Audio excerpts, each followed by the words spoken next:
Ну, безусловно, это фрагмент его статьи, и, может быть, там даже вырвано, может быть, частично из общего контекста, но тем не менее, национальная идея до сих пор не сформирована, раз существует такая дискуссия?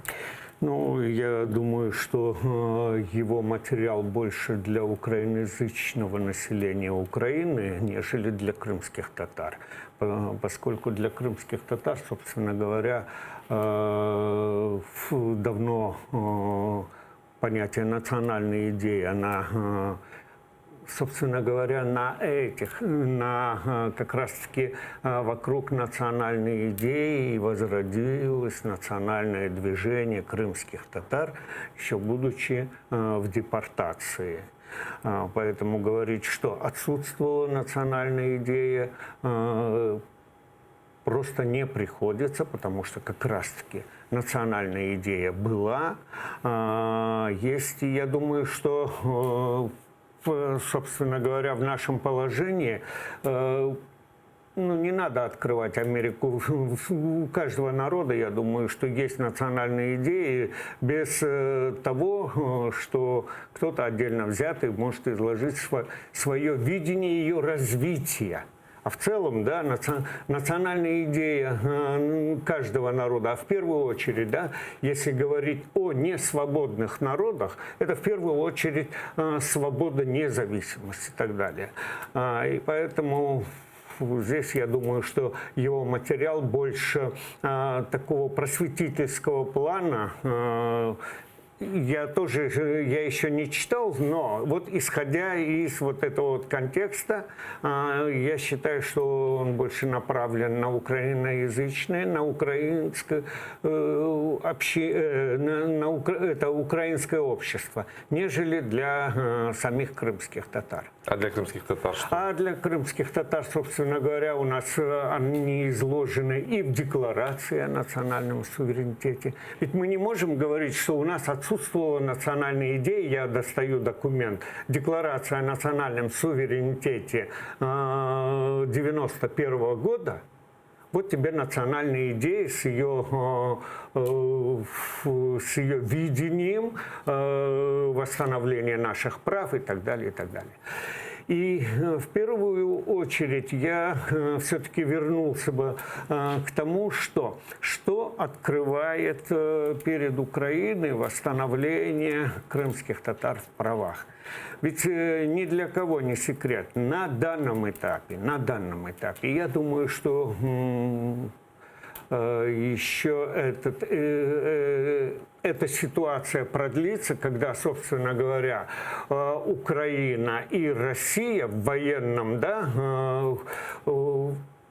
имеется в виду вооружение, будет на разных уровнях, потому что Россия остается сверхдержавой в области, да, своего военного обеспечения. А Украина, да. Перебью, потому что сейчас на трибуне выступает депутат от Европейской солидарности Ирина Геращенко. Она начала говорить как раз о событиях сегодняшнего дня, о погибших воинах. Давайте послушаем. Який існує в комунікаціях, коли група в Мінську, а ми переконані, що вона робить ці заяви узгоджено з Офісом Президента, говорить правильні речі, формулу України. В той же час міністр закордонних справ говорить вчора про те, що для того, щоб ми вистояли, нам потрібно третину зарплати пенсій забрати в наших пенсіонерів, протиставляючи пенсіонерів армії. Вибачте, будь ласка, наша команда 5 років посилювала українську армію, причому крок за кроком і виплачуючи, і піднімаючи соціальні стандарти. І не треба, будь ласка, розводячи армію, протиставляти її пенсіонерам. Це неправильно. В п'ятницю ми чекаємо міністра закордонних справ України, міністра оборони в парламенті, для того, щоб з перших вуст почути, яка є формула України. І ви знаєте, не треба нав'язувати нам формул капітуляції. Сьогодні очевидно, що це неправильно. Ми повинні з вами в бюджеті передбачити серйозні серйозне фінансування української армії. На всіх майданчиках ми маємо починати з одного. Російські війська, російська техніка мають вийти з території України. І дуже важливо вже цього тижня в парламенті створити тимчасову спеціальну комісію за пропозицією «Голосу», «Європейської солідарності», до якої доєдналися і наші колеги з більшості, для того, щоб парламент перестав бути статистами в питанні зовнішньої політики і в питаннях, насправді, реінтеграції. Ви знаєте, дуже добре, що попередній парламент зробив велику послугу нинішньому. Ми прийняли закон про реінтеграцію і особливості місцевого самоврядування до 31 грудня, а не до жовтня. Уявіть тільки собі, якби він був прийнятий до жовтня, щоб зараз відбувалося в парламенті і на вулиці, які б тут були страшні голосування. А ви... 10 секунд, будь ласка, дайте завершити. Що це зараз і досі не починаєте готуватися до цього надважливого голосування. Земля і мир – це ключові питання, які визначають порядок денний цього парламенту. Давайте будемо... Слово надається народному депутату Бакунцю Павлу Андрійовичу, позафракційний. Будь ласка. Ирина Геращенко комментировала заявление министра иностранных дел Вадима Пристайко о том, что вариант «Б» развития Минских соглашений – это урезание пенсий, зарплат, усиление армии и военные действия. И она же напомнила о том, что сегодня, за прошедшие сутки, было множество обстрелов и 2 погибших. И одна из погибших – это Ярослава Никоненко из Полтавской области, 36-летняя военная. Она была убита снайпером во время прохождения службы в 101-й отдельной бригаде охраны Генерального штаба. У нее была 13-летняя дочка, и она сама была дочкой погибшего бойца АТО.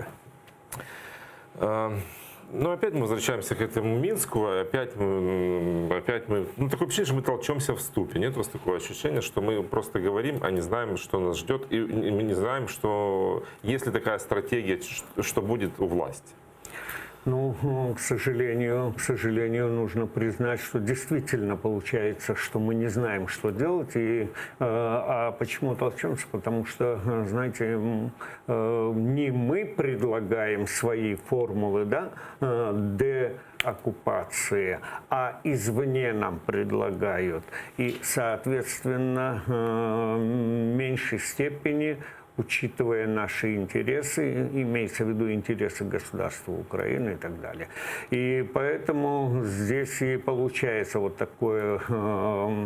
такая несогласованность действий в самом даже правительстве. Да? Я думаю, что и в парламенте, в сегодняшнем парламенте, в составе большинства даже есть люди, которые не совсем согласны с реализацией этой формулы Штайнмайера, так называемой формулы Штайнмайера, по одной простой причине, что они, собственно говоря, тоже понимают, к чему это может привести, но они тешут себя такой малой надеждой, что все-таки это больше тактический ход, нежели стратегические действия Украины. У нас в студии был тюрколог Олесь Кручинский, и мы с ним обсуждали историю, связанную с визитом в Турцию 2 коллаборантов, Натальи Поклонской и Руслана Бальбека. Они ездили на антитеррористическую конференцию, где принимали участие там Россия, Китай, Пакистан, по-моему, Иран и Турция. Афганистан. И они встречались с президентом Турции Реджепом Тайипом Эрдоганом. Там на фотографиях видно, как они пожимали друг другу руки. И вот по мнению нашего гостя, который был в предыдущем части, он сказал, что это могла бы быть и случайность. В принципе, сегодня такой же комментарий появился и пресс-секретаря Министерства иностранных дел Украины Екатерины Зеленко, которая сказала, что была беседа с турецкими дипломатами, которые так и сказали, что встреча в Стамбуле была случайностью. Как вы считаете, была ли это случайностью? Ну, что такое случайность? В данном случае, я может думаю, быть, что ошибка протокола, не совсем правильно использованное слово. Скажу почему. Здесь просто изначально, когда появилась эта информация, она появилась как реакция, скажем, да, на то, что Поклонская там выложила и так далее. Она, грубо говоря, протроллила, да, нас завела, и мы, собственно говоря, сходу начали давать оценку, не вникнув в суть того, что произошло на самом деле там.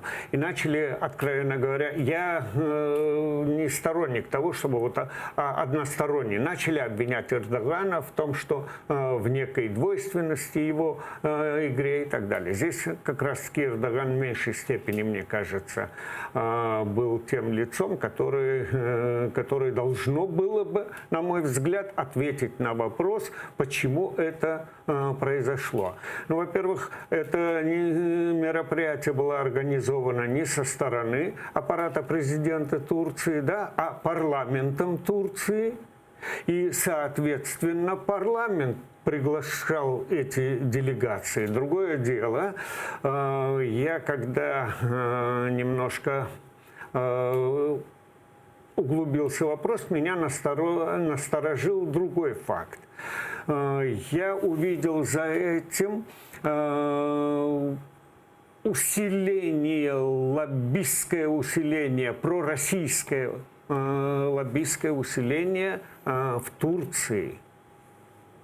Я больше это увидел. Потому что даже в самом парламенте, парламент Турции однозначно заявлял, да, о непризнании, скажем, Крыма российским, и о непризнании аннексии, и, соответственно, здесь, собственно говоря, депутаты от Крыма не должны были бы попасть туда. Парламент бы не стал бы загонять сам себя в тупик. Другое дело, что лобби, видимо, сработало нормально. И здесь, собственно, подстава Эрдогана была лишь в том, что глава правительства приветствует делегации, прибывшие на международную конференцию в Турции, где идет, вот он прошелся по этому ряду, кто там стоит, что там стоит, это уже, я же говорю, здесь я верю в то, что Эрдоган и не имел представления, кто в составе этой делегации и с какими задачами они прибыли, потому что они прибыли на конференцию, задачи конференции известны и так далее. Поэтому я бы здесь немножко иначе бы к этому вопросу подошел бы и сильно бы не нагнетал бы ситуацию здесь в Украине в части, скажем, знаете ли, усиления недоверия к Турции как, в общем-то, к союзному государству. Я бы остерегался бы от таких шагов. Ну и тем более, чего пенять Турции, когда мы сами допускаем подобные ляпы. Вот недавно появилась информация, что к нам прибыл на полуостров российский пропагандист Борис Корчевников, который награжден путинской медалью за объективное, в кавычках, освещение событий в Крыму. Российский пропагандист приехал сюда собирать деньги на больницу в Печерской Лавре. И мы его спокойно пропустили. Наши спецслужбы, к нему нет никаких претензий. Уже и в СБУ, и в прокуратуре, в погранслужбе сообщили, что в никаких списках он не числится, и поэтому как бы, приехал и приехал. И таких Корчевников, наверное, у нас много. То есть в очередной раз, да, нужно начинать с себя. Да. Ну, а как иначе, я не знаю, просто долго ли нужно ждать, что общественность отреагирует, чтобы реагировали наши службы?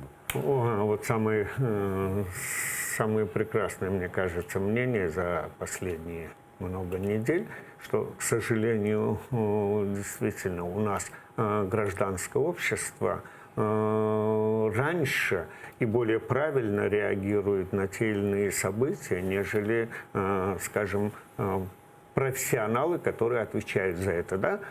Государственные служащие, депутаты и так далее. Еще одна крымская тема. 14 лет колонии получили от российских судей фигуранты так называемого дела украинских диверсантов Владимира Дудки и Алексея Бессараба. Верховный суд России оставил в силе приговор суда первой инстанции. Оккупанты в Крыму обвинили украинцев в якобы подготовке диверсий на полуострове по заказу украинской разведки. В то же время адвокат Владимира Дудки Оксана Железняк уверяет, что подзащитный находится в списке на обмен заключенными. Ну, раскрылась тайна, скажем так, вернее, история, связанная с их перемещениями из Крыма в Россию, в московское СИЗО. Ходили как раз и разговоры, что, возможно, это и есть ситуация, связанная с подготовкой очередного обмена. Но оказалось, что там просто пересматривали приговор и оставили его в силе. Они получили срок 14 лет колонии. В то же время, как бы, да, адвокат говорит, что список какой-то существует, и в нем находится Владимир Дудка. Вам что-то известно о том, как эти переговоры идут? Есть ли в этом списке крымские татары? И что за крымские татары могут быть? Об этом анонсировал в том числе и президент Владимир Зеленский, что так будет. Ну, о том, что какие-то мероприятия или, скажем, да, переговоры по поводу готовящихся в ближайшем будущем обмене, об этом говорят и сами украинские дипломаты, да? Да, говорят. Ну, поэтому уже анонсировали, что это должно было произойти на позапрошлой неделе. Это другой вопрос. Именно они начали говорить об этом. Даже мы это больше услышали от своих дипломатов и, скажем, государственных чиновников, нежели эта информация пришла откуда-либо. Потому что вы помните, да, эйфорию с первым обменом, и вслед за этим сразу последовало объявление о том, что готовится уже более крупный обмен, вот, и чуть ли не до Нового года, да, предполагалось, и, соответственно, работается и над списками и так далее, и так далее. Хотя тогда было уже такое мнение. Одни говорили все на всех, другие говорили все-таки готовятся списки и так далее. Поэтому мне сложно сейчас ответить. Я думаю, что у России всегда есть запасных несколько списков, в зависимости вот уже история от развития. Приходько, да. это как раз подтверждает, что уже новый у них есть политический узник. А сейчас с нами на связи, к счастью, бывший политический узник Эдем Бекиров. Доброе утро, Эдем. Доброе утро, салам алейкум. Алейкум салям. Вчера вас уже выписали из Феофании, где вы прошли курс лечения. Вам предстоит еще долгая длительная реабилитация, насколько нам известно. Как вы чувствуете себя, вот уже, скажем, полностью на свободе? Вот, что вы сегодня, с чего вы начинали свой день? Ну, реабилитация, это легко сказано. Я пока прохожу только лечение. Первый курс в Феофании закончился. Сейчас меня перевели в Институт ортопедии и травматологии. И сейчас даю анализы. Здесь идет второй курс лечения. Второй этап, будем говорить так. И лечение будет. Сейчас врачи анализы пройдут, а врачи определятся, что делать, какие процедуры, то есть что будет в дальнейшем. Скажите, за все это время вам удалось побывать дома? Нет, я еще дома не был.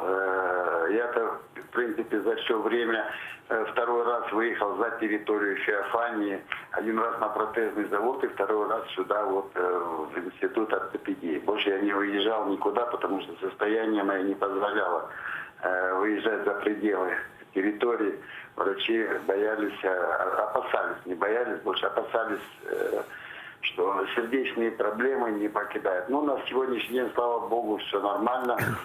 Дай бог моим врачам, всем, которые медперсоналу, сделали уникальную операцию на сердце, восстановили. Сегодня я нормально уже потихонечку двигаюсь. Думаю, сейчас еще здесь, в Институте ортопедии, еще один удар сделают, подтянут Я думаю, все будет хорошо. Только единственное, что надо набраться терпения для того, чтобы пройти это все лечение. Насколько еще рассчитано лечение? Сколько вам еще предстоит быть в больнице? Ну, вот этот курс лечения, это еще третий курс, потому что еще впереди через месяц ждет еще одна операция на сосуды в Феофании. Вернуться надо будет сначала здесь пройти, потом вернуться обратно с каким-то перерывом небольшим в Феофанию еще на одну операцию. В мыслях уже вот есть у вас мечты вот увидеть свой дом, вернуться? Вот что бы вы сделали первым делом, когда бы оказались у себя дома? Конечно, любой человек нормальный всегда хочет вернуться домой, почувствовать запах своего дома, увидеть друзей, родственников, увидеть, что семья в сборе. Это свойственно любому человеку. У меня же там очень много друзей, очень много родственников, которые ждут моего возвращения домой, чтобы можно было приехать пообедать. Наши татарские обычаи никто не отменял. Поэтому, конечно, очень хочется домой вернуться. Но надо набраться терпения, потому что я понимаю, что впереди ждет у нас тяжелая борьба еще. У нас много работы впереди. У нас еще сегодня много политзаключенных, которые остались, к великому сожалению, в тюрьмах, в СИЗО, которым надо помочь вернуться в свои семьи, потому что они все многодетные. Крымско-татарские семьи вообще не полноценные, то есть много детей. И поэтому надо, чтобы всегда родители, отцы находились возле детей, надо детям прививать любовь к родине, любовь быть порядочными. Кто-то, это мужчины, это обязанность мужчины. Не только добыть кусок хлеба, но еще же приучить ребенка, дать ему все ценное. Поэтому у нас впереди борьба очень большая. Надо набраться сил сейчас, вылечиться и вперед из песни, работать. Спасибо вам большое. Спасибо, Эдем Агай. Это был Эдем Бекиров, бывший, к счастью, политический заключенный. Человек, скажем так, героический, потому что с его состоянием здоровья он перенес такие условия заключения, без ноги, с сахарным диабетом, с болезнями сердца.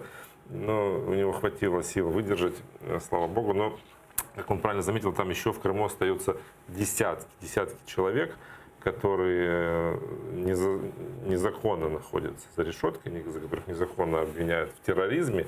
Но, кстати, нигде не слышно, о каких крымских татарах идет речь, когда говорят об обмене. То есть имеется ли в виду те, кто обвиняются по статье терроризм?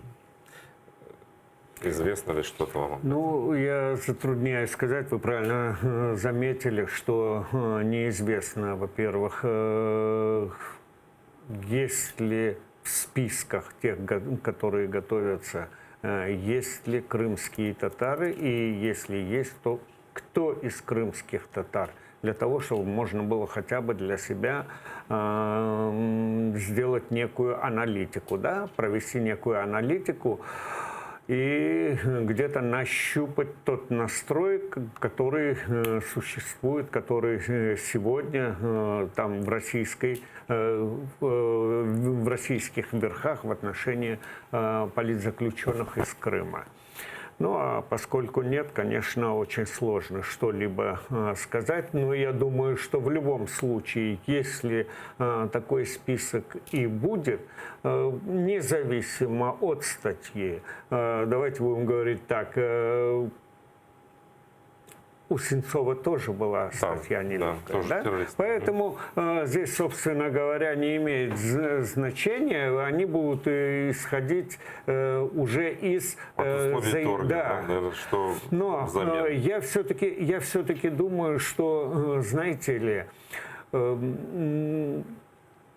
мы как государство немножко не дорабатываем на международных площадках. В какой части? Мы в свое время, мне кажется, упустили такую ситуацию, чтобы от Европарламента создать группу, вообще-то, которая бы занималась бы обменом или, будем говорить, вызволением, да, незаконно удерживающих в России граждан Украины, которые были захвачены на оккупированных территориях. У нас остается буквально 2 минуты, даже 1 минута до конца. Давайте узнаем последние новости из парламента. Там сейчас Милена Амиди. Доброе утро, Милена. Какие последние новости из кулуаров Рады? Салям алейкум, Романе. Отже, буквально 5 хвилин тому депутати нарешті приступили до розгляду законопроекту про суддівську реформу. До цього тривали вступні слова і зі «Слуги народу» закликали підтримати діджиталізацію. Ірина Геращенко нагадала про те, що вчора на Донбасі загинуло 2 людини. Власне, у цьому законопроекті щодо суддівської реформи 330 правок. Його вчора не змогли прийняти на 2 засіданнях, на ранковому і вечірньому. Сьогодні, наразі депутати дійшли вже до 200-ї правки, і на порядку денному усього 14 законопроєктів, але подивимося, чи вдасться хоча б 1 законопроєкт сьогодні прийняти. Я залишаюся тут і за всім пильно слідкую. Спасибо, Милена. Я благодарю вас за то, что вы пришли к нам в студию. Участник национального движения крымских татар Сенвер Кадыров был гостем нашего часа. А информационное утро на АТР подходит к концу. Через несколько минут в эфире информационный выпуск «Заман» на крымско-татарском с Гульсум Халиловой. Прямые эфиры смотрите уже с 15 и традиционно по средам Prime Мацарский. Он начнется в 21:00. Подписывайтесь на наш YouTube-канал, смотрите нас и спасибо, что доверяете. Спасибо.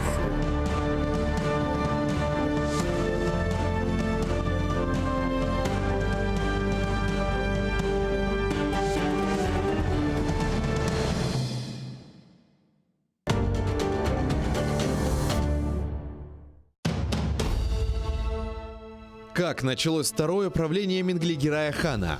Какие новые территории он окончательно закрепил за своими потомками? И кто добровольно присягнул крымскому хану на верность? А главное, какую роль в его жизни сыграла ногайская княжна Нурсултан Мангытская? В конце 15 века в Крымском ханстве начинается настоящий строительный бум.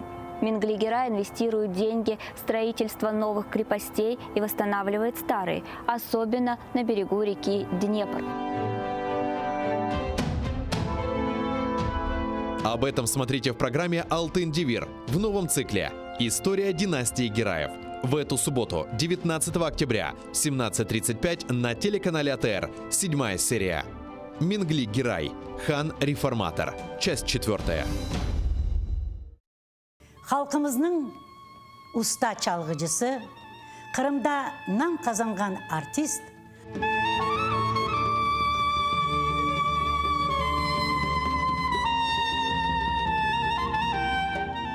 Sanat için can kuydeledi.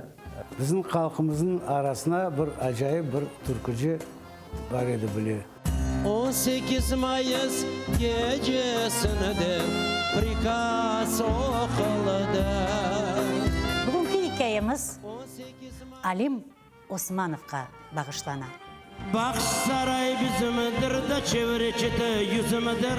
Akı seni sevdirin iki de kara gözünüdür. Baksaray bizimdir da çevreci yüzümüdür. Akı sana sevdirin iki kara gözünüdür. Инсаниетлік, мераметлік ве ачық юрек бүгінгі яшайшымызда ең кереклі, ләкин кет-кете ең раз келген табиат чизгісідір. Ләкин бойлы инсанлар бар. Олар еш бір шеге бақмадан дайыма ярдымға келмеген азырдыр. Интернетте көресің, хаста бала чыха, сон яшлар чыха. И бет ажисын оларны, сон волонтерлар айталар ма, айшетада ярдым етейік, айшетада ярдым етейік. Yürekte бар бізде, ханымызда бар ярдым етме адамларға.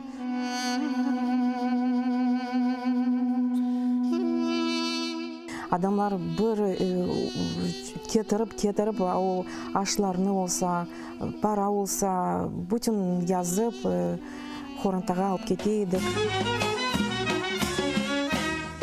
Мелиайып, черепаха насыл? Бабаха. Малина насыл? Ахудут. Унамасы, арадығым, хайметтім, ефтихарым, ғорым, көк баяғым. Телімізні жойсақ, біз милеткі бұл өзімізні жойжамыз.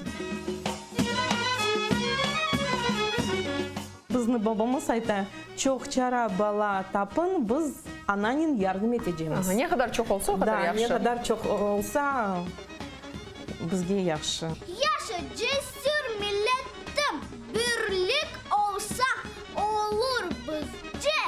Em gelecek hizmettim.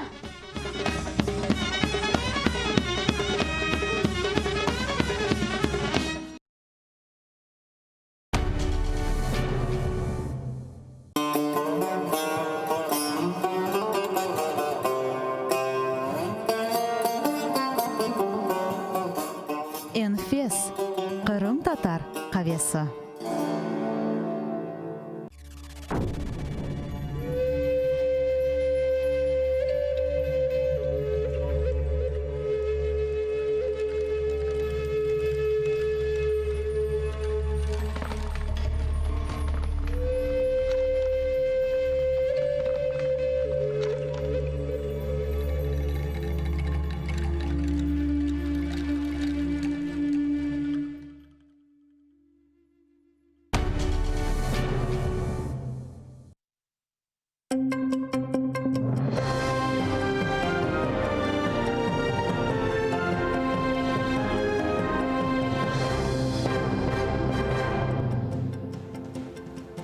Selam aleykum. ATR телеканалының yayınında zaman bugün oktyabrның 16-сы studiyada sizler için men Gulsum Khalilova çalışam.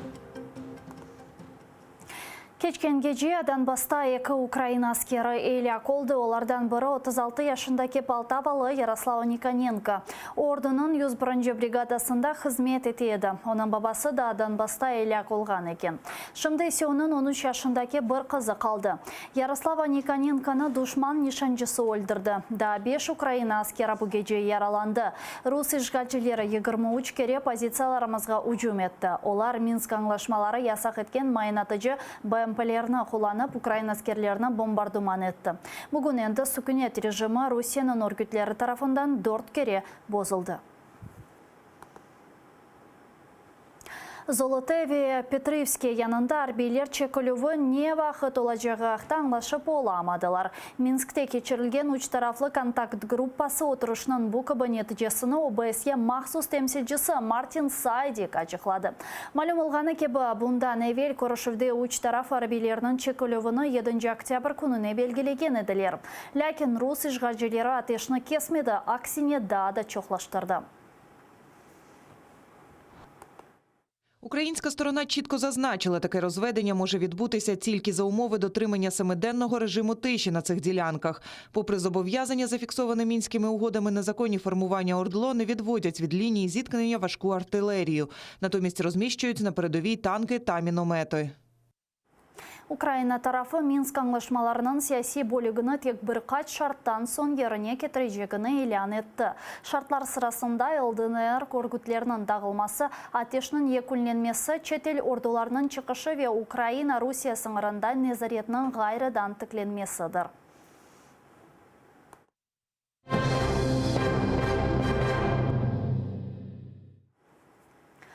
Sovuq işkenceler, siyasi mabus Uzeyir Abdullayevni buzdolabı dep adlandırılgan maxsus blokka kirsetkenler. Bu haqda onun anası Rostov sizosunda onun ko'rishgan son Facebook sayfasında yazdı. Bu kameranın duvar ve tabanları kufli, anda öyle sovuq ki yuhlamak bile mümkün değil. Uzeyir hasta ko'rine dep yaza anası. Siyasi mabusni spesblokka ne için geçirgenlerini sizoda aytmaylar. Dilara Abdullayeva СИЗО iç hizmeti müdürünün ko'rishuvni talab etdi. Anda bu meseleni bakacaklarını va'da ettiler. Це тортури холодом, саме тортури. У такому холоді неможливо заснути і пари годин, де від постійної м'язової напруги може зупинитися і серце.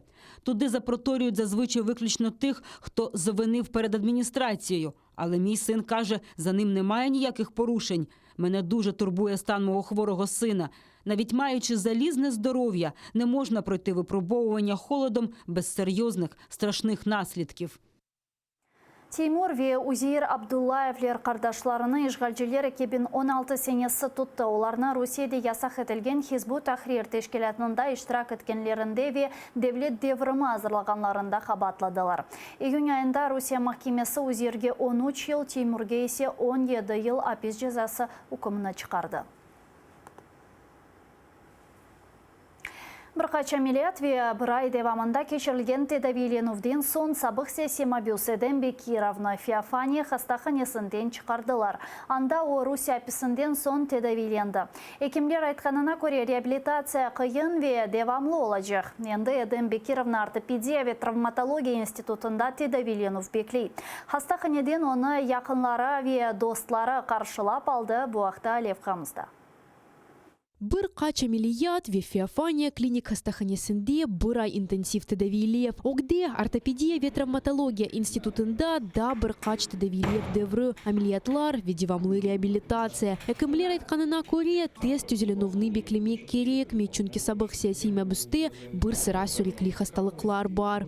Загальний стан його краще порівняно із поступленням, але, на жаль, повинен бути ще досить довгий етап реабілітації, пов'язано із цукровим діабетом, із основним захворюванням, із ішемічною хворобою серця, із проблемами з нижніми кінцівками. Феофания хастаханесінде Эдем Бекировның қаршыламаға оның яқынлары ве достлары келді. Венде тедавиленувден сон о Қырымға сербест катналмасы оғырында көрешіджек. Планы такие, что еще на сегодняшний день 86 человек политзаключенных остались там.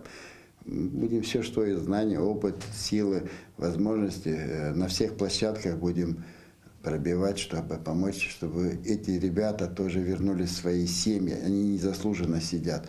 Чтобы они вернулись в свои семьи, к своим детям, могли воспитывать настоящих патріотів кримсько-татарського народу. Багато що зроблено за цей місяць і ще 14 днів, багато що зробили. Дуже вдячні всім лікарям, всьому медичному персоналу. Настрій, ви знаєте, такий, що далі, щоб про Крим чули, що деокупація ще один крок до деокупації Криму пройшов. Чим більше ми будемо говорити про це, питання Криму піднімати на першу ланку і пройде деокупація Криму. Ми стараємося делать то, что можем, потому что кто служит народу, тот служит Всевышнему. У нас есть такая поговорка: «Халқа хызмет еткен, хаққа хызмет етеді». Ағыр хаста олған Эдем Бекировны жғал желер кечкен сене декабрінің 12-сінде Қырымның меморийсын ырдая қалады. О бірінші группа сақаты. Шекер хасталығы бар, бір аяғы кесілген. Бұна бақмадан, жғал желер оны патлатыжы алетлеріні ве қоршунларының сақлап ташмасында қабатлады. Қабатлав тарафы се оның апсте тұтылмасыны талап етіп, 9 ай Ақмесжет сезосында тұтты. Надия Михайлова, Павло Олейник, Заман, АТР. Рифа Чубаров СБУ спикері Олена Гитлянскаяның изатыны Курназжы деп адландырды. Бұл изат әвелде ишғал етілген Қырымны зиярет етіп, бұл күнлерде Киевге келіп шыққан рус тәшвиқатшысы Борис Корчевниковнен бағлы. Бұне берабер Корчевников 2014 сенесі Қырым Жұмхуриетында әдеселерінің санки доғыры айдынлатқаны үшін орденнен мүкәфатландырылған. Гитлянскаяның білдіргеніне көре Корчевниковның кырыш үшін ясағы йоқ еді. Бұның үшін Украинаға йоллағанлар. Рифа Чубаров бұл изатларны эсассыз деп сая. Чүнке ишғал етілген Қырымны зиярет етіп девлетке зарар кетіргенлер 3 ел аписнен жезаланмалы. Борис Корчевников незаконно відвідував тимчасово окуповану територію Криму. Зафіксувати цей злочин для спецслужб не представляло ніяких труднощів. Якщо це не було зроблено, то це ще одне питання до спецслужб. А якщо фіксація вчиненого Борисом Корчевниковим злочину була, то чому його не заарештували при в'їзді і перебуванні в Україні? Борис Корчевников Россия бір телеканалының алып барыжысы Верус Спас каналының баш мудирыдыр. О Москва Патриархаты ортодокс келсесінің тешкел еткен фестивалінде иштирак етті. Фестиваль Киевде 7 октябрден 10 октябрге қадар кечті. Қырым-татар халқының лидерінен Корышев үшін тарама пара жазалары ве апис 16 октябрь күні 2014 сенесі созде 3 май издавасы бойынша Қырым-татарларны күтлеви шекелде тұтмаға башладылар. О вақыт олар меморий сыңырға Қырым-татар халқының лидері Мустафа Джемилевны қаршыламақ үшін шықты. Ишғалчылар Джемилевке Қырымға кірішні ясақ еткен сон yüzlerce инсан есе руслар қорған сыңырына кешіп лидерні қаршылады. Ярым ел кечкен сон 16 октябрь күні ишгалжелер Рустем Абдурахманов, Таир Семидляев, Эдем Османов, Мусап Керимов ве Эдем Булисовны tutты. Ишгалжы махкеме оларға 1 жылдан 4 жылға қадар фарази апиз жазасы укумына чықарды. Бұл инсанлар ишгалжы махсус қызметлерінің басқындысына оқыраған ilk Қырым татарларından бірі еді. Если оно все идет в русло направлено для нашего народа, для дальнейшей жизни здесь, для наших детей в Крыму, здесь жалеть ничего не надо. Я, допустим, если бы предложили бы опять, сказали бы, вот поедешь туда навстречу, я бы поехал бы. Разговора нет, я бы поехал бы, потому что Мустафа Джамилев – это наш лидер. Как не поехать навстречу к нему? Мешур Қырым татар ері Гузель Хырым Украин тілінде яңғырады. Ерні Қырымда Украина тілі ве вокалоджасы Юлия Качуланың талебелері ижра етті. Ер үшін махсус Ахмеджи живарларында келіп чықардылар. Уфуқта есе Ярмаданын мешур чатырғадағы көріне. Қырым татар тілінден сөзлеріні Юлия Качуланың бабасы терджиме етті. Киевден музыкантлар есе аранжировканен ярдым етті. Клипны ичтимаи ағыларда бинглер жиынсан сейір етмеге башлады. Згірали ж ти війну вітер з богатом щемким. Впали сльози по стежках тих, бігав я малим. Не натішився тим раєм, чужині літа минають, туга серце моє крає, мій коханий Крим. Бушымдылық сонки хаберіміз еді. АТР телеканалының YouTube сайфесіне абоне олыңыз анда бүнжілерінің мирдары юзбінден зеде олса, Роскомнадзор бізлеріні аблокаға алып олама жәқве 1 саатпен Украин тілінде да тазеви актуаль хаберлеріні сейретіңіз көрішкенчі.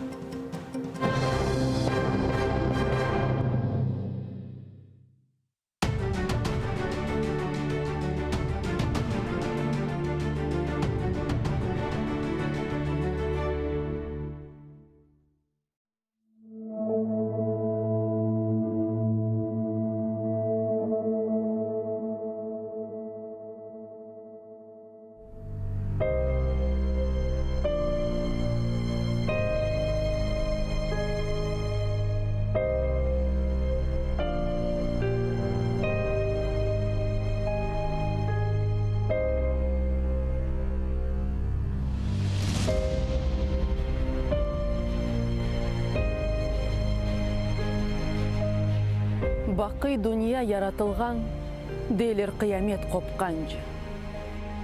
Қалқымыз чоқрақлар, венеде өзен қошылып олған. Ама біз деңізні yok etmek istегенлерге бір илян.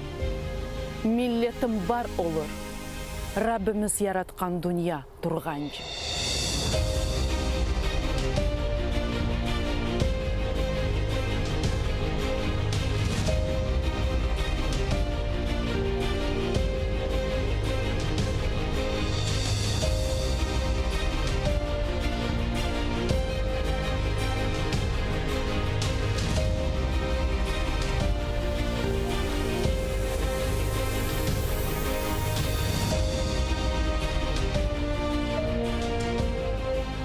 Башқа суларда чаяжақ олды, құрғаққа девірділер.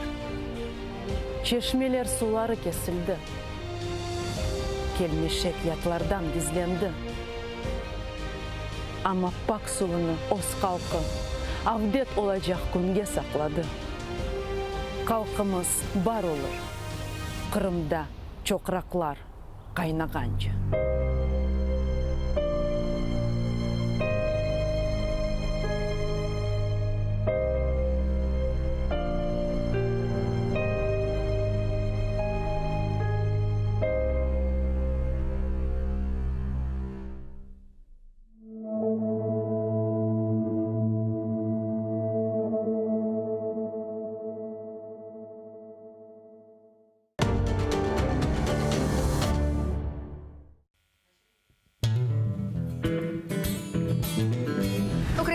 Музика багата на колоритні пісні. Знайомство з унікальним гуртом «Сонячна машина», учасники якого є авторами, виконавцями та мультиінструменталістами. Все це ви побачите в ефірі Джанглу Студіо на телеканалі АТР вже цієї неділі о 19:30. Yemek isterken tarlalar erekler erekler Layık görsen men yanımda kalayım kalayım Yemek isterken tarlalar erekler erekler Layık görsen men yanımda kalayım kalayım Инсаниетлик, мераметлик ве ачык юрек бүгүнкү жашайышыбызда эң керекле, ләкин кет-кете эң раз келген табият чизгисидир. Ләкин бойлы инсанлар бар. Олар эч бир шейге бакмадан дайыма ярдымга келмеге азырдыр. Интернетте көресің, хаста бала чыха, сон яшлар чыха. И бет ажисың уларны, сон волонтерлар айталар ма, айшетада ярдым етейік, айшетада ярдым етейік. Юректе бар бізде, ханымызда бар ярдым етме адамларға.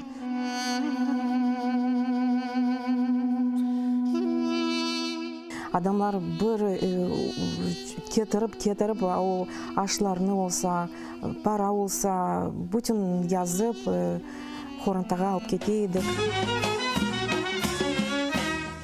Мелиайып, черепаха насыл? Бабаха. Малина насыл? Ахудут. Унамасы, арадығым, хайметтім, ифтихарым, ғорым, көк баяғым. Телімізні жойсақ, біз милеткі бұл өзімізні жойжамыз. Біздің бабамыз айта, чоқ чара бала тапын, біз ананин ярдым етежеміз. Не қадар чоқ олса, о қадар яқшы. Да, не қадар чоқ олса, бізге яқшы. Яшы жесір милеттім, бірлік олса, олыр бізде, әм келечек қызметтім.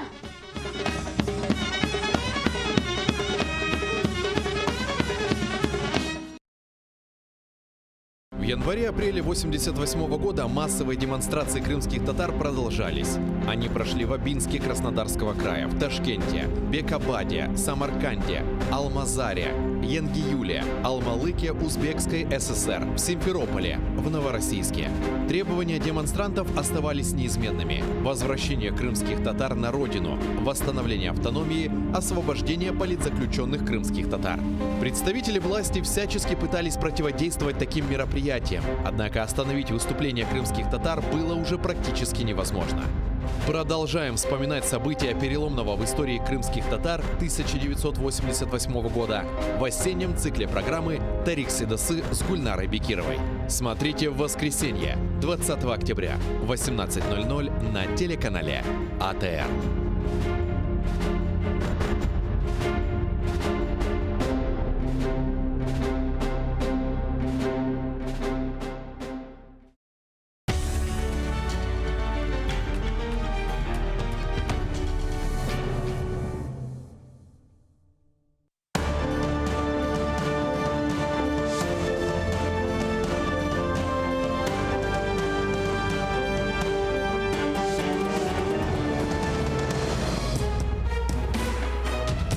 Ефір АТР триває. Я Катерина Вишневська. І найближчу годину говоритимемо наживо про найцікавіші та найактуальніші події в Україні та світі з найкращими експертами. Тож робіть АТР гучніше, бо нам є про що розповісти.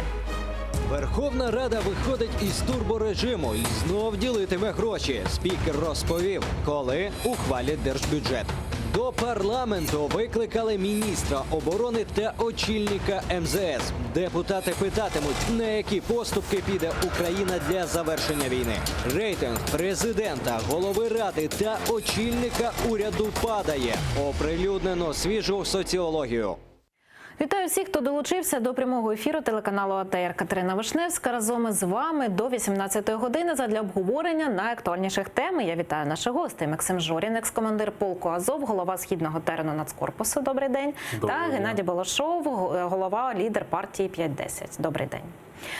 Триває засідання Верховної Ради України, і наша кореспондентка Мілена Медій від самого ранку спостерігає за роботою парламенту. Мілено, вітаю. Що нового нам розкажеш? Катерина, ассаляму алейкум. Отже, 16 година дня вже минула, а Верховна Рада наразі не прийняла ще жодного законопроекту. Отакий от вихід з турборежиму. Побільшало депутатів, наразі їх 375. Вечірнє засідання почалося саме з того, що підрахували їхню кількість. Наразі Ірина Венедиктова, голова комітету з питань правової політики, відстоює прийняття закону щодо суддівської реформи. Йдеться про те, аби зменшити кількість суддів в Верховному суді з 200 до 100. Саме цей законопроект розглядали сьогодні на ранковому засіданні, яке почалося, до речі, о 12:30. Але через величезну кількість правок прийняти його так і не змогли, тож перенесли на вечірнє засідання. І досі депутати обговорюють цей законопроект, і в них дуже багато усіляких претензій, зокрема до роботи комітетів, які відхиляють правки та не кажуть причини такого рішення. В ОПЗЖ взагалі цей законопроект називають узурпацією суддєвої влади. Попереду сьогодні ще 7 законопроєктів. Серед них позбавлення тих депутатів, які прогулюють засідання Верховної Ради чи комітетів, заробітної платні. Також зміни чекають на податковий кодекс і будуть думати над тим, чи все ж таки запровадити електронний документообіг у Верховній Раді. Однак, чи встигнуть все за один день, зокрема через те, що вже турборежиму немає, наразі є для мене загадкою, тож я залишаюся тут і пильную за роботою наших депутатів. Катерино. Дякую. Мілена Медій, наша кореспондентка, була наживо з-під куполу Верховної Ради, де триває вечірнє засідання. Отже, однією з найголовніших сьогодні новин з Верховної Ради є припинення турборежиму. Тож до вас, шановні гості, питання, як вам таке зменшення швидкості роботи? Пане Геннадію, розпочнемо з вас. Очевидно, что когда начали реально делить деньги, а бюджет это деньги, он не случайно сказал, что мы будем делить наши деньги, то есть вот они начинают делить деньги, а это выделение на определенные программы, на определенным даже там, субвенции депутатам, там, на пожарные машины в свое время выдавали Ляшко и его фракции. То есть вот это оно начинается, и тут же начинается торможение, потому что включается работа лоббистов, групп влияния, которые хотят для своих хозяев побольше, а тратить поменьше. Поэтому вот сразу же прекращается с деньгами и турборежим. Короче, когда мы думаем деньгами, мы думаем правильно. Пане Максиме, ваша думка?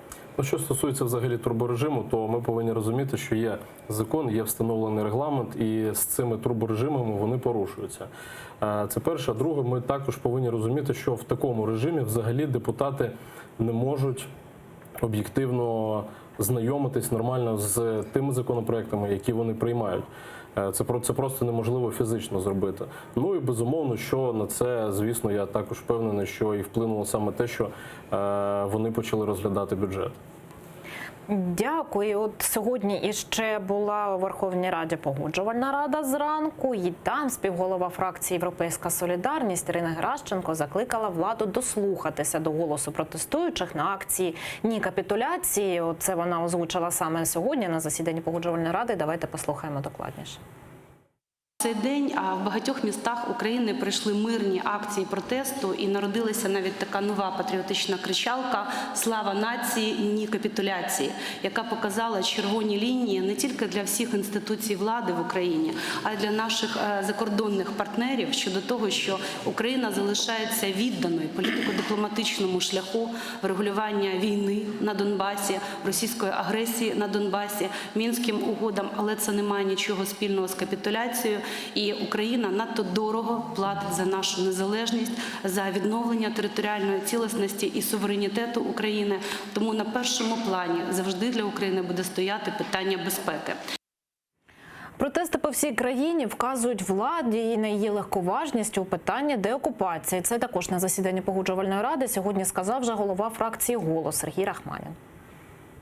І останні соціологічні опитування і акції, які пройшли в різних містах України, я думаю, що вони, в принципі, дещо охолодили легковажність тих, хто думав, що розв'язання такої складної, чутливої, важливої теми, як Деокупація, реінтеграція тимчасово окупованих територій – це дуже проста і легка тема. Це дуже складна, дуже важлива, і мені би дуже хотілося, і всі колеги це власне підтримують, щоб парламент грав не останню роль у цьому процесі. А зараз з нами на прямому зв'язку є Олексій Кучеренко, народний депутат України. Пане Олексію, вітаю вас. Чи нас чути? Вітаю, добрий вечір. Пане Олексію, не бачу вас у Верховній Раді. Ви зараз там перебуваєте? А я зараз вискочив на 10 хвилин і зараз повертаюся туди, бо у мене зустріч. Приїхали люди із Сміли, і вони вкрай стурбовані тим, що ризик є невходження в опалювальний сезон, то я з ними розбираюсь. До речі, таких дуже багато зараз. Ну от сьогодні, зокрема, на порядку денному наступним питанням стоїть покарання народних депутатів за прогули. От як ви розцінюєте ці ініціативи, чи підтримуєте їх? А що таке покарання і прогул народного депутата? От скажіть мені, будь ласка, коли ви мені телефонуєте о 21-й годині, наприклад, або о 22-й, або о 7-й ранку, або до мене приїздять із Сміли, або з інших міст, або з Києва, щоб в них опалення немає, або ЖЕК їх роздіває, то в мене нормований робочий день, чи не скажіть. Що таке прогули в вашому розумінні?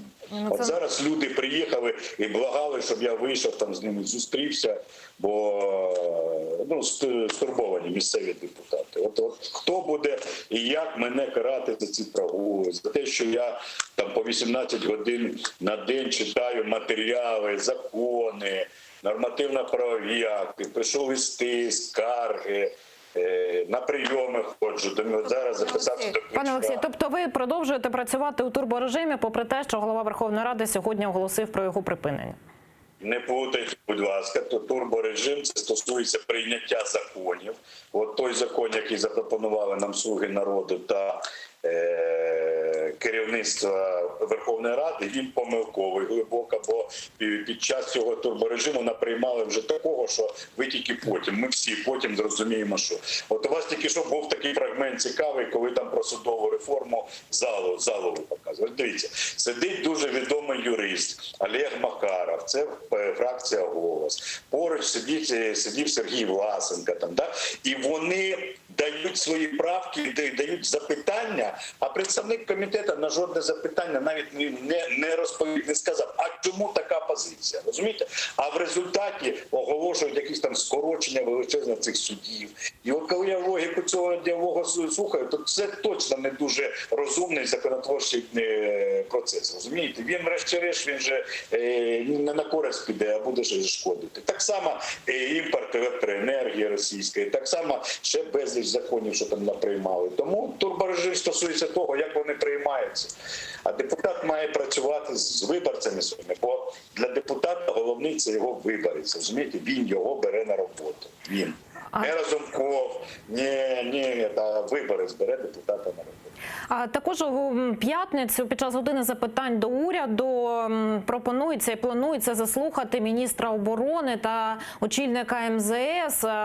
Чи є у вас до них питання і які? Дивіться, я не прихильник універсалізації оцеї. І те, що я бачу, коли зайшли в Раду молоденькі там дівчатка, хлопчаки, і вони всім займаються обороною, охороною здоров'я, енергетика, економіка, концесія. От так не буває, знаєте. Я працював двічі в урядах, от я знаю, я міністр з питань там таких-то. Я маю відповідати за свій фронт роботи, розумієте? І маю, в принципі, розуміти стратегічні пріоритети уряду для того, щоб розуміти, куди ж рухається там економіка. Я сьогодні перший заступник голови паливно-енергетичного комітету. Це значить, що мені треба бути повністю в курсі про електроенергетику, про газ, про тепло, про воду, про поводження з відходами. І ще, що в будинках у нас відбувається, розумієте? Бо нас сьогодні будинки розірвали житлово-комунальними послугами. У мене отака голова, розумієте, щоб це тримати все в голові. Але я намагаюсь. Тому я довіряю своїм колегам з фракції, які одночасно курують питання оборони, охорони правопорядку, судової реформи. Тут розумно має бути розподіл обов'язків. Дякую. Олексій Кучеренко, народний депутат від фракції «Батьківщина», був із нами наживо. Шановні гості, щодо запланованого виступу очільників Міноборони та МЗС у Верховній Раді. На вашу думку, що вони можуть сказати? Розпочнемо. Ну, я думаю, что вытаскиваются именно эти фигуры, которые отвечают за разведение войск в Золотом. И на сегодняшний день опасность ситуации в стране, что эти вещи обговариваются, люди выходят на улицы, бастуют, а у президента нет четкой позиции. Он будет до конца выполнять жестко формулу Штайнмайера или не будет. И в данной ситуации мы, к сожалению, Украина стоит перед очень большой опасностью и вызовом. Потому что если не будет выполнены взятые на себя обязательства еще Порошенко перед международным сообществом, а сейчас Зеленский вместе с МЗС их подтвердил, потому что подпись личильника МЗС стоит на документах, что будет разведение войск. Если они не в состоянии это будут выполнить, то с ними перестанут вообще разговаривать, и мы сделаем вывод, что у президента нет власти, он не в состоянии, имея Министерство обороны, имея под рукой Авакова, не может навести порядок и выполнить то, что он берет на себя обязательства. И последствия будут очень плачевные для Украины, и дальше будет только хуже в решении этих вопросов. Щодо розведення військ, давайте послухаємо, чи підтримує цей сценарій народний депутат Василь Мокань від «Слуги народу», що він розповів в ефірі АТР. Ви особисто вважаєте, що зараз на часі здійснення розведення військ? Я особисто вважаю, що якщо це є дзеркальні кроки, які дадуть можливість забезпечити стале припинення і сталий режим тиші і припинення обстрілів, то я вважаю, що такий сценарій варто розглядати, але також у мене є низка застережень, тобто я також хочу почути від, в першу чергу, міністра оборони чіткі відповіді, які сценарії розробляються на випадок порушення з боку окупантів цих домовленостей. Що ми будемо робити у випадку, якщо, наприклад, протягом 7 днів не буде все-таки забезпечений режим тиші. Тобто питань тут залишається дуже багато. От така позиція народного депутата. Пане Максиме, а ви за чи проти розведення військ? Дивіться, я вам скажу наступним чином. Я вже одного разу був особисто свідком розведення військ в районі населеного пункту Широкине ще в 2015 році. І минулого разу це закінчилось тим, що українські військові залишили цей населений пункт, його одразу зайняли окупанти. І за тиждень з цього населеного пункту був обстріляний з града Маріуполь. В результаті чого загинули діти, в результаті чого загинули мирні мешканці Маріуполя. Ось такий результат розведення військ у нас вже є. Це вже наш досвід того, як домовлятися з тією стороною. Більше того, після цього довелось військовим знов повертати цей населений пункт, знов з боями, під час яких вони так само втратили своїх героїв. Тому вірити знов, що в цей раз буде не так, мені здається безглуздо. В нас, окрім власного досвіду, є так, якщо ми на своїх помилках не вчимось, то є досвід вже світовий. Грузія розводила війська, Молдова розводила війська, Азербайджан розводив війська. І все, що вони отримали, жодна з цих країн назад не повернула свої території. Все, що вони отримали, це російські війська на своїх окупованих територіях. Ось і все. Ось така дуже проста позиція з конкретним досвідом. Зрозуміло, бо люди теж багато незадоволених ситуацією сьогоднішньою. От у столиці вкотре відбулися акції протесту, а Київський міжнародний інститут соціології провів опитування. Як ставляться українці до цих акцій, які відбулися вже з початку жовтня? Акції протесту 1 та 2 жовтня проти плану президента по завершенню конфлікту на сході країни, згідно опитуванню КМІС, підтримують 26%, не підтримують 41% опитуваних, мало розуміються у вимогах мітингарів 22%, 10% опитуваних взагалі нічого не чули про протести. Так, знову зверну увагу, це дослідження щодо акцій, які відбулися 1 та 2 жовтня. От виходячи з цих даних, чи можна зараз говорити про те, що в Україні є протестні настрої? Так, безумовно, можна говорити про те, що зараз в Україні є протестні настрої. Більше того, ці дані, ми ж розуміємо, що вони формуються здебільшого у людей через отриману інформацію з засобів зі ЗМІ.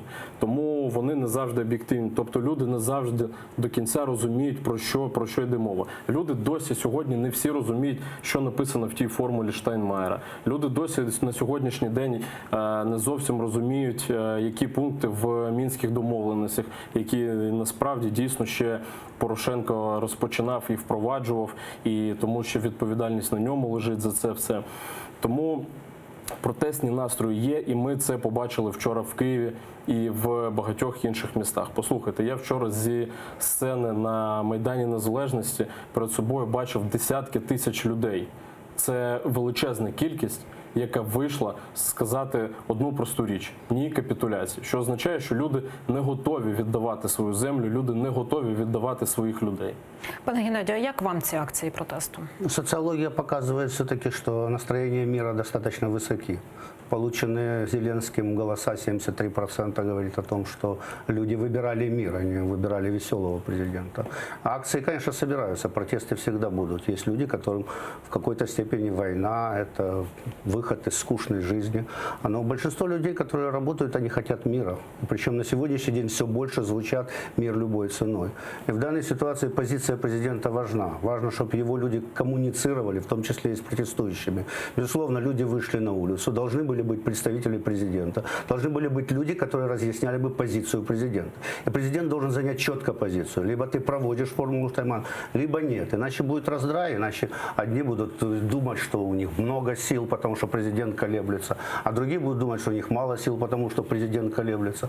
В общем-то, позиция президента на сегодняшний день ключевая. Он главнокомандующий. Когда главнокомандующий сидит в фастфуде и дает интервью 14 часов, а в это время обсывается развод войск в Золотом, то мы говорим о том, что это не совсем президент и не совсем управляет процессом. На сегодняшний день мы видим, что у президента нет сил осуществить свои намерения. И международное сообщество, те же самые премьер-министры, министры смотрят на него и говорят, он слабый президент. Он не в состоянии выполнить свое обещание и поручиться, что подпись будет выполнена. Тобто зараз можна говорити так про якийсь брак комунікації з Я боку хотів би влади? прокоментувати те, що я запевняю вас в тому, що люди, які вчора вийшли, ці десятки тисяч людей, вони так само за мир. Повірте, ветерани, які вчора йшли в голові колони, вони більше за всіх інших за мир в країні. І вони більше за всіх інших знають ціну тому миру. Тому не можна говорити, що вчора вийшли люди за війну. Ні. Вони вийшли заради того, щоб не здавали наші території, бо вони розуміють, що та формула є звичайною капітуляцією. Ми говоримо про те, що нам потрібен сьогодні мир, але ми ж не отримаємо цього миру в результаті цієї формули. Ми так само хочемо миру, але ми хочемо говорити про те, що давайте спочатку ми отримаємо контроль над кордоном, а потім вже будемо говорити про вибори. Тоді це буде дійсно розмова конструктивна про мир на українських умовах. Ви як учасник подій вчорашніх, так? Чи можна говорити про те, що досягли вчора мети поставленої? Людей, які вийшли ми це побачимо по реакції президента, але насправді він же дуже багато говорить про те, що він чує українців. Вчора було достатньо українців для того, щоб їх почути. Дуже важко їх не почути було. Тому по його реакції ми зрозуміємо, який результат. Але безумовно, те, що вчора було, те, що ми вчора побачили, означає лише одне. Те, що ця проблема болить українцям і вона для них існує. Тому якщо президент не почує, люди, українці вже вміють робити так, щоб влада почула їх. Олексій Гончаренко, народний депутат від фракції «Європейська солідарність», зараз з нами наживо. Пане Олексій, вітаю, як нас чути? Вітаю вас. Чути не дуже добре, але кажіть, будь ласка, гучніше. Пане Олексію, вчора відбулися акції протесту. 1 та 2 жовтня відбулися акції протесту. Ось виміряли соціологи, що 41% людей ці акції не підтримує, 26% підтримує. Ваша думка щодо цих акцій і щодо цих даних? Моя думка, що активна частина суспільства має право захищати себе і свою державу. І це і робить. Те, що 41% не підтримує, це їхнє право. Ми живемо в демократичній країні. Слава Богу, кожен може вже висловити свою позицію. Вчора були тисячі, десятки тисяч людей в Києві, на Хрещатику, на Майдані Незалежності. І просто я думаю, що 41% розповідають, що це є партія війни. Це неправда. Немає жодної нормальної людини, яка хоче війну. Це все є партія миру, тільки не миру шляхом капітуляції. Бо ми розуміємо, що капітуляція буде означати насправді ще більшу війну. Наступне питання до вас, як до представника парламентського бюджетного комітету. У п'ятницю очікується розгляд державного бюджету, проєкту на 2020 рік. Як ви оцінюєте проєкт державного кошторису? Розцінюю його як дуже слабкий, як такий, який не відповідає передвиборчим обіцянкам «Слуги народу» і Зеленського. Жодного підвищення реального зарплат освітян, жодної підтримки селу. Взагалі, мені здається, що це перший раз за багато-багато років немає жодної програми щодо підтримки села. Натомість є про збільшення на Офіс Президента, на каральні органи. Ну ось пріоритети, які ми бачимо, які подав уряд Гончарука. Чи ви готуєте якісь поправки? Чи будете ви готувати якісь поправки до другого читання бюджету? Ми готували, подавали правки щодо освіти і щодо виконання липневої постанови уряду, наприклад, щодо тарифної сітки для освітян, яке просто уряд не відміняє, але не збирається виконувати. По підтримку села я подав правки. Побачимо, завтра бюджетний комітет буде розглядати всі ці правки.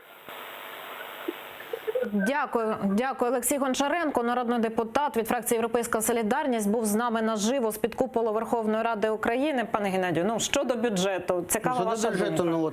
Он же говорит, Гончаренко, что підтримка села, да? Где село, а где Гончаренко? Ну вот это вот лишь бы говорить, там не заплатили осветянам. В целом же они не рассматривают, что по большому счету бюджет – это наследие бюджета Порошенко. Он не сильно отличается от того, что принимали в течение последних 4 лет при Порошенко и при Гройсмане. Это практически тот же самый бюджет с теми же самыми параметрами. Единственное, что очень серьезно бьют по социалке, начинают сокращать социалку.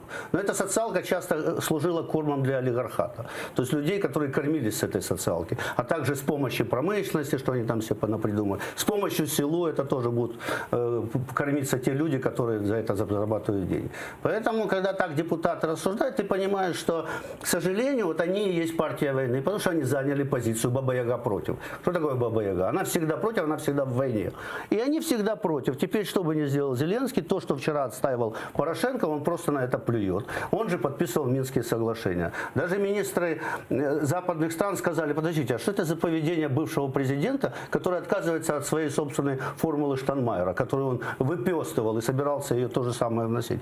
Поэтому они партия войны, их так и надо называть. Они на сегодняшний день стоят за продолжение военных действий. И, к сожалению, их поведение не очень красиво с точки зрения политического процесса. Вы вчера говорили одно, сегодня говорите другое. Я там бы поверил, что ОПЖ сегодня наоборот присоединяется к Зеленскому, потому что это им выгодно, это формула Штайнмайера, это их формула Штайнмайера в какой-то степени, пропутинская. И мы тоже говорим, да, это все пропутинское, пророссийское. Да, Украина получила военное поражение еще в 2014 году. Да, Порошенко на коленях подписал Минские соглашения. Да, это все продолжение того. Но это нельзя бесконечно тянуть. А давайте зараз послухаємо, що про проєкт державного кошторису сказала голова фракції «Батьківщина» Юлія Тимошенко.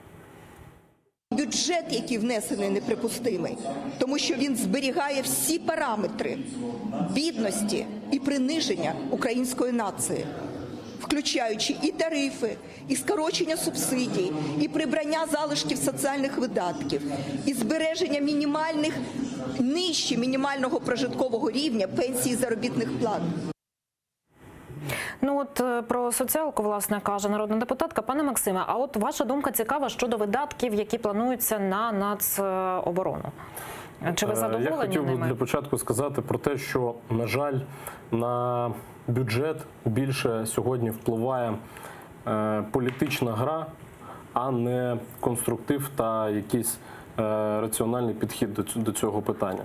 Що стосується, власне, оборони. Наскільки я знаю, то в цьому році, на наступний, точніше, хочуть закласти більше. ніж минулого разу. Ну, це логічно абсолютно, це того вимагає сьогоднішня ситуація в країні. І більше того, я б сказав, що ми повинні взагалі розставити для себе пріоритети стосовно бюджету, в тому числі, які для нас питання сьогодні пріоритетні. І, безумовно, першим буде це питання війни на Сході і оборони. І воно має стояти на першому місці. Але, на жаль, воно так само десь там в кінці хоче трохи збільшили бюджет в цьому році. На вашу думку, чи мали змогу більше виділити? Безумовно, мали. Безумовно, мали. Я ж знову ж таки кажу, що якщо підходити до цього питання раціонально, а не з точки зору політичних перегонів, ігрищ та всього іншого, то все це абсолютно реально. А от видатки, пільги якісь військових, вони зберігаються? Так, зберігаються. Була розмова про те, що хочуть там скоротити, хочуть когось прибрати, але насправді я не думаю, що сьогодні до цього питання дійдуть, адже це просто небезпечна вибухівка, яку самі собі закладають. Тому що під час війни в країні лишати пільг тих, хто захищає цю країну, це, мабуть, треба бути зовсім божевільним. Ну, а зараз давайте подивимося, як ставляться до політики в українці. КМІС провів опитування і прошу результати. Згідно дослідження Київського міжнародного інституту соціології, позитивне ставлення до голови Верховної Ради Дмитра Разумкова скоротилось на 6% – з 33 до 27. До прем'єр-міністра Олексія Гончарука позитивно ставитися стало на 7% менше. Його показники впали з 17 до 10%. Рейтинг позитивного ставлення до президента Зеленського також скоротився з 73 до 66%. Таким чином, 7% респондентів перестали позитивно ставитись до очільника держави. У «Слузі народу» вже прокоментували цю новину. Давайте послухаємо, що сказав голова Верховної Ради Дмитро Разумков. Для того, щоб бути більш коректним, треба буде дивитись ретроспективі, тому що ці рейтинги показують одне, інші рейтинги показують трошки інші показники. Багато залежить від методу обрахунку, але з іншого боку завжди реформи вони впливають на рейтинг не позитивно. От бачимо, так на 7-10% в середньому впав рейтинг. Це лише за місяць. Пане Геннадію, з чим це може бути пов'язано, на вашу думку? Есть формула, которую искал один ученый, он исследовал формулу успеха. Но он ее так и не нашел. А формула поражения, формула неуспеха он нашел. Это нравится всем. Они пытаются нравиться всем социальным группам. По большому счету, все равно президент должен занимать позицию и выглядеть все-таки направленным на определенные свершения. На сегодняшний день мы не знаем, невнятная позиция, куда мы движемся, что мы строим, а, соответственно, как мы действуем, в том числе это и по формуле Штайнмайера, в том числе и по бюджету, вообще какой службе мы служим. Ведь сейчас сошлись в Украине два интереса. Это решалы, условно говоря, там представленные в офисе президента Богданом, и, с другой стороны, лоббисты международных глобальных компаний. И вот между ними идет борьба. Где президент? С лоббистами или с решалами. И на сегодняшний день, пока он это не выберет, то и так оно и будет падать рейтинг, потому что будет невнятная позиция президента, соответственно, и его слух народа. Максим, а ваша думка, от таке падіння 7-10% за місяць, це багато чи мало? По-перше, я думаю, що це абсолютно логічно і очікувано. Перше, що на це впливає, безумовно, це питання, яке стосується оборони, розведення військ, і воно прямо відображається зараз на падінні його рейтингу. По-друге, вони, скажімо так, в них закінчились легкі хайпові питання, так, і залишились лише складні, де треба займати реально якусь конкретну позицію. І тут в них і почались проблеми. Більше того, я впевнений, що ці рейтинги будуть падати і надалі, тому що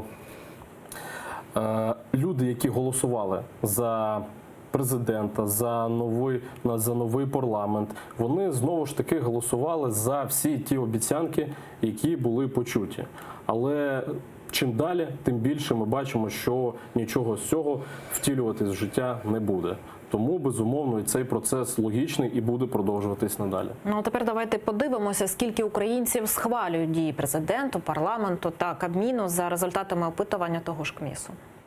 Згідно опитуванню КМІС, діяльність Верховної Ради схвалюють 53% опитуваних, не схвалюють 30%. Кабінет міністрів, на думку 51% опитуваних, проводить правильну діяльність, а 27% дії уряду не підтримують. 51% респондентів позитивно схвалює дії президента Зеленського, 27% опитуваних його дії не підтримують.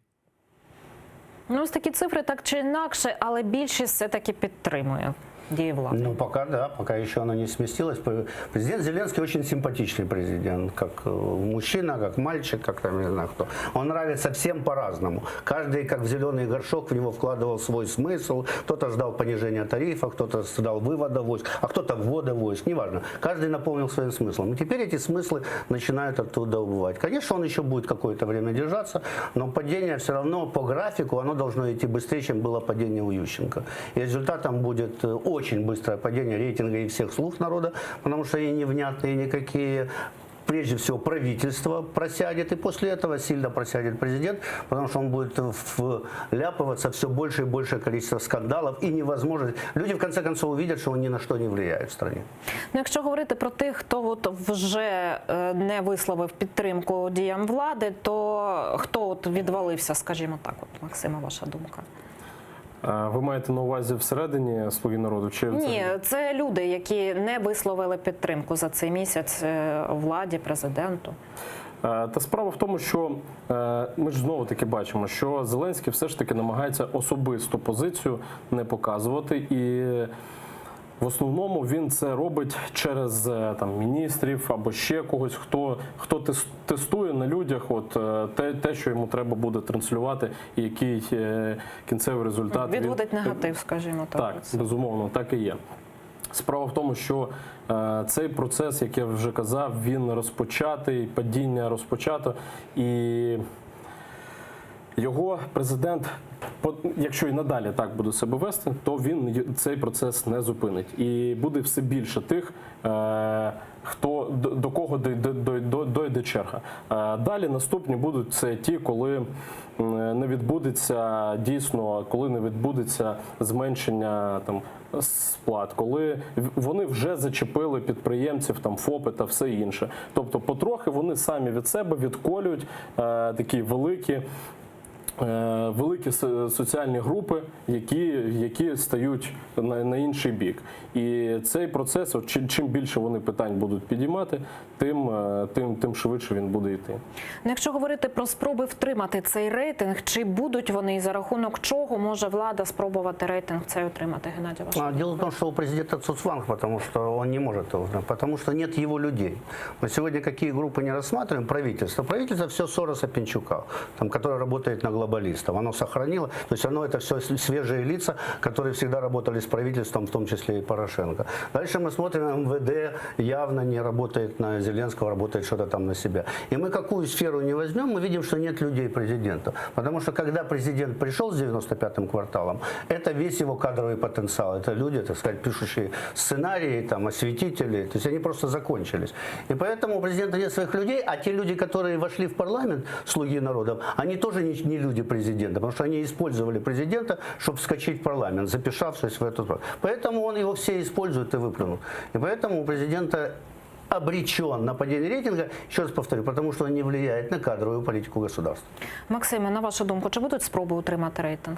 Ну, спроби, безумовно, будуть, але наскільки це буде результативно, важко сказати. Справа в тому, що взагалі єдина можливість для нього хоч якось триматись, це дійсно зайняти якусь чітку, та не якусь, а абсолютно чітку проукраїнську позицію у всіх питаннях і обирати українські формули для вирішення проблем в Україні. Ось це єдиний шлях для того, щоб він залишився та утримався. Адже вони свого часу показали такий феномен, так, зі своїм результатом, коли зайшли. Зараз ми можемо побачити ще один феномен з падінням тих результатів. Ну а чи взагалі можна це назвати феноменом? Коротко, будь ласка, ваше. Ну, Порошенко выбрал проукраинскую позицию, закончился результатом сколько там, 15%, да, 24%. Поэтому не думаю, что это позиция. Але ж він вибрав риторику проукраїнську, а не позицію. Может Це быть, різні да. речі. Но он убеждал, что он самый проукраинский из проукраинских патриотов. Дякую. Результат падения. Дякую нашим гостям. Максим Жорін та Геннадій Балашов були гостями нашої студії на цю годину. Далі ефір телеканалу АТР продовжить випуск новин «Заман». Нагадаю, що найцікавіші фрагменти з ефіру ви можете передивлятися на нашому ютуб-каналі АТР. Там ми запустили онлайн-трансляцію, тому підписуйтеся на оновлення. Я, Катерина Вишневська, прощаюся з вами лише на 20 хвилин. Скоро повернуся до цієї студії. Залишайтеся з АТР і дякую, що довіряєте.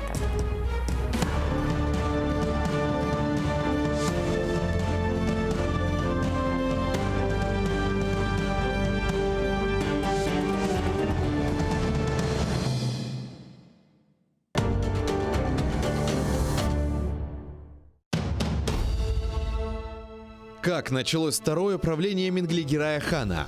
Какие новые территории он окончательно закрепил за своими потомками? И кто добровольно присягнул крымскому хану на верность? А главное, какую роль в его жизни сыграла ногайская княжна Нурсултан Мангытская? В конце 15 века в Крымском ханстве начинается настоящий строительный бум. Менглигерай инвестирует деньги в строительство новых крепостей и восстанавливает старые, особенно на берегу реки Днепр. Об этом смотрите в программе «Алтын Девир» в новом цикле «История династии Гераев». В эту субботу, 19 октября, в 17:35 на телеканале АТР, 7-я серия. Менглигерай. Хан-реформатор. Часть 4.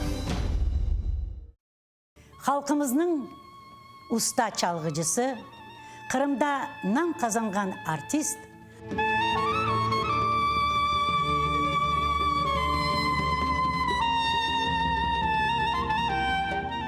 Sanat için can küldüreydi. Bizim halkımızın arasına bir acayip bir türkücü var idi biliyor. 18 Mayıs gecesinde prikaz okuldu.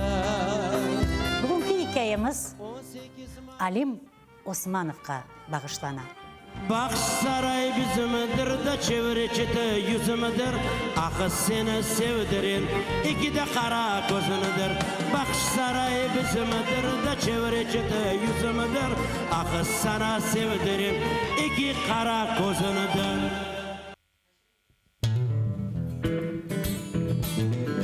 Українська музика багата на колоритні пісні. Знайомство з унікальним гуртом «Сонячна машина», учасники якого є авторами, виконавцями та мультиінструменталістами. Все це ви побачите в ефірі Джанглу Студіо на телеканалі АТР вже цієї неділі о 19:30. Yemek isterken tarlalar erekler erekler. Layık görsen men yanımda kalayım kalayım. Yemek isterken tarlalar erekler erekler. Layık görsen men yanımda kalayım kalayım. Инсаниетлик, мераметлик ве ачык йөрәк бүгенге яшәешебездә иң кирәкле, ләкин кет-кете иң раз келгән табиат чизгеседер. Ләкин буйлы инсанлар бар. Олар һичбер шәйгә бакмадан даима ярдәмгә килмәгә азырдыр. Интернетте көресің, хаста бала чыга, сон яшлар чыга. И бет ажисың уларны. Сон волонтерлар айталар, ма, шетада ярдәм итик, шетада ярдәм итик. Йөрәкте бар бездә. Ханымызда бар ярдәм итмә адамларга.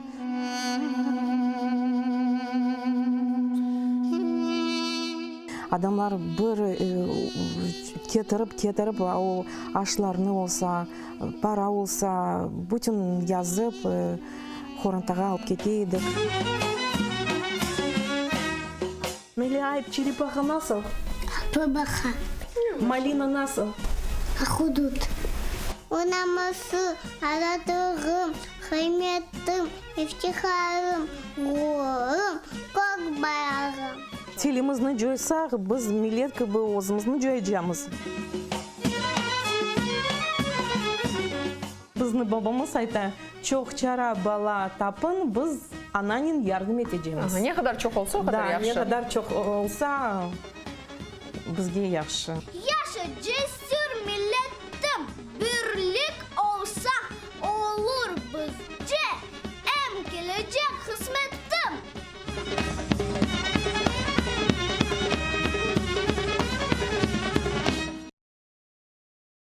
В январе-апреле 1988 года массовые демонстрации крымских татар продолжались. Они прошли в Абинске Краснодарского края, в Ташкенте, Бекабаде, Самарканде, Алмазаре, Янгиюле, Алмалыке Узбекской ССР, в Симферополе, в Новороссийске.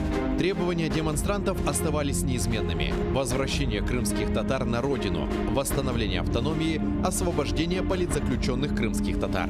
Представители власти всячески пытались противодействовать таким мероприятиям, однако остановить выступление крымских татар было уже практически невозможно. Продолжаем вспоминать события переломного в истории крымских татар 1988 года в осеннем цикле программы «Тарих Седасы» с Гульнарой Бекировой. Смотрите в воскресенье, 20 октября, в 18:00 на телеканале АТР.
– 16 жовтня 2064 день окупації Криму Росією. Полудень в Україні. В ефірі інформаційна служба «Заман». Я Олеся Галич. Вітаю вас. Стало відомо ім'я загиблої на Донбасі напередодні військової. Це 36-річна Ярослава Никоненко з Полтавщини. Вона проходила службу у 101-й бригаді. Її батько теж загинув на Донбасі. У жінки залишилась 13-річна донька. В Ярославу Никоненко поцілив ворожий снайпер. Загалом минулої доби на Донбасі загинули 2 українських військових. Ще 5 отримали поранення та бойові травми. Проросійські найманці 26 разів відкривали вогонь. Гатили із заборонених мінськими угодами мінометів, БМП, гранатометів різних систем та стрілецької зброї. За даними спостерігачів, особливо активними були ворожі снайпери. Сьогодні режим припинення вогню, збройні формування Російської Федерації та бойовики порушили вже 4 рази. Про нову дату розведення сил поблизу Золотого та Петрівського домовитися не вдалося. Про це за підсумками засідання тристоронньої контактної групи у Мінську заявив спецпредставник ОБСЄ Мартін Сайдік. Нагадаю, під час попередньої зустрічі розведення сил у цих районах було призначене на 7 жовтня. Втім, проросійські бойовики обстріли не припинили. Більше того, їх кількість різко збільшилася. Українська сторона чітко зазначила, таке розведення може відбутися тільки за умови дотримання 7-денного режиму тиші на цих ділянках. Попри зобов'язання, зафіксовані мінськими угодами, незаконні формування ОРДЛО не відводять від лінії зіткнення важку артилерію. Натомість розміщують на передовій танки та міномети. Українська сторона наголосила, виконання політичного блоку Мінських угод можливе лише за низки умов. Серед них розпуск квазіугрупувань ЛДНР, повне припинення вогню, виведення іноземних військ та відновлення контролю над українсько-російським кордоном. Наступна зустріч контактної групи відбудеться 29 жовтня. Результати переговорів тристоронньої контактної групи у Мінську, чи точніше їх відсутність, обговорювали сьогодні і у Верховній Раді. В парламенті працює наш кореспондент Олена Стецюк. Олено, вітаю. Як оцінюють депутати зустріч та якими мають бути подальші кроки України? Вітаю, колего. Поки депутати розглядають у сесійній залі поправки до судової реформи, тут у кулуарах згадують і говорять про результати тристоронньої контактної групи. Власне, в опозиції кажуть, що умова, поставлена Україною, це добре. Тобто спочатку виконання безпекових пунктів, потім політичних. Зокрема, в «Європейській солідарності» наголошують, що цьому сприяли і акції, на які виходили українці, ні капітуляції. Давайте послухаємо пряму мову Андрія Парубія. Путін ані на йоту не прагне до того, щоб були припинені обстріли. Він хоче, щоб вибори на території, яка окупована російськими військами, пройшли за наявності і російських військ, і бойовиків. І фактично вимога «Європейської солідарності» моя завжди полягає в тому, що першими мають бути виконані безпекові умови. Спочатку має бути припинена стрільба, виведена російські війська, має бути контроль над кордоном, і після масових протестів влада нарешті почула і почала говорити теж цією мовою, що перед виконанням безпекових вимог не може бути інших політичних процесів.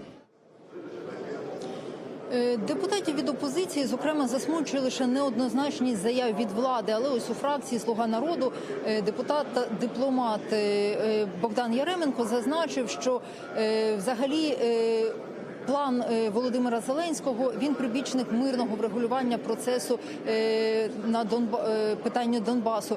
Власне, Вадим Пристайко Богдан Яременко заявив про те, що вчорашні слова Вадима Пристайка свідчать лише про те, що на відбиття агресії потрібні додаткові кошти. Власне, за словами депутата, знову ж таки від «Слуги народу» Богдана Яременка, влада є прибічником мирного врегулювання і в жодному разі не перейде червоних ліній. Давайте далі послухаємо пряму мову. Були абсолютно чітко дані роз'яснення українському суспільству, що жоден політичний діалог неможливий без досягнення безпекових критеріїв. Те, що відбувається, це є свідченням того, що всі публічно дані обіцянки президентом Зеленським виконуються. І як його намір продовжувати мирні переговори, і як неможливість, заявлена ним чітко неможливість жертвувати безпекою наших громадян. За питання Донбасу, власне, відновлення територіальної цілісності України може взятися і Верховна Рада. Власне, цього тижня може бути створена тимчасова спеціальна комісія по Донбасу. Власне, ініціатива ця прозвучала від фракції «Голос». Її підтримали і ще дві фракції – це «Європейська солідарність» і провладна фракція «Слуга народу».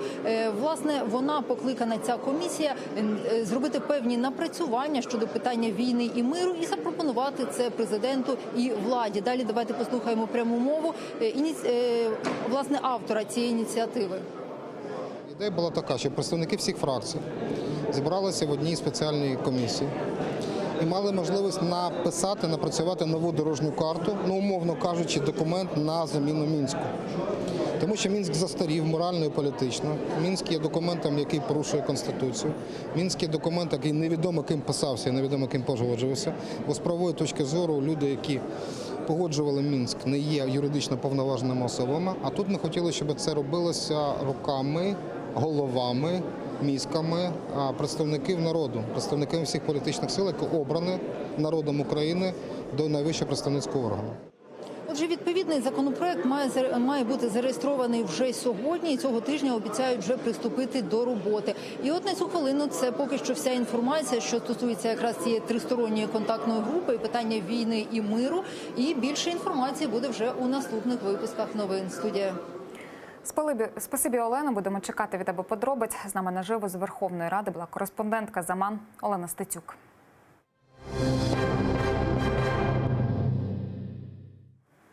Український політв'язень Олександр Шумков оголосив голодування. Він заявив, що Росія використовує бранців для шантажу України.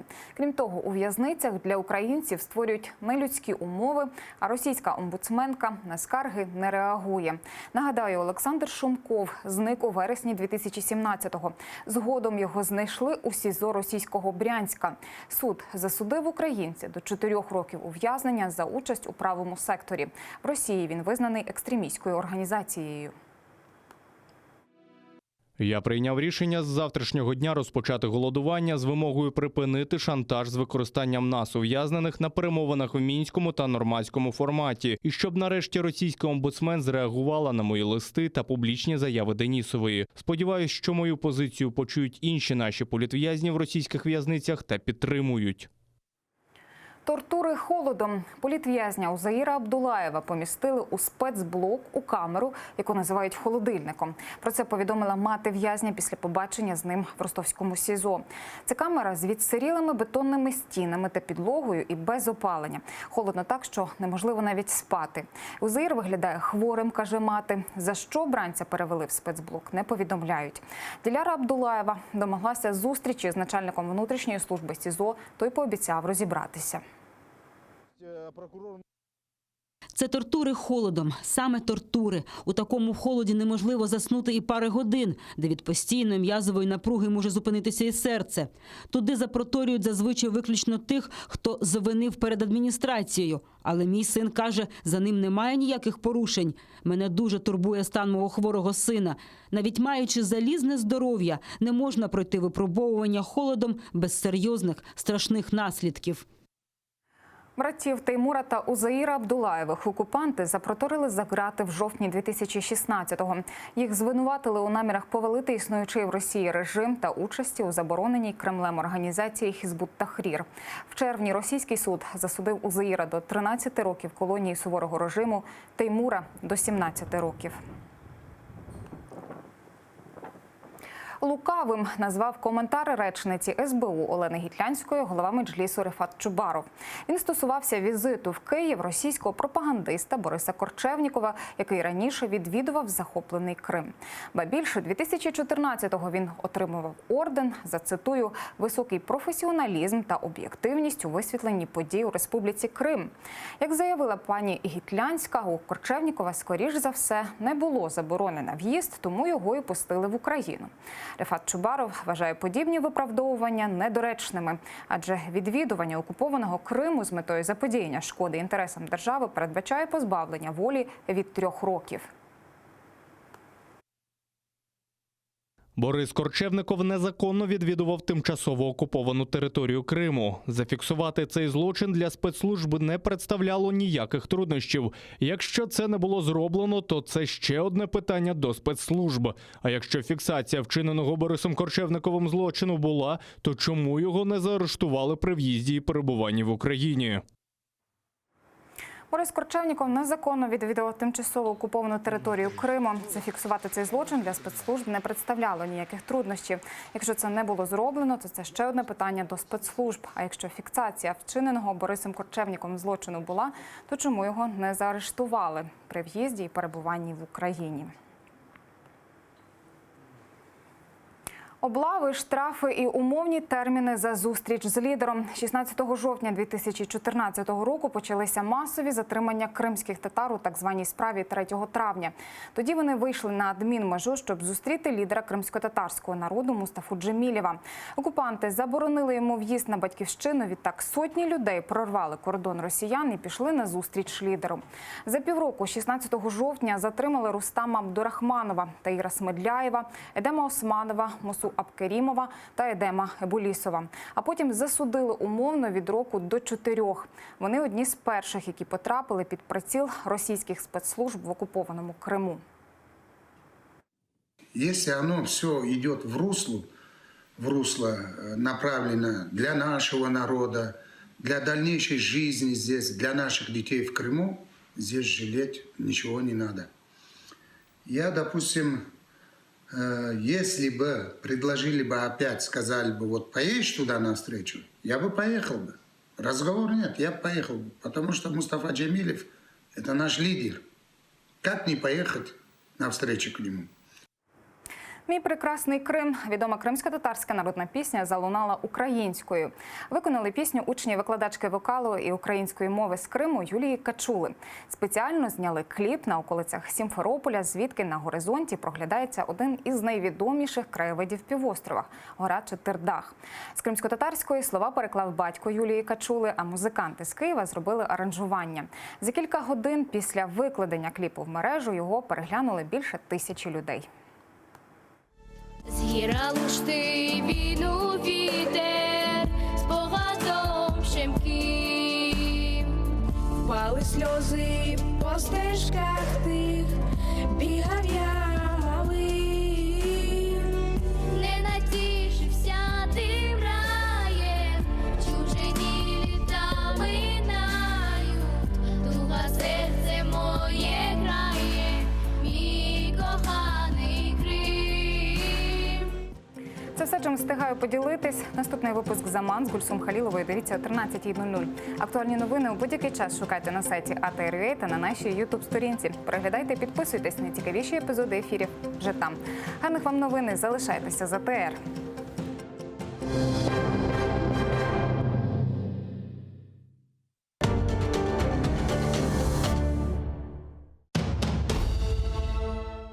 Как началось второе правление Менглигерая хана? Какие новые территории он окончательно закрепил за своими потомками? И кто добровольно присягнул крымскому хану на верность? А главное, какую роль в его жизни сыграла ногайская княжна Нурсултан Мангытская? В конце 15 века в Крымском ханстве начинается настоящий строительный бум. Менглигерай инвестирует деньги в строительство новых крепостей и восстанавливает старые, особенно на берегу реки Днепр. Об этом смотрите в программе «Алтын Девир» в новом цикле «История династии Гераев». В эту субботу, 19 октября, в 17:35 на телеканале АТР, 7-я серия. Менглигерай. Хан-реформатор. Часть 4. Халқымыздың уста çalgıcısı, Kırım'da nam kazangan artist,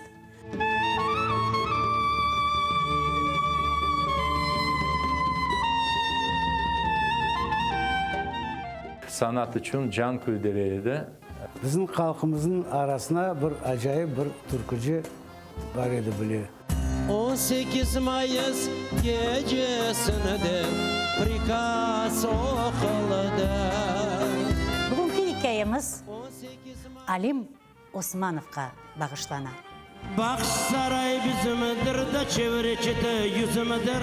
Akı seni sevdirin iki de kara gözünüdür. Bax saray bizimdir da çevrechiti yüzümüdür. Akı sana sevdirin iki kara gözünüdür.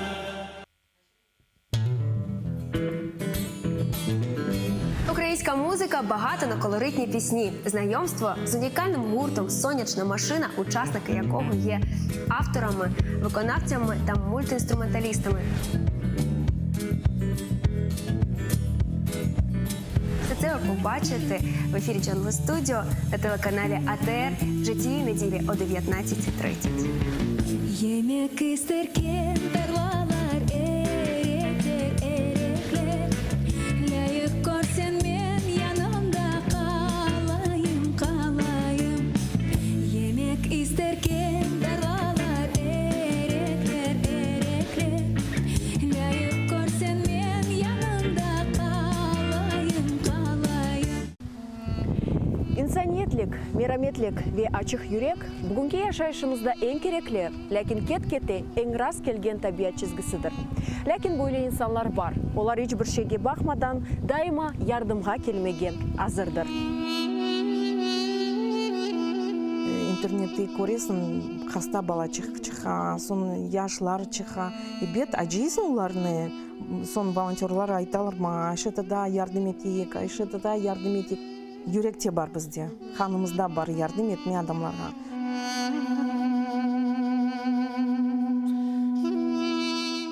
Адамлар бір кетіріп, ашларны болса, пара болса, бүтін язып, Хорантаға алып кетейдік.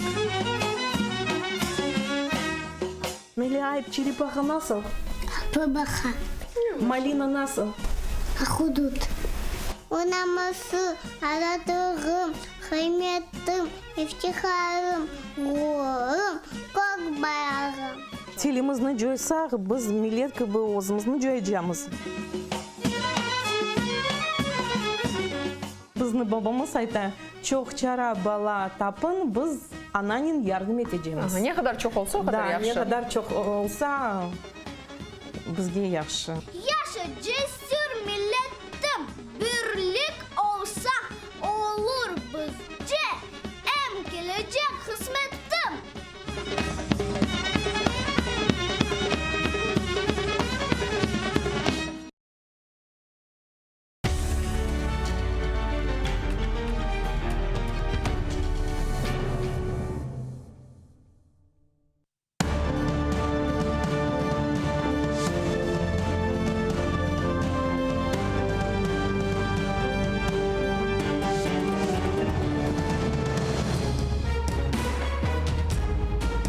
Ефір «Атир» триває. У студії Катерина Вишневська. Найближчу годину говоритимемо наживо про найцікавіше і найактуальніше. Залишайтеся з АТР, бо нам є про що розповісти.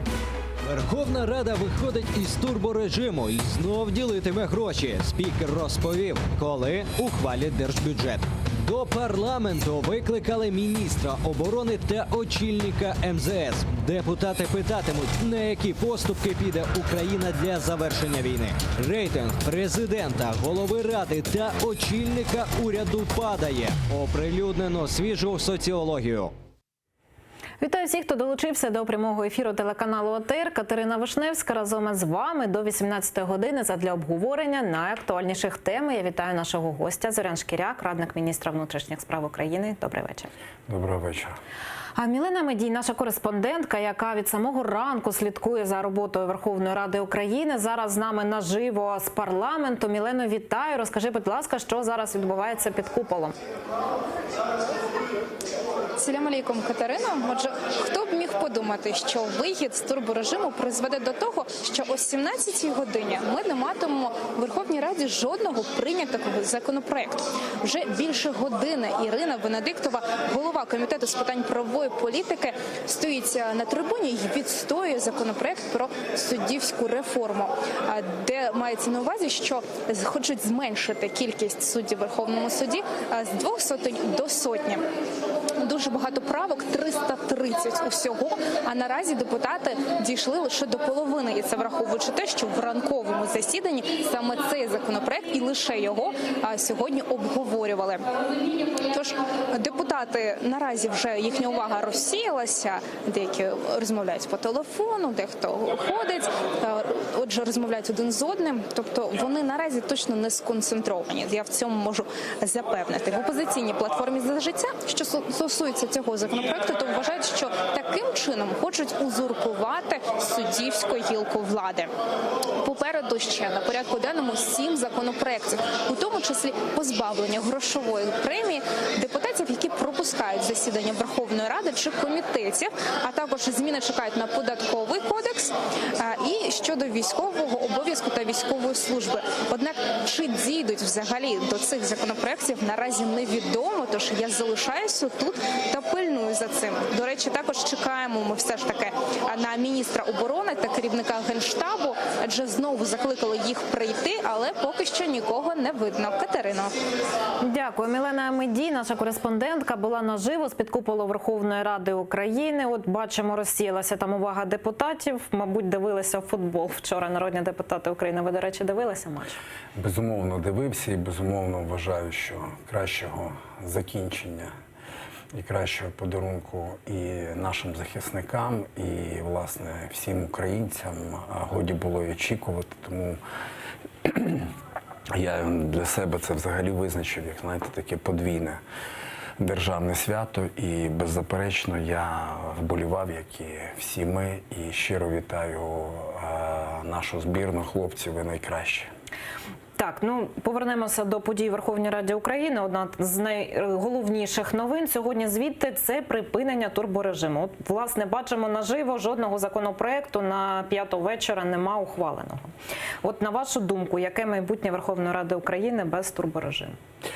Ви знаєте, справа в тому, що ми перебуваємо в об'єктивній реальності і, беззаперечно, сьогодні слід очікувати більш виваженого підходу до розгляду всіх законопроєктів, які виносяться у сесійну залу. Я не вважаю це, знаєте, чимось екстраординарним. Навпаки, я вважаю, що це абсолютно нормальна робота Верховної Ради, коли до кожного законопроєкту потрібно приходити досить прискіпливо, особливо коли мова йде про достатньо серйозні речі, які сьогодні пропонуються і, зрештою, очікуються як прийняті закони, які повинен бути виконувати кожен громадянин. Тому час покаже, побачимо, чим закінчиться сьогоднішній день, власне, і сесійний тиждень.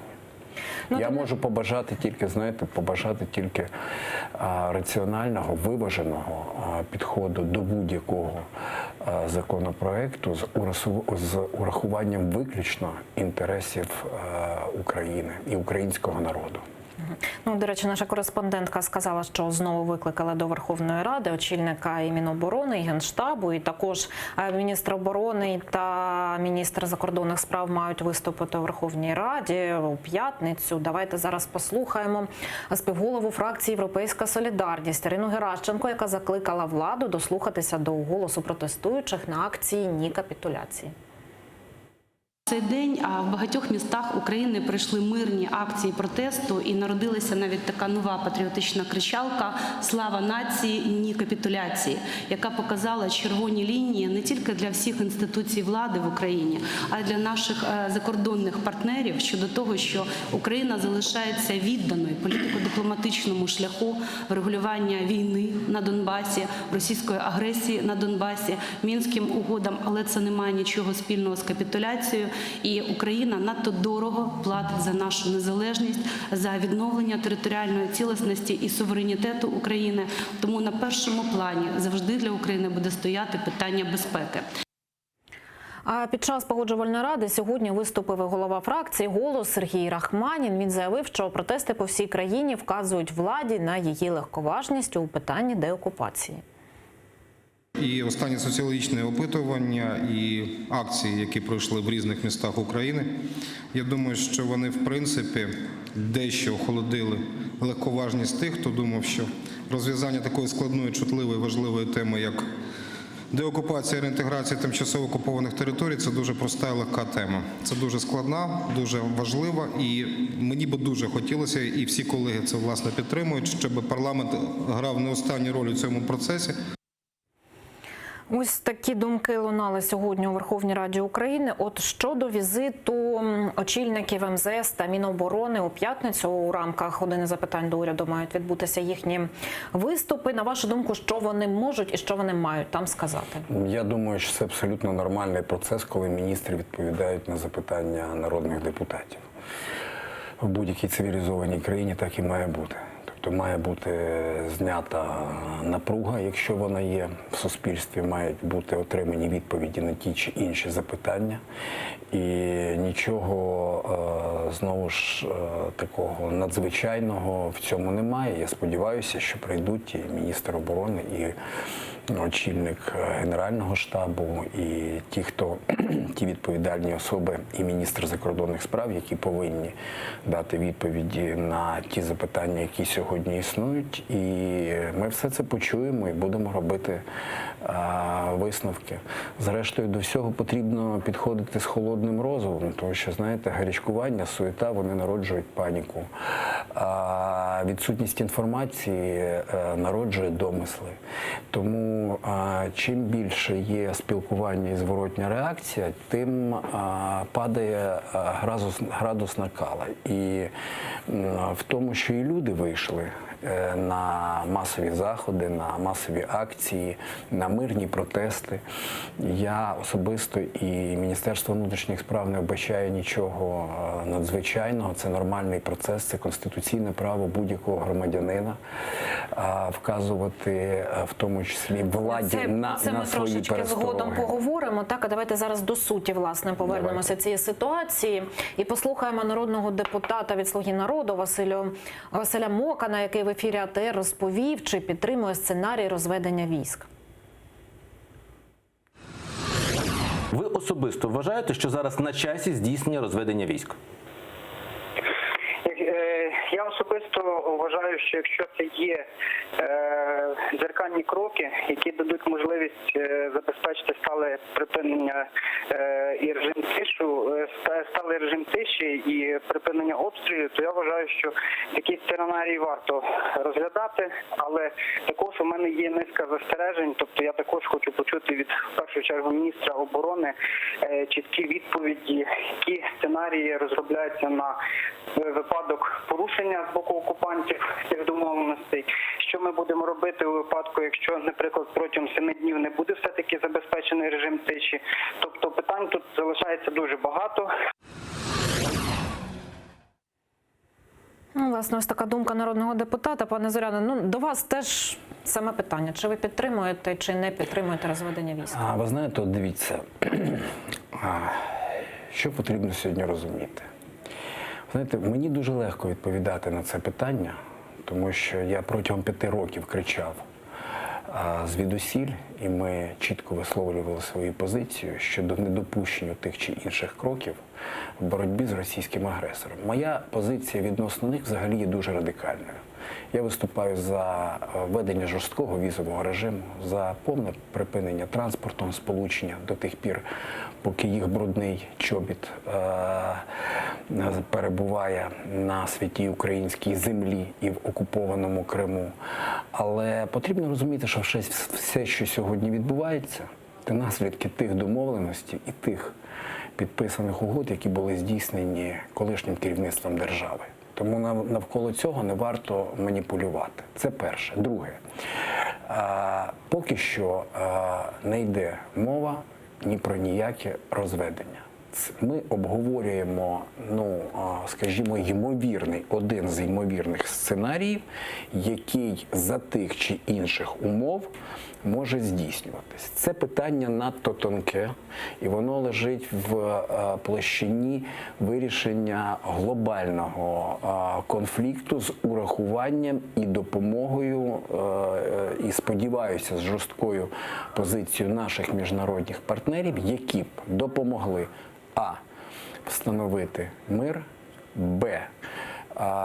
взяти повний контроль над окупованою частиною Луганської і Донецької області. До речі, тут постійно потрібно говорити і про Крим, і це була величезна помилка Порошенка, що в контексті цих домовленостей не згадувався анексований Крим. І тоді, коли буде, принаймні, ясність в цих питаннях, то тоді можна буде робити висновки. Але сигнали посилати необхідно. І, безумовно, ні про яку капітуляцію не може бути ніякої розмови. І коли ми говоримо, знову ж, про розведення, то я вам відповідаю дуже чітко. Про яке розведення може йти мова, коли сьогодні вночі був здійснений обстріл Золотого і Петрівського з боку російсько-терористичних військ? Про що ми говоримо? Це зрозуміло. Але якщо буде витримано оцю умову, що 7 днів має бути тиша, і вона буде, як тоді? Чекайте, давайте спочатку побачимо, чи буде витримана ця тиша, чи ні. Я взагалі не вірю Російській імперії. Ви знаєте, я дуже чітко відреагував, я завжди нагадую слова Бісмарка, зараз їх уже всі пригадують, так, що будь-який договір, укладений з Росією, не вартий того папірця, на якому підписаний. І тому тут, безперечно, керівництво держави повинно підходити дуже виважено до прийняття тих чи інших рішень, тому що мова йде про безпеку, мова йде про державний суверенітет. І беззаперечно це речі, які сьогодні вони турбують, хвилюють суспільство. І саме тому, власне, люди про це говорять. Нічого страшного в цьому нема. Але я просто закінчу одним реченням. Давайте трошечки крапочку поставимо зараз. Нагнітати і, так би мовити, надмірно цю ситуацію розкачувати теж не потрібно. Бо наразі немає ніяких рішень, немає ніяких уже ключових речей, які б дали можливість нам вважати, що буде здійснено саме так. От Юрій Табах, капітан першого рангу ВМС США, зараз з нами наживо. Долучаємо його до нашої розмови. Пане Юрію, вітаю. Як нас чути? Добрий вечір, Україна. А щодо розведення сил, про яке зараз так багато говориться? Я по-українськи, я не розумію. Добре. Что касается разведения сил, разведения войск, как вы это расцениваете? Вы за или против? Я не за и не против, так как я не украинец, это ваше дело, как вы и зачем вы это будете делать. Я просто могу единственное, что сказать, что разведение войск это не простая операция, она не происходит за один день или за месяц. Это много переговоров, это часто надо обсуждать, что последует после одного другого. Я не совсем понимаю, какие войска у вас будут разводиться, потому что, насколько я знаю, россияне говорят, что их там нет. Поэтому вы разводите войска чьи? Но я могу сказать еще из своего... Мне очень сложно говорить, потому что я слышу свое эхо. И я знаю из своего опыта, что когда я служил в войсках ООН в Абхазии, то тоже там развели войска абхазские и грузинские, и отвели орудия какого-то калибра, большого калибра, и сняли затворы с них, чтобы из них стрелять нельзя было. Но в какой-то момент почему-то через несколько дней у абхазских войск оказались все затворы обратно. Конечно, за затворами следила российская армия. И они были все и грузинской стороной, и абхазской стороной были сданы россиянам. Но у абхазов каким-то образом они появились. Через несколько дней абхазы стали обстреливать грузин из крупнокалиберных орудий. Поэтому, конечно, при всем этом надо учитывать, с кем вы имеете дело, кто ваш партнер в этой операции. Спасибо большое. Дякую. Юрій Табах, капітан першого рангу ВМС США, був з нами наживо. А ми повернемося до теми, яку вже трошечки зачепали. В столиці вкотре відбулися акції протесту. І щодо акцій, які ще були на початку жовтня, Київський міжнародний інститут соціології провів опитування. І давайте зараз подивимося, як до них ставляться українці. Акції протесту 1 та 2 жовтня проти плану президента по завершенню конфлікту на сході країни, згідно опитуванню КМІС, підтримують 26%, не підтримують 41% опитуваних. Мало розуміються у вимогах мітингарів 22%. 10% опитуваних взагалі нічого не чули про протести. Ось такі результати. І от виходячи з цих даних, чи можна говорити про те, що є протестні настрої в Україні сьогодні? Та в протестних настроях немає взагалі нічого крамольного. Ну, вони є, були і будуть. І так ми не говоримо, що це крамольно чи ні? Вони є? Ну, звичайно, ну, якщо люди виходять на вулиці, то звичайно, що є протестні настрої. Ну, що ж в цьому поганого?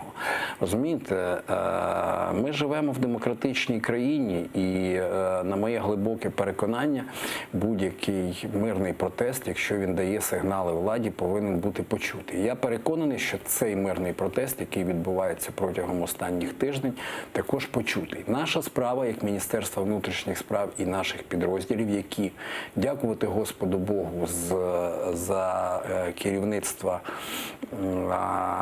Арсена Авакова витримують, власне, те і показують, за що ми стільки років боролися, повну деполітизацію правоохоронної системи, яка входить в систему Міністерства внутрішніх справ. Наша справа – це захищати права і свободи мирних громадян. І ми це право будемо неухильно захищати, звичайно, там, де не перейдені якісь критерії і ті кордони, які порушують закони України. Тому і попередні всі акції, і вчора ви бачили, що, на мій погляд, пройшло все так, як має бути в цивілізованій державі. Нам можуть позаздрити сьогодні не одна європейська країна. Подивіться, що там відбувається. Да? Зокрема, зараз і можете Барселону там згадати і так далі. Я вже мовчу про Гонконг. Ось. І таких прикладів море. Але я тішуся з того, що в Україні справді народилося громадянське суспільство, яке не тільки може давати ті чи інші сигнали, але яке і шанує інституції держави.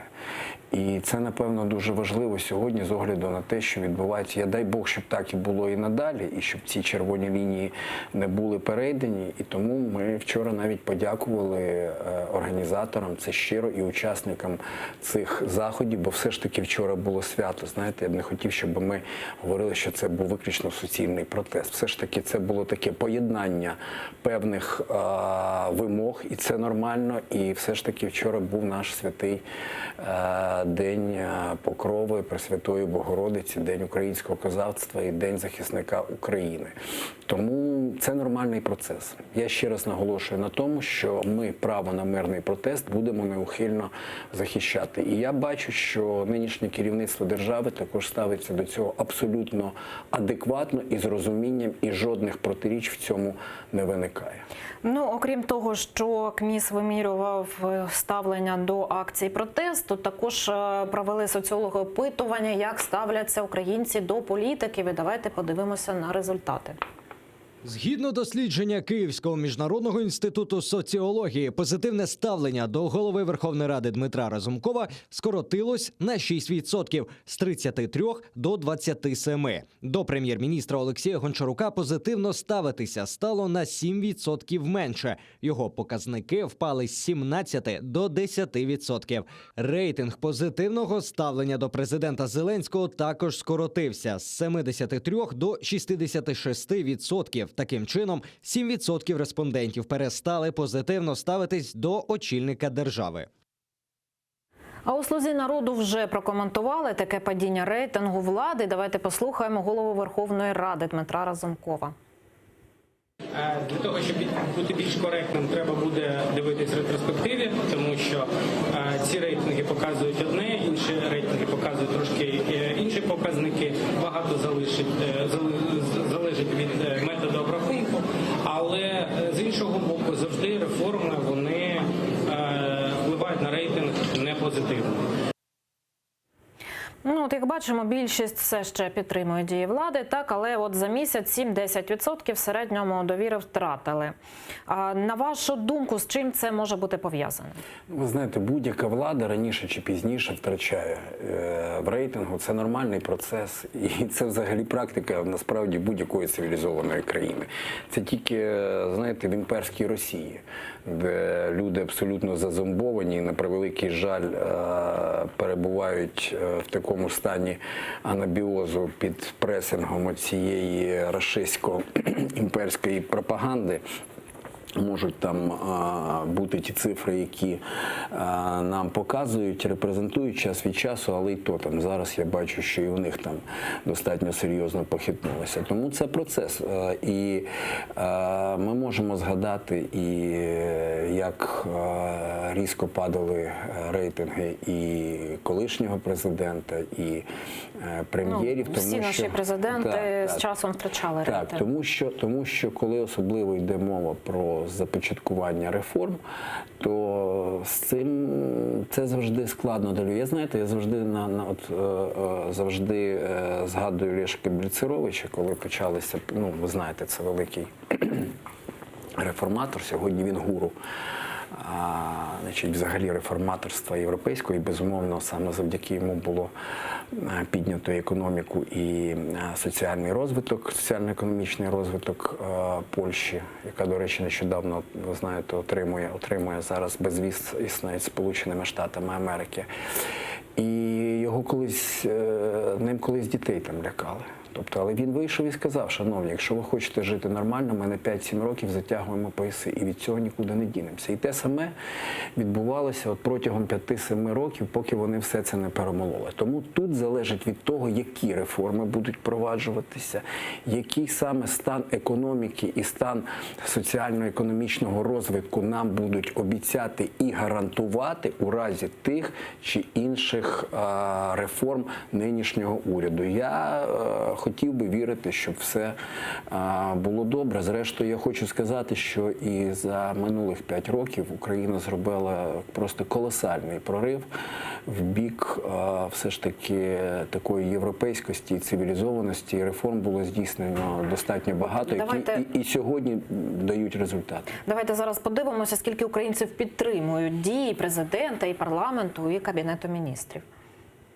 Згідно опитуванню КМІС, діяльність Верховної Ради схвалюють 53% опитуваних, не схвалюють 30%. Кабінет міністрів, на думку 51% опитуваних, проводить правильну діяльність, а 27% дії уряду не підтримують. 51% респондентів позитивно схвалює дії президента Зеленського, 27% опитуваних його дії не підтримують.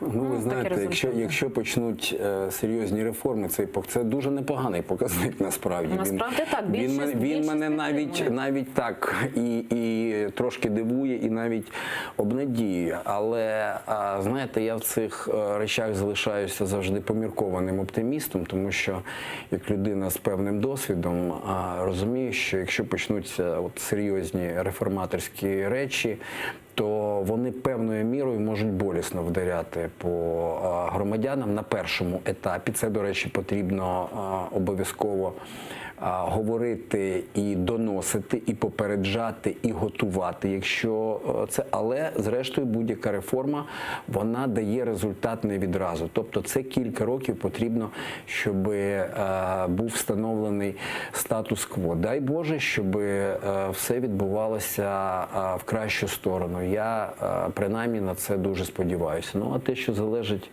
від Міністерства внутрішніх справ, безумовно, ми будемо забезпечувати на максимумі. Ну, якщо говорити про оце просідання, яке от зараз соціологія зафіксувала, то, на вашу думку, хто ці люди, які не висловили тепер же через місяць такої довіри, яка була раніше до президента? Мені важко сказати. Ви знаєте, це ж лежить в площині сприйняття кожної людини. Ну, грубо кажучи, твою точку зору може поміняти одне слово або одна фраза когось із очільників держави або з його оточення. І в цьому контексті якраз дуже важливо, щоб і президент, і ті, хто його оточують, все ж таки чітко усвідомлювали, наскільки важлива і потрібна сьогодні комунікація з суспільством, наскільки потрібно відповідати на ті виклики, які і існують в державі. І що сьогодні, коли Україна перебуває в стані війни з російським агресором, коли ми практично кожного дня втрачаємо своїх воїнів-героїв, коли 14 тисяч безневинно загиблих українських громадян і наших захисників поклали свої голови за збереження української держави, ці речі стоять на першому плані. Власне, як і безпекова компонента, про яку ми з вами сьогодні вже говорили. Тому потрібно робити висновки і все ж таки йти на зустріч. До речі, я споглядаю, що сьогодні цей зворотній зв'язок покращується, і це мене обнадіює. Я б хотів, щоб так було і надалі. Ну, якщо знову ж таки повертатися до рейтингів і їх втримання, чи буде намагатися, на вашу думку, президент, влада втримати такі високі рейтинги, адже дійсно безпрецедентні цифри ми бачили? Я точно не президент і не маю скажімо так, стосунку до команди президента і там до його політичної сили. Я представляю Міністерство внутрішніх справ України і пишаюся тим, що працюю в команді найефективнішого міністра за всю історію незалежності Арсена Авакова. Тому важко мені оцінювати, які кроки, які дії вони будуть здійснювати, щоб втримати чи не втримати. Але на моє глибоке переконання не повинно бути, розумієте, повинно бути розуміння робити користь для держави і захищати інтереси держави. І тут не потрібно думати виключно про рейтинги, тому що популізм, якщо це існує і якщо це є, він може привести до дуже тяжких наслідків. Особисто я для себе вже давним-давно вивів формулу, що політичний популізм, він певною мірою гірше, ніж корупція. Тому що потім від того страждає вся держава, а не якась локальна структура чи локальна галузь. І оце, мабуть, потрібно усвідомлювати. Не можна обіцяти те, що здійснити нереально. І якщо це навіть боляче, то про це потрібно сказати. Дякую. Небагато часу нас залишається. І ще на порядку денному одна дуже важлива тема. Проект бюджету на 2020 рік не відповідає передвиборчим обіцянкам влади. Так оцінив кошторис народний депутат від Європейської солідарності Олексій Гончаренко. Давайте послухаємо. Розцінюю його як дуже слабкий, як такий, який не відповідає передвиборчим обіцянкам «Слуги народу» і Зеленського. Жодного підвищення реального зарплат освітян, жодної підтримки селу. Взагалі, мені здається, що це перший раз за багато-багато років немає жодної програми щодо підтримки села. Натомість є про збільшення на Офіс Президента, на каральні органи. Ну ось пріоритети, які ми бачимо, які подав уряд Гончарука. А голова фракції «Батьківщина» Юлія Тимошенко називає пропонований проект бюджету неприпустимим. Давайте послухаємо. Бюджет, який внесений, неприпустимий, тому що він зберігає всі параметри бідності і приниження української нації, включаючи і тарифи, і скорочення субсидій, і прибрання залишків соціальних видатків, і збереження мінімальних, нижче мінімального прожиткового рівня пенсій і заробітних плат. Так, ось такі думки народних депутатів. От до вас, мабуть, так у вашій царині якісь є питання до... Ми дуже серйозно відносимося. Це дуже, безумовно, болюча тема, тому що сьогодні надзвичайно важливо зберегти достойний бюджет в першу чергу на безпеку. Безумовно, це бюджет на Збройні Сили України, тобто на армію. Безумовно, це повинен бути адекватний і зрозумілий бюджет на підрозділи Міністерства внутрішніх справ. Тут жодних сумнівів немає. І будемо сподіватися, що депутати дослухаються до тих пропозицій, які сьогодні є безпосередньо у нас. І вже в процесі обговорення, звичайно, що завжди будуть намагатися знайти ті чи інші компроміси, але все ж таки ми отримаємо достойний бюджет саме на безпекову компоненту. Долучаю до нашої розмови Андрія Длігача, доктора економічних наук. Пане Андрію, вітаю, як нас чути? Вітаю вас. Чудово. Так, пане Андрію, у п'ятницю Верховна Рада вже має розглянути перший етап такий розгляду бюджету на 2020 рік. А ваші думки стосовно цього проекту державного кошторису? Ну, по-перше, маю сказати, що в Україні вже працює трирічна бюджетна резолюція, і це дає можливість планувати бюджет не в рамках одного року, а бачити перспективу. Цей процес запущений Міністерством фінансів, і це позитивно. Друге, більшість статей державного бюджету є такими, що держава змушена реалізовувати. Це виплати по зовнішніх боргах. Це компенсація дефіциту пенсійного фонду, інші соціальні виплати, бюджет на медицину, на освіту. Тому держава насправді інвестиційну частину бюджету закладає доволі незначну. Хоча якраз економічне зростання передбачає, що держава має більше інвестувати, більше витрачати на розвиток інфраструктури, енергетичної і іншої. Тому бюджет в цілому не є бюджетом прогресу, це бюджет стабільності, і в цілому він відповідає бюджетній резолюції. Ну, якщо знову ж таки говорити, це лише перше читання і мають бути правки подані до другого. На вашу думку, як може змінюватися бюджет, які можуть бути пропозиції від різних політичних фракцій? На жаль, це не буде покращення бюджету, це буде реалізація традиційних депутатських хотєлок. Коли депутати, особливо мажоритарники, починають розтягувати державний бюджет на реалізацію власних обіцянок чи місцевих проєктів. На жаль, це ганебна практика, і сподіваюся, що з наступною виборчою реформою ми не будемо мати таких мажоритарників. Далі, я сподіваюся, що будуть виправлені певні помилки бюджету, ну вони доволі незначні, і відбудеться все ж таки, що з'явиться в бюджеті таке, щоб давало можливість говорити про економічне зростання. Але це має бути пов'язано із приватизацією, із реформою землі. Я сподіваюся, перш за все, і це головне сподівання на депутатів, що вони знайдуть собі мужність не стільки дивитися на соціологію, скільки на здоровий глузд і майбутнє українців і власників землі в Україні, що буде розморожений ринок землі. Дякую, Андрій Длігач, доктор економічних наук, був з нами наживо. Зоряне, одне питання до вас. От на вашу думку, чи будуть дійсно ці хотілки такі впроваджуватися? Ми ж зараз це побачимо. Ви знаєте, я завжди прихильник того, щоб уникати пустопорожніх декларацій. А якщо є питання, в тому числі до формування бюджету, то намагатися ці питання врегулювати і вирішити. Чи такі хотілки можливі? Та, звичайно, можливі. Чи вони будуть, час покаже.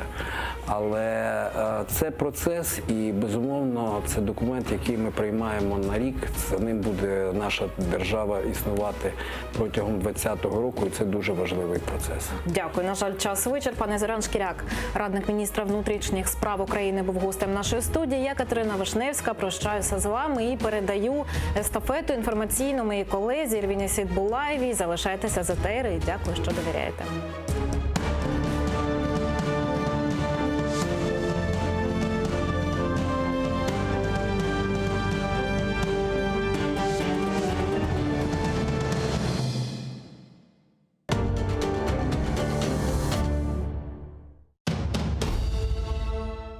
Как началось второе правление Менглигерая хана?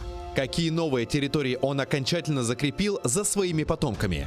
И кто добровольно присягнул крымскому хану на верность? А главное, какую роль в его жизни сыграла ногайская княжна Нурсултан Мангытская? В конце 15 века в Крымском ханстве начинается настоящий строительный бум. Менглигерай инвестирует деньги в строительство новых крепостей и восстанавливает старые, особенно на берегу реки Днепр.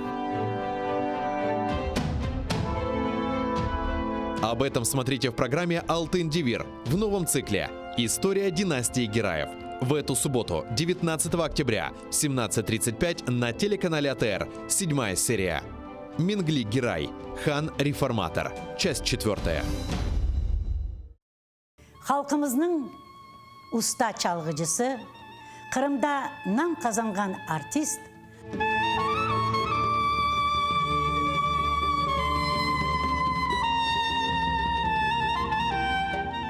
sanat için can küldeleri. Bizim halkımızın arasına bir acayip bir türkücü var idi biliyor. 18 Mayıs gecesinde prikaz okuldu. Bugünkü hikayemiz Alim Osmanov'a bağışlanan. Bax saray bizimdir da çevreci yüzümüdür. Ah seni sevdirin iki de kara gözünüdür. Bax saray bizimdir da çevreci yüzümüdür. Ah sana sevdirin iki kara gözünüdür.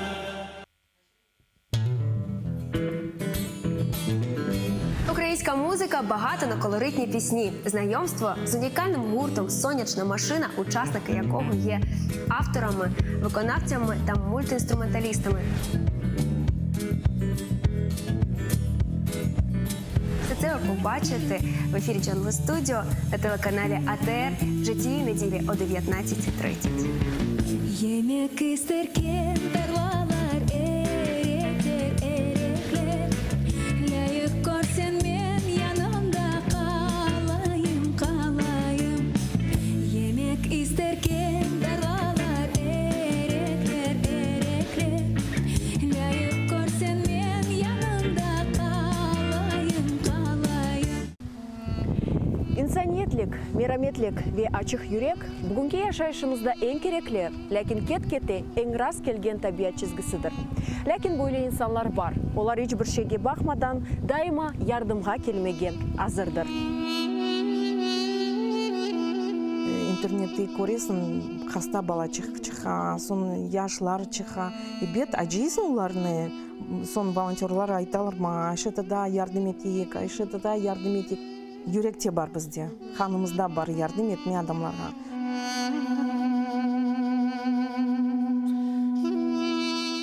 Адамлар бер кетереп, ау ашларны булса, пара булса, бүтән язып, хорантага алып кетейдек. Милай, черепаха насыл? Бабаха. Малина насыл? Ахудут. Унамасы, аратығым, хайметтім, ифтихарым, ғорым, көк баяғым. Телімізні жойсақ, біз милеткі бұл өзімізні жойжамыз. Біздің бабамыз айта, чоқ чара бала тапын, біз ананин ярдым етежеміз. Не қадар чоқ олса, о қадар яқшы. Да, не қадар чоқ олса, бізге яқшы. Яша жесір милеттім, бірлік олса, olur bizce, em gelecek kısmettim.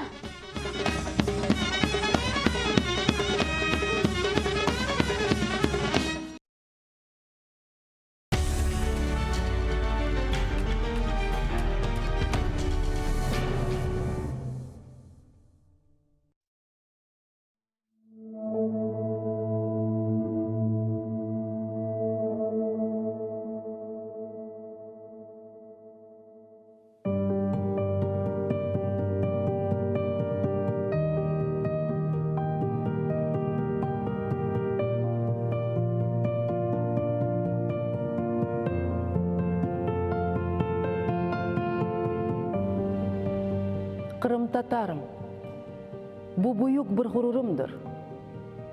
Қырым татарым, қатырам әждадымдан мирас олған ғайрет. Қырым татарым, ақ жесүр қалқым, көргенсін сен неже беля ве фелакет. Көрдің ижрет, ақаретлер, амма йықылмай. Баш егмей, әршіге қаршы тұрдым. Намысына ифтиралар төктілер. Ләкин теміз ве пактыр. Қырым татар адым. Қырым татарым. Юрегім күнештір. Бұл дортсе біле. Севем қалқымызны. Қорқу білмес. Сав көңіллі. Жесаретлісіз. Мен теменна етем оғымызде. Сорары семенден бірі. Сен кімсің? Söyle kalkın tertip nizam ve adetini. Айтырым. Bu büyük bir gururumdur. Şükür. Kırım tatardır. Milletim.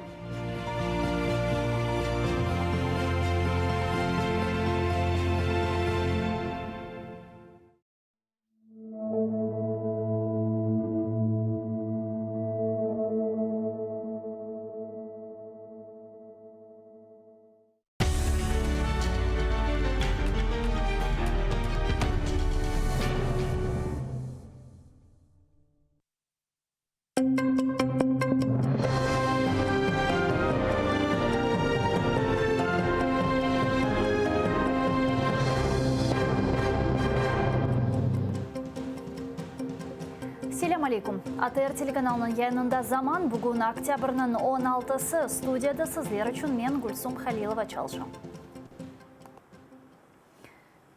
Кечкен геже Донбасста екі Украина аскері иляк олды. Олардан бірі 36 яшындаки Полтавалы Ярослава Никоненко. О ордының 101 бригадасында қызмет етеді. Оның бабасы да Донбасста иляк олған. Шымды есе оның 13 яшындаки қызы қалды. Ярослава Никоненконы душман нишанчысы өлдірді. Да 5 Украина аскері яраланды. Рус işgalcilері 23 кере позицияларымызға үжум етті. Олар Минск аңлашмалары ясақ еткен майнатыжы БМП-леріні қоланып Украина аскерлеріні бомбардыман етті. Бүгін енді сүкінет режимі Русияның оргітлері тарафындан 4 кере бұзылды. Золотеве Петривские янында арбейлер чекөлөві не вақыт олажағы ақта аңлашып оламадылар. Минскте кечірілген үш тарафлы контакт группасы отырышының бұл кабинеті жасыны ОБСЕ мақсус темтелжісі Мартин Сайди кайдынлатты. Малым олғаны кебі бұндан евелке көрішівді үш тараф арбейлерінің чекөлөвіні 7 октябрь күніне белгілеген еді. Ләкін рус işgalcilері атешіні кесмеді, аксине да чоқлаштырды. Українська сторона чітко зазначила, таке розведення може відбутися тільки за умови дотримання семиденного режиму тиші на цих ділянках. Попри зобов'язання, зафіксоване мінськими угодами, незаконні формування ОРДЛО не відводять від лінії зіткнення важку артилерію. Натомість розміщують на передовій танки та міномети. Украина тарафы Минск аңлашмаларының саяси бөлігіні тек бір қач шарттан сон еріне кетірежегіні илан етті. Шартлар сырасында ЛДНР оргутлерінің дағылмасы, атешінің екіленмесі, чет ел ордуларының чығышы ве Украина-Русия сыңырында незіретінің ғайрадан тікленмесідір. Үч тарафлы контакт группасында музакерелер нәтижелеріне бүгін Украина юқары шурасында лаф етелер. Парламентте бізі мұхберіміз Лена Стецюк чалыша. Лена, селям алейкум, тарифет депутатлар Минсктеки музакерелерге насыл қимет кеселер? Вітаю ще раз, колего. Отже, депутати продовжують розглядати поки що поправки до судової реформи, але, власне, у кулуарах однією із топ-тем є результати тристоронньої контактної групи у Мінську. В опозиції, зокрема, наголошують, що добре, що Україна поставила свою вимогу, тобто формулу України, що спочатку безпековий аспект, а потім вже політичний. І кажуть, що, зокрема, і завдяки тому, що люди вийшли на акцію протесту «Ні капітуляції». Давайте послухаємо Андрія Парубія. Путін ані на йоту не прагне до того, щоб були припинені обстріли. Він хоче, щоб вибори на території, яка окупована російськими військами, пройшли за наявності і російських військ, і бойовиків. І фактично вимога європейської солідарності, і моя, завжди полягає в тому, що першими мають бути виконані безпекові умови. Спочатку має бути припинена стрільба, виведена російські війська, має бути контроль над кордоном, і після масових протестів влада нарешті почула і почала говорити теж цією мовою, що перед виконанням безпекових вимог не може бути інших політичних процесів. У президентській фракції «Слуга народу» наголошують на тому, що попри відсутність результату у Мінську, Володимир Зеленський залишається прибічником мирного врегулювання конфлікту на Донбасі. Власне, за словами депутата від цієї фракції, а також дипломата Богдана Яременка, власне, карту мирного плану мають підготувати, зокрема, Нормандська четвірка. І він ще раз наголошує, що Україна в жодному разі не перейде червоних ліній. Давайте послухаємо депутата. Були абсолютно чітко дані роз'яснення українському суспільству, що жоден політичний діалог неможливий без досягнення безпекових критеріїв. Те, що відбувається, це є свідченням того, що всі публічно дані обіцянки президентом Зеленським виконуються. І як його намір продовжувати мирні переговори, і як неможливість, заявлена ним чітко неможливість жертвувати безпекою наших громадян.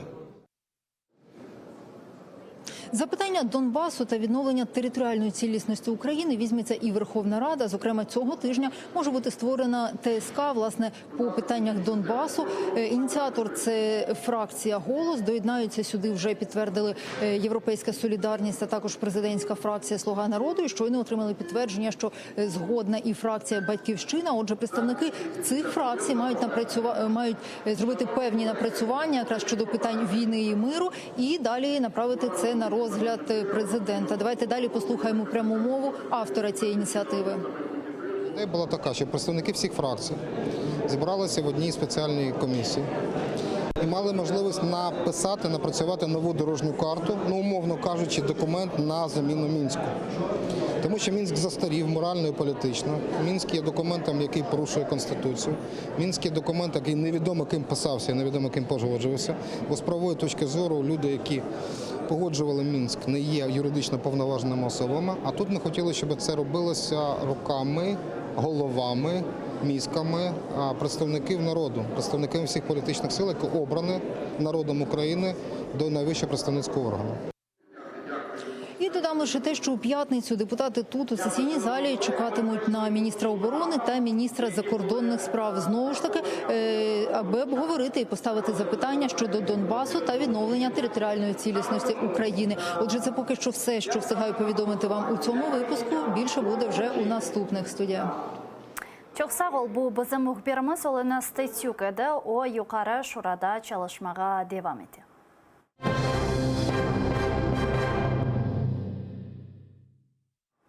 Украин саяси мабюсы Александр Шумков ачлық гребіні илян етті. Білдіргеніне көре Русия мабуслеріні Украинаны тәқтет етмек үшін қоланы.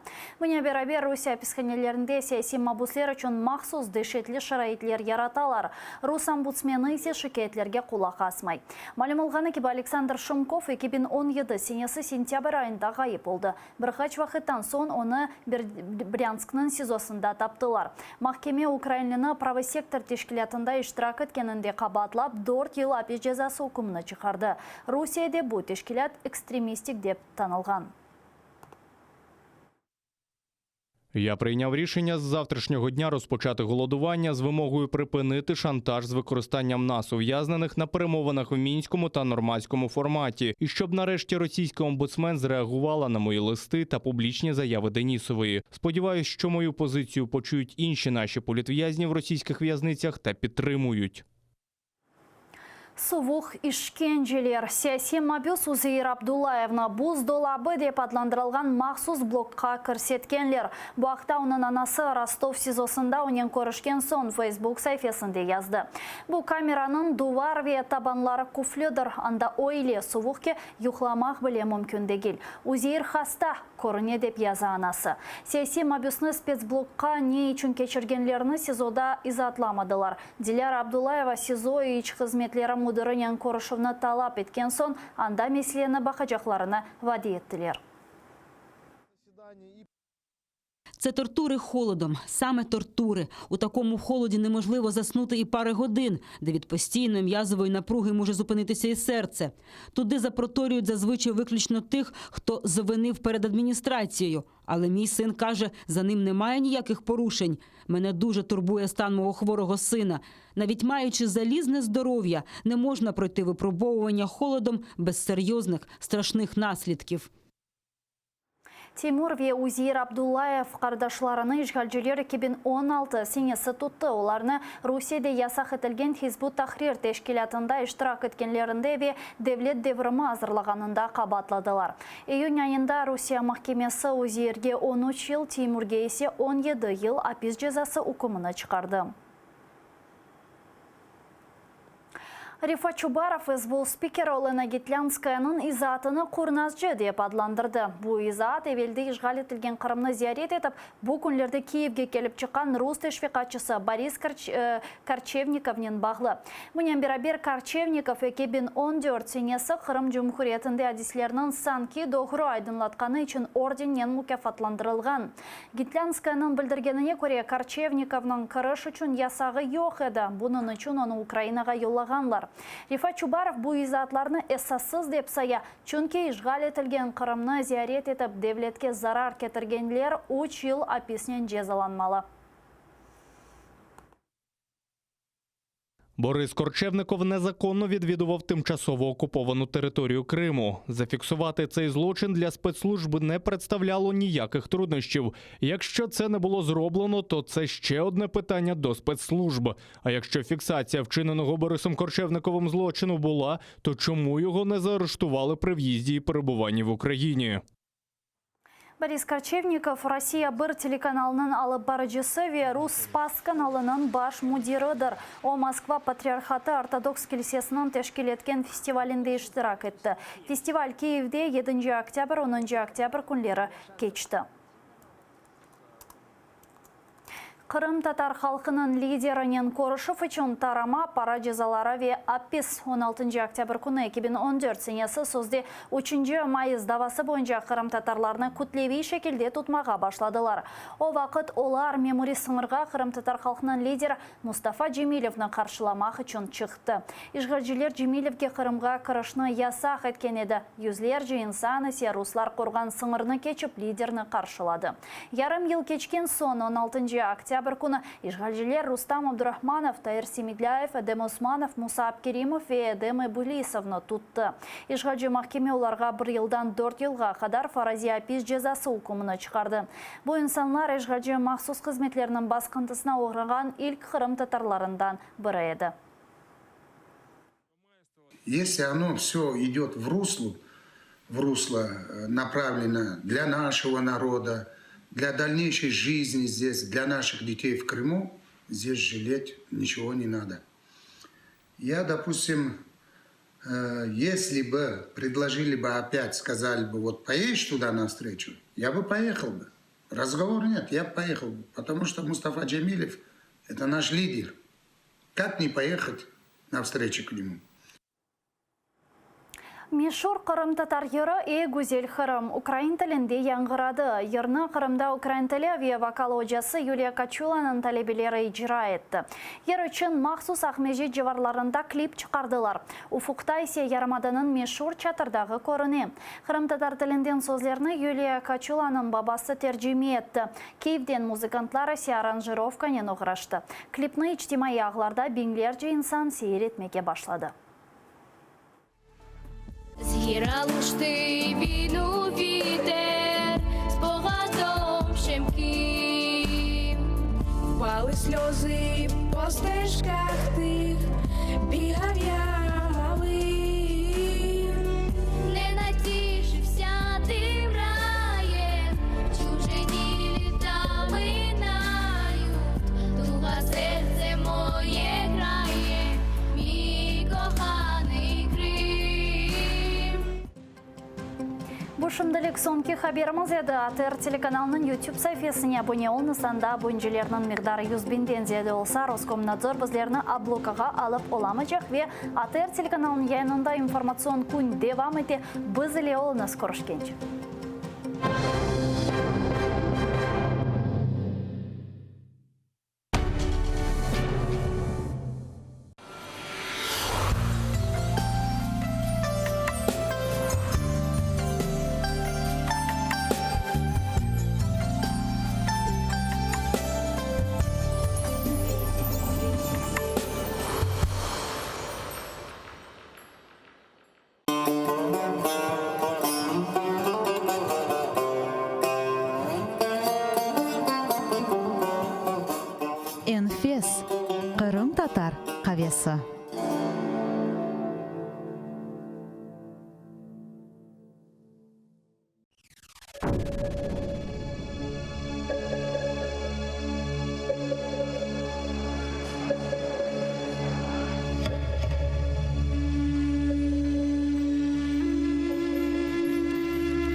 1988 senesi yanvar-aprel ayında Kırım Tatarlarının kütlevi nümayişleri devam etedi.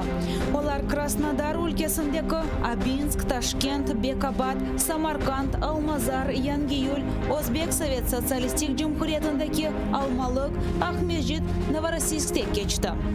Nümayişçilerinin talabı denişmedi. Kırım Tatarlarını vatanına kaytarmak, Cumhuriyetini yanartmak ve Kırım Tatar siyasi mahpuslarını azat etmek. Hükümet vekilleri böyle nümayişlerge narazılık göstermek tırışkan edi. Lakin Kırım Tatarlarının hareketini toxtatmak endi imkansız oldu. 1988 senesi olgan Kırım Tatarlar tarixinde denişu devrinin vakıyalarını Gulnara Bekirova ile Tarih Sedası programmasında hatırlatmağa devam etemiz. Oktyabr'ın 20'de Bazar günü saat 18'de ATR telekanalında seyretiniz.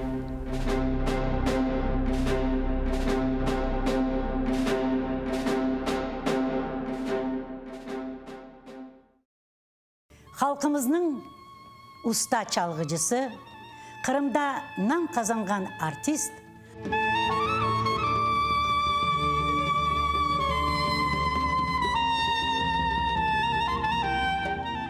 sanat için can kuydereydi. Bizim halkımızın arasına bir acayip bir türkücü var idi biliyor.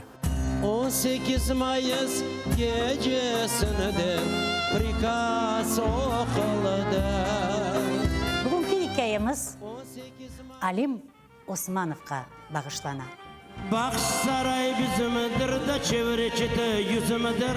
Akı seni sevdirin iki de kara gözünüdür. Baksaray bizimdir da çevreci yüzümüdür. Akı sana sevdirin iki kara gözünüdür.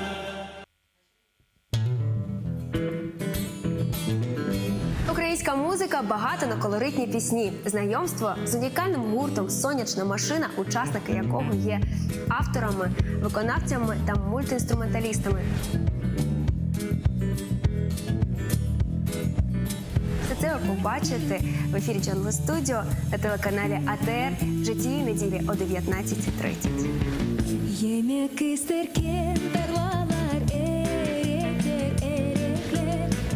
Layık görsen men yanımda kalayım kalayım.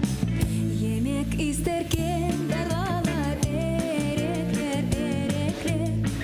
Layık görsen men yanımda kalayım kalayım. İnsaniyetlik, merhametlik ve açık yürek bugünkü yaşayışımızda en gerekli, lakin ket-kete en rast kelgen tabiat çizgisidir. Lakin böyle insanlar var. Onlar hiçbir şeyge bakmadan daima yardımga kelmege hazırdır. Интернетте көресің, хаста бала чыға, сон яшлар чыға. Бет ажисың оларны, сон волонтерлар айталар ма, айшетада ярдым етейік, айшетада ярдым етейік. Юректе бар бізде, ханымызда бар ярдым етме адамларға.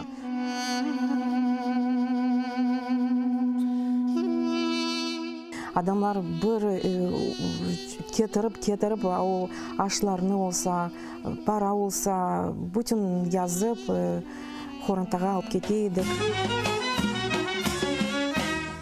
Мелиайып, черепаха насыл? Бабаха. Малина насыл? Ахудут. Онамасы, аратығым, хайметтім, ифтихарым, ғорым, көк баяғым. Телімізні жойсақ, біз милеткі бы өзімізні жойжамыз.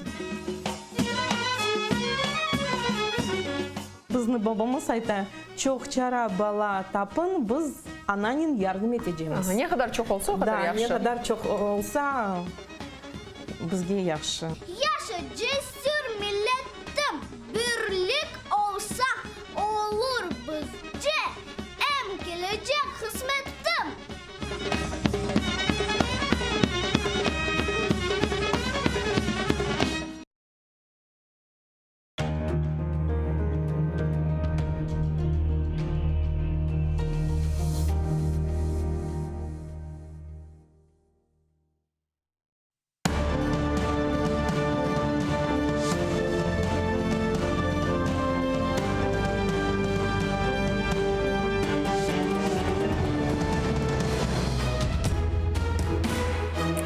Ефір АТР триває. Інформаційну естафету приймає я, Альвіна Сидбулаєва. Найближчі 3 години про все, що стосується окупованого Криму та материкової України, говоритимо наживо, тож робить АТР гучніше. Нам є про що розповісти. Верховна Рада виходить із турборежиму і знов ділитиме гроші. Спікер розповів, коли ухвалять держбюджет. До парламенту викликали міністра оборони та очільника МЗС. Депутати питатимуть, на які поступки піде Україна для завершення війни. Рейтинг президента, голови ради та очільника уряду падає. Оприлюднено свіжу соціологію. Вітаю всіх, хто долучився до прямого ефіру телеканалу АТР і наші гості. Сергій Шахов, народний депутат позафракційний. Вітаю вас. Вітаю. І Богдан Червак, голова ОУН. Вітаю вас. Добрий вечір. І хочемо поговорити щодо Верховної Ради, що відбувається там. Зараз працює наша колега, кореспондент телеканалу АТР Мілена Міді. Мілена, вітаю вас. Розкажіть, що відбувається в Верховній Раді, що вже встигли прийняти наші народні обранці. Слово вам. Салям алейкум, Альвіна. Отже, про все я розкажу детальніше, тому що сьогодні за цілий день у Верховній Раді не прийняли жодного законопроекту.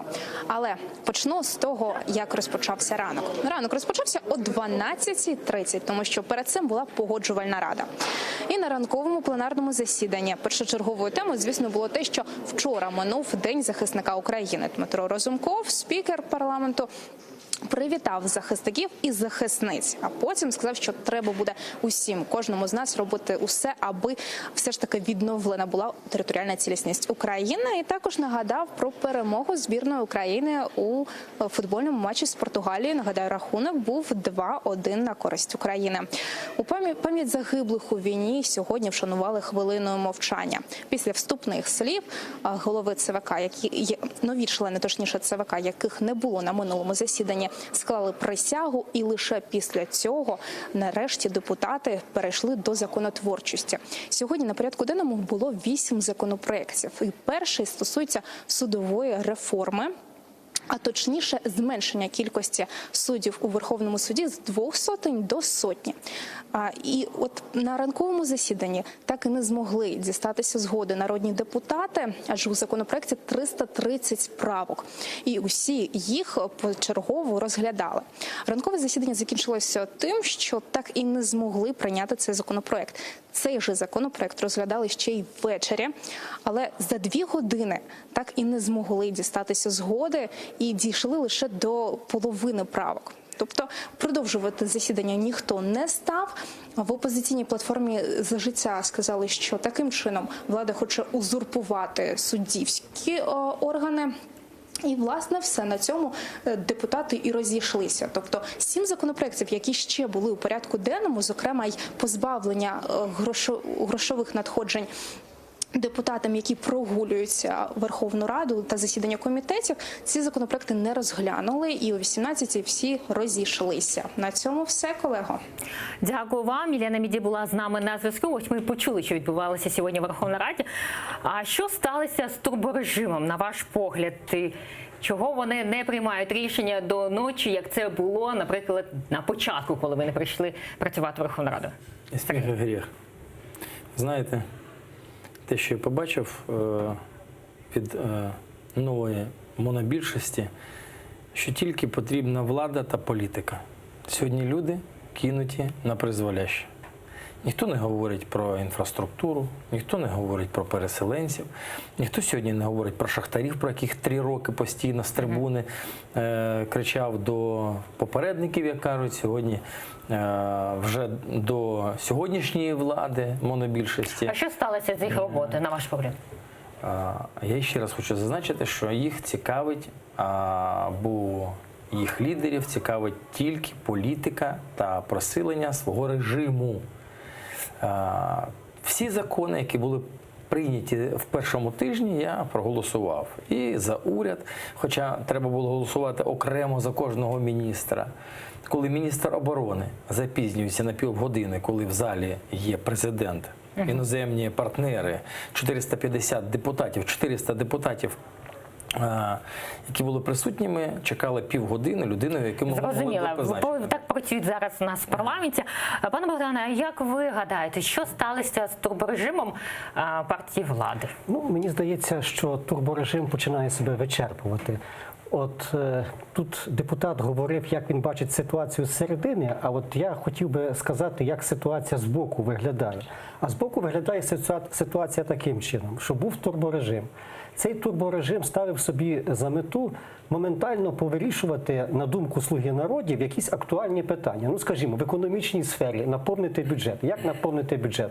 Ухвалити закон про приватизацію і приватизувати все. Ось зараз з нами на зв'язку депутат від «Слуга народу» Павло Фролов. Вітаємо вас, пан Павло. Добрий вечір. Добрий вечір. Що сталося з турборежимом? Чого сьогодні жодне рішення так і не було прийнято депутатами? Сьогодні розглядався важливий законопроект про реформу судової системи, про повернення довіри до судів, про захист громадян у судах. І пройшли ми сьогодні трошки більше половини поправок. Кожну поправку представники так званої опозиції, вони наполягали на її врахування. І тим Зрозуміло. Павло, скажіть, будь ласка, то були... голосування. Так, були випадки, коли ви працювали до ночі і приймали ці рішення як конвеєр, а сьогодні ми бачимо ці тільки поправки. Що сталося з депутатами від «Слуги народу»? Нічого не сталося. Втомилися, мабуть. Да, ми сьогодні не проголосували на ранковому засіданні продовження роботи до вичерпання питань, тому що це важливий проєкт і по ньому йдемо. Завтра буде продовжена робота над поправками по цьому проєкту. На жаль, кожну поправку майже депутати ставлять, беруть мікрофон, обговорюють і тим самим немає результату. Тобто закон до цього часу не прийнятий, і ще нам практично, мабуть, що більше ніж півдня при такому темпі треба витратити завтра. Пан Павло, ще одне питання. Сьогодні мали розглянути законопроект щодо депутатів, які будуть прогулювати покарання. Так, які покарання будуть в майбутньому щодо народних депутатів, які не прийдуть на роботу? Да, це наступний законопроект стоїть після судової реформи. Значить, якщо депутат не буде прогулювати більше половини засідань комітетів, або буде під час пленарних засідань він буде не працювати, не голосувати по конкретним питанням. Якщо цих голосувань буде, в які він не взяв участь у голосуванні, більше 30%, то він втратить право на заробітну плату і втратить право на так звані депутатські, тобто втратить право на фінансове забезпечення. Дякуємо вам. Павло Фролов був з нами на зв'язку, народний депутат від «Слуги народу». Пан Сергій, ви сьогодні були на Верховній Раді? Не прогулювали?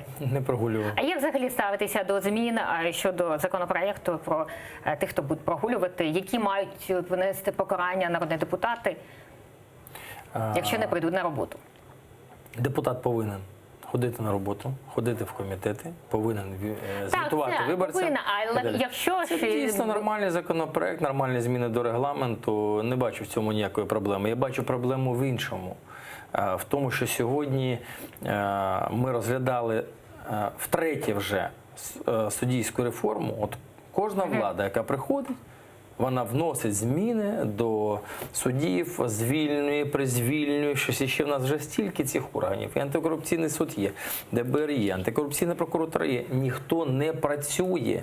Треба не будувати зверху ще, знаєте, щоб дах провалився. А треба, щоб запрацювали всі ці органи. І треба просто політична воля, якої чекає кожен силовий орган сьогодні. Питання в наступному. Я хотів би сьогодні побачити, як і тієї минулої середи, внесення до змін до бюджету 2019 року до $1 мільярд шахтарям, які не отримали півроку. Про бюджет ми поговоримо обов'язково. Там же в п'ятницю будете розглядати питання щодо бюджету, і там будуть... Я не побачив просто на погоджувальній раді цього питання. І це Вони головне. мають не в п'ятницю мають. Порядок денний вже розписаний. Добре. І внесення змін може бути з голосу. І монобільшості вистачає практично в парламенті. Але знову-таки політична воля. Захотіли заблокувати парламент – заблокували. Захотіли шалені темпи – зробили шалені темпи. Що захотіли – те і зробили. Потрібно працювати за законом, за регламентом. Подивимося, як інші депутати працюють. Ось співголова фракції «Європейська солідарність» Ірина Геращенко закликала владу дослухатися до голосу протестуючих на акції «Ні капітуляція». Це вона озвучила на засіданні Погоджувальної ради. Давайте послухаємо.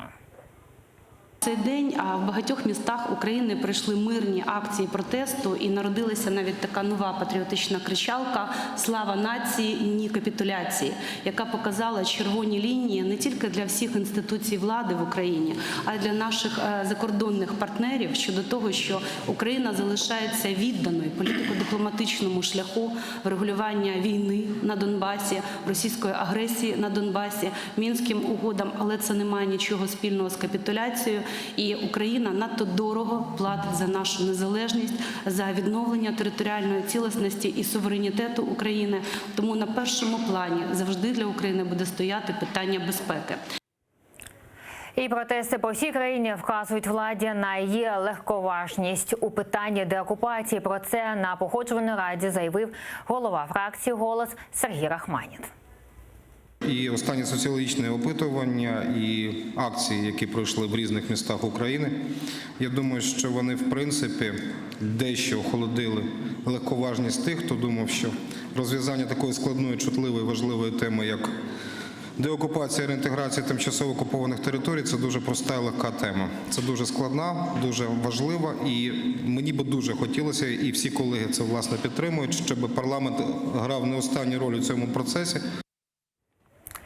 Ось ми почули Ірину Геращенка і Рахманіна. Як гадаєте, як влада буде деокуповувати територію? Перш за все, я неодноразово про це говорив, що треба щось побудувати в мирній Україні. Зробити реформи в мирній Україні, але для людей, не для політиків, не для чиновників, набиваючи кишені грошима, як вони хочуть.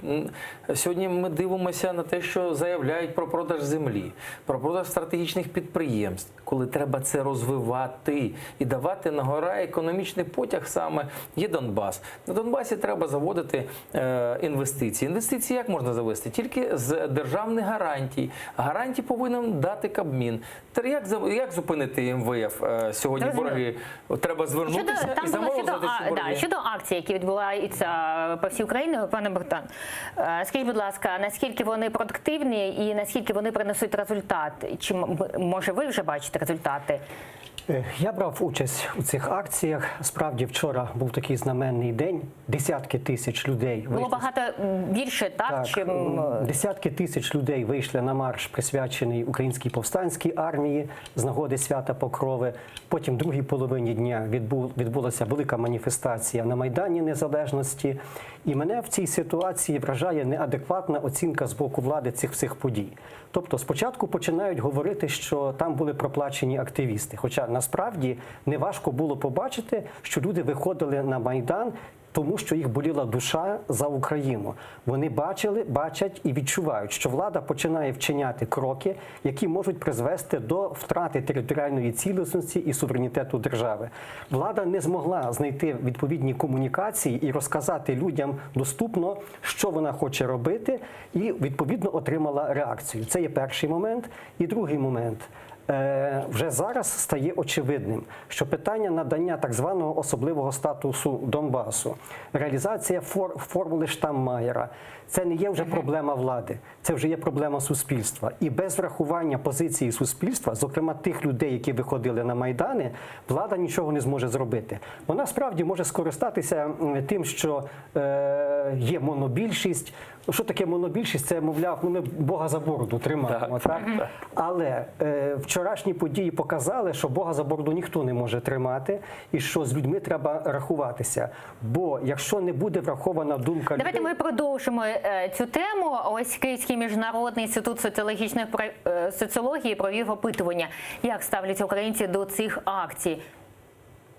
Акції протесту 1 та 2 жовтня проти плану президента по завершенню конфлікту на сході країни, згідно опитуванню КМІС, підтримують 26%, не підтримують 41% опитуваних. Мало розуміються у вимогах мітингарів 22%. 10% опитуваних взагалі нічого не чули про протести.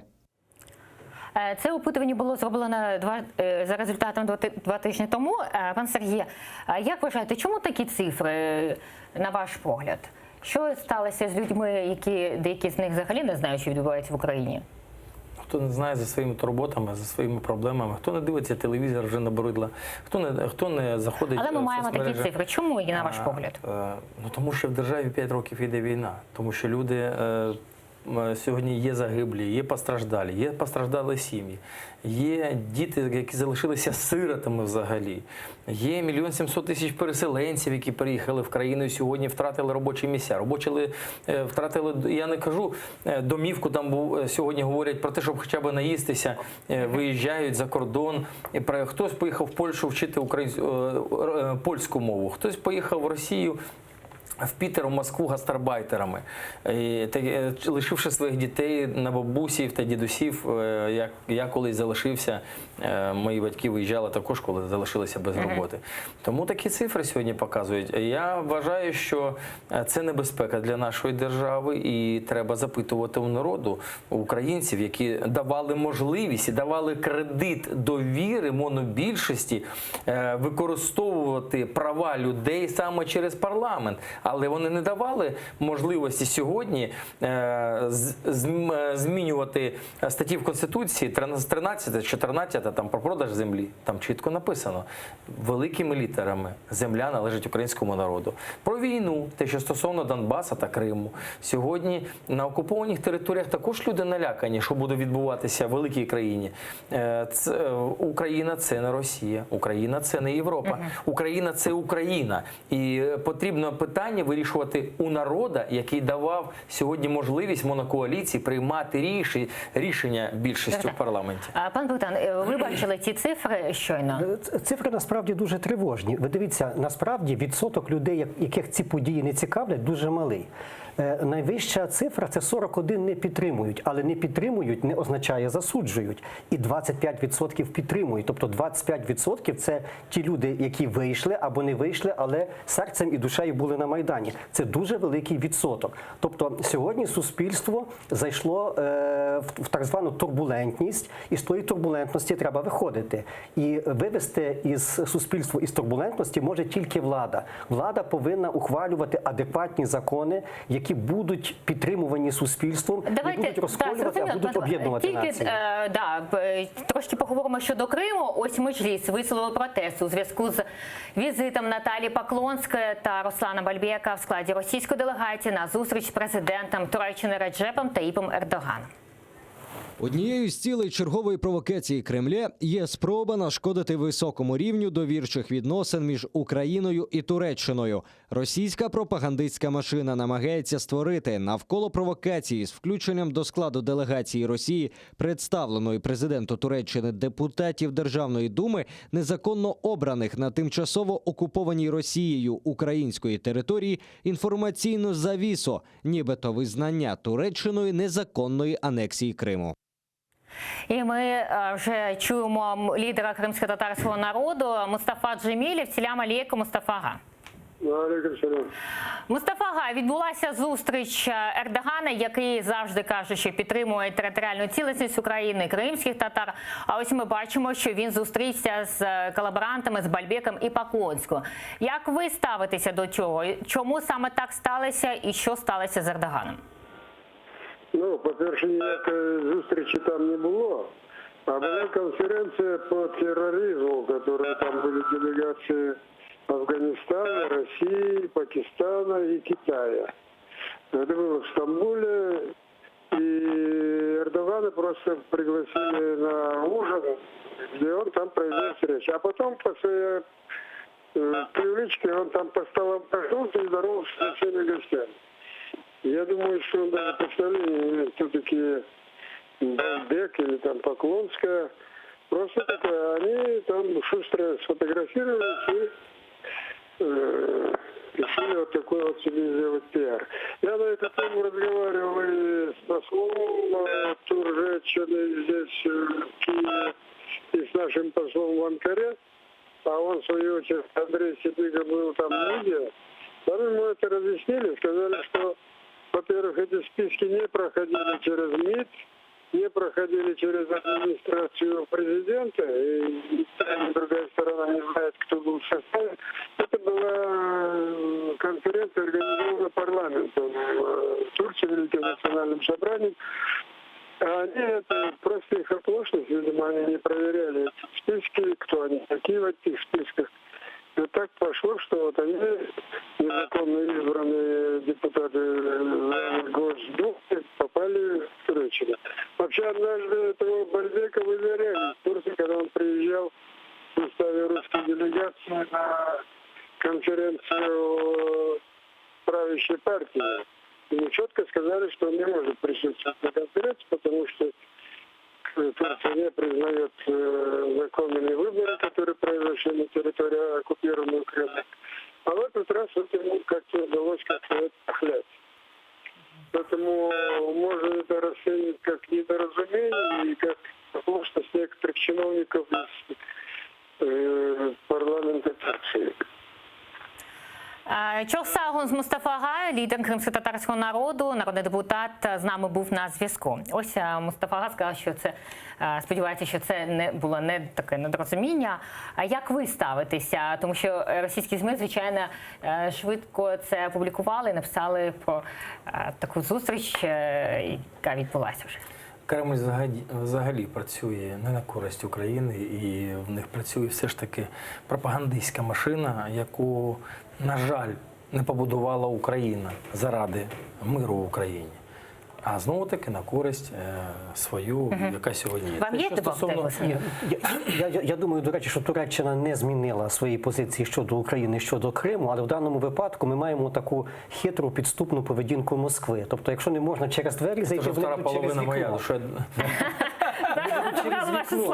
Тобто, росіяни просто діють підступно, хитро, і кажу, незаконно, і в даній ситуації вони скомпрометували Туреччину, вони пробують скомпрометувати Україну в такий спосіб, але це нічого не змінює. Тобто позиція Туреччини залишається незмінною, і я думаю, що більше таких помилок не буде. Сподіваємося на це і поговоримо щодо бюджету. Ось проект бюджету на 2020 рік не відповідає передвиборчим обіцянкам влади. Так оцінив кошторис народний депутат від Європейської солідарності Олексій Гончаренко. Давайте його послухаємо. Розцінюю його як дуже слабкий, як такий, який не відповідає передвиборчим обіцянкам «Слуги народу» і Зеленського. Жодного підвищення реального зарплат освітян, жодної підтримки селу. Взагалі, мені здається, що це перший раз за багато-багато років немає жодної програми щодо підтримки села. Натомість є про збільшення на Офіс Президента, на каральні органи. Ну ось це пріоритети, які ми бачимо, які подав уряд Гончарука. А ось голова фракції «Батьківщина» Юлія Тимошенко називає пропонований проект бюджету неприпустимим. Бюджет, який внесений, неприпустимий, тому що він зберігає всі параметри бідності і приниження української нації, включаючи і тарифи, і скорочення субсидій, і прибрання залишків соціальних видатків, і збереження мінімальних, нижче мінімального прожиткового рівня пенсій і заробітних плат. Ось ми бачимо і від Європейської солідарності, і від Батьківщини, вони всі незадоволені. Що сталося, чому так? Це ж опозиція. По суті, Батьківщина опозиція? Ну, по суті, Маркарова залишилася на своєму місці. По-друге... А що сталося з Батьківщиною? Вони ж підтримували «Слугу народу». Ну, я ж не знаю, що вони там не поділили. Може, не дали їм місця в Кабміні, правильно? Може, не змогли портфелі, як завжди, поділити? Ми пам'ятаємо, коли було 303... А як вам бюджет, ось народного депутата? Ви бачили ці законопроекти? Я вніс правки і вважаю, що я сам депутат від Луганщини, команда наша пройшла від Луганщини, тому ми вносили правки саме по Луганщині. Це і для шахтарів, і для обладнання в шахти, які сьогодні затоплюються, екологічна катастрофа може статися. Очисні споруди, які не ремонтувалися 40 років. Я не буду говорити 5 років, на когось там звалювати. Ніхто не звертав на це увагу, але 14 дітей чомусь отруїлися в місті Рубіжному, і ніхто не сказав, звідки, від чого і як. З кранів лється брудна вода, вибачте, будь ласка. Я кажу, постійно буду говорити про інфраструктуру, тому що у людей це болить. І якщо б нова влада, монокоаліція почала робити, а їх обирали для того, щоб вони робили для людей, а не для політики, то було б краще. Цей бюджет сирий, ми подивимося, які правки вони внесуть, які не внесуть. Ми побачимо збільшення субсидій чи зменшення, як при той владі. 16 мільярдів скинули, потім 5 мільярдів скинули, зараз іще 8 мільярдів скинули для субсидіантів, а субсидіантів як було, так і залишається. Чи підвищення пенсії є, чи немає, чи підвищення заробітної плати є, чи немає. Я скажу одразу, немає. В цьому бюджеті є дві дуже небезпечні тенденції. Перша тенденція, що хочуть забезпечити дохідну частину бюджету завдяки приватизації і продажу землі. І друга негативна тенденція, в цьому бюджеті не відображені реальні економічні реформи, які би планував здійснити уряд. От, мовляв, нам треба здійснити такі-то реформи, і вони дадуть дохід до бюджету. Якщо вся питання бюджету вирішується лише шляхом продажу української землі і великої приватизації, зараз у нас на зв'язку. А по землі 3,8% всього. Як всього, це велике надходження до 3,8%, 12,5 мільярди доларів. Зараз нас вже чує народний депутат від фракції «Голос» Володимир Цабаль. Вітаємо вас, пан Володимир. Доброго дня. Доброго вечора. Ви вже, мабуть, бачили, що законопроектом про бюджет. Що ми побачимо, яке рішення буде в п'ятницю? Що це буде за бюджет? Перше таке, я як представник бюджетного комітету, і можна сказати, трохи більш детально ознайомлений з тим, що буде в п'ятницю виносити. Хочу сказати, що перше, чого нам варто очікувати, це незначні зміни як в дохідній, так і в видатковій частині бюджету в сторону збільшення.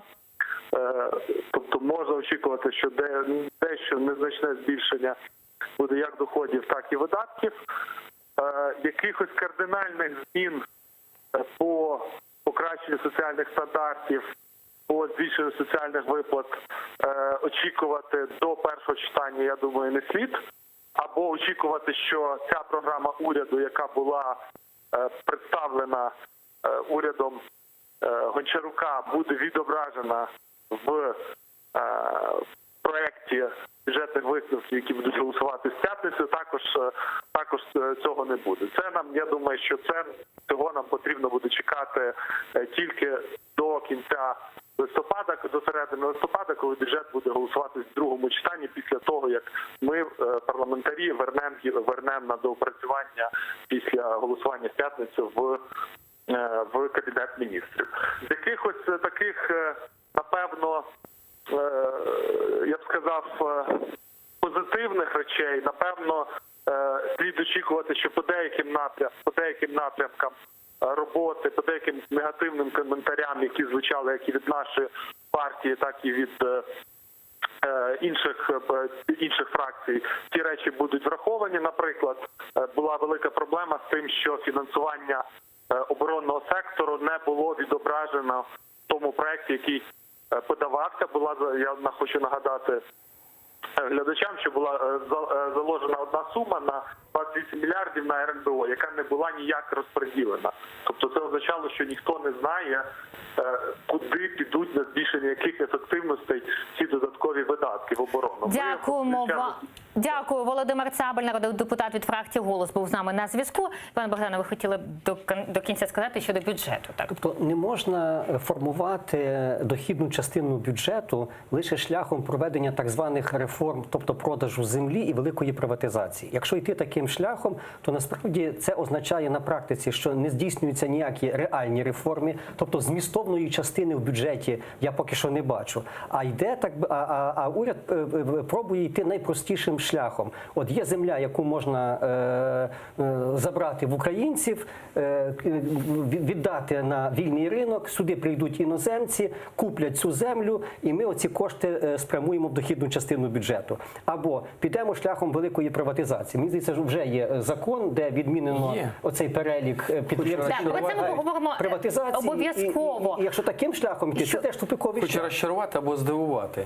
За землю всього-навсього отримує бюджет 12,5 мільярдів доларів. Це багато. І це небагато. 78 мільярдів доларів зовнішнього боргу, але подивіться на те, що не прийдуть іноземці купувати, куплять наші українські олігархи за копійки, а потім будуть спекулювати. Те, що стосовно державних підприємств стратегічних, їх, як в 90-му році, пам'ятаємо приватизацію, скуповують, виріжуть на металобрухт і забудуть, що це таке було. Давайте згадаємо щодо рейтингів. Ось КМІС провів опитування, як ставляться до політиків українці. Давайте дивитися на результати. Згідно дослідження Київського міжнародного інституту соціології, позитивне ставлення до голови Верховної Ради Дмитра Разумкова скоротилось на 6% – з 33 до 27. До прем'єр-міністра Олексія Гончарука позитивно ставитися стало на 7% менше. Його показники впали з 17 до 10%. Рейтинг позитивного ставлення до президента Зеленського також скоротився з 73 до 66%. Таким чином, 7% респондентів перестали позитивно ставитись до очільника держави. Ми бачимо рейтинг, 6-7% впав рейтинг. Як гадаєте, що сталося за ці декілька місяців з нашими люди не побачили змін. Депутатами? Головне, Президент. в двох словах, люди не побачили змін. Перше – це тарифи. Одним кроком можна було зробити в бік людей зменшення тарифів саме через Роттердам Плюс. Це зменшення ціни на електроенергію, це хоча б на Луганському, Донецькому напрямку, там не по приватизації, пройтися по аудиту приватизованих вже там Луганське енергетичне об'єднання, яке пограбувало Україну в мільярди гривень, а саме українців. Сьогодні зовнішнє освітлення, я за це неодноразово також говорив, коштує 2,62, а 90 копійок ми сплачуємо до 100 кВт. І багато чого сьогодні можна було б зменшити в ціні для споживача. Цього не зроблено. Це практично ставлення до Кабміну. Пане Богдане, як ви гадаєте, чому такі цифри? Насправді рейтинги високі. Тобто ми бачимо пониження рейтингу, але і прем'єр, і А 6-7% – це багато? Але знаєте, коли президент має 60% рейтингу, жоден президент в українській державі з часу відновлення і незалежності такого рейтингу не мав. Але є тенденція, і тенденція на пониження. Це означає для мене тільки одне – ейфорія минає. Тобто ейфорія минає, і люди починають жити реальним життям. А реальне життя відрізняється від того, що обіцялося українцям на виборах. Дякуємо вам. Сергій Шахов, народний депутат позафракційний, був з нами, і Богдан Червак, голова ОУН. Дякую. І далі ефір телеканалу АТР продовжує випуск «Зама». Нагадаю, що найцікавіші фрагменти з ефіру ви можете передивлятися на нашому ютуб-каналі АТР. Там, до речі, ми запустили онлайн-трансляцію, тому підписуйтесь на оновлення. Вже за 20 хвилин повернуся до цієї студії. Дякую, що довіряєте.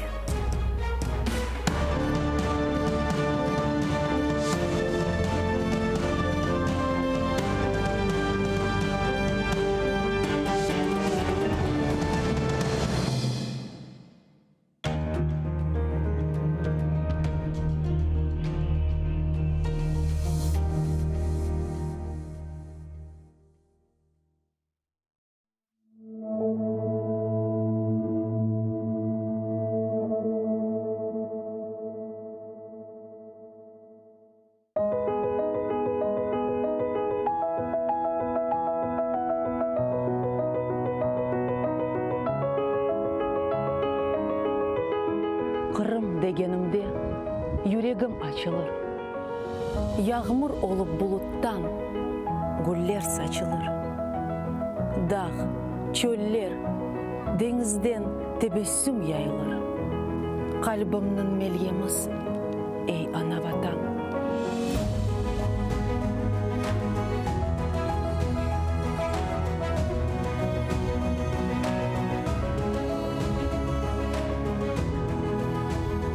Адыңны айтып, йырлай бағларда құшлар, сүмбүллер дағларымда, тақар сырғалар. Деңіздің тылсымы, рухымны сыйла, көңлімнің тажысын, эй, ана ватан.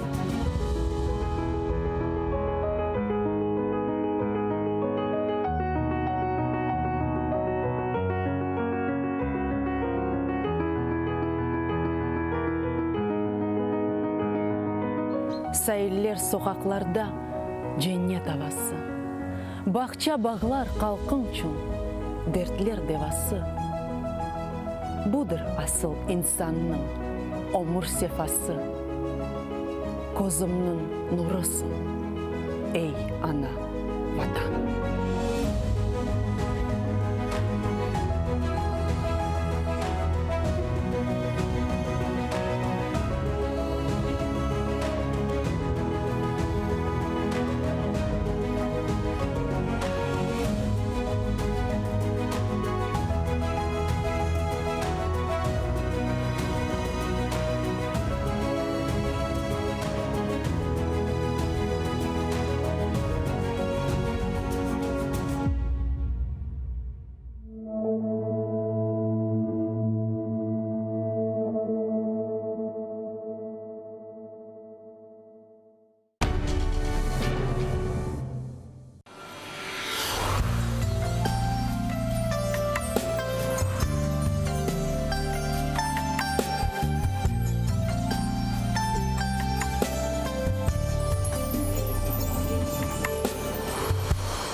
Энфес, Кырым татар кавесы.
Атверде яйнымыз девам ете. Мен Эльвина Сидулаева ижғал етілген храмда ве Украина қытасында алған вақияларына мұсафирлерінен бирабер музыкерет ечем. Сөзде Русия депутатлары Поклонская ве Бальбек или Курушты Меджлис серт наразылық бейнатыны тарқатты. Украинада Шимали Қырымна құртармаға имканы бар еді, ама учақларны қайтардылар. Баштапнан сабық елбашысының шатлығы. Киевде Қырым сияси мабуслеріне қол тұтмақ үшін акция кечірілді. Тедбірге мабуслерінің ақрабасы да келді. Русия Түркиянында кірген коллаборанттар Наталья Поклонская ве Руслан Бальбек Түркия президенті Режеп Тайып Эрдоғаннен көрішті. Межлис серт наразылықны бейнанадына таратты. Келінізімлейік. Кремльнің невбетеки провокациясының мақсады Украина ве Түркия арасындаки мünасебетлерге зарар кетірмектір. Русияның тешвиқатшы машинасы Түркияның ресми тедбірлеріне ижғал етілген Қырымдан қанунсыз же Девлет Думасына сечілген сөзді депутатларына делегелер сырасына кірсетіп, санки Түркия Қырым ижғалыны қабыл ете деп көстермеге істей. Қырым татар халқының лидері Мустафа Джемилев Поклонска ве Бальбекнің Түркиядегі көрішігі анлашылмамазлығының деп қайдетті. Bu Balbekni Turkiyadan endi quvgan ediler. O Rusiya EYTR yanında Hukumdar Fırqasının konferensiyasında iştirak edecek edi. O tedbirde iştirak etmege imkanı olmagаны hakkında qatты ayttık. Çünkü Türkiye işgal etilgen Kırımda saylavlarına tanımay Kırım Rusiya tarafından işgal etilgenini bildirdi. Bu sefer o nasıldır anda iştirak etti. Bunu bir anlaşılmaganlık gibi anlatmak mümkün.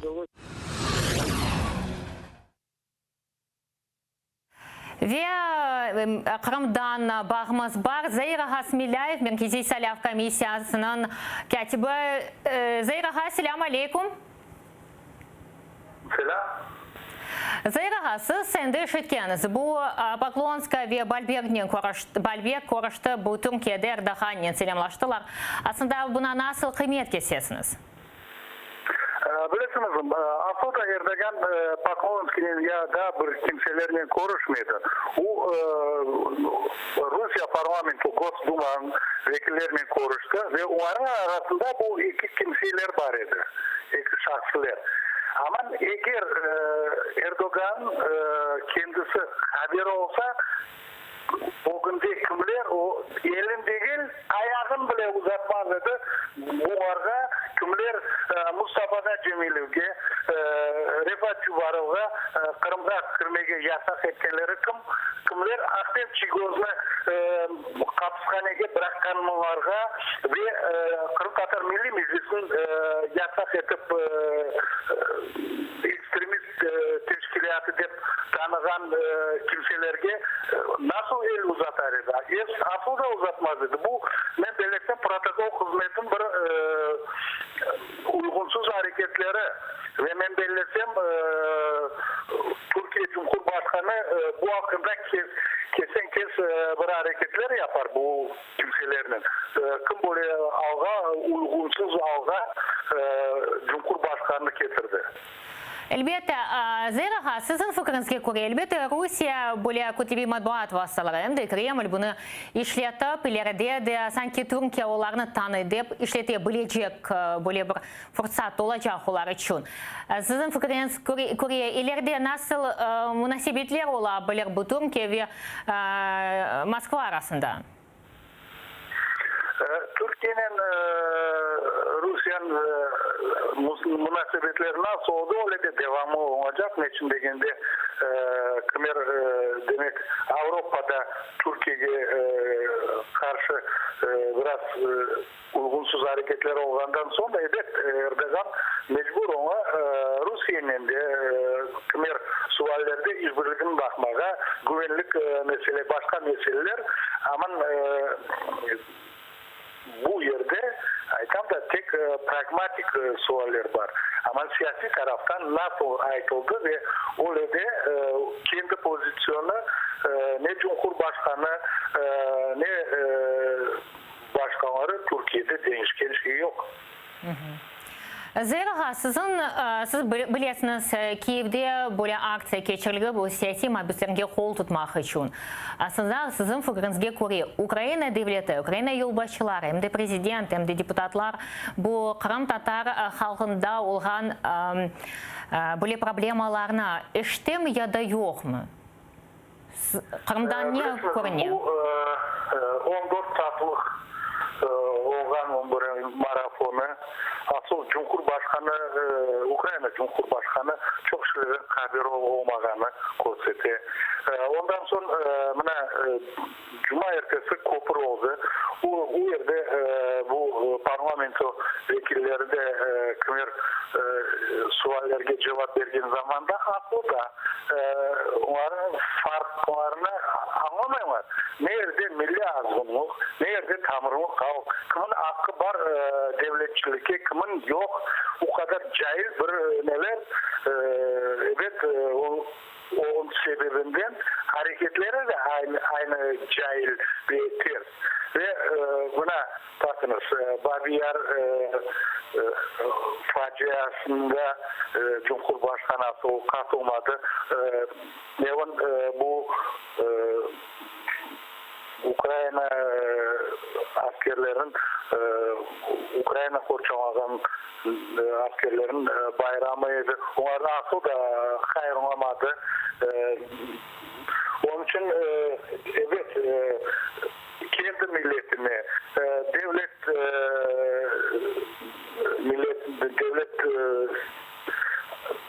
kurban milletini insan şekilde davranmazsa ondan beklemece şey olaydan gereği yok. Onlardan anlatmak gerek ve daima bu meseleni Ukrayna içinde, Ukrayna dışında konuşmak gerek. Çok sağ olun. Çok sağ olun Zahir ağa. Men Kizil Salav Komissiyasının katibi olğan edi ve musafirimiz geldi. Milli Meclis azası Eskender Bariyev. Hoş geldiniz. Bu hem de biz Zahir ağa'nın müzik etimiz bu Poklonskaya ve Ruslan Balbek koruş. Selamlaştı Erdoğan'ın ilgili doğrayıftar. Aslında buna nasıl bakarsanız ve Rusya Kudlvi matbuat vasalarını ileride işletebilecek mi? Akşam sözleriniz xar olsun. Bilesiniz ki, onlar iştirak ettiler içinde, Rusya'nın delegasyon içinde ve anda 3. konferansiya vardılar onlar. Anda iştirak ettiler Pakistan, Afganistan, Türkiye. Ama onlarla selamlaştı. Erdoğan onlarını biliyor mu? Kim olğanı? Kimlerle selamlaşkanı? Men bilesem o bilmiyor onlarını çünkü Erdoğan herkesini bölmege şer'i yok. Başka taraftan men bilesem protokol служба var, protokol işçiler, hizmetçiler. Men bilesem protokol, Türkiye'nin protokol hizmetçiler, onların bu hata ve onlar bu taraftan çalışmadılar. Evet, internette çok fikirler var bu mesele hakkında. Men de özüm fikrim da bugün çıkardım. Çünkü evet bu Türkiye nasıl iş yapar, Suriye'de bu operasyon yapar, bu harbi operasyon alıp var, bu dünya ya da dünya kaynak operasyası ve evet Rusya'nın yakınlaşmaya gerek bu mesele hakkında çünkü Suriye'de anda Rusya'nın bir yerde sınırlar hakkında davalar olacak ve konuşmaya gerek olacak. Türkiye Rusya'dan yardım sorabilecek öyle de fikirler var. Ve başka meselesine geçeceğim. Aslında Ukrayna 2014 senesinde Kırım'da referandum denilgen tedbirinin geçirilmesine aldını almak mümkün edi. Bu hafta Ukrayna Silahlı Kuvvetler Baş Ştabı'nın sabah yolbaşısı Viktor Mushenko kaydetti. Kelin sonunda neyik? Февральда yüz bergen вақия қанда сөз юрсеткенде баш штабта olған fikirге көре, o вақыт силалы кuvvetler жауап бермек керек еді. Керекли план, қарар ве эмір бар еді. Ве оларны февральның 28-інде әмелге кечірмеге башладылар. Эмірні еріне кетірген вақытта әрекетлеріні тоқтаттық. Біз атта көкте olған ұшақларны Авалиманға қайтардық. Менің fikirime көре Шимали Қырымны құртарыр едік. Ве bundan соң Русия Қырымда yalan референдумны кечіріп olamaz еді. Hem de şimdi böyle fikirlerin geçti, 5 yıl geçti, de Mushenko böyle arizalarını çıkışta bulundu. Aslında sizin fikrinizge göre siz o vakit Kırım'da olğan ediniz. Ve vaziyetini biz Atar telekanalı canlı yayında erişini göstergen edi. Aslında sizin fikrinizge göre bu referendumunu aldığını almak mümkün edi o vakit. Ve Ukrayna silahını kullanabilir edi. Doğrusu aytsam, eğer Ukrayna'nın bu Korçalov komitetinin yaxşı çalışkan olsa da, o da evet bu işgalin yapmağa o предупредить можно было бы даже, скажем, оккупацию. Почему я говорю об этом? Потому что на самом деле в ноябре месяце 2013 года и в декабре 2013 года приезжал с неофициальным визитом на территорию Крыма Сурков. И Сурков встречался с рядом политических деятелей и непосредственно в Крыму. И, соответственно... Но я не могу точно говорить с кем, но я знаю, что точно с Могилевым встречался. Я знаю, что точно встречался с рядом других политических деятелей. И, соответственно, о чем они говорили, об этом я не знаю. Но дело в том, что эта задача была Службы безопасности Украины определить, для чего проводятся встречи, потому что в этот момент уже начались процессы, это Майдан непосредственно в Киеве.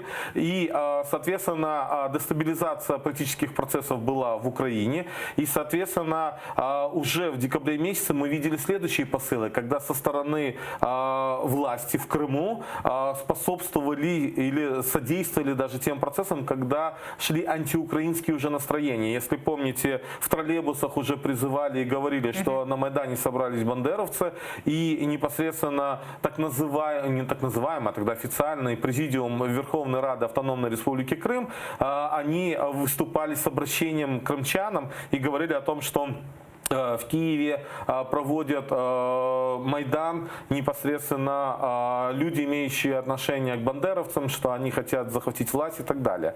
И поэтому уже, когда мы приближаемся к этим датам, уже февраль месяц, то здесь однозначно, если бы те же спецслужбы, если бы те же правоохранительные органы, а мы как налогоплательщики, которые им платили, своевременно отреагировали на все эти процессы, и на протяжении 5 лет говорилось по-разному, но мы сейчас видим, ну, скажем, такое заявление. Я просто был свидетелем того, как и многие наши соотечественники, когда мы непосредственно приезжали в воинские части в Перевальном. Я лично ездил в Балаклаву, когда встречался и предлагал помощнику Березовского вывозить их семьи на территорию материковой Украины. Они сказали: оставьте телефоны, спасибо вам большое, мы вам перезвоним. Так и не звонят. Ну, Борисовский Шинчех, эбет, олар, тырышалар тапмага, кым найти тех виновных, кто допустил эти процессы. Сейчас по-разному пытаются перекручивать различные процессы. Сейчас видят о том, что во всех этих процессах пытаются найти крайних. И поэтому то, что происходит сегодня, и я думаю, еще на протяжении ближайшего времени все больше и больше будет подниматься на поверхность те факты, которые, скажем, привели к той ситуации, с которой мы столкнулись, из-за которой мы с вами страдаем и не можем вернуться на родину. Поэтому с нашей стороны требовать нужно продолжать, чтобы было расследование всех этих процессов, и, соответственно, те люди, которые способствовали оккупации, были привлечены к ответственности. Хотя мы же прекрасно понимаем, вот совсем недавно ситуацию, опять же, с журналистом из российских «Известий», который свободно гуляет сегодня по Киеву. Или, опять же, у меня вопрос: сегодня Могилев свободно выступает в средствах массовой информации, свободно живет в Киеве, но к нему были ли какие-то, скажем, расследования по его деятельности? Потому что он возглавлял непосредственно Автономную Республику Крым, и он не просто там гражданский чиновник, он ведь из структуры МВД, и он как раз-таки должен был оперативно отреагировать на все эти процессы. Саяси мобюслердің статусы ақында бөле қану лехасы музыкет етмей керек, ве оларына елерде белкімде қабыл етілечек. Бұл қану лехасына бинаен саяси мобюслерінің қоранталары бірдебін компенсация ала білечек, келін Стамила Ташева, Қырымсоз тешкелятының елбашысының бенлейк. О саяси мобиль статусыны белгилей. Бойле етіп, оларның құрантасы ичтимаи ветті бей ярдым ала біле. Бұнын берабер адлие тарафындан берілген ярдымны удей бележек. Шуны хатырлатам ки сентябрьнің едісінде бізім инсанларымыз азат етілді. Ве елбетте оларға насыл ярдым етмек керек суали пейда олды. Егерде бойле қанун лейхасы олса, о проблеманы чезмеге ярдым етереді. Саяси мобюсын омаға хадашы Мумия Салиева чықышта бұлындым. Не себе пілі саяси мобюслер қоранталар ақында айтмақ керек ве оларының иметі жемаат бойынша олмасына келін соңында тілейік. Апскелыновдан сон 9 бала дуньяга келді. Мисал оларак Джимаденов, Абдурахманов, Вайтавның қызлары бабасыз яшай. Смаилов, Адиловның қызлары ақайға чыққанда, оларның янында яқын инсанлары yok. Бу инсанлар декатқа лайық, чөнки бу инсанларның тағдиры. Олар ақында айтмақ, язмақ керек. Bundan сон четвелде олған инсанлар ақында белли олacak. Мына более чухышта болунды, МД Тамила Ташева, МД Мумине Салиева, Сетима Бесыну Мирахардаши не себе полезны, фигуринские кури. Оларның вазиеті насыл алда, бұл күтіви матбуат васталары әрінканында. Егерде айтса, чүнке башқа Сетима Бесыну ақында чоқ сөз өрістетілі. Қарымтадарларға келгенде аз, не себе біле? Бахана себет умуми бұл проблем баханда бет башындан керек кімден ярдым olmaya керек Украина үкіметтен біріншіден. Украина үкіметі не ба? Бақына Украина үкіметтен бұл канун ақында канун лейхасы бар. Меселя бірінші кім бұл канун лейханы ресми оларак, депутат оларак верді, милет векелі оларак, бұл Мустафаға. Аман ол парламенті оле чықты. Башқалар милет векелері да башладылар озы лейхаларына регистрация етмеге. Ве ончын бір комитет бір лейхаға келмеді, ве бұл кануны азырды гүл. Ве канун кечмеді рададан. Эбет канун олса да, sonra канун оларак будет постановление непосредственно на основании закона, будут нормативно-правовые документы для того, чтобы они регулировали и могли обеспечить финансовую поддержку непосредственно каждую семью. И несмотря на то, что не было закона, все-таки предпринимался в прошлом году, предпринималась возможность помочь семьям политзаключенных, когда, опять же, без закона, но благодаря нормативно-правовым документам начали выделять определенным семьям помощь. Но при всем том, эта помощь однозначно незначительна. Мы видим, что на сегодняшний день, по данным Крымско-Татарского ресурсного центра, около 100 политических заключенных. Из них, получается, 87 это те, которые находятся, которым вынесен приговор, и они или находятся в СИЗО, или находятся в колониях. И остальные находятся непосредственно 11 человек по срокам условно. Сессия hakkında bugün Kiev'de mahsus aktsiya olup geçti. Bu siyasi mabüslerinin xorantalarına yardım göstermek ve destek göstermek için ve anda onların soruları da çıkışta bulundu. Gelin sorularını dinleyik. Бізде Қырымда бөле фаль позиция чун репрессиялар қоланалар. Өз гражданлық позиция, эгерде инсан башқа фикірде олса, весербеслігіне қаршы репрессиялар япалар. Әлбетте біз дөнешуге сияси мәбүслерінің жедвели бірілгені ақында ішіттік. Біздің балаларымыз яқын вақытта азатлыққа чыққажағына айнанамыз. Siyasi mabuslarını azat etmek için Putin ile siyasi uzlaşığa ketmege olmay. Çünkü o Kırımda da yüzlerinin siyasi mabuslarını yakalay bile. Anda buton Kırım Tatar halkı onun reynesi ola. O istegen vakit 200-300 insanı hapske alabilir. Bunu yaxşı anlap bizim insanlarımız azat etilmesi için kurešimizni devam ettirmek gerekmiz. Мына бұл сөшіттіғен Денияра Ибрагимова, бұл Тимур Ибрагимовның анасы ола, әмде Сенцов.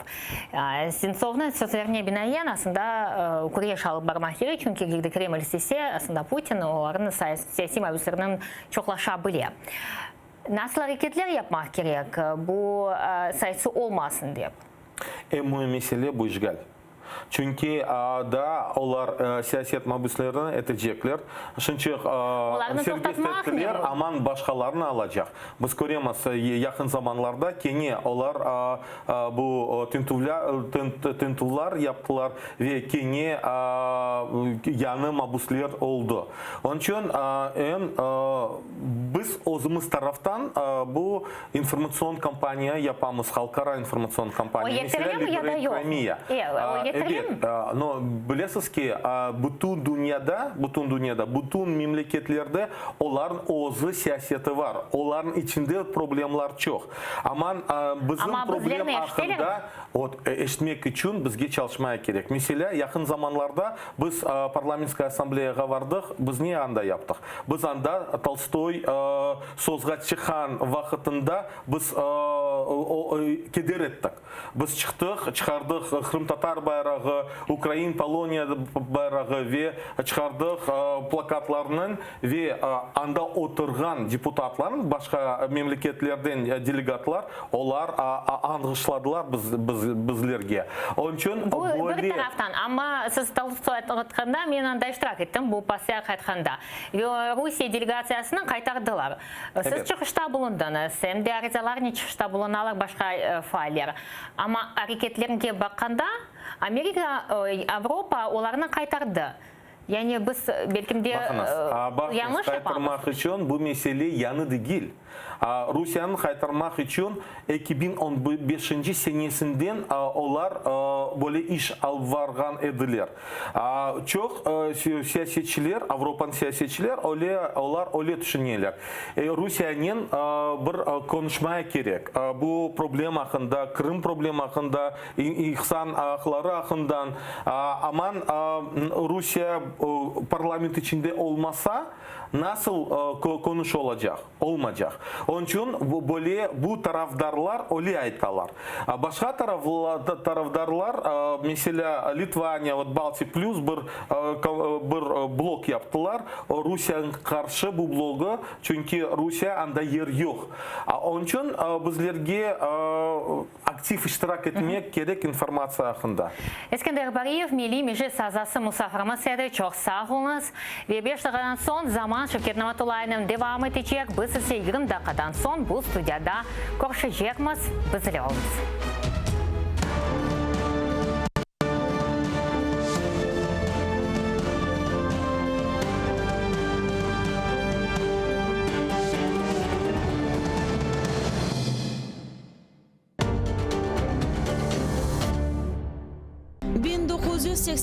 senesi yanvar-aprel ayında Kırım Tatarlarının kütlevi nümayişleri devam etedi. Onlar Krasnodar ülkesindeki Abinsk, Taşkent, Bekabad, Samarkand, Almazar, Yangiyul, Özbek Sovet Sosyalistik Cumhuriyeti'ndeki Almalık, Ahmedjit, Novorossiysk'te geçti. Nümayişçilerinin talabı denişmedi. Kırım Tatarlarını vatanına kaytarmak, Cumhuriyetini yanartmak ve Kırım Tatar siyasi mahpuslarını azat etmek.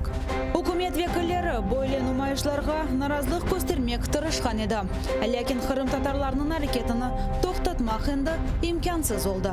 1988 senesi olgan Kırım Tatarlar tarixinde denişu devrinin vakayalarını Gulnara Bekirova ile Tarih Sedası programmasında hatırlatmağa devam etemiz. Oktyabr'ın 20'de Bazar günü saat 18'de ATR telekanalında seyretiniz.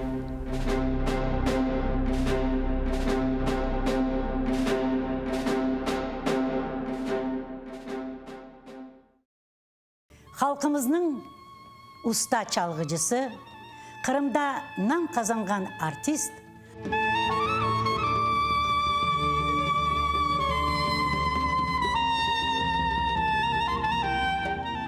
sanat için can kuydereydi. Bizim halkımızın arasına bir acayip bir türkücü var idi biliyor. 18 Mayıs gecesinde prikaz okulda. Bugünkü hikayemiz Alim Osmanov'a bağışlanan. Baksaray bizimdir de çevreci yüzümüdür. Ah seni sevdirin iki de kara gözünüdür. Baksaray bizimdir de çevreci yüzümüdür. Ah sana sevdirin iki kara gözünüdür.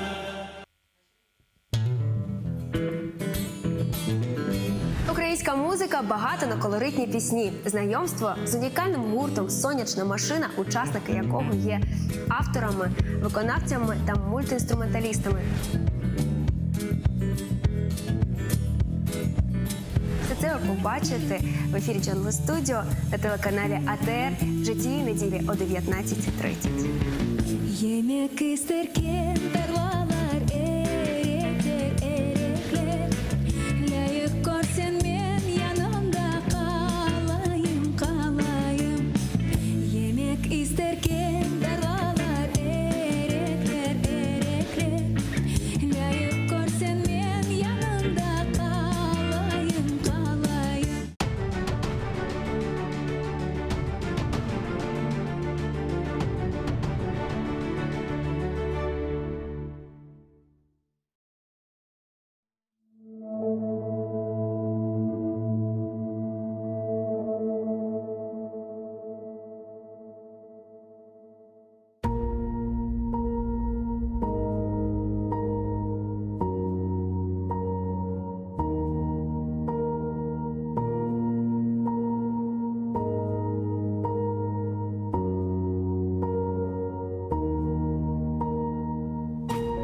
Taqdir merhametsiz, şefqatsiz kade. İnsanni çok şeyden ayıra bile. Ama urar eken yürek teninde, algan nefeste anla dost ille.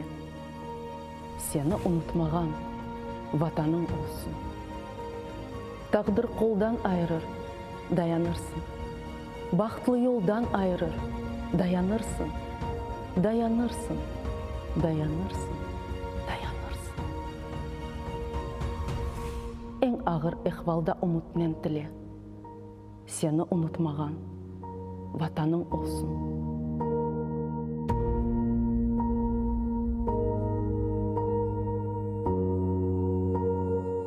Ayaksız yürgenler yok mu dünyada? Bebeksiz görgenler yok mu dünyada? Açlıktan ölgenler yok mu dünyada? Ama baxtlı olar vatanı ile. Seni unutmagan vatanın olsun. Kozumnun bebeği nursuzlanacak. Omur ne? Altın mı? Kırsızlanacak. Ebedi ne şöhret ne şan kalacak. Unutma kendini bilgenden bile. Seni unutmagan vatanın olsun.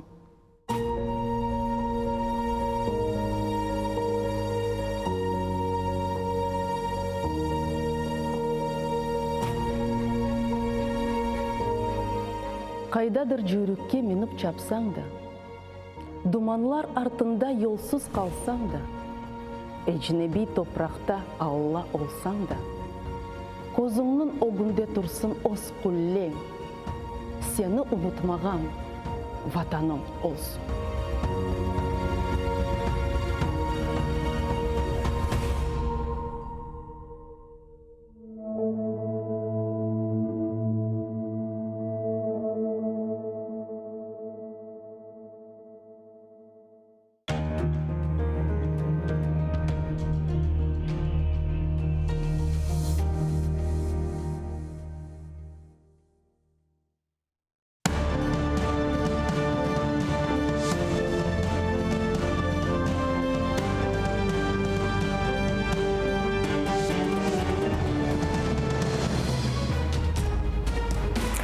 Ефір «Етер» триває. Я Альвіна Сідбулаєва. В найближчу годину ми говоритимо наживо про найцікавіші і найактуальніші події.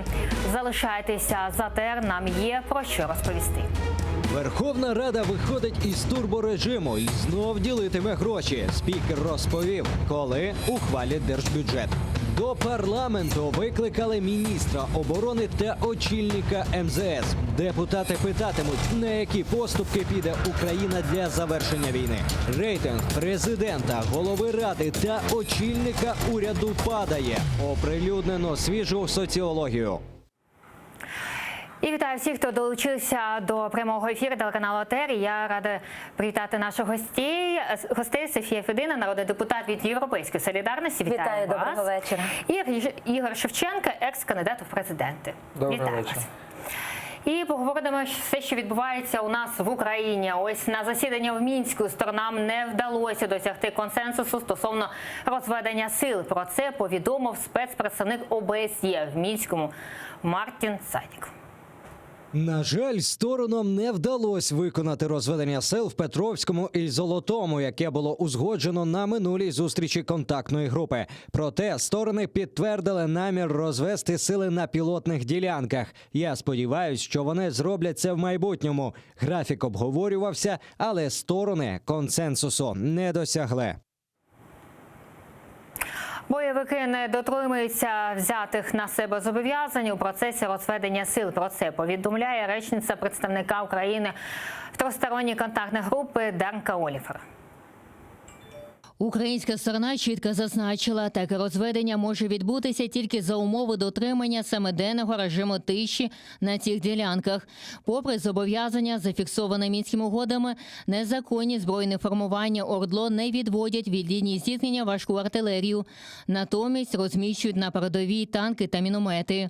Окремо українська сторона наголосила на необхідності демілітаризації населених пунктів – Кальмицьке, Новоазов, Саханка, Кумачова, де мають бути відведені важке озброєння та техніка. Ось що ми бачимо, що бойовики, вони самі і порушують ці так звану формулу Ферштайнмайєра. Як ви ставитеся до того, чи потрібно нам відводити свої війська і які можуть бути наслідки?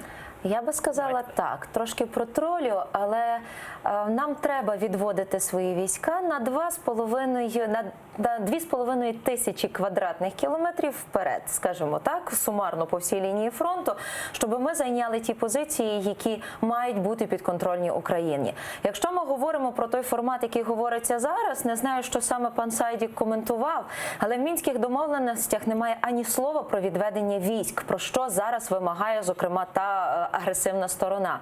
Йдеться про розведення важкої техніки. З нашого боку, важка техніка є розведена до тих меж, які були обумовлені ще набагато раніше. З московського боку, з боку найманців московських, техніка важка не відведена, артилерія не відведена. Вони постійно обстрілюють наші позиції і наші мирні села з важкого озброєння. І тут для мене, чесно кажучи, маразматична сама формула. От ми маємо відвести війська, а тоді буде нам велике щастя. Насправді, Україна є на своїй землі. Ми ні проти кого не воюємо, до речі, як нещодавно заявив пан Пристайко, бо ми, виявляється, проти когось воюємо, і нам з тою бідною стороною треба налагоджувати діалог. Ми захищаємо свою землю, тому війська має відводити московська сторона. А в п'ятницю ви будете спілкуватися з міністром оборони, так? Ну, дай Боже, щоб ми його дочекалися. Що ви у нього будете питати, що будете вимагати? Перш за все, міністр оборони має забезпечити боєздатність війська і захист своєї держави, а не здачу національних інтересів. І тут треба питатися з міністра оборони, що це є за такі от закиди, що будуть нам всім врізати пенсії і зарплати, оскільки, виявляється, без цього ми не виграємо війну і ми не зможемо витримати оборону. Йдеться про те, чому не виносяться так само, де є позиція міністра оборони в тому, що не виносяться законопроекти, які забезпечують соціальний статус військовослужбовців, зокрема соціальний статус добровольців. Ви це спитаєте в п'ятницю. Я теж маю надію, що я запитаюся, але я скажу так, коли ми викликали і міністра закордонних справ, і начальника Генштабу, і зрештою міністра оборони говорити про формулу Штайнмайєра, ніхто з них не з'явився. Але коли міністр оборони поїхав в Золоте взнавати, яка там ситуація з підтримкою формули Штайнмайєра, він чомусь пішов до завезених сєпарів, а до наших людей, цивільних, які в результаті будуть першими жертвами, він не підійшов. І ось капітан першого ранку ВМС США Юрій Табах прокоментував в ефірі телеканалу АТЕР сценарій розведення сил на лінії розмежування. Давайте його послухаємо. Я знаю из своего опыта, что когда я служил в войсках ООН в Абхазии, то тоже там развели войска абхазские и грузинские, и отвели орудия какого-то калибра, большого калибра, и сняли затворы с них, чтобы из них стрелять нельзя было. Но в какой-то момент почему-то через несколько дней у абхазских войск оказались все затворы обратно. Конечно, за затворами следила российская армия. И они были все и грузинской стороной, и абхазской стороной были сданы россиянам. Но у абхазов каким-то образом они появились. Через несколько дней абхазы стали обстреливать грузин из крупнокалиберных орудий. Поэтому, конечно, при всем этом надо учитывать, с кем вы имеете дело.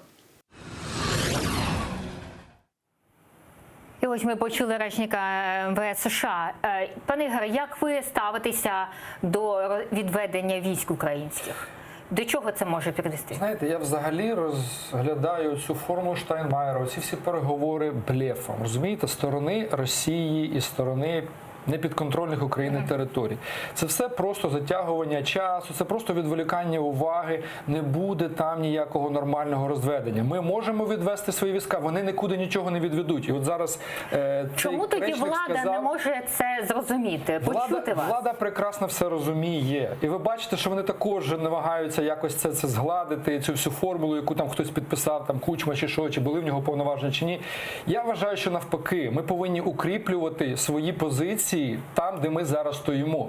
Там вже багато чого створено, різних фортифікаційних споруд нашими солдатами, нашими людьми, і ми зараз повинні відійти в чисте поле. Ні в якому разі, я вважаю, ми не повинні залишати свої позиції, які вже підготовлені, які обжиті, як то кажуть, і з точки зору військової, і з точки зору побуту. Тому ми повинні стояти навпаки, укріплювати, в тому числі і військово, укріплювати свої позиції. Тому що бойовики роблять те, що їм вигідно, а не те, про що хтось десь там підписав щось з їхнього боку. Вони взагалі не признають ніяких домовленостей. Офіційно визнають, а по факту вони їх не виконують. А ми чомусь повинні виконувати і бути в гіршому стані, ніж вони. Вже декілька разів були акції в столиці, і вкотре, коли відбувалася ця акція, і ось Київський міжнародний інститут соціології провів опитування, як ставляться українці до цих акцій. Давайте подивимось. Акції протесту 1 та 2 жовтня проти плану президента по завершенню конфлікту на сході країни, згідно опитуванню КМІС, підтримують 26%, не підтримують 41% опитуваних, мало розуміються у вимогах мітингарів 22%, 10% опитуваних взагалі нічого не чули про протести. Це графіка була на початку жовтня, але все ж таки ці результати. Ви були на акції, так? На частині акції я була тут в Києві, особливо на початку. На інших акціях я була у Львові. Але... Чому, на ваш погляд, 26% все ж таки ось підтримують акції? Перш за все тому, що людям не байдуже, що буде з їхньою державою. Це багато чи мало? Я думаю, що на цей момент, коли вже люди певним чином були приспані, заколисані тим, що ми мали тут досить стабільну ситуацію, на цей момент це є дуже великий відсоток людей, які вийшли. Тому що, зрештою, що нарікати? Магазини повні, загалом стабільна ситуація, в нас тут ніхто не стріляє, президент і влада нібито роблять зусилля щось налагодити. Але щось все-таки не так. І от люди, коли побачили, що їм щось не договорюють, від них щось приховують. Як тільки люди почали звертатись з запитом на роз'яснення, їх тут же обізвали провокаторами, сказали, що вони проплачені. І це, чесно кажучи, підняло людське обурення. Люди вийшли, от зокрема, от вчора на Покрові на Майдани, пройшлися по Хрещатику. Передусім це були ветерани і волонтери, сказати: а, вони не здадуть свою державу, б, капітуляції не може бути в державі, яка занадто дорого кров'ю заплатила за своє буття як таке. І третє, якщо влада не почує, то в даному випадку це попередження. Будь ласка, почуйте. Пане Ігоре, ви приймали участь в акціях, які відбувалися на початку місяця і ось на вихідних? Ні, я не приймав участь в цих акціях, але Чому? я вважаю, що ми не повинні дійсно здавати своїх інтересів. Чому велика кількість людей начебто не підтримує? Тому що вони не усвідомлюють наслідків, просто вони не знають, що за цим всім стоїть. Їм розказують, що це для миру, але миру як такого не буде. Це перше. А по-друге, ми отримуємо дуже велику проблему у вигляді особливого статусу Донбасу, у вигляді російських ставленників, яких начебто там повинні обрати на тих територіях. Ми отримуємо, знаєте, такий... ущемлену незалежність. Тобто ми отримуємо проблему потенційну. Тобто ми отримуємо російський анклав, який постійно буде заважати Україні розвиватися. І поговоримо, що відбувається у Верховній Раді. Ось народний депутат фракції «Слуга народу» Павло Фролов в ефірі телеканалу ЕТР розповів, як нардепам працюється з вимкнутим турборежимом. Були випадки, коли ви працювали до ночі і приймали ці рішення як конвеєр, а сьогодні ми бачимо тільки поправки. Що сталося з депутатами від «Слуги народу»? Нічого не сталося, Втомилися, Все мабуть. працює. Да, ми сьогодні не проголосували на ранковому засіданні продовження роботи до вичерпання питань, тому що це важливий дуже проєкт і по ньому йдемо. Ну, якщо дозволите, я прокоментую по цьому законопроекту 1008, який от зараз сьогодні цілий день розглядався, і по ньому ще не було результативного Як голосування. вважаєте, ви бачите, ви там приймаєте участь і є депутатом, і бачите все, що відбувається. Чи втомилися в «Слузі народу»? Чи розчарувалися вони в роботі думаю, своїй? що тут і втомилися, і не думаю, що розчарувалися. А що сталося? Цей законопроект, який конкретно сьогодні обговорюється, про зміни до питань судової влади, він є занадто дискутивним. Ми, наскільки я розумію, в них просто зараз немає голосів, щоб за нього проголосувати, бо він дійсно дуже скандальний, і там багато положень, які суперечать будь-якій адекватній реформі. Про це вже, до речі, висловилося багато наших закордонних партнерів. І от вони зараз йдуть в спокійному режимі, щоб зібрати голоси і, можливо, переконати когось голосувати. Хоча, з іншого боку, коли на минулому засіданні у нас був прем'єр-міністр Гончарук, він сказав, що турборежим – це є погано. І він просить депутатів взятися до нормальної роботи, тому що це є дико, коли ми голосуємо в турборежимі терміново якийсь там законопроект, а через день тобі дають поправочки, які треба доголосувати до вже прийнятого законопроекту. Насправді, оця швидкість, вона зразу позначилася на якості, адекватності, і при тому люди навіть не уявляють, за що вони голосують, а це не є рівень парламентаризму. Пане Ігоре, як ви гадаєте, чи вони втомилися, чи вже вирішили приймати рішення щодо, знаєте, таких непопулістських законопроєктів? Ну як можна втомитися, якщо вони по суті не працювали? Вони тільки голосували, тиснули. Але до ночі все ж таки працювали, тиснули. Ні, я думаю, що там просто дійсно всередині вже пішла така політичні якісь проблеми, що в них вже сама фракція, вона фрагментується, в них з'являються якісь групи по інтересах, якісь лобістські групи, тому що, наскільки я знаю, що ця фракція, вона не однорідна. Тобто там є групи впливу певних людей, які за лаштунками, скажімо так, Верховної Ради. І, напевно, вже їхні інтереси почали десь там задіватися, і вони вже виставляють якісь умови, і вони починають між собою домовлятися. Тому це чисто політичний процес, як то кажуть, договорняков. Тобто нічого не змінилося в Верховній Раді, як домовлялися, так і домовляються. Не в інтересах країни і народу, а в інтересах певних груп впливу, бізнес-впливу. Пані Софія, як ви гадаєте, що ми побачимо в наступному в парламенті? Чи це будуть олігархи, скажімо так, керувати з депутатами від «Слуги народу»? Чи все ж таки цей парламент і ці депутати будуть відрізнятися від попередніх, які вони критикують? Насправді тут важко прогнозувати, як воно буде, але мені би хотілося вірити, що ми все-таки суспільство адекватних людей. І оця от полуда, як я кажу, пороблено, в якийсь момент почне сходити з очей людських, і люди почнуть включати субстанцію під назвою мозок. Я думаю, що і зараз в парламенті дуже велика частка тих людей, яким не байдуже, що буде з українською державою.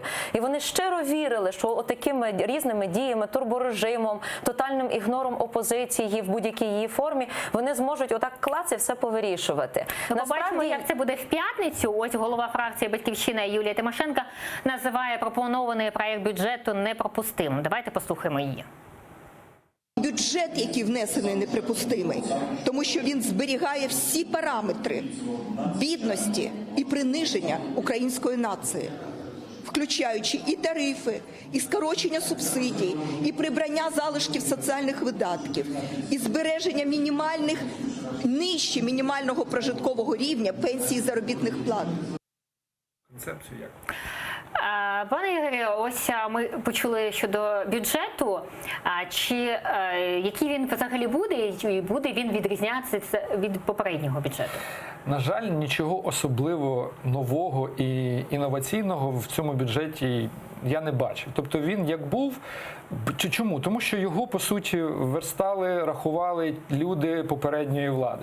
І, на жаль, нічого нова влада серйозного не змінила. Тобто вони говорять про зростання економіки там на 7-8% на рік, вони говорять про якісь реформи, але в бюджет не закладені гроші для того, щоб ці реформи проводити. Будь-яка реформа вимагає досить багато ресурсів. Якщо їх нема в бюджеті, то можна логічно передбачити, що і реформ відповідно не буде. На жаль, поки що такий бюджет. Пане Сергію, ви читали бюджет? Так, ми читали і аналізували, і наша фракція Європейської солідарності подавала досить багато правок до бюджету, враховуючи інтереси, зокрема, регіонів, але так само враховуючи загальноукраїнські інтереси. І тут ми маємо кілька таких невтішних пунктів. Перше, майже ніде не підвищується забезпечення, ні пенсії, ні середньостатистична зарплата, ні освіта, ні наука, ні медицина, ні армія не підвищується толком, але підвищується забезпечення апарату президента, різко підвищується забезпечення контролюючих органів. Таке враження, що всіх українців хочуть посадити на мінімальні зарплати і взяти їх за горло, щоб вони, не дай Бог, не протестували. Для мене так само є драстичними, що на такі серйозні стратегічні програми в Україні так само повністю не закладено грошей. Зокрема, на реалізацію закону про мову, щоб усі мали можливість і вчити українську мову. Для забезпечення ресурсних центрів ні копійки не закладено. На малу академію наук, яка розвиває молодь нашої держави, не закладено грошей. Різке скорочення коштів на Інститут української книги, який за цей рік себе дуже ефективно зарекомендував.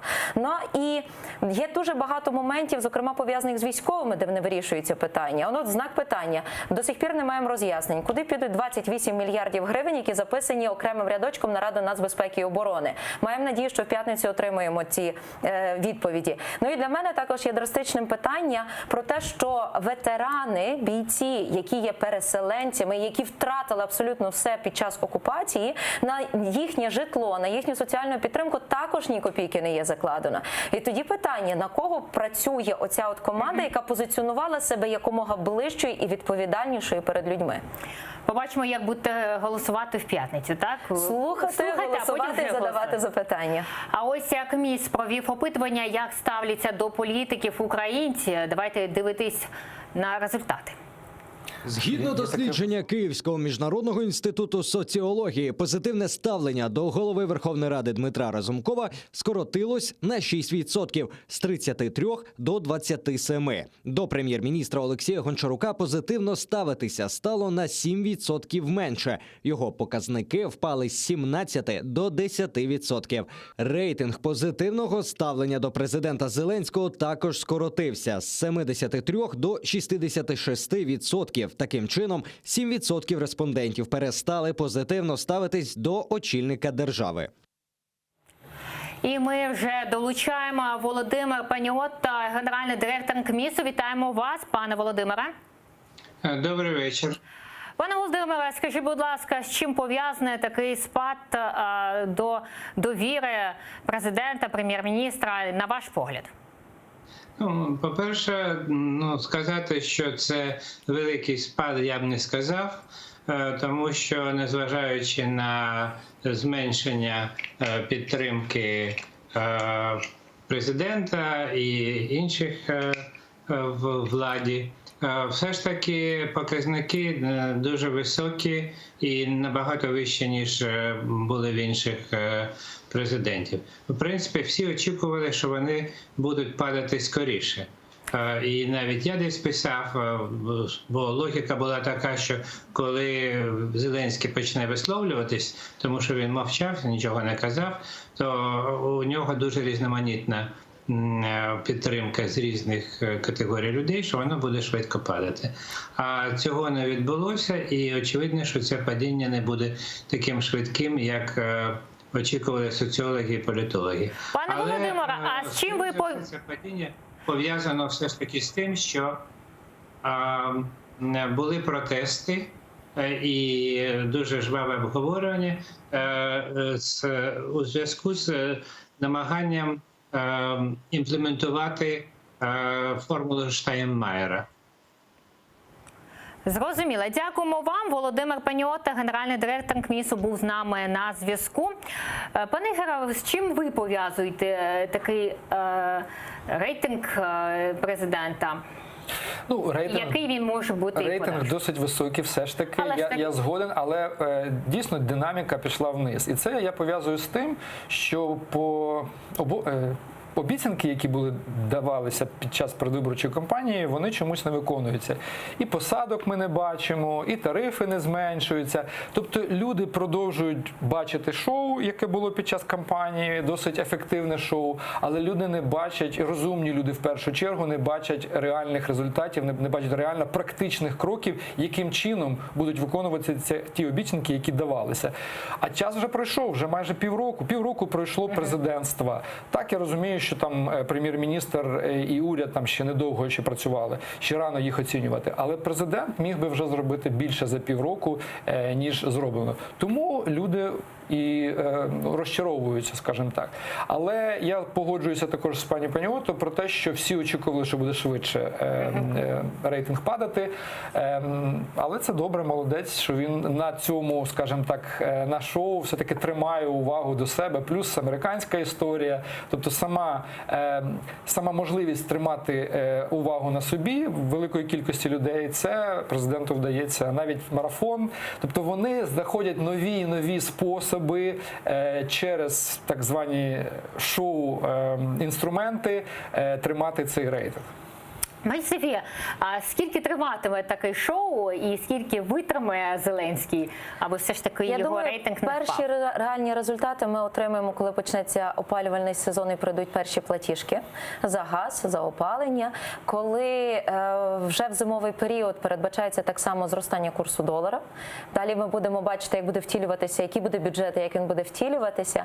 Але от саме цей турборежим, про який ми говорили раніше, він і був потрібен, щоб залагодити певні свої справи і наголосувати те, що хтось там зверху спланував, до того моменту, коли ми побачимо різке падіння довіри і різке падіння рейтингу. І я, чесно кажучи, так спілкуючись з людьми, ми говорили між собою, що десь аж на наступний вересень ми побачимо те, що реально залишиться від рейтингу президента Зеленського. І при всій непідтримці його теперішніх дій, мені дуже прикро, що через оці всі нюанси втрачає дуже багато наша держава.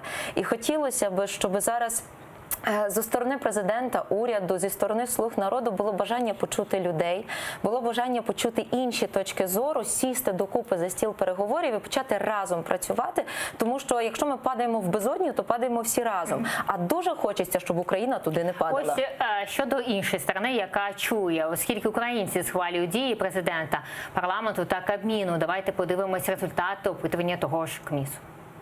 Згідно опитуванню КМІС, діяльність Верховної Ради схвалюють 53% опитуваних, не схвалюють 30%. Кабінет міністрів, на думку 51% опитуваних, проводить правильну діяльність, а 27% дії уряду не підтримують. 51% респондентів позитивно схвалює дії президента Зеленського, 27% опитуваних його дії не підтримують.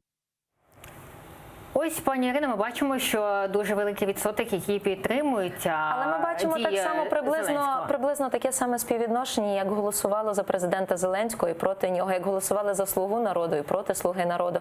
Тобто поділ суспільства все ще зберігається.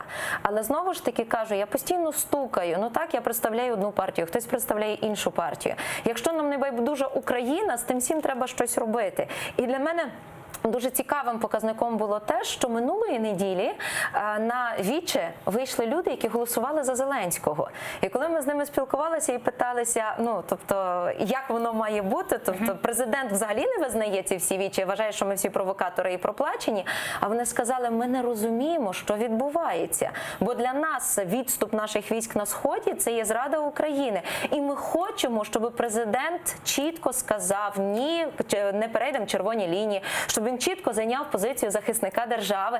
І це є дуже добрий момент, тому що люди почали стукати і вимагати виконання реальних обіцянок. Але знаєте, користуючись нагодою, ще скажу дуже важливу фразу. Вона є через всю історію України проходить. Якщо народ поміж свободою і хлібом вибирає хліб, у нього не буде ані хліба, ані свободи. Якщо народ вибирає свободу, то у нього буде хліб, який він збере своїми власними руками і який він нікому не дасть забрати. Це найважливіше. Пане Ігоре, як ви гадаєте, ось ми побачили цю графіку, все ж таки вірить президенту набагато більше і сподіваються на його такі хороші дії. А як ви ставитеся до цієї графіки, наскільки вона є реальною? Ну, це цілком природньо, і я думаю, що це реально, тому що у людей настільки високі очікування від нового президента і нової влади, що вони хочуть вірити, навіть при тому, що за цей час мало що було реально зроблено, але люди все ж таки очікують, вони вірять, і цей певний період ще вони будуть вірити. От я погоджуюся, що десь наступний рік, десь ближче до осені, ми побачимо реальну зміну відношення людей до влади, якщо влада не почне робити практичні кроки, які будуть відчутні кожним українцем на їхніх кишенях в першу чергу. Це і субсидії, це і тарифи, це і розвиток бізнесу, це і податки, все це. Але поки що ті сигнали, які зараз йдуть від уряду, замість того, щоб розширювати економіку і базу оподаткування, вони навпаки намагаються максимально вижати з тої маленької економіки, яка зараз є, максимально податків, замість того, щоб давати якісь пільги, зменшувати оподаткування, щоб економіка росла. А скажіть, будь ласка, на скільки відсотків зміниться ситуація через півроку? Які ваші прогнози? А прогноз справа невдячна. Але все ж таки. І я скажу так, якщо буде продовжуватися та тенденція, яку ми маємо на сході України, якщо будуть лунати подібні заяви, як зараз договорився пан Пристайко, то я боюся, що воно може кардинально змінитися навпаки. І 70-80% людей... Кардинально це як це? Я кажу, і 70-80% людей буде підтримувати Україну, а за президентом Зеленським залишаться одиниці. І це зараз дуже багато залежить від нього і від його команди. Наскільки вони почують людей? Пане Ігоре, як ви гадаєте, як зміниться? Чи ми побачимо, що будуть підтримувати Зеленського 25, скільки і саме набрав Порошенка? Знову ж таки, все залежить від їхніх конкретних кроків. І я не виключаю того, що дійсно оця пропорція може змінитися навпаки, що за рік 70% людей не будуть довіряти крокам або діям президента, тому що ще можна кілька місяців протримати на марафонах, прес-конференціях, ще на якихось там піар і шоу-презентаціях, але люди не будуть чекати роками конкретних змін. Вони хочуть вже їх побачити зараз. І тому, якщо, скажімо, до літа, от весна до літа не буде зроблено конкретних кроків, які будуть відчутні, то рейтинг різко піде вниз. Ігор Шевченко, екс-кандидат у президента, і Софія Федина, народний депутат від Європейської солідарності. Дякуємо, що були з нами. Дякуємо за запрошення. І далі ефір продовжує Прайм Даниленко. Гість Сергій Власенко, народний депутат, фракція «Батьківщина». Залишайтеся з нами, буде цікаво.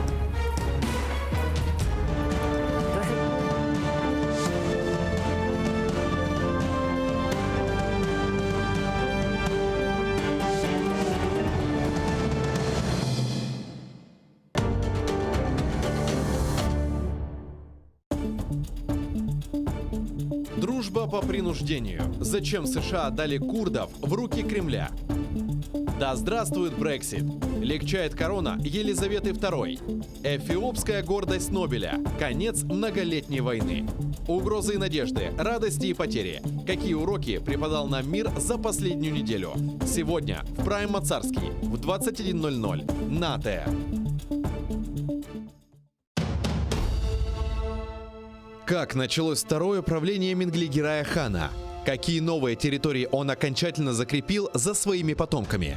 И кто добровольно присягнул крымскому хану на верность? А главное, какую роль в его жизни сыграла ногайская княжна Нурсултан Мангытская? В конце 15 века в Крымском ханстве начинается настоящий строительный бум. Менглигерай инвестирует деньги в строительство новых крепостей и восстанавливает старые, особенно на берегу реки Днепр. Об этом смотрите в программе «Алтын Девир» в новом цикле «История династии Гераев». В эту субботу, 19 октября, в 17:35 на телеканале АТР, 7-я серия. Менглигерай. Хан-реформатор. Часть 4.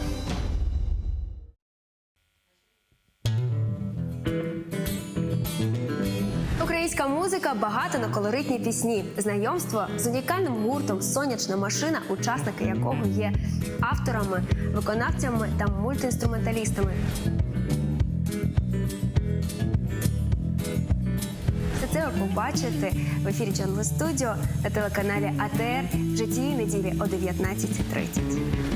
Yemek isterken tarlalar erekler erekler Layık görsen men yanımda kalayım kalayım Yemek isterken tarlalar erekler erekler Layık görsen men yanımda kalayım kalayım В январе-апреле 1988 года массовые демонстрации крымских татар продолжались. Они прошли в Абинске Краснодарского края, в Ташкенте, Бекабаде, Самарканде, Алмазаре, Янгиюле, Алмалыке Узбекской ССР, в Симферополе, в Новороссийске. Требования демонстрантов оставались неизменными. Возвращение крымских татар на родину, восстановление автономии, освобождение политзаключенных крымских татар. Представители власти всячески пытались противодействовать таким мероприятиям, однако остановить выступление крымских татар было уже практически невозможно. Продолжаем вспоминать события переломного в истории крымских татар 1988 года в осеннем цикле программы «Тарих Седосы» с Гульнарой Бекировой. Смотрите в воскресенье, 20 октября, в 18:00 на телеканале АТР.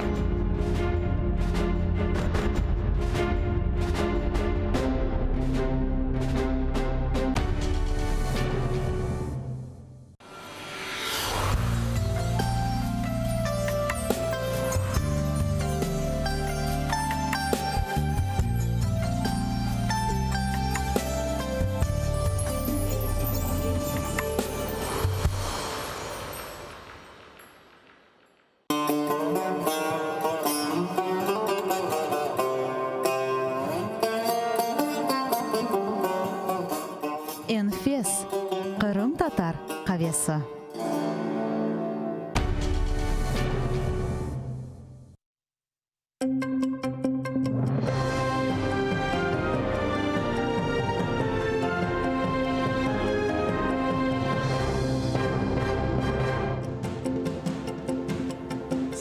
Жовтня, 2064-й день окупації Криму Росією. В ефірі інформаційний випуск «Заман». Я Оксана Дворецька.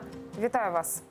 Стан здоров'я українського політбранця Володимира Дудки погіршується. Про це повідомляє його адвокат Оксана Желізняк. За її словами, особливе занепокоєння викликає виразка Володимира, яку потрібно лікувати у спеціальних медзакладах.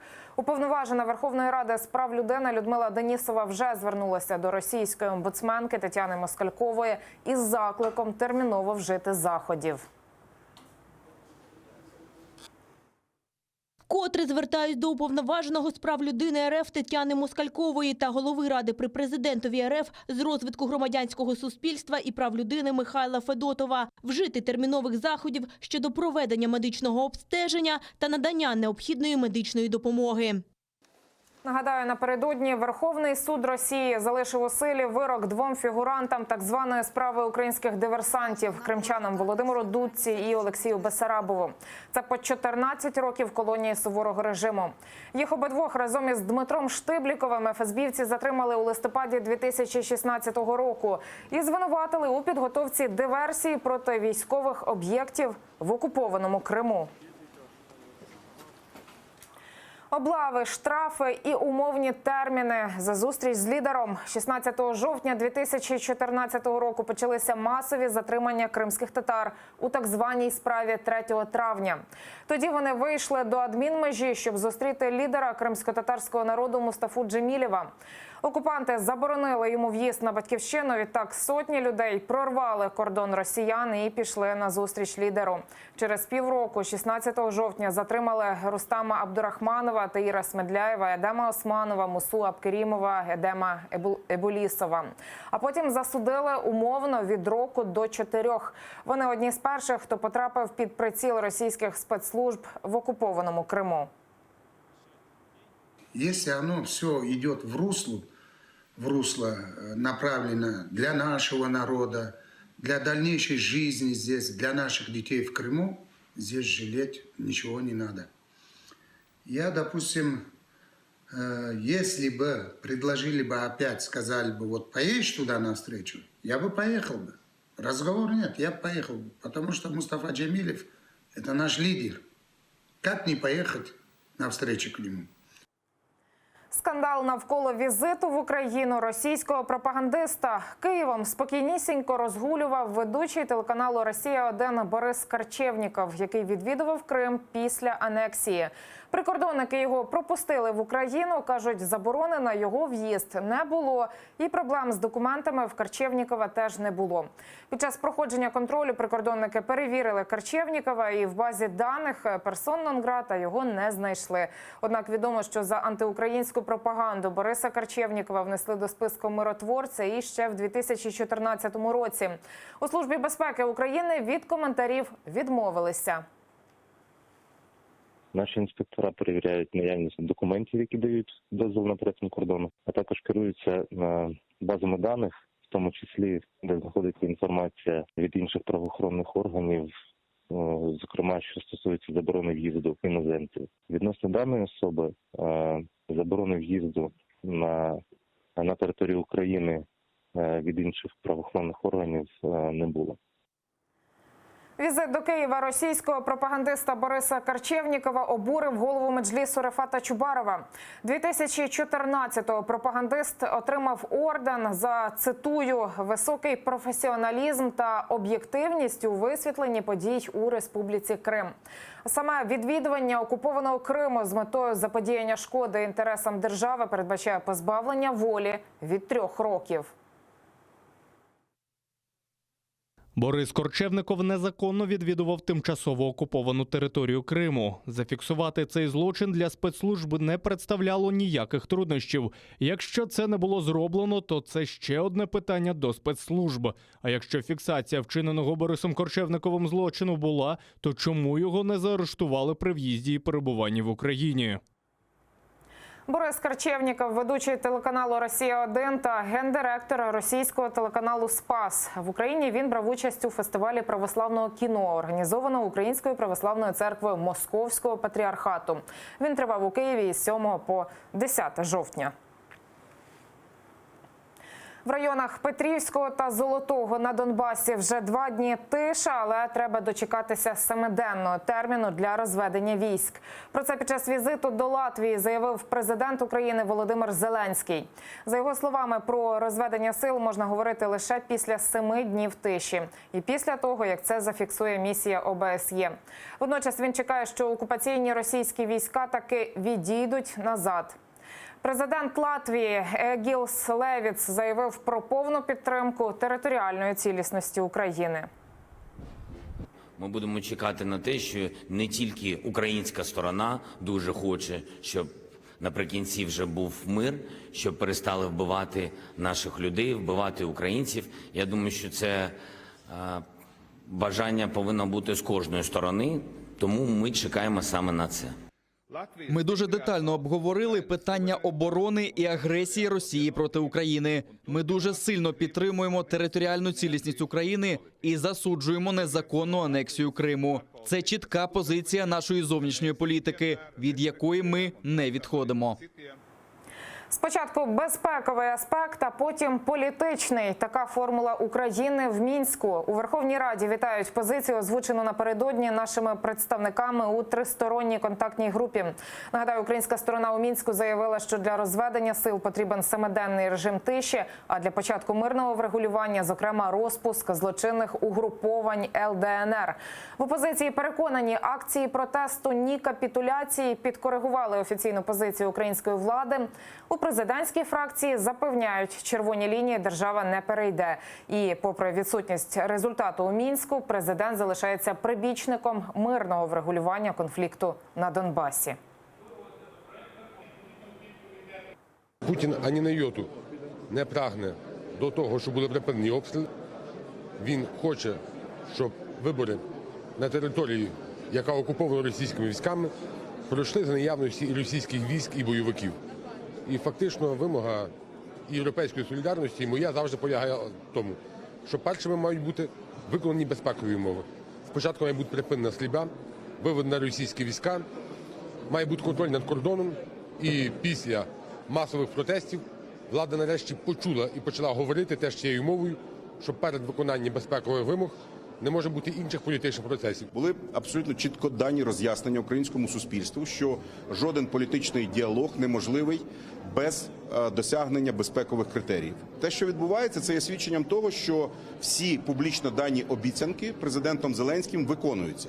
І як його намір продовжувати мирні переговори, і як неможливість, заявлена ним чітко неможливість жертвувати безпекою наших громадян. Не знайшли доказів. Прокуратура Панами закрила справу проти п'ятого президента України Петра Порошенка. Сталося це ще 3 жовтня. Про це розповів адвокат Петра Порошенка Ілля Новіков. За його словами, розслідувати справу за заявою екс-заступника голови адміністрації президента Януковича Андрія Портнова почали ще у липні. У його заяві стверджувалося про те, що компанії, які нібито пов'язані з Порошенком, легалізували незаконні доходи. До справи долучили й особисті свідчення Портнова. Однак вже за 2 місяці панамські правоохоронці справу закрили. Водночас за подання завідомо неправдивої заяви у Панамі відкрили провадження проти Портнова. Рішення ґрунтується, по-перше, тим, що, як повідомив сам пан Портнов, за його скаргами, за його заявами порушено кримінальне провадження в Україні. І спроба звернутися до Панамської прокуратури – це є проба зробити такий подвійний тиск на Порошенка. І, по-друге, те, що в заяві пана Портнова не було означено фактів, які б вказували на причетність компаній, пов'язаних з Порошенком. Стерти усі згадки про депортацію. У Криму окупанти перейменували Державний комітет зі справ міжнаціональних відносин і депортованих громадян. Згідно з наказом окупаційного глави республіки Аксьонова, тепер він просто Державний комітет зі справ міжнаціональних відносин. Про депортацію кримських татар окупанти, схоже, згадувати зовсім не хочуть. Так, минулого місяця в окупаційному парламенті Криму під час створення нового комітету з міжнаціональних відносин і питань народної дипломатії також виключили слово «депортовані». Про інші події на півострові дивіться далі в огляді.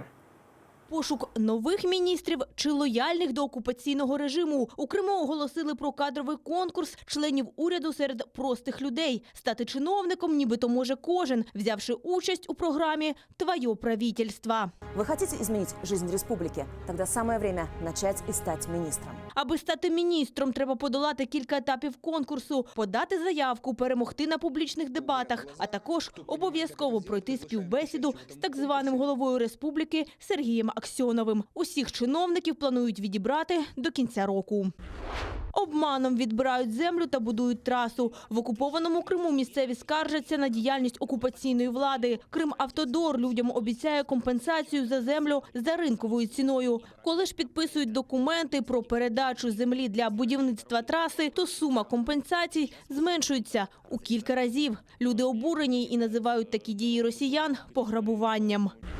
Води немає. В окупованому росіянами Криму найбільше міжгірне водосховище в Сімферопольському районі тепер перетворилося на калюжу. Фотографії водоймища опублікували у соцмережах місцеві. До окупації вода сюди потрапляла з Північно-Кримського каналу, а після Україна його перекрила. Тож у окупантів з'явилися проблеми з водою. Наталя Барська, Заман, АТР. «Ей, гузель Крим, мій прекрасний Крим». Відома кримсько-татарська народна пісня залунала українською. Виконали її учні, викладачки вокалу і української мови з Криму Юлії Качули. Спеціально зняли кліп на околицях Сімферополя, звідки на горизонті проглядається один із найвідоміших краєвидів півострова – гора Чотирдах. З кримсько-татарської слова переклав батько Юлії Качули, а музиканти з Києва зробили аранжування. Після викладення кліпу у мережу він вже набрав тисячі переглядів. Згірали ж ти війну вітер спогадом щемким. Впали сльози по стежках тих, бігав я малим. Не натішився тим раєм, чужині літа минають, туга серце моє грає, мій коханий. Такі новини цього випуску. Більше розкажу вже о 17-й. Прямий ефір на АТР триває, тож не перемикайтеся. А найцікавіші фрагменти нашого ефіру переглядайте на YouTube-каналі АТР. І підписуйтесь, щоб зменшити шанси Роскомнагляду блокувати нас у Ютубі. До зустрічі!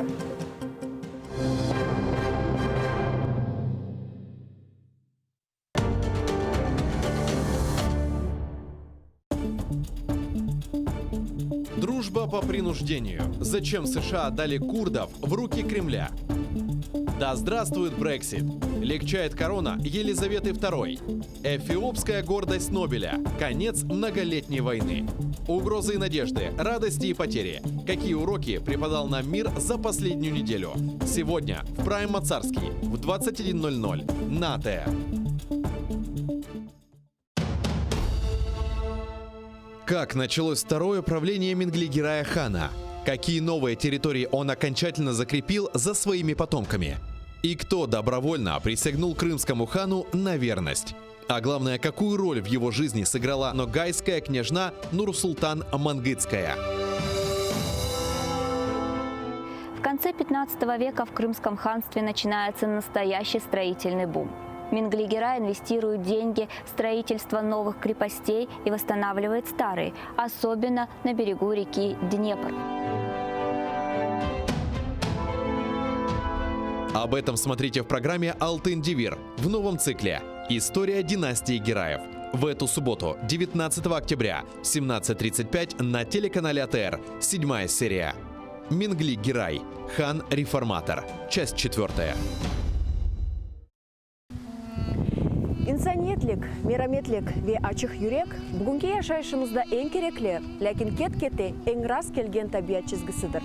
Ләкин бойлы инсанлар бар. Олар еш бір шеге бақмадан дайыма ярдымға келмеге азырдыр. Интернетте көресің, хаста бала чыха, сон яшлар чыха. И бет ажисын оларны, сон волонтерлар айталар ма, айшытыда ярдым етейік, айшытыда ярдым етейік. Юректе бар бізде, ханымызда бар ярдым етме адамларға.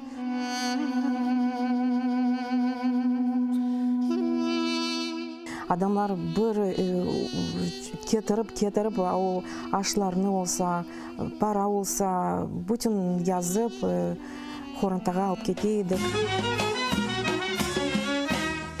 Мелиайып, черепаха насыл? Бабаха. Малина насыл? Ахудут.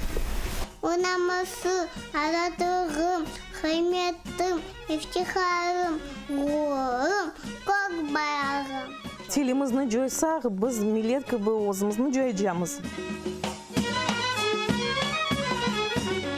Бізді бабамыз айта, чоқ чара бала тапын, біз ананин ярдым етежеміз. Не қадар чоқ олса, қадар яқшы. Да, не қадар чоқ олса, бізге яқшы. Яшы жесір милеттім, бірлік олса, olur bizce, em gelecek kısmettim.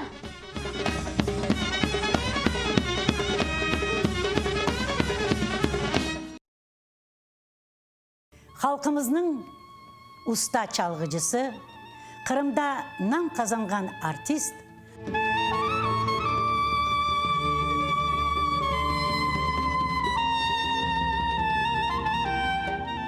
Sanat için can küldereydi. Біздің халқымыздың арасына бір ажайып бір түркіжі бар еді біле. 18 Mayıs gecesinde prikaz okuldu. Бүгінгі hikayemiz Alim Osmanovқа bağışlanan. Bak saray bizimdir de çevreçete yüzümüdür. Akı seni sevdirin, iki de kara gözünüdür. Bak saray bizimdir de çevreçete yüzümüdür. Akı sana sevdirin, iki kara gözünüdür.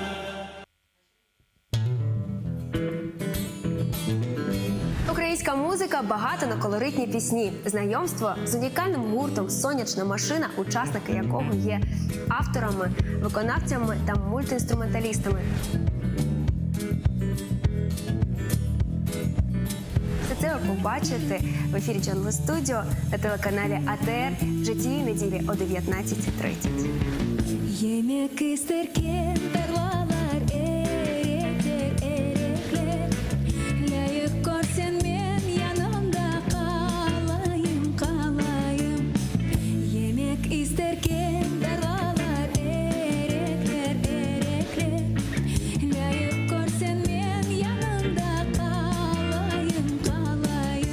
январе-апреле 1988 года массовые демонстрации крымских татар продолжались. Они прошли в Абинске Краснодарского края, в Ташкенте, Бекабаде, Самарканде, Алмазаре, Янгиюле, Алмалыке Узбекской ССР, в Симферополе, в Новороссийске. Требования демонстрантов оставались неизменными. Возвращение крымских татар на родину, восстановление автономии, освобождение политзаключенных крымских татар. Представители власти всячески пытались противодействовать таким мероприятиям, однако остановить выступление крымских татар было уже практически невозможно. Продолжаем вспоминать события переломного в истории крымских татар 1988 года в осеннем цикле программы «Тарих Седасы» с Гульнарой Бекировой. Смотрите в воскресенье, 20 октября, в 18:00 на телеканале АТР.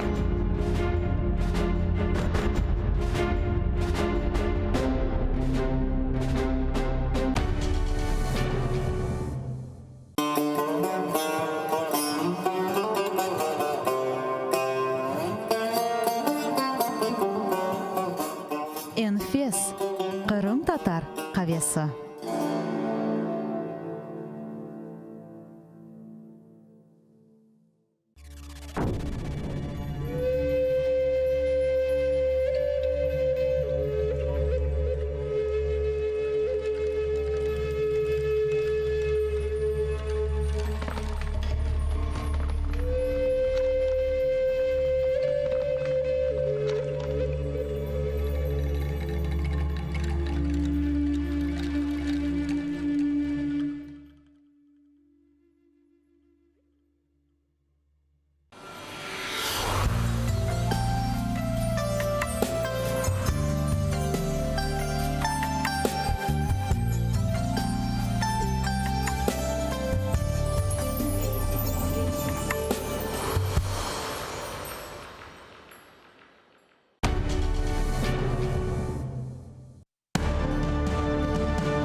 Ефір АТР триває. Інформаційною естафетою приймаю я, Катерина Вишневська. І найближче 3 години ми говоритимемо про все, що стосується окупованого Криму, Донбасу та материкової України.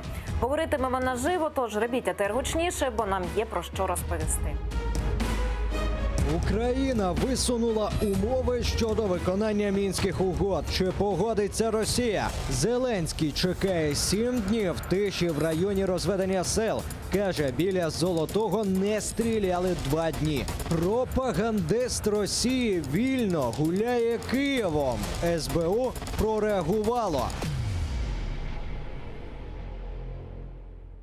Вітаю всіх, хто долучився до прямого ефіру телеканалу АТР. Катерина Вишневська разом із вами до 18 години задля обговорення найактуальніших тем. Я вітаю нашого гостя Микола Полозов, адвокат. Добрий день. Здравствуйте. Верховна Рада скоротила кількість суддів Верховного суду вдвічі – з 200 до 100. Нардепка від «Європейської солідарності» Іванна Клімпуш-Цинцадзе заявила, Європейський Союз попереджав цього не робити. Спікер парламенту отримав листа від представників Європейського Союзу, представників Європейського банку реконструкції і розвитку, Великобританії, Канади, Німеччини про те, що цей законопроект, на жаль, порушує і сьогодні незалежність судової гілки влади. Голосуючи за цей законопроект, ви забираєте від України європейську реальну перспективу. А народний депутат від «Батьківщини» Сергій Власенко вважає, що це не запуск реформи, а спроба встановити контроль над судами. Про історичні досягнення в судовій реформі я в цій сесійній залі чув в 2010 році, саме під цими гаслами приймалася тодішня реформа Януковича. Я це чув в 14-му, 15-му, 16-му і 17-му роках, коли тут голосувалися законопроекти. Це теж говорили історичний момент, судова реформа і так далі. На жаль, нічого не змінюється. На жаль, гасла залишаються ті самі. І, на жаль, зміст законопроєктів залишається той самий. Ніхто не ставить на меті створення чесного, незалежного, неупередженого правосуддя, яке буде виносити чесні, справедливі і законні рішення. Натомість кожен ставить на мету отримання контролю над судовою гілкою влади. Ось так реагували депутати, зокрема від опозиції. Микола, питання до вас як до адвоката. Як вам реформа судової системи в Україні? Ну, здесь вопрос заключается именно в том, какова конечная цель тех законов, которые принимаются в развитии судебной системы. И если обратиться к опыту ближайшего соседа Российской Федерации, опыт последних 20 лет свидетельствует о том, что те реформы, которые там проводились, были направлены на, ну, скажем так, захват исполнительной властью контроля над судебной властью, уничтожение принципа разделения властей, поскольку контроль исполнительной власти судебных органов означает, прежде всего, признаки узурпации власти. Поэтому, конечно же, если украинские власти пойдут по пути, скажем так, узурпации, по пути установления контроля над судебной системой, уменьшение числа судей, безусловно, позволит облегчить этот контроль.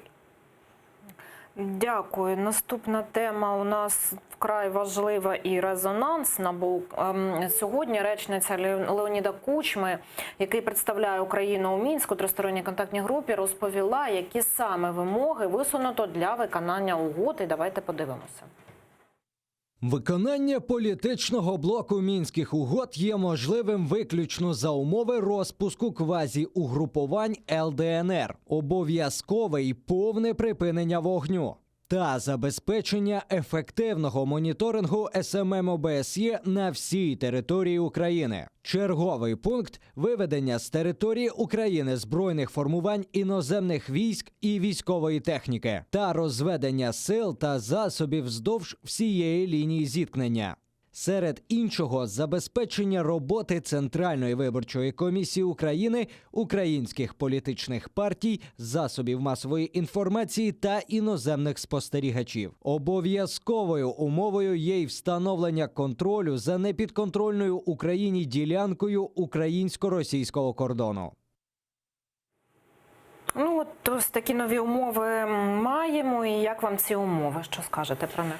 Ну, с самого начала было очевидно, что российские власти, начиная с 2014 года, никоим образом не желали, скажем так, отдавать контроль над этими территориями, захваченные официальным властям Украины.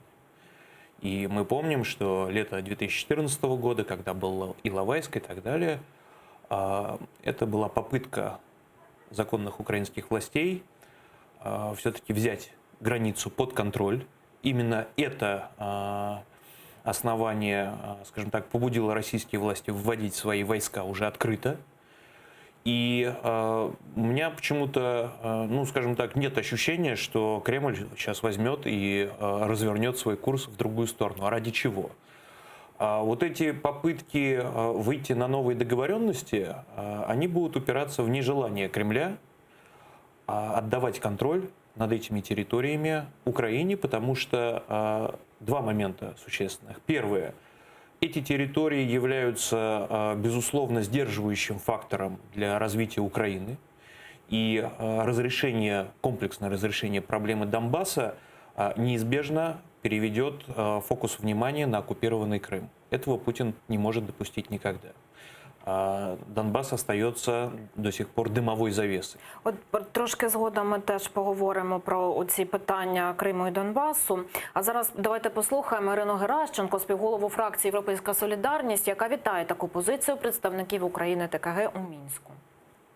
Я вважаю, це абсолютно правильна заява, і я вважаю, що дуже мудро, що переговорна група тристороння контактна наголосила, що ключовим є безпекове питання, що ніякого розведення не може відбуватися в визначених місцях Золоте і Петровське без того, що там не перестануть стріляти, не буде зафіксовано стале перемир'я, бодай 7 днів.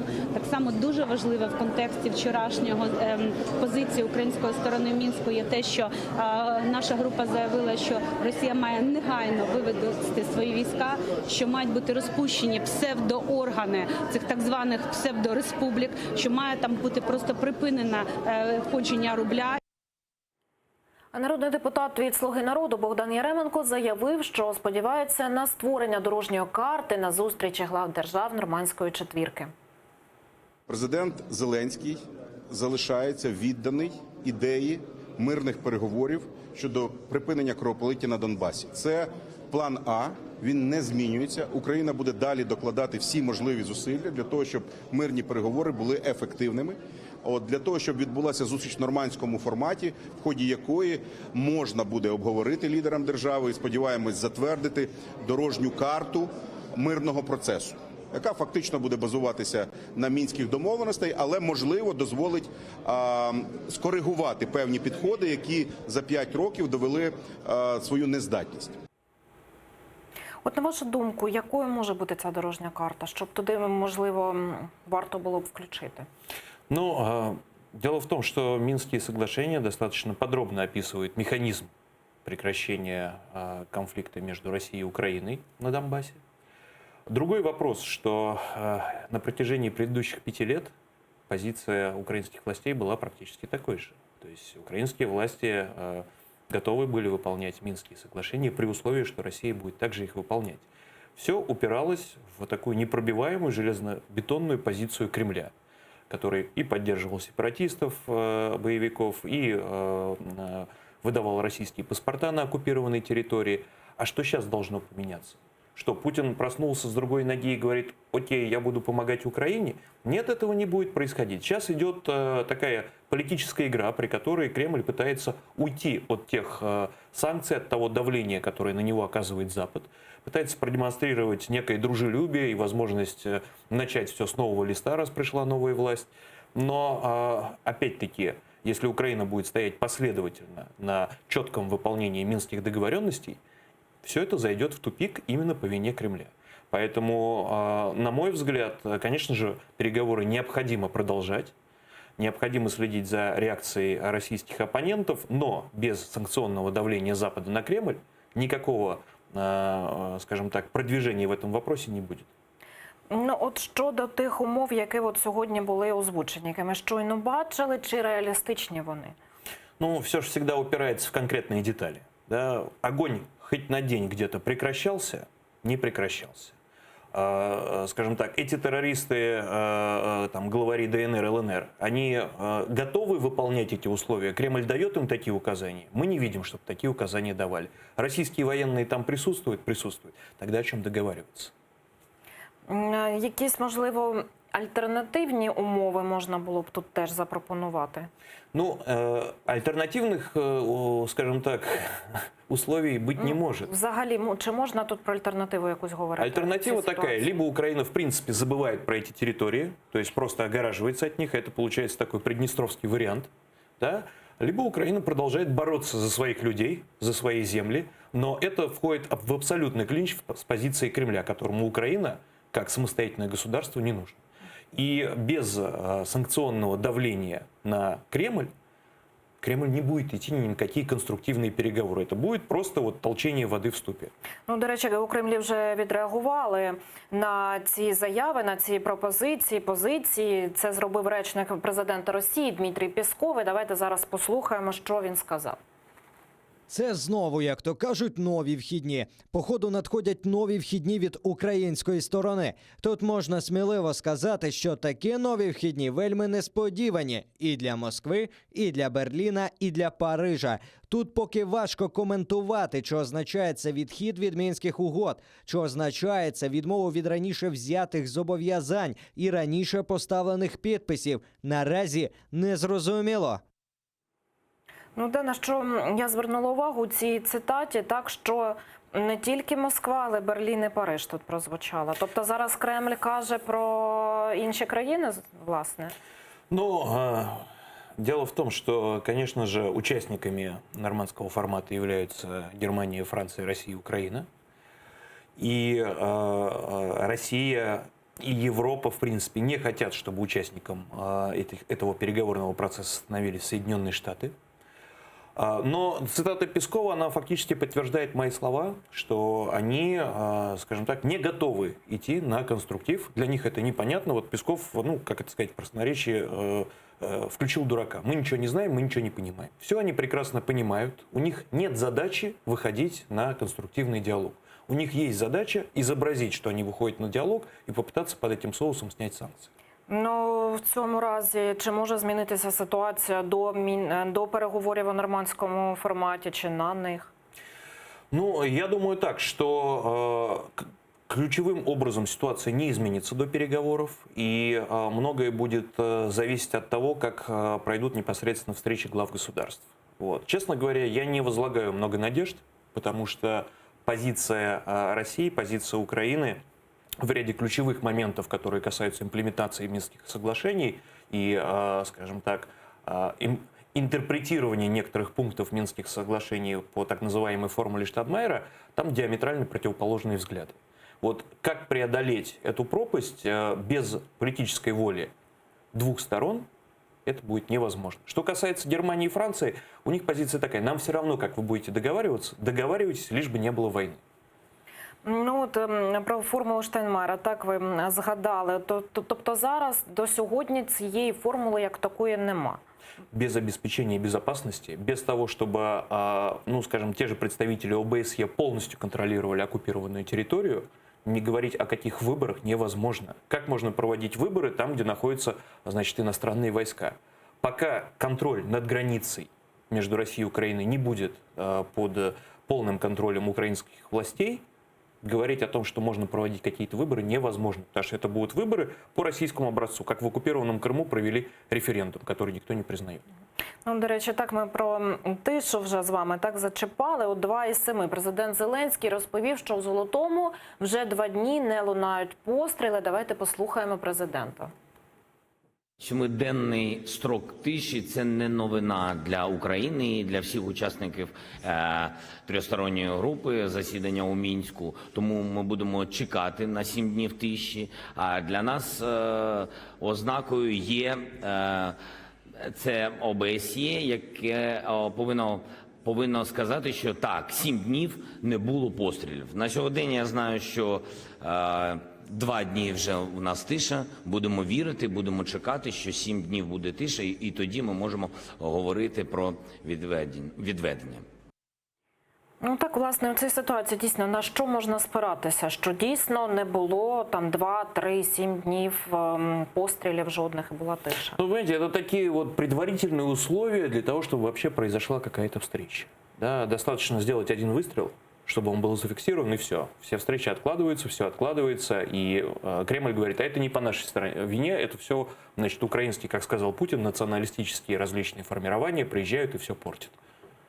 А от чи можна, не знаю, принаймні припустити таку версію, що може бути зроблено постріл, але його не почують, скажімо так? Ну, конечно, и мы знаем, что продолжают нести украинские военные потери на Донбассе, и буквально на днях женщина молодая военная была убита там. То есть говорить о том, что боевики вот эти, они также вот на 100% полностью подконтрольны России, слушайте, всегда есть эксцесс исполнителя, всегда есть отмороженный на голову какой-нибудь там боевик, который возьмет и, наплевав на то, что ему говорит руководство из Москвы, возьмет и постреляет. Это всегда такая опасность существует. Ну і як в такому разі виконувати цю вимогу, скажімо так? Это вот большой вопрос. Как в таком случае выполнять? На мой взгляд, может быть, это звучит радикально по нынешним временам, но отступать назад нельзя.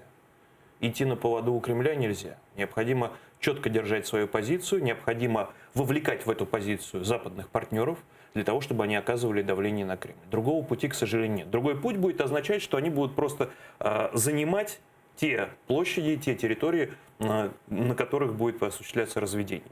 Вот, и это надо будет их заново отвоевывать. Ну от знову ж таки, якщо припустити, що це розведення от все ж таки відбулося, всі умови витримані, дотримані, це все визнали, так. Оце сіра зона, там буде якийсь вакуум, чи туди якісь миротворці заходять, як там буде відбуватися це все, як там буде забезпечуватися безпека людей, мешканців, які Ну вот там это очень залишаються? большой вопрос, потому что наблюдатели ОБСЕ обеспечить порядок там не могут.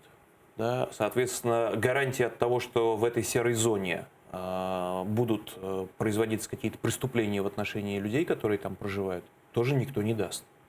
И получается, что эти люди будут оставаться без государственной защиты от действий той же противной стороны. Это большая проблема. Без введения миротворцев, тех же ООНовских миротворцев, людей вооруженных или там какого-то ограниченного контингента европейских стран, я боюсь, что установить порядок на этих территориях будет невозможно.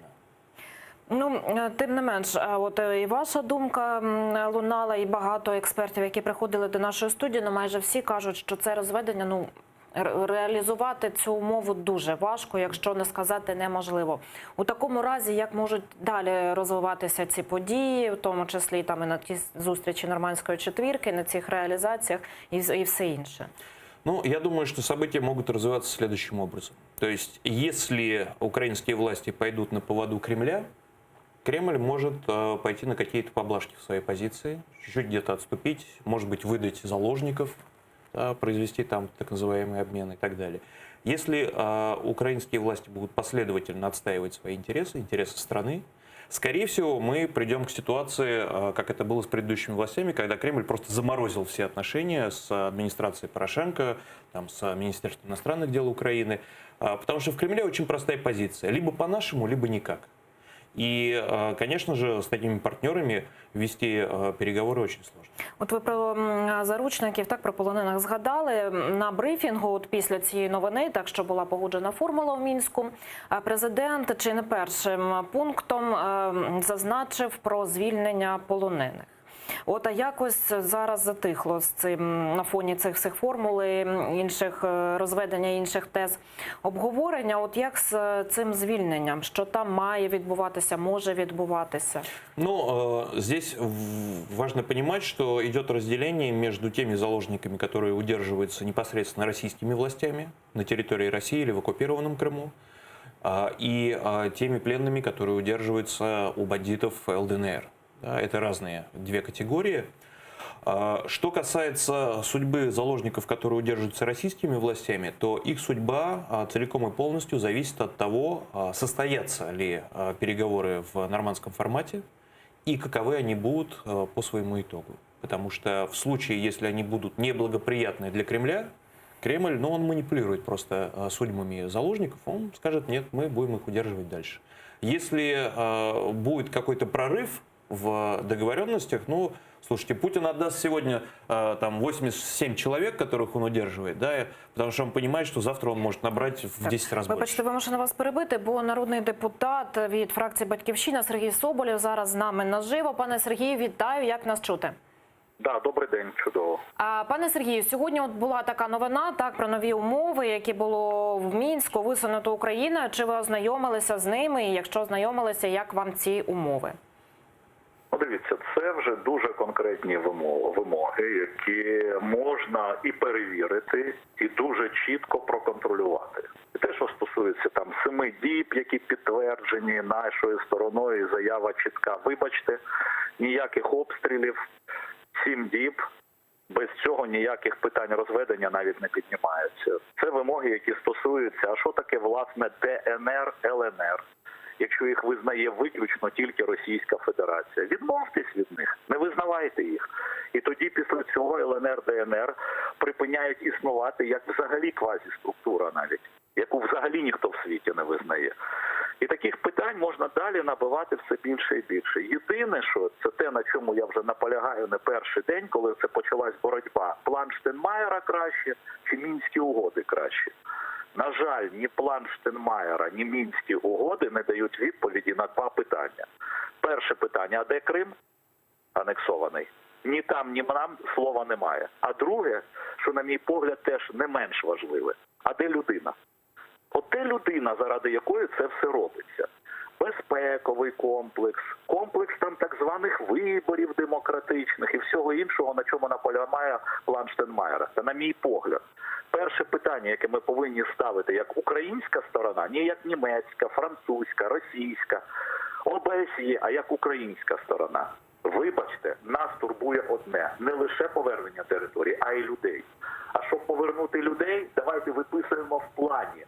Мені байдуже, як він буде названий, чи план Зеленського, чи план Макрона, а може чекаючи і план Зеленського, і Макрона, і Меркель, де буде записано, коли повертаються всі заборгованості по пенсіям цим людям, які там були в окупації, по всім соціальним виплатам, коли повертаються всі до одного ті, хто вимушено змушений був, яких і називають вимушені переселенці, це майже 2 мільйона осіб, з яких абсолютна більшість на території України. Коли вони назад повертаються? Коли їм повертають домівки? В якому це плані записано? Коли їм повертають бізнес, який у них віджали російські окупаційні війська і бойовики? Коли цим людям повертається можливість хоч якась там існувати? Коли повертається можливість цим людям далі відновлювати свою економіку? І хто в цьому дійсно, бере? пане Сергію, Одна Україна? Безліч запитань, я з вами згодна, так, але, на жаль, часу обмаль, тому дякуємо. Сергій Соболєв, народний депутат від фракції «Батьківщина», був із нами наживо.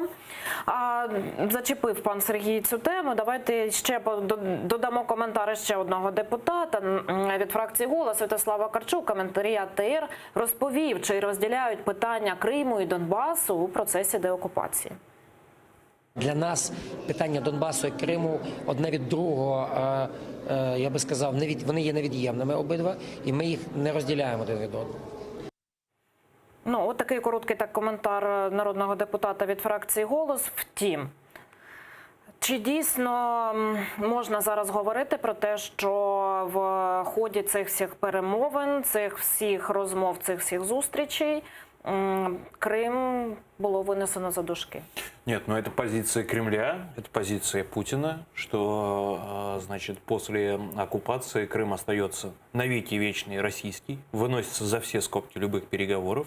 Поэтому, как только в переговорном процессе будет, скажем так, нащупана чувствительная точка для Кремля, а именно вопрос Крыма, все, моментально эти переговоры будут схлопываться. Поэтому, конечно же, Кремль не заинтересован в разрешении проблемы Донбасса, потому что понимает, что следующая станция – это Крым.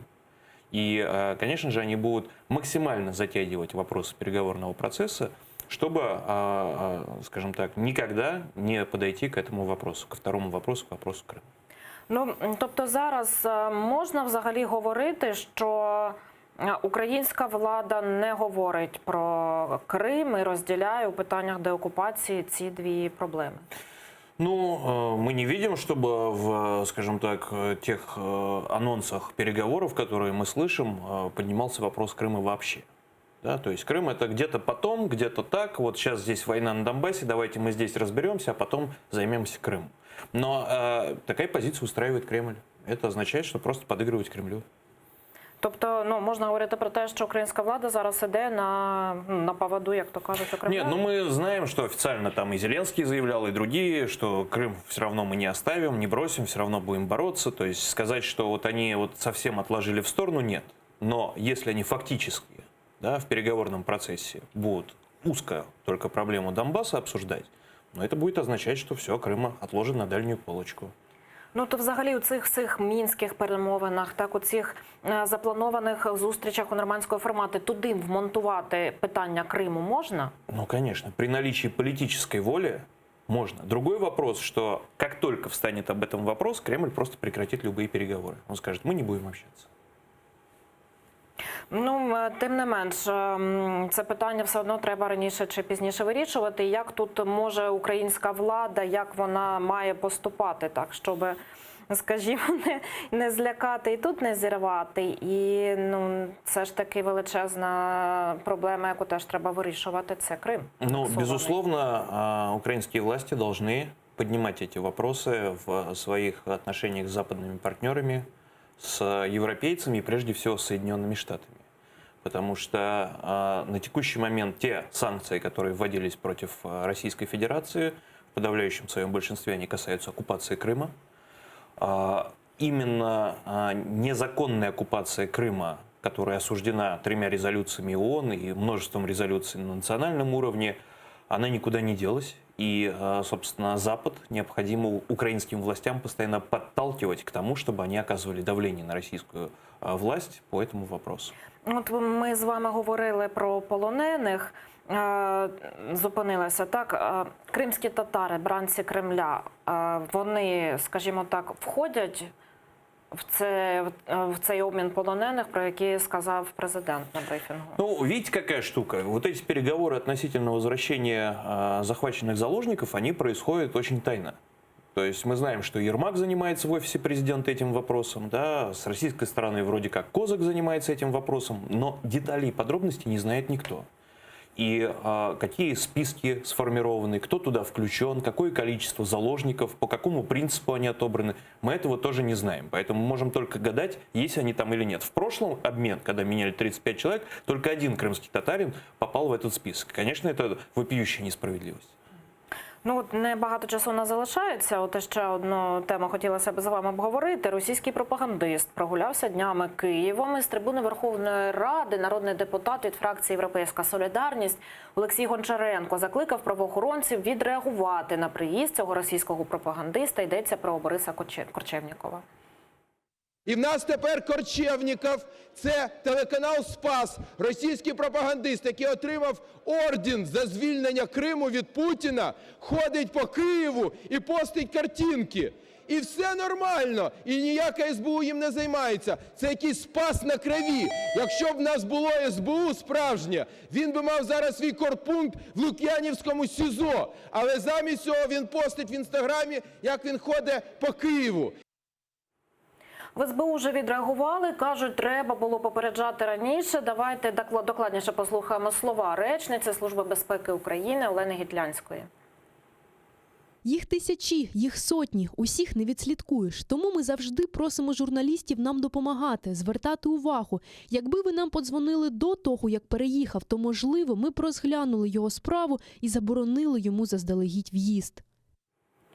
Є коментарі від прикордонників. Вони розповіли, як пропагандиста пустили в Україну. Наші інспектора перевіряють наявність документів, які дають дозвіл на перетин кордону, а також керуються базами даних, в тому числі, де знаходиться інформація від інших правоохоронних органів, зокрема, що стосується заборони в'їзду іноземців. Відносно даної особи, заборони в'їзду на територію України від інших правоохоронних органів не було. Ну, тут, власне, так, питання яке от з огляду на ці коментарі, чи дійсно мали право і повноваження прикордонники його не пустити? Ну, здесь 2 момента. Первое, что он был незаконно в оккупированном Крыму. Да, в Украине существует и уголовное наказание, если эти действия нанесли ущерб государству, и административное наказание. Вот был он там в 2014 году, вот, время было достаточно для того, чтобы это отфиксировать. В той же Википедии, в открытом доступе вся эта информация содержится по нему. Почему так произошло? Ну, это свидетельствует об определенной деградации органов государственной власти Украины, о том, что, может быть, руководствуясь какими-то ложными представлениями о политическом моменте, принимаются неверные решения. Вот.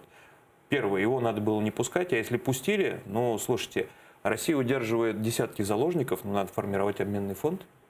А в чем проблема? Значит, задержать его, возбудить уголовное дело, а дальше уже договариваться об его обмене. Да? Ну, это большая проблема. Сегодня приехал Корчевников, завтра поедет Киселев, послезавтра Соловьев. Вот, и это будет означать, что ну, фактически Украина утрачивает свой суверенитет. Потому что всякая шваль пропагандистская может свободно приезжать и чувствовать себя здесь прекрасно. Ну, до речі, тут так приїхав пропагандист у Київ. З якою метою? Навіщо він це зробив? І чи він дійсно міг якось припустити і знати, що не буде перепон йому на кордоні, його пропустять? Його не затримають? Ну, я думаю, что все-таки он не просто так приехал, не частным рейсом, там какой-то фестиваль был и так далее. Вполне возможно, что у него здесь были какие-то покровители, может быть, и из числа государственных служащих. Понимаете, какая штука? Они же приезжают сюда не просто так. Это такая, скажем так, позиция мягкой силы, когда с какими-то фестивалями, там, русской культуры, православной культуры и так далее, они приезжают сюда, они привозят свои нарративы кремлевские, они пытаются, скажем так, воздействовать на умы граждан Украины, пытаются объяснять, что нет, никакой войны нет, у вас тут внутренний конфликт, но вы разберетесь, а мы поможем. Вот это называется вот так. Поэтому, конечно же, то, что произошло, это вопиющая абсолютно ситуация.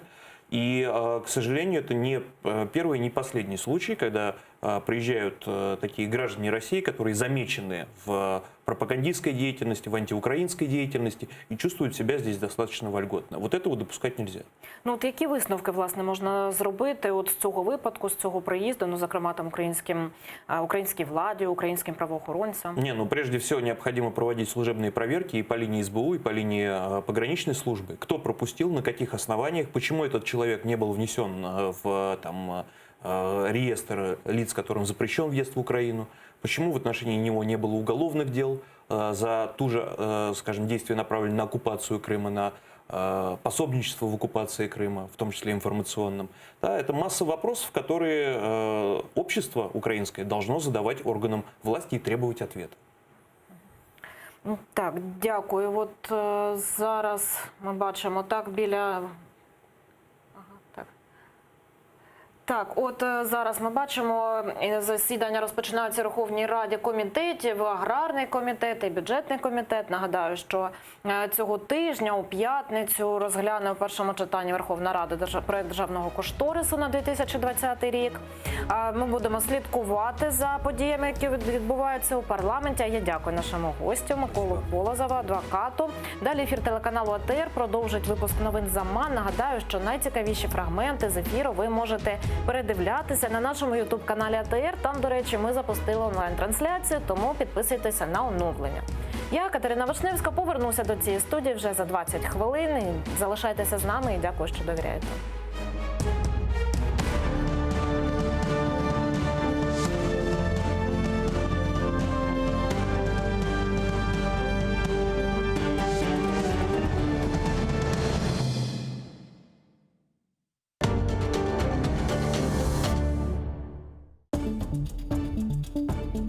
Дружба по принуждению. Зачем США дали курдов в руки Кремля?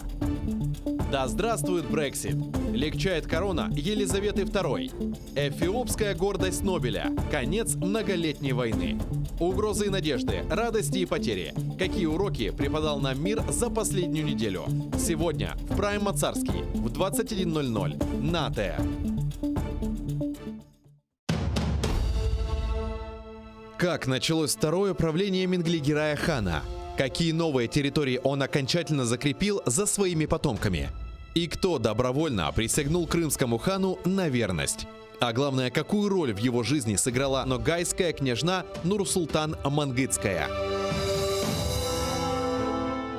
В конце 15 века в Крымском ханстве начинается настоящий строительный бум.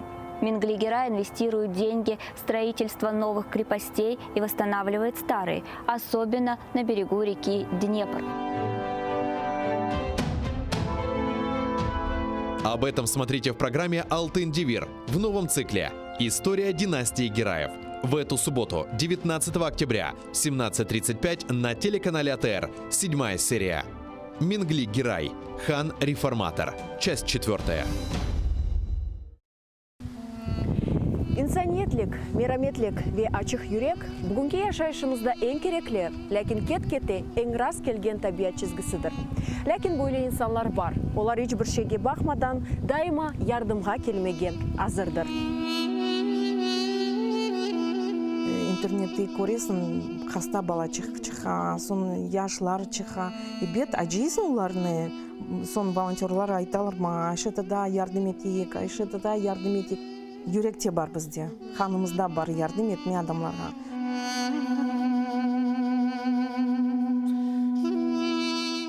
адамдар бір кетіріп, ол ашларны болса, пара болса, бүтін yazып, хорантаға алып кетейдік. Мелиайып, черепаха насыл? Бабаха. Малина насыл? Ахудут. Онамасы, аратығым, хайметтім, ифтихарым, ғорым, көк баяғым. Телімізні жойсақ, біз милеткі бұл өзімізні жойжамыз.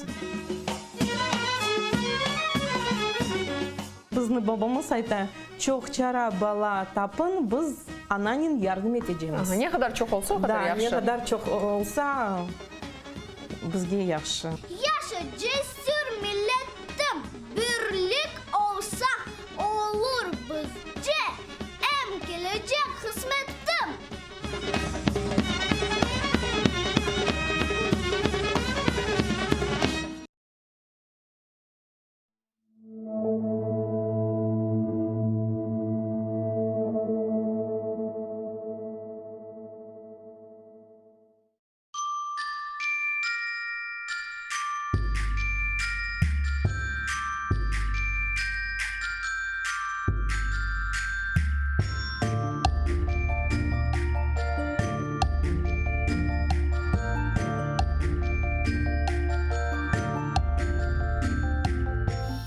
Эшіт емшақ япрақларының түркілеріні, ярын келсе пенжереден ярық ұрса.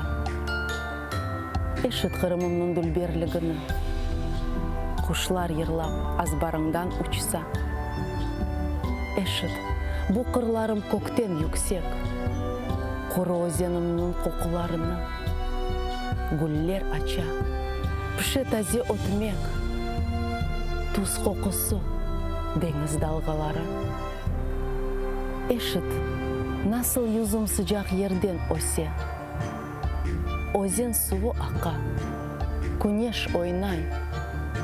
Қырым, эп ерлерден маңа güzel. Бұ sevgiden күчлі, sevgi олмай.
Салам алейкум, эфирде заман. Бүгін октябрьнің 16-сы студияда сілер үшін мен Шевкет Аматулаев чалышам. Украин сияси мабусы Владимир Дудканын сағлық вазиеті бетерлеші. Бұны онын адвоката Оксана Железняк қаберетті. Оның сөздеріне көре мабусыны ашқазан ярасы ратсызлай. О мақсус хастаханеде тедавиленмелі. Юқара шурада инсан ақлары векілі Людмила Денисова, Русия Лезенадашы Татьяна Москальковаға мұраджат етіп, мабус бақтырылмасыны талап еткен.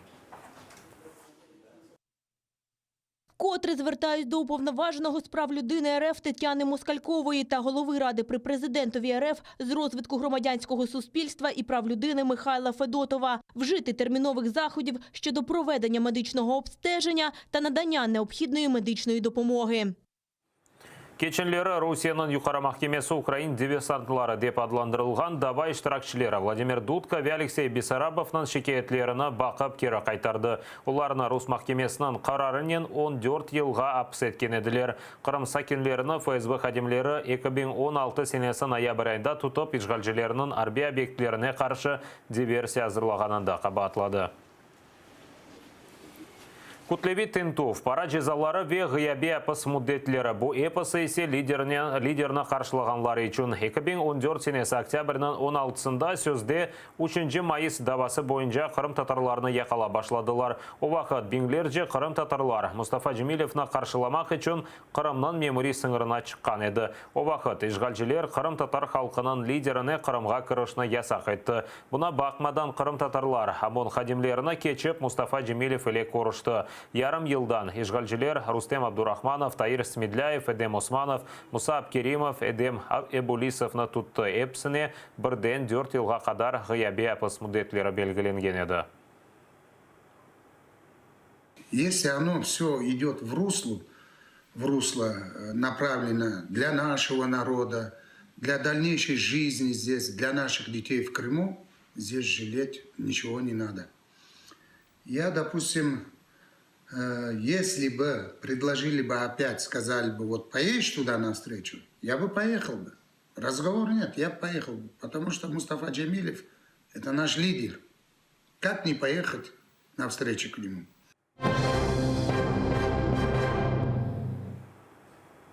Русия тесвиқатшысы Украинаға келгенінден себеп шыққан дава. Киевде Россия бір телеканалының алы баражысы Борис Корчевников сербест кезіп юре. О қанунсыз шекілді ишғал етілген Қырымна зиярет еткен еді. Сыңыр жылар есе оны Украинаның ана топрағына сербест кечірген. Айтқанларына көре тесвиқатшының весиқалары бойынша ешбір проблема жоқ екен. Ләкин оны Украинаға қаршы олған тесвиқаты үшін миротворец сайтына кірсеткен еділер. Ләкин Украина телекеслік қызметінде изат бермектен вазгечтілер.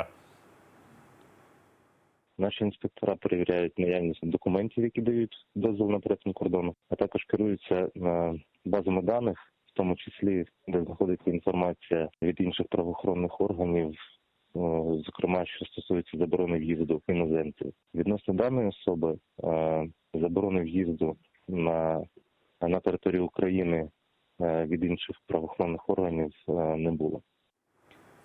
Киевге Русия тешвиқатшысы келгені Меджлис рейсі Рифат Чубаров начуландырды. 2014 сенесі тешвиқатшы Қырым меселесі ашқылануында көстерген профессионализм ве объективлігі үшін орден алған еді. Борис Корчевников незаконно відвідував тимчасово окуповану територію Криму. Зафіксувати цей злочин для спецслужб не представляло ніяких труднощів. Якщо це не було зроблено, то це ще одне питання до спецслужб. А якщо фіксація вчиненого Борисом Корчевниковим злочину була, то чому його не заарештували при в'їзді і перебуванні в Україні? Борис Корчевников Россия бір телеканалынан алы баржысы ве Спас телеканалынан баш мудирі. О Киевде октябрынан 7-10 күнлері кечірілген православ кино фестивалінде иштирак еткен. Оны Москва патриархатынан Украина православ кілсесі тешкіл еткен. Петровская ве Золотой шерлерінде 2 күнден берлі атешкес режимі бозылмай. Амар билеріні четлештірмек үшін 7 күн тыншылық олмалы. Бұны Латвияға барған вақыт Украина президенті Владимир Зеленский айтты. Оның сөздеріне көре барышық олмасыны ОБСЕ миссиясы қайдетмелі. Зеленский Русияның ишгалжы ордусы да четлештірілежегіне умыт ете. Латвия президенті Украина топрақ бүтінлігіне қол тұтқанını білдірді. Ми будемо чекати на те, що не тільки українська сторона дуже хоче, щоб наприкінці вже був мир, щоб перестали вбивати наших людей, вбивати українців. Я думаю, що це бажання повинно бути з кожної сторони, тому ми чекаємо саме на це. Ми дуже детально обговорили питання оборони і агресії Росії проти України. Ми дуже сильно підтримуємо територіальну цілісність України і засуджуємо незаконну анексію Криму. Це чітка позиція нашої зовнішньої політики, від якої ми не відходимо. Башта телекеслік меселесі сонрай сессиясы меселелер бұл Украина формуласыдыр. Юқары шырыда Украинаның үш тарафлама контакт группасында олған позициясыны дестекледілер. Сөзді ЛНР ве ДНР жинайчылары тарқатылмалы. Мұхалифетте айтқанларына көре капитуляцияға жоқ. Акция Украинаның ресми позициясыны біраз деңіштірді. Президент фракциясында есе девлет қырмызы сызықларына кечмейжек дейлер. Минск музакерелері шымдылық нетиже бермесе де президент Донбасста барашық шекілде меселе чезлежегінің тарафдары оладыр. Путін ані на йоту не прагне до того, щоб були припинені обстріли. Він хоче, щоб вибори на території, яка окупована російськими військами, пройшли за наявності і російських військ, і бойовиків. І фактично вимога європейської солідарності моя завжди полягає в тому, що першими мають бути виконані безпекові умови. Спочатку має бути припинена стрільба, виведена російські війська, має бути контроль над кордоном, і після масових протестів влада нарешті почула і почала говорити теж цією мовою, що перед виконанням безпекових вимог не може бути інших політичних процесів. Були абсолютно чітко дані роз'яснення українському суспільству, що жоден політичний діалог неможливий без досягнення безпекових критеріїв. Те, що відбувається, це є свідченням того, що всі публічно дані обіцянки президентом Зеленським виконуються. І як його намір продовжувати мирні переговори, і як неможливість, заявлена ним чітко неможливість жертвувати безпекою наших громадян. Делилер тапмағанлар. Панама прокуратурасы Украинаның 5-ші президенті Петро Порошенкоға қаршы даваны тоқтатты. Бұны оның адвокаты Илья Новиков хабар етті. Оның сөздеріне көре, бұл дава июль айында қачқан президент Януковичның президент мемориеті елбасшысының сабық муавины Андрей Портновның аризасынан сон башлатылған. Санки дерсін Порошенкомен бағлы олған шіркетлер қанунсыз пара сайыплештірген. Даваға Портновның танықлары да қошылған еді. Тешкіровден сон Панама құқық қору жылары даваны қапаты Портновға низбетен керчек олмаған малюмат бергені үшін дава башлатты. Рішення ґрунтується, по-перше, тим, що, як повідомив сам пан Портнов, за його скаргами, за його заявами порушено кримінальне провадження в Україні. І спроба звернутися до Панамської прокуратури – це є проба зробити такий подвійний тиск на Порошенка. І, по-друге, те, що в заяві пана Портнова не було означено фактів, які б вказували на причетність компаній, пов'язаних з Порошенком. Сұргүлік аққанда эпысы қатыралауларына сілмеге істейлер. Ишғалжылер сұргын олынған вемиллетлер ара мұнасебетлері комитетінің адыны деңіштірді. Қырамнан ишғалжылер ел басшысы Сергей Аксеновның фирманына көре бұл комитет енді миллетлер ара мұнасебеті деп адландырылажақ. Ишғалжылер қырым татарлар сұргын олынғанына еркезге ұныттырмаға істей. Қырымда олған бұл ведігер вақиялар аққында невбеті келев қамызына сейретіңіз. Ишғалжи режимге бойсунган яны назирлернің қыдыруы. Қырымда санки дерсін один санлар арасында назирлер шорасына конкурс илян еттілер. Бойлелек не твое правительство лихасында иштирак етіп, санки дерсін эркес мемурула были. Вы хотите изменить жизнь республики? Тогда самое время начать и стать министром. Назир олмақ üçün бір қач конкурстан кечмек керек. Намзетлер иштирак етмек üçün ариза беріп, халқы гунде дебатларда енмек ве мытлақа жумхуриятының сөзде башы Сергей Аксенов иле субетлешувден кечмек мечбур олажак. Бутун мемурларны ел сонуна жесечмелилер.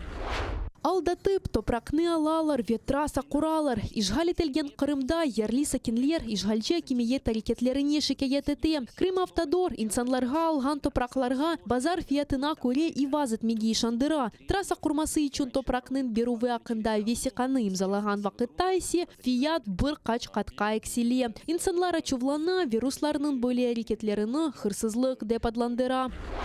Су yok. Ишғалетелген Қырымдақ Междит районында ен бұйық суан бары пек құруды. Гольнын фотолары неночтимай ағларда ерлі сакенлер пайлашты. Ишғалден евел сумында Шимали Қырым каналындан келейді. Ама Украина оны қапатты. Бөлі етіп ишғалжелер су меселесіне оғрады. Наталья Барська, Заман, АТР. Ұсат қазір олған сонки хаберімізді эфирімізні бүгін яйына девам етемені сеслерінен кележек яйынларымызға қадар сауқлашам көрішкенже.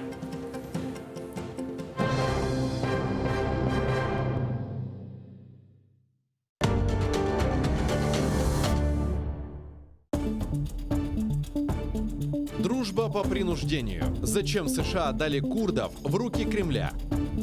Да здравствует Брексит! Легчает корона Елизаветы II. Эфиопская гордость Нобеля. Конец многолетней войны. Угрозы и надежды, радости и потери. Какие уроки преподал нам мир за последнюю неделю? Сегодня в Прайм Мацарский в 21:00 на АТР. Как началось второе правление Менглигерая хана? Какие новые территории он окончательно закрепил за своими потомками? И кто добровольно присягнул крымскому хану на верность? А главное, какую роль в его жизни сыграла ногайская княжна Нурсултан Мангытская. В конце 15 века в Крымском ханстве начинается настоящий строительный бум. Минглигера инвестирует деньги в строительство новых крепостей и восстанавливает старые, особенно на берегу реки Днепр. Об этом смотрите в программе «Алтын Девир» в новом цикле «История династии Гераев». В эту субботу, 19 октября, в 17:35 на телеканале АТР, 7-я серия. Мингли Герай, хан-реформатор. Часть 4. Инсаниятлик, мераметлик ве ачык юрек бүгінгі яшайышымызда ең кереклі, ләкин кет-кете ең рас келген табиат чизгісідір. Ләкин бойлы инсанлар бар. Олар еш бір шеге бақмадан дайыма ярдымға келмеге азырдыр. Интернетте көресің, хаста бала чыха, сон яшлар чыха. И бет ажисың оларны, сон волонтерлар айталар ма, айшыты да ярдым етейік, айшыты да ярдым етейік. Юректе бар бізде, ханымызда бар ярдым етме адамларға.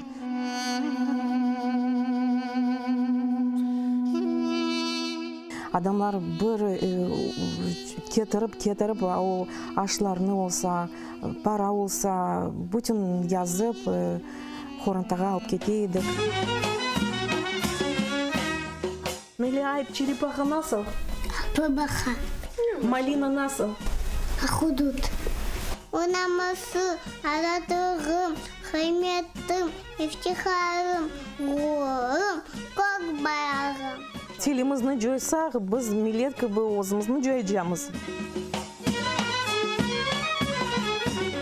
Бізді бабамыз айта, чоқ чара бала тапын, біз ананин ярдым етежеміз. Не қадар чоқ олса, қадар яқшы. Да, не қадар чоқ олса, бізге яқшы. Яша жесір милеттім, бірлік олса, олыр бізде, әм келечек қызметтім.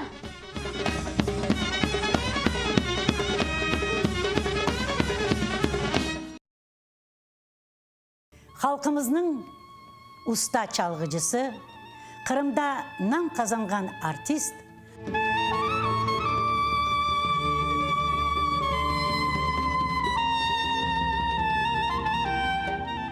Sanat için can küldüreydi. Bizim halkımızın arasına bir acayip bir türkücü var idi biliyor. 18 Mayıs gecesinde prikaz okuldu. Bugünkü hikayemiz Alim Osmanov'a bağışlanan. Bakış saray bizimdir de çevreçete yüzümüdür. Akı seni sevdirin iki de kara gözünüdür. Bakış saray bizimdir de çevreçete yüzümüdür. Akı sana sevdirin iki kara gözünüdür.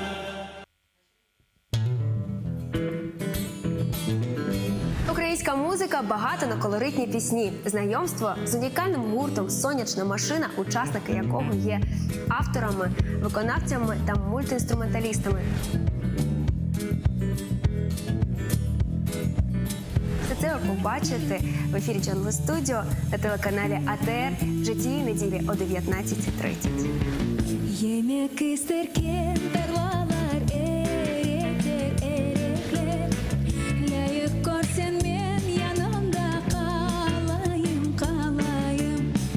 Yemek isterken tarlalar erekler erekler. Layık görsen men yanımda kalayım kalayım. В январе-апреле 1988 года массовые демонстрации крымских татар продолжались. Они прошли в Абинске Краснодарского края, в Ташкенте, Бекабаде, Самарканде, Алмазаре, Янгиюле, Алмалыке Узбекской ССР, в Симферополе, в Новороссийске. Требования демонстрантов оставались неизменными. Возвращение крымских татар на родину, восстановление автономии, освобождение политзаключенных крымских татар. Представители власти всячески пытались противодействовать таким мероприятиям, однако остановить выступление крымских татар было уже практически невозможно. Продолжаем вспоминать события переломного в истории крымских татар 1988 года в осеннем цикле программы «Тарих Седасы» с Гульнарой Бекировой. Смотрите в воскресенье, 20 октября, в 18:00 на телеканале АТР.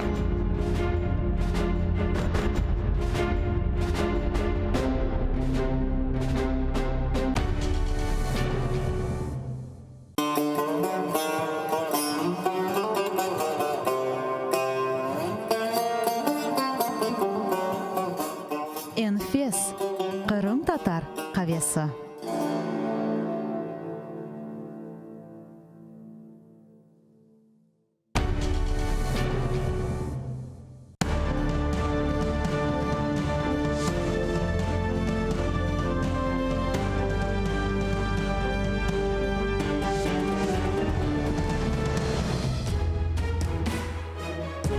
Ефір АТР триває. Я Катерина Вишневська. І найближчу годину говоритимемо наживо про найцікавіші та найактуальніші події в Україні та світі разом із найкращими експертами. Тож робіть АТР гучніше, бо нам є про що розповісти.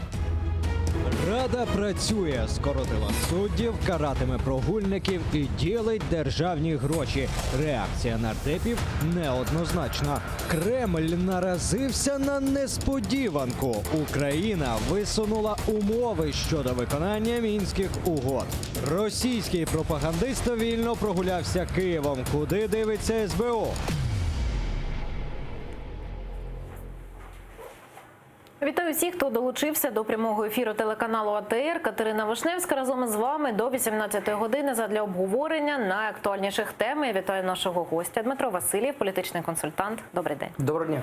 У Верховній Раді зараз проходять засідання комітетів, і на одному з них, а саме на бюджетному, перебуває наша кореспондентка Мілена Амендій. Вона зараз з нами на прямому зв'язку. Мілено, вітаю. Які у тебе новини? Салям алейкум, Катерина. Отже, доки в інших комітетах гарячі обговорення, у комітеті з питань бюджету взагалі нічого. Справа в тому, що обговорюються питання бюджету, але у робочій групі. І саме через це початок був назначений на 15-ту годину, але через те, що затяглося засідання робочої групи, і досі нічого немає. Ми спитали у Володимира Цабаля, це голова комітету, каже, плюс-мінус розпочнеться засідання комітету через годинку. Отже, що повинні взагалі сьогодні розглянути? В першу чергу, це, звісно ж, підготовлений Кабінетом міністрів проєкт Державного бюджету України на 2020 рік, а також проєкт закону про внесення змін до Бюджетного кодексу України. І наразі це всі новини. Ми чекаємо на початок засідання комітету. Катерина. Дякую, Мілено. Мілена Амендій, наша кореспондентка, була наживо з Верховної Ради. Там зараз тривають засідання комітетів. Пане Дмитре, от бюджетний комітет, так, у п'ятницю має вже бути перше читання. На вашу думку, яким воно буде? Чи знайдеться підтримка у сесійній залі цього проєкту державного кошторису? Державний кошторис буде прийматися більшістю. Очевидно, що голосів за те, щоб проголосувати цей бюджет, буде вже достатньо. Інша справа, які будуть дискусії. Чи дійсно це будуть дуже конструктивні і суттєві дискусії, які будуть збільшувати ті чи інші витрати на найнагальніші потреби держави, урядування держави, соціального захисту і так далі. Чи це буде просто якісь загальні там уточнення, і те, що запропонував прем'єр-міністр в своїй презентації цього бюджету, воно буде прийнято. Загалом бюджет консервативний, там немає нічого такого екстраординарного, він абсолютно реалістичний. Більше того, я думаю, що він достатньо добре вивчений Міжнародним валютним фондом для того, щоб приймати рішення по новій програмі, можливій новій програмі для України. Тому я думаю, що загалом ніяких таких неочікуваностей не має бути. Ну, тим не менш, це лише перше читання, і дуже багато лунало, там, зокрема, від представників тієї ж опозиції, зауважень, нарікань щодо цього бюджету. Народні депутати будуть зараз подавати правки, ну, вже це після першого читання розпочнеться. Як може змінитися проєкт документу, і чи зміниться він? Ви знаєте, я в контексті того, що сказав, от думаю, що якихось глобальних правок в цьому документі не має бути. Можуть бути там перекидання з одного на інше, якісь статті витрат. Найцікавіше, я думаю, що буде навколо 28 мільярдів, які зафіксовані за РНБО. Зараз вже є новий очільник РНБО, очевидно буде виникати запитання, а куди ці 28 мільярдів будуть витрачатися? Чому вони зафіксовані на РНБО, адже такого ніколи не було. Якщо це оборонні витрати, вони мають бути зафіксовані виключно за оборонкою. Ну, от така ще так цікава спостерігалася у Верховній Раді подія, називаємо це так. От у п'ятницю має відбутися перше читання бюджету, а вчора голова Верховної Ради оголосив про припинення турборежиму. От, хтось пов'язує ці дві події, хтось ні. Ваша яка думка стосовно цього? Ну, очевидно, що турборежиму вже не спостерігається. Очевидно, що багато законів вони осмислюються народними депутатами набагато довше, чим це було на початку діяльності цієї Верховної Ради. Очевидно, що зараз є дуже багато правок в ті чи інші законопроекти, які є, які потрібно розглянути за процедурою. Тому я думаю, що це не тільки від Дмитра Разумкова звучить, від лідера партії «Слуга народу», ну, у всякому разі, лідера Верховної Ради, а і від рядових депутатів від «Слуги народу», які також говорять про те, що турборежим зламався. Ну, поки в бюджетному комітеті деяке затища, то аграрному дуже жвава дискусія. От зараз можемо спостерігати, власне, трансляцію з одного і з іншого комітету. От триває обговорення про продаж землі. Поки народні депутати дискутують, давайте зараз послухаємо, що сказав народний депутат Сергій Соболєв і від чого він застерігає. Ви не маєте права, згідно з Конституцією, давати право на продаж земель сільгосппризначення. Читайте Конституцію. Ви не маєте права дозволити іноземцям купувати цю землю. Ви хочете так званий ринок землі для того, щоб в Україні знову був голодомор? Невже не зрозуміло, що фермер, який працює на землі, завжди підтримує село, школу, дитячий садочок? Хто буде підтримувати? Великі агрохолдинги? От така думка від представника фракції «Батьківщина». Чи ви погоджуєтеся з ним, що все так погано? І вже не вперше ми такі гучні вислови чуємо від опозиції, як голодомор чи геноцид. Чи дійсно такі масштаби може це все прийняти? Ну, опозиція у нас розділена на 4 окремих політичних сили. І у цих політичних сил є дуже різне бачення того, що потрібно робити з українською землею. Чи має бути ринок? Якщо ринок, то кому має належати ця земля? Та ж партія «Батьківщина», представником якої є Сергій Соболєв, вважає, що землю потрібно продати державі, і держава має здавати її в довготермінову оренду тим чи іншим виробникам сільськогосподарської продукції. В цьому також є великий сенс. Є багато країн, в які такі подібні практики існують. Чи потрібно йти Україні цим шляхом? Величезне запитання. Адже ринок так або інакше землі вже існує. Він чорний або сірий. І є величезна кількість там латифундистів або різних аграрних компаній, які володіють величезною кількістю гектарів земель сільськогосподарського призначення.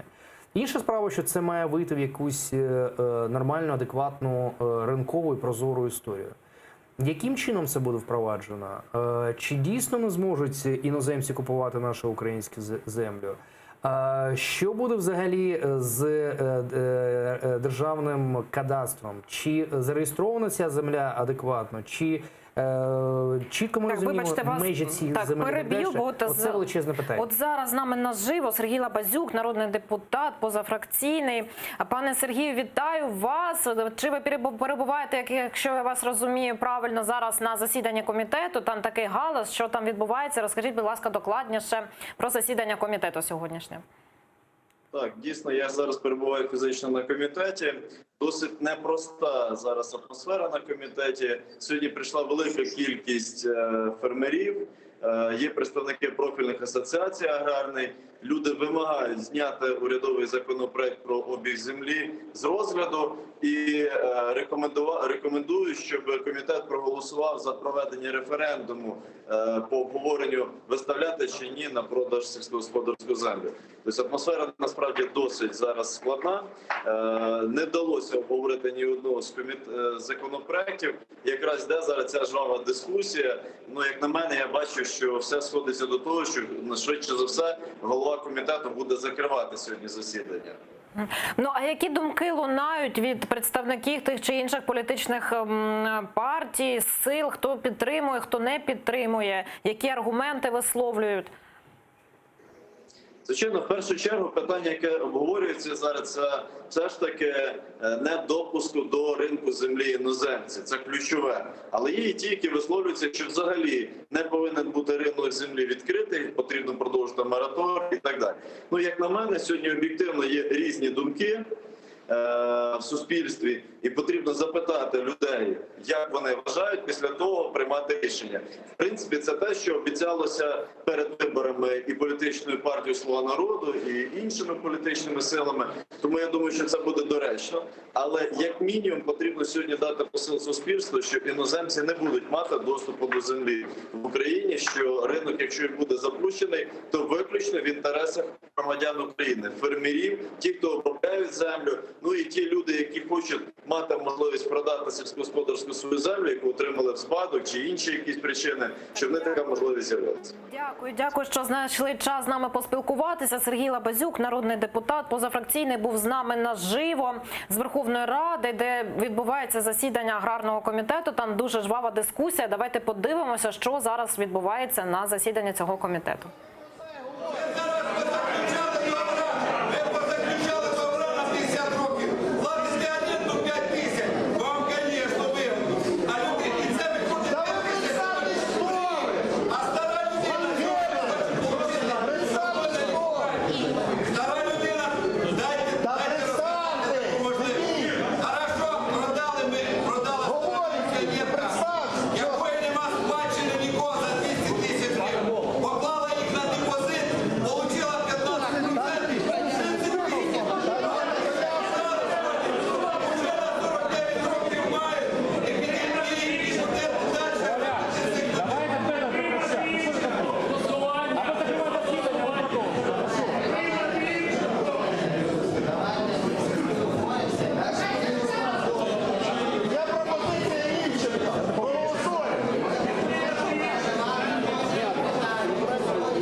Атмосфера наразі у аграрному комітеті, де відбувається засідання, обговорення ринку землі, впровадження в Україні. Пане Дмитре, от на вашу думку, так і народний депутат теж сказав, що конструктиву немає, і жодного питання порядку денного фактично не було розглянуто. То зараз можна говорити, що тут політика перемагає, і чи що зараз там відбувається, і про що це може свідчити, така сварка навіть? Мабуть, що політика дійсно перемагає, тому що кожна політична сила зараз будуть свої політичні вимоги і свої політичні декларації. Кожна політична сила буде виступати зі своїм баченням, як взагалі до цього питання української землі підходити. Я думаю, що конструктиву навряд чи зараз вже можна буде отримати. Я думаю, що партія «Слуга народу» також буде зараз зважати і на цю історію, яку ми зараз спостерігаємо, те, що відбувається прямо зараз, і на нещодавні опитування, які показують, що більшість населення України не сприймає історію про можливий продаж української землі. Є величезні побоювання, що продадуть цю землю задешево іноземцям, і фактично ми таким чином втратимо суверенітет. Ну, це дійсно одне з найбільших побоювань українців, які навіть так, от як кажуть, чому там нема підтримки великої, бо в містах взагалі люди можуть часто не розуміти, про що йдеться. Але при цьому люди бояться, що землю будуть продавати іноземцям. Про це мова. І це якраз говорить про те, що немає нормальної, адекватної комунікаційної кампанії, інформаційної кампанії, яка би дуже чітко пояснювала, що пропонується. Тому що навіть ті ефіри, в яких бере участь міністр Милованов, який відповідає за це питання від уряду України, вони не є достатніми. Тому що достатньо емоційні спічі пана міністра, вони не призводять до прояснення історії. Вони не дають розуміння більшості народу України, що ж все ж таки буде з українською землею, чи ми її втратимо назавжди, чи нею скористаються, щоб, грубо кажучи, там взяти, зняти чорнозем і вивезти його кудись там в інші краї. і ми залишимося ні з чим. Тому тут потрібна нормальна, адекватна інформаційна кампанія, раз. Друге, я думаю, що не потрібно поспішати. Люди мають бути переконані в тому, що все ж таки буде відбуватися з ринком землі в Україні. Має бути дуже чітке пояснення, що буде дійсно з кадастрами, кому ця земля сьогодні належить, як вона буде продаватися. Так, погоджуюся, що вкотре влада продемонструвала оцей брак комунікації. Так, на жаль, обмаль часу. І ще одна тема до обговорення у нас є. Сьогодні Верховна Рада проголосувала за один законопроект. Будуть у Верховній Раді карати нардепів-прогульників. Голова фракції «Слуга народу» Давид Арахамія розповів, як. Якщо не можна звільняти, давайте хоча б будемо штрафувати. Да? І тому ми штрафуємо за системне, якщо людина не відвідує системно, якщо він не тільки тут, в залі, а в тому числі і на комітет не ходить. Ми хотіли навіть кримінальну відповідальність, але не знайшли погодження в наших рядах. Так, зокрема, на що наголошується так, що припинення відшкодувань народному депутату витрат, пов'язаних з виконанням депутатських повноважень. Тут про що, власне, йдеться? Тобто це не зовсім по депутатській кишені вдарять? Абсолютно. Тому що це якраз ті гроші, які депутат має акумулювати для здійснення своїх повноважень.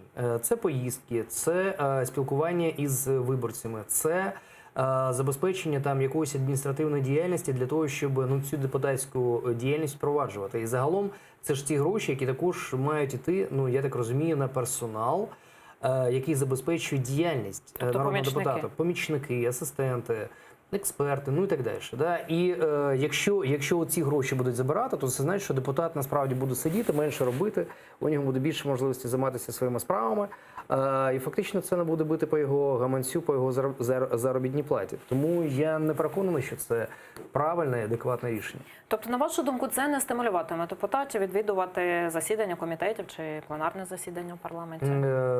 Більше того, вони розслабляться і будуть продовжувати робити ті речі, які вони роблять. Тобто фактично вони не про покарання ухвалили сьогодні закон, так? На мій погляд, якщо це буде в тому виді, який ми зараз почули від пана Арахамія, то це не покарання, це спонукання продовжувати бездіяльність.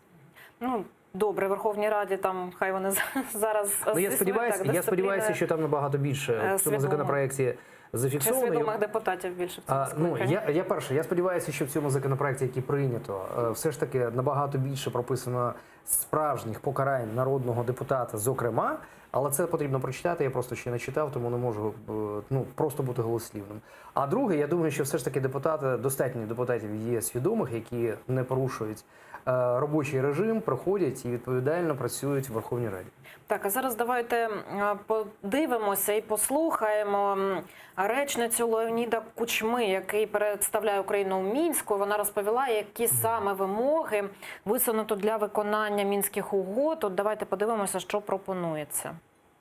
Виконання політичного блоку Мінських угод є можливим виключно за умови розпуску квазі-угрупувань ЛДНР, обов'язкове і повне припинення вогню та забезпечення ефективного моніторингу СММ ОБСЄ на всій території України. Черговий пункт – виведення з території України збройних формувань іноземних військ і військової техніки та розведення сил та засобів вздовж всієї лінії зіткнення.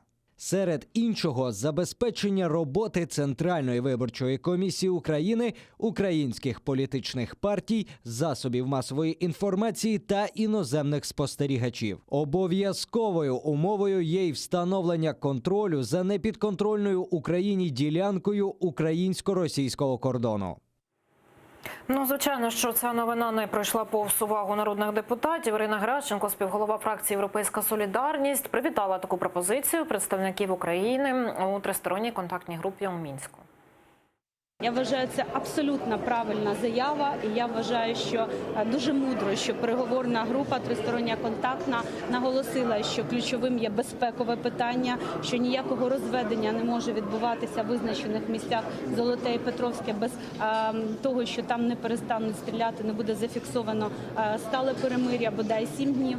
Так само дуже важливе в контексті вчорашнього позиції української сторони Мінську є те, що наша група заявила, що Росія має негайно вивести свої війська, що мають бути розпущені псевдооргани цих так званих псевдореспублік, що має там бути просто припинено входження рубля.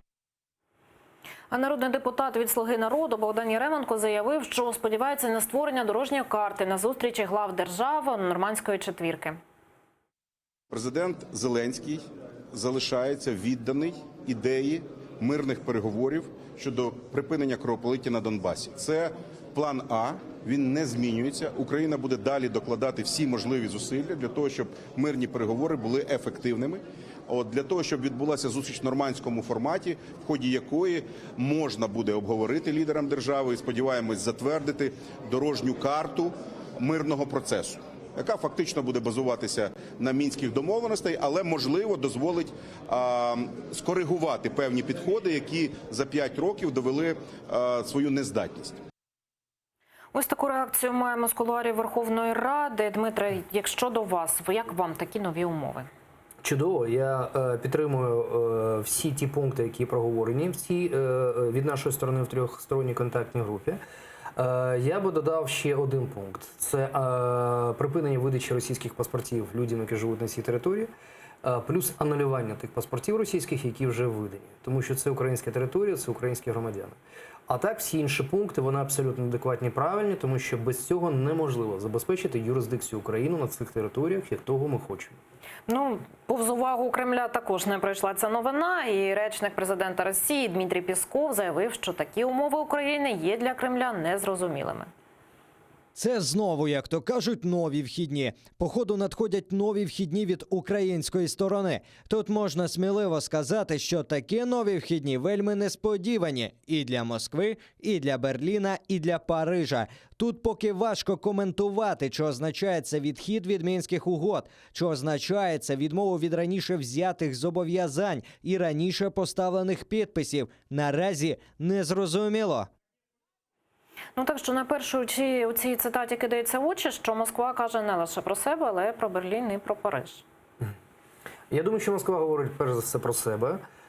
Вона дійсно хоче відтягувати вирішення донбаської проблеми, тому що це приблизить їх до питання про Крим. Тому я думаю, що вони дійсно будуть довго тягнути і не розуміти, що відбувається на Донбасі, взагалі, яким чином потрібно вирішувати це питання. Це в їхніх інтересах. Тому вони грають такого дурня і показують, що вони чогось там не розуміють. Але мені видається, все зрозуміло. Я думаю, що наші європейські партнери також все розуміють і будуть підтримувати Україну. Яка може бути їхня реакція у цьому випадку?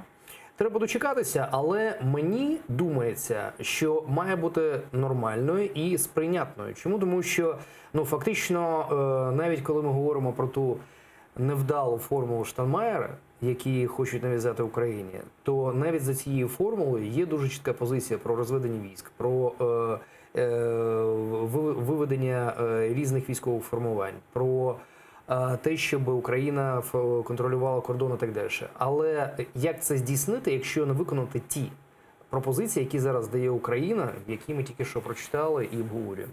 А взагалі вони реалістичні, ці вимоги, умови, чи їх можливо виконати дійсно? В цьому не зацікавлена Росія, це раз. В цьому не зацікавлені бандити, які називають себе ЛДНР. Фактично, там же ж Пушилін і Пасічник зразу заявили про те, що лідери оцих, так би мовити, групувань, заявили про те, що там хай пан Зеленський не диктує нам, що робити. Ми самі знаємо, яким чином урядувати нашу територію, як зберігати наш контроль за кордоном. Тому ви там в Києві вирішуєте все, що ви хочете, а ми будемо по-своєму вирішувати. Тому я думаю, що вони на це ніколи не будуть іти. І в цьому в тому числі будуть зацікавлені, щоб вони на це не йшли, їхні керманичі в Кремлі.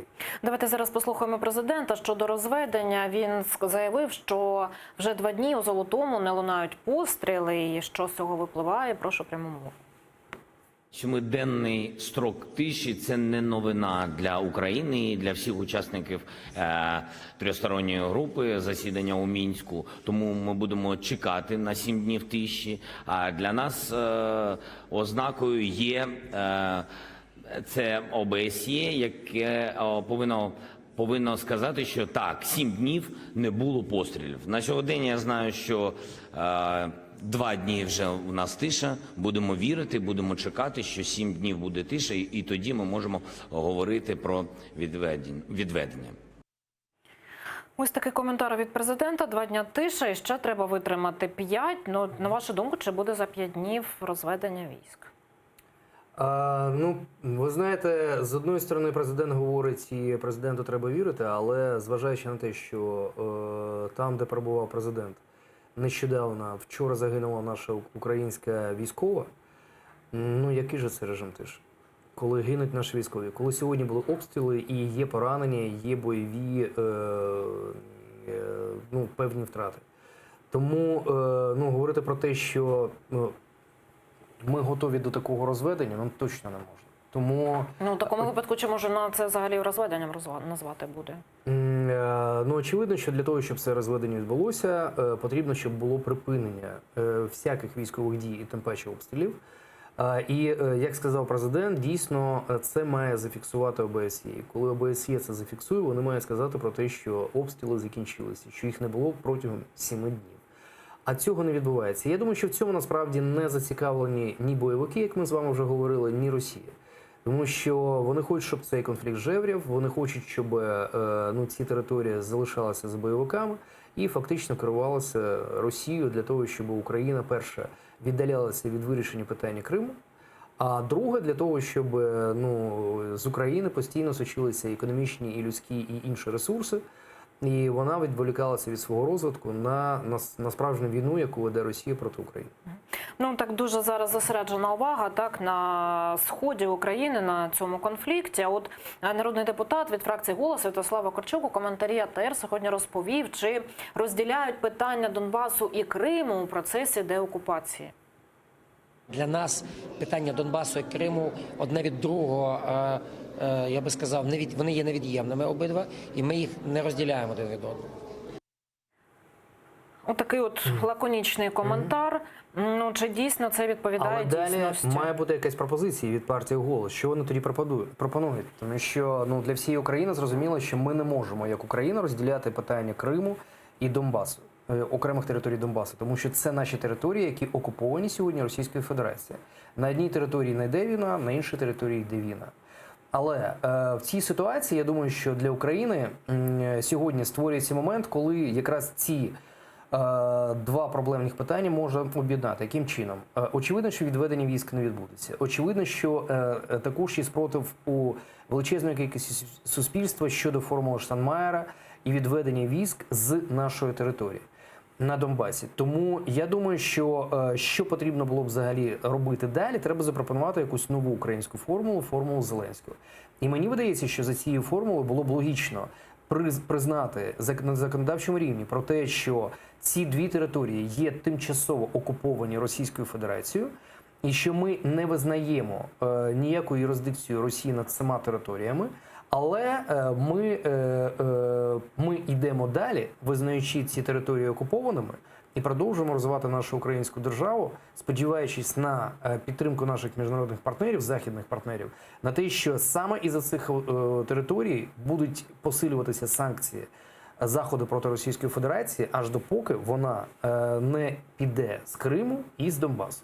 Ну, от у цей переговорний процес, який зараз триває, можна вмонтувати питання Криму? А я про це і говорю. Я про це і говорю, що на цьому етапі ці дві території України, які окуповані Російською Федерацією, потрібно об'єднати в одне законодавство, в одне законодавче рішення, і точно так же через це підійти до наших західних партнерів для того, щоб вони посилювали санкції проти Росії. Ну, от поки ми говоримо, російський пропагандист днями прогулявся по Києву і з трибуни Верховної Ради народний депутат від фракції «Європейська солідарність» Олексій Гончаренко закликав правоохоронців відреагувати на приїзд російського пропагандиста. Йдеться про Бориса Корчевнікова. І в нас тепер Корчевніков – це телеканал «Спас», російський пропагандист, який отримав орден за звільнення Криму від Путіна, ходить по Києву і постить картинки. і все нормально, і ніяка СБУ їм не займається. Це якийсь спас на крові. Якщо б в нас було СБУ справжнє, він би мав зараз свій корпункт в Лук'янівському СІЗО. Але замість цього він постить в Інстаграмі, як він ходить по Києву. Ну, тим часом СБУ вже відреагували і сказали, що треба було попереджати раніше. Давайте послухаємо докладніше слова речниці Служби безпеки України Олени Гетлянської. Їх тисячі, їх сотні, усіх не відслідкуєш. Тому ми завжди просимо журналістів нам допомагати, звертати увагу. Якби ви нам подзвонили до того, як переїхав, то, можливо, ми б розглянули його справу і заборонили йому заздалегідь в'їзд. Є коментарі від прикордонників, як пропагандиста пропускали в Україну.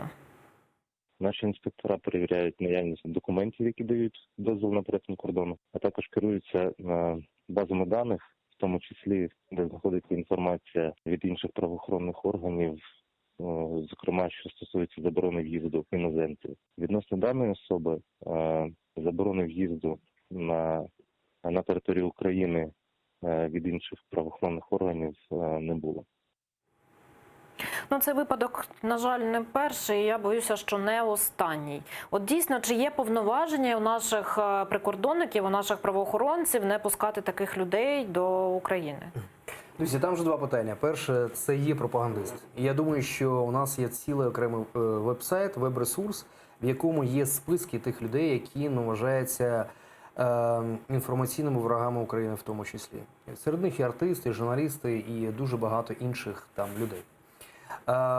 Тому я думаю, що Службі безпеки треба хоча б на цей сайт дивитися і не давати такі, на мій погляд, не зовсім професійні коментарі від представників Служби безпеки, коли вони говорять, що журналісти мають дійсно, чи це виправдання, що їх тисячі і сотні? Це не є виправдання. Це не виправдання. Більше того, це завдання Служби безпеки саме цим займатися. А друге, адже ми чітко розуміємо і знаємо, що ця людина, цей пропагандист, він порушив законодавство України, коли незаконно прилетів в Крим. Це було порушення законодавства. І за цим порушенням фамілія мала бути зафіксована. Тобто він мав бути в реєстрі прикордонної служби для того, щоб вони таку людину не запускали на територію України. Тобто це не вручну перевіряють прикордонники? Мають бути реєстри, тому що, а яким чином ще фіксувати? Тим паче ми говоримо про те, що прийшла нова влада, яка орієнтована на повну диджиталізацію. Оце має бути диджиталізовано. Тому, слухайте, тут не потрібно посилатися до журналістів, тут потрібно просто відпрацьовувати свою роботу, як Службі безпеки України, так і прикордонникам. І Служба безпеки мала надати всі необхідні реєстри саме прикордонникам, щоб така людина не запускалася на територію України. А коли вже запустили, і вона тут, тоді вони мають пояснити мету, чому людина, яка порушила закон і не мала пересікати кордон з України, знаходилася тут. Чи вони хотіли її взяти, провести з нею якісь бесіди, чи вони хотіли її затримати, потримати для подальших якихось перемовин з Російською Федерацією. Чому так відбулося? А спецслужби не дають ніякої адекватної відповіді. Якщо подивитися на цю ситуацію з боку самого Корчевнікова, то які він мав мотиви сюди приїхати? Чи це була дійсно якась поїздка, як він казав, на фестиваль, чи це інша якась мета? Ми сьогодні обговорюємо те, що він зафільмував себе на території Києва, на території київських святинь. Так, з певними коментарями теж не дуже і що він прогулюється по столиці України. Фактично він таким чином показав про те, що, слухайте, дві речі. Перше, що тепер, я думаю, що з Україною ми будемо дружити. Що вона напроти того, щоб ми порушували українське законодавство і літали вільно в Крим, порушуючи законодавство. Ми можемо що завгодно говорити про Україну. Україна на це буде дивитися спокійно. Тому що він є пропагандистом, і очевидно, що дуже погані речі розказував про Україну. Це та держава, яка насправді не цікавиться своїми державними національними інтересами, і ми з нею можемо робити що завгодно. От що він хотів репрезентувати як українцям, росіянам, так і взагалі всьому світу. І якщо наші спецслужби на це дивляться, і їм не соромно, і вони не червоніють, то це значить, що вони, не те, що не фахові і не професіонали, А це те, що вони не відповідають займаним посадам, їх треба змінювати. Ну, от взагалі, якщо так говорити, людина приїжджає в Україну, законодавство якої він порушив, і він перетинає кордон спокійно. Чи він міг взагалі припускати, що його не затримують? Він ризикував, і це очевидно. Але якщо він розумів, що він ризикує, то, мабуть, що він мав вести з кимось консультації. Хто би міг його прикрити? І питання є, чи дійсно його хтось прикривав в Україні? Якщо хтось прикривав, то хто тоді ці люди?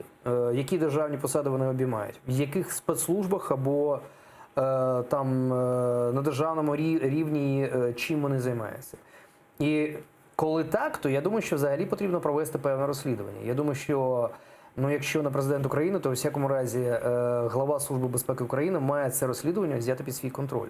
І насправді показати суспільству, що відбулося. Чи це було якесь непорозуміння і наші спецслужби були абсолютно не підготовлені, чи насправді його супроводжували тут якісь люди з певними інтересами, які представляють нашу державу. І тоді треба зробити висновки і порушити справу проти цих людей. Так, владі треба однозначно зробити висновки з цієї ситуації. Зараз пропоную повернутися до аграрного комітету. Там триває бурхливе засідання. Давайте подивимося, чи все-таки дійшли згоди стосовно ринку землі.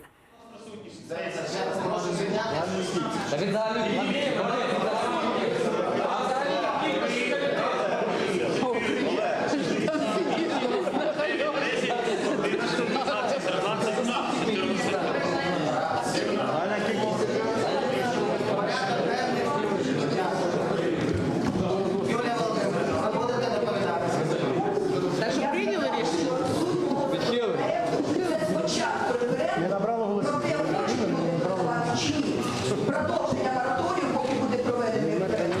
І до того ніяких законопроєктів парламент не ставить. Всім повернути уряду, відкликати всіх і закрити це питання. І розглянути закон про продовження мораторію і провести референдум. Все правильно. Займайте питання. У нас зараз обговорення законопроекту Юлії Володимирівни. У кого є з депутатів питання до законопроекту Юлії Володимирівни? У мене? Так, Дмитро Владимирович. Дякую. Запитання таке. Які питання виносите на референдум? На референдум винести одне єдине питання. Погоджується український народ продати землю сільськогосподарську чи ні? Чи ми будемо, поки закінчиться війна і поки прийде влада, яка буде служити народу України, поки що продовжити референдум? Мораторій. Мораторій. Це єдине питання. Я вибачаюсь, а питати свого народу чи у власників тих мільйонів?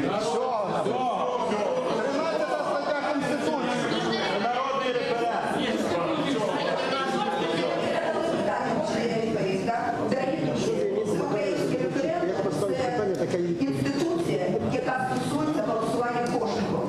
І запитати у всіх людей в Україні, готові вони продати сільськогосподарську землю 72% території своєї країни, чи не готові. І ви не маєте права без рішення народу приймати подібні рішення. І хочу звернутися до всіх аграріїв, і взагалі до всіх, хто мене чує. Якщо вони через парламент обманом протягнуть будь-який закон про продаж землі, хоч фізичним, хоч не фізичним особам, вони потім тишком-нишком все це перероблять так, як їм потрібно. Не можна сьогодні дозволяти продаж землі. Тільки мораторій і референдум. Крапка.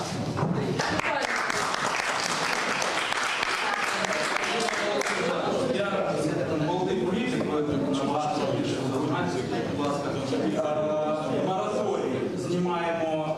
Ви хочете, щоб людей запитатися, чи вони хочуть?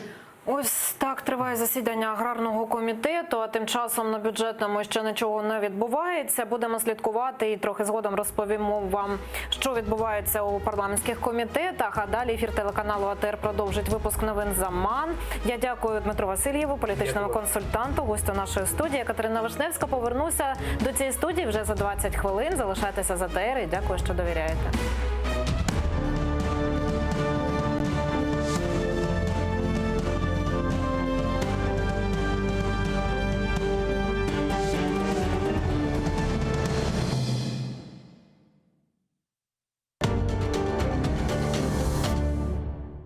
Ердоган офіційно прийняв делегацію так званих депутатів з окупованого Криму. Про що говорили і до чого прийшли, та як на це відреагувала Україна. В'язні Кремля. Скільки ще українських громадян утримує Росія в своїх тюрмах? І що має робити Україна, щоб звільнити своїх громадян? Крим на порядку денному в світі. Чи обговорюють питання півострова на світових майданчиках? І чи є плани у правлячої партії щодо деокупації Криму? Про це говоримо з заступником Меджлісу кримсько-татарського народу Ільмі Умеровим. Сьогодні о 19:30 на АТР. Тристороння контактна група в Мінську. Україна нагадала умови мирного врегулювання ситуації на Донбасі. Як на це відреагували в Кремлі? Зеленський про відведення військ. Ми будемо чекати 7 днів тиші. Чи відбудеться розведення цього разу? Бюджет 2020. Парламент почне розглядати головний кошторис країни вже у п'ятницю. З чим Україна житиме наступний рік? Про це говоримо з президентом інвестиційної групи «Універ» Тарасом Козаком та колишнім народним депутатом Андрієм Павловським. Сьогодні о 20:25 на АТР.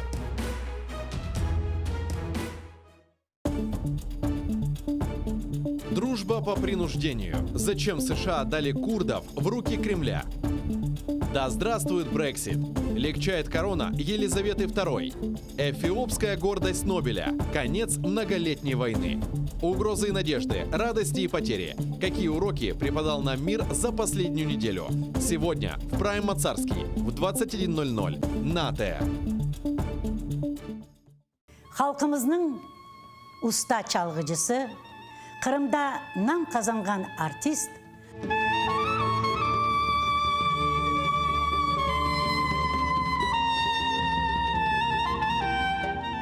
Sanat için can kuydeleri.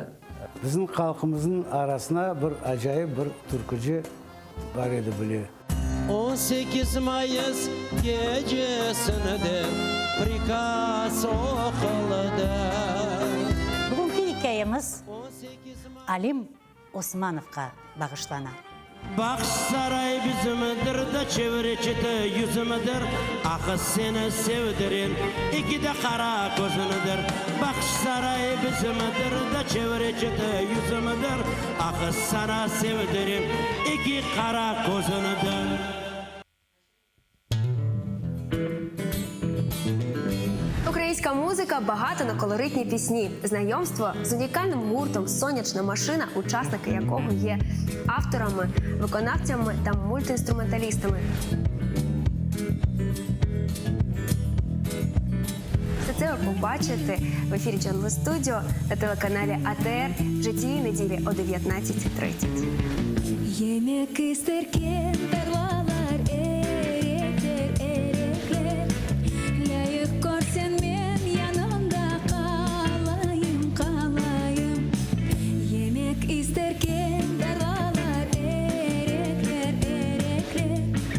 Layık görsen men yanımda kalayım kalayım. В январе-апреле 1988 года массовые демонстрации крымских татар продолжались. Они прошли в Абинске Краснодарского края, в Ташкенте, Бекабаде, Самарканде, Алмазаре, Янгиюле, Алмалыке Узбекской ССР, в Симферополе, в Новороссийске. Требования демонстрантов оставались неизменными. Возвращение крымских татар на родину, восстановление автономии, освобождение политзаключенных крымских татар. Представители власти всячески пытались противодействовать таким мероприятиям, однако остановить выступление крымских татар было уже практически невозможно. Продолжаем вспоминать события переломного в истории крымских татар 1988 года в осеннем цикле программы «Тарих Седасы» с Гульнарой Бекировой. Смотрите в воскресенье, 20 октября, 18:00 на телеканале АТР.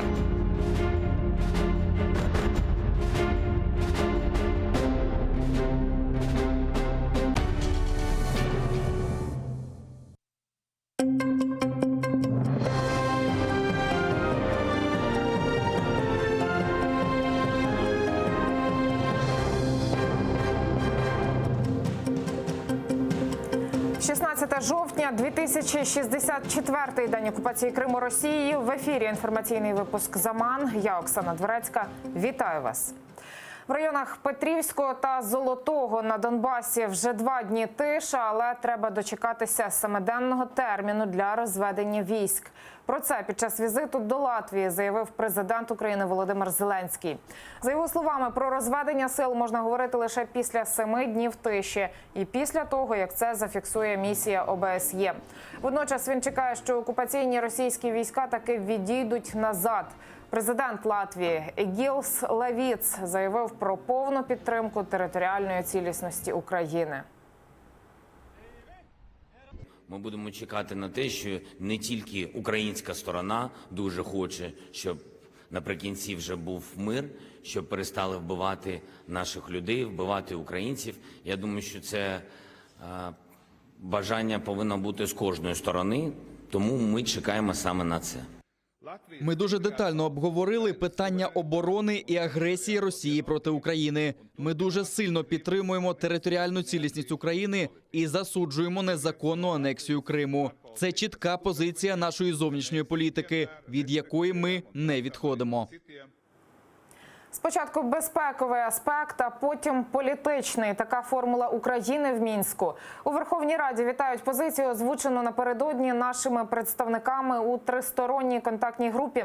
Нагадаю, українська сторона у Мінську заявила, що для розведення сил потрібен 7-денний режим тиші, а для початку мирного врегулювання, зокрема, розпуск злочинних угруповань ЛДНР.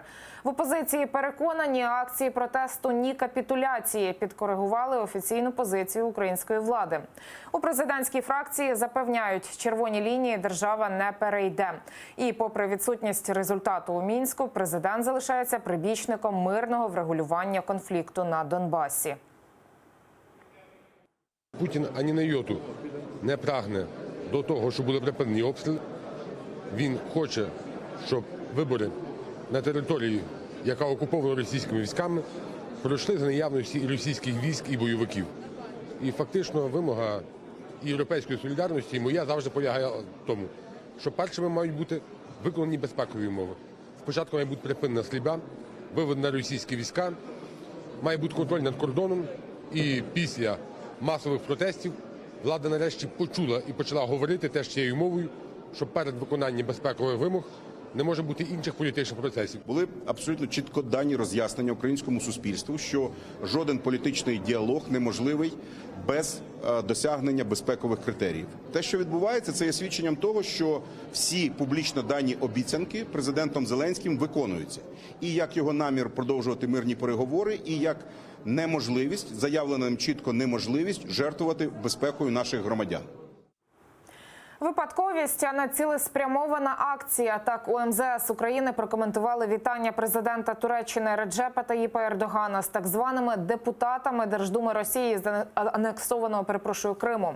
За словами речниці відомства Катерини Зеленко, Анкара не погоджувала списки гостей, які приїхали на форум у Стамбул. Президент Туреччини привітався з усіма присутніми, тож поширена інформація російських ЗМІ про заплановану зустріч президента Туреччини і депутатів з Криму – провокація.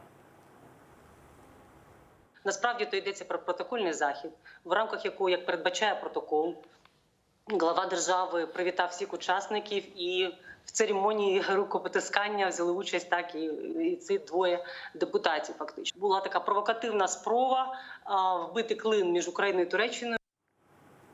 Нагадаю, 13 жовтня стало відомо про нібито зустріч президента Туреччини Реджепа Таїпа Ердогана з російською парламентською делегацією. До її складу увійшли двоє так званих депутатів Держдуми від анексованого Криму – Наталя Поклонська і Руслан Бальбек. В МЗС України вже побував посол Туреччини Ягмур Ахмед Гюльдере і запевнив, що Туреччина незмінно продовжує підтримувати Україну в захисті її територіальної цілісності і державного суверенітету. Позиція Туреччини, яка твердо заявила про невизнання анексії у березні 2014-го, не змінилася. Наша позиція така ж, як і раніше. Ми не визнали анексію. Наша політика стосовно Криму не змінилася. Ми підтримуємо територіальну цілісність України, включаючи Крим та Донбас. Кримсько-татарське керівництво також висловило своє занепокоєння цим питанням. Ми також їх поінформуємо через МЗС. Тим часом президент Туреччини Реджеп Таїп Ердоган поставив ультиматум сирійським курдам. Після тижневого наступу на північні регіони Сирії він заявив, що турецьке військо готове зупинитися. Що для цього потрібно? Дивіться у сюжеті. Крок за кроком турецькі війська просуваються вглиб сирійської території. Відколи пішли в наступ, минає рівно тиждень. За цей час взяли під контроль кілька міст на кордоні. В сутичках і під час бомбардувань загинуло, зокрема, і кількадесят цивільних, повідомляє Сирійський центр моніторингу прав людини. Поміж жертв є діти.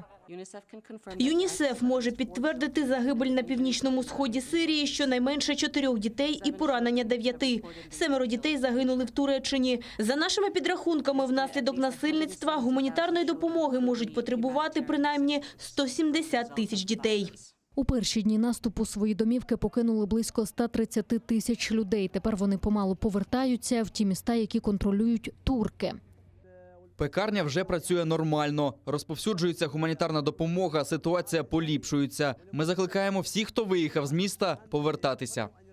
Тут, на північному сході Сирії, турки хочуть створити зону безпеки для сирійських біженців. Територію нині контролюють місцеві курди. Їх Анкара вважає терористами, тому й пішла в наступ. Зупинити військову операцію вимагають Євросоюз і Канада, котрі віднині не постачатимуть Туреччині зброю. Вважають, та завдала удару по стабільності в регіоні. Ми серйозно занепокоєні через те, що військова діяльність, яку Туреччина провадить на північному сході Сирії, дасть бойовикам угруповання «Ісламська держава» можливість повернути собі території і завербувати не тільки іноземців, а й місцевих. Уперше за тиждень Туреччина погодилася зупинити наступ, але назвала свою умову. Наша позиція полягає в тому, щоб терористи склали зброю, свою техніку, ліквідували всі пастки і укріплення, які вони облаштували, і щонайпізніше до ночі покинули визначену нами безпекову зону. Сирійські курди раніше воювали на боці американської армії проти бойовиків угруповання «Ісламська держава». Якраз перед початком військової операції Туреччини солдати США регіон покинули, заявивши, що виконали місію. Натомість тут з'явилися союзники сирійського лідера Башара Асада – росіяни. Мы с уважением относимся к праву Турции предпринимать меры для обеспечения собственной безопасности, но рассчитываем, что операция будет пропорциональна этой самой целесообразности обеспечения безопасности и задачам обеспечения безопасности. Надеемся, что эта операция никоим образом не помешает и не навредит делу процесса политического урегулирования. Сполучені Штати напередодні наклали санкції на Туреччину за розгортання військової операції і погрожують тиск посилити. Тим часом в Нью-Йорку одразу 5 країн скликають термінове засідання Ради безпеки ООН. Про ситуацію в Сирії говоритимуть на закритому засіданні. Анна Макаренко, Заман, АТР.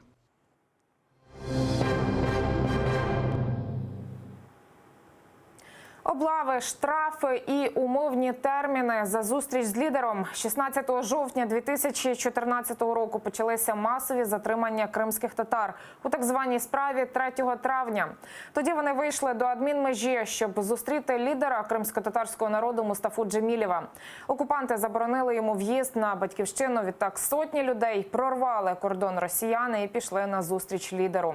Через півроку, 16 жовтня, затримали Рустама Абдурахманова, Таїра Смедляєва, Едема Османова, Мусу Абкерімова, Едема Абулісова. А потім засудили умовно від року до 4. Вони одні з перших, хто потрапив під приціл російських спецслужб в окупованому Криму. Если оно все идет в русло направлено для нашего народа, для дальнейшей жизни здесь, для наших детей в Крыму, здесь жалеть ничего не надо. Я, допустим, если бы предложили бы опять, сказали бы, вот поедешь туда навстречу, я бы поехал бы. Разговора нет, я бы поехал бы, потому что Мустафа Джемилев – это наш лидер. Как не поехать навстречу к нему? Переселення росіян до Криму – воєнний злочин. Про це заявив постійний представник президента України в автономії Антон Кореневич. Йдеться про щонайменше 140 тисяч російських громадян, які переїхали до окупованого Криму. Ймовірно, таким чином Путін хоче витіснити місцеве населення своїми лояльними громадянами. Однак заселення окупованої території є порушенням Женевської конвенції, каже Кореневич. А в майбутньому за цей злочин має відповісти не лише країна-окупант, а й росіяни-порушники. Кроме того, что это, собственно, нарушение Женевской конвенции, безусловно, 4-й, которая защищает гражданское население во время войны, это еще и, по сути, военное преступление по смыслу 8 статьи Римского статута Международного уголовного суда. То есть тут мы можем говорить и об ответственности России как государства за такие действия, и о возможной в будущем уголовной ответственности тех граждан Российской Федерации, которые принимают такие решения.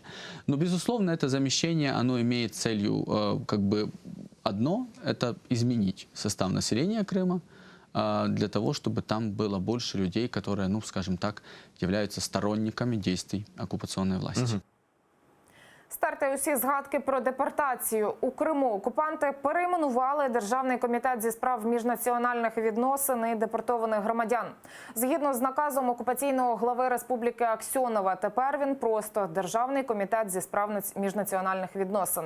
Про депортацію кримських татар окупанти, схоже, згадувати зовсім не хочуть. Так, минулого місяця в окупаційному парламенті Криму під час створення нового комітету з міжнаціональних відносин і питань народної дипломатії також виключили слово «депортовані». Про інші події на півострові дивіться далі в огляді. Пошук нових міністрів чи лояльних до окупаційного режиму. У Криму оголосили про кадровий конкурс членів уряду серед простих людей. Стати чиновником нібито може кожен, взявши участь у програмі «Твоє правительство». Вы хотите изменить жизнь республики? Тогда самое время начать и стать министром. Аби стати міністром, треба подолати кілька етапів конкурсу, подати заявку, перемогти на публічних дебатах, а також обов'язково пройти співбесіду з так званим головою республіки Сергієм Аксьоновим. Усіх чиновників планують відібрати до кінця року. Обманом відбирають землю та будують трасу. В окупованому Криму місцеві скаржаться на діяльність окупаційної влади. Кримавтодор людям обіцяє компенсацію за землю за ринковою ціною. Коли ж підписують документи про передачу землі для будівництва траси, то сума компенсацій зменшується у кілька разів. Люди обурені і називають такі дії росіян пограбуванням. Води немає. В окупованому росіянами Криму найбільше міжгірне водосховище в Сімферопольському районі тепер перетворилося на калюжу. Фотографії водоймища опублікували у соцмережах місцеві. До окупації вода сюди потрапляла з Північно-Кримського каналу, а після Україна його перекрила. Тож у окупантів з'явилися проблеми з водою. Наталя Барська, Заман, АТР. Майже принц, осідлавши білого коня, Кім Чен Ін забрався на вершину гори Пектусан, де щойно випав перший сніг. Для північнокорейців вона священна, тож прогулянка лідера КНДР стала мало не подією загальнонаціонального значення. Його супроводжували представники Центрального комітету Трудової партії Північної Кореї. Державне інформаційне агентство присвятило цьому цілу статтю. Написали, що очі Кім Чен Іна були сповнені благородних блисків. І додали, незабаром він вразить світ дивом. Щоправда, яким саме – не уточнили. Такі новини цього випуску. Більше розкажу о 19-й. Прямий ефір на АТР триває, тож не перемикайтеся. А найцікавіші фрагменти нашого ефіру переглядайте на YouTube-каналі АТР і підписуйтесь, щоб зменшити шанси Роскомнагляду блокувати нас в YouTube. До зустрічі!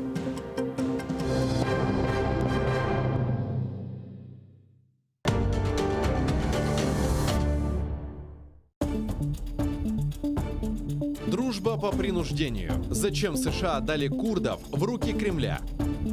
Да здравствует Брексит! Легчает корона Елизаветы II. Эфиопская гордость Нобеля. Конец многолетней войны. Угрозы и надежды, радости и потери. Какие уроки преподал нам мир за последнюю неделю? Сегодня в Прайм Мацарский в 21:00 на АТР. Как началось второе правление Менглигерая хана? Какие новые территории он окончательно закрепил за своими потомками? И кто добровольно присягнул крымскому хану на верность? А главное, какую роль в его жизни сыграла ногайская княжна Нурсултан Мангытская? В конце 15 века в Крымском ханстве начинается настоящий строительный бум. Мингли-Герай инвестирует деньги в строительство новых крепостей и восстанавливает старые, особенно на берегу реки Днепр. Об этом смотрите в программе «Алтын Девир» в новом цикле «История династии Гераев». В эту субботу, 19 октября, в 17:35 на телеканале АТР, 7-я серия. Мингли-Герай. Хан-реформатор. Часть 4. Инсаниетлик, мираметлик ве ачық юрек бүгінгі яшайшымызда ең кереклі, ләкин кет-кете ең рас келген табиат чизгісідір. Ләкин бойлы инсанлар бар. Олар еш бір шеге бақмадан дайыма ярдымға келмеген азырдыр.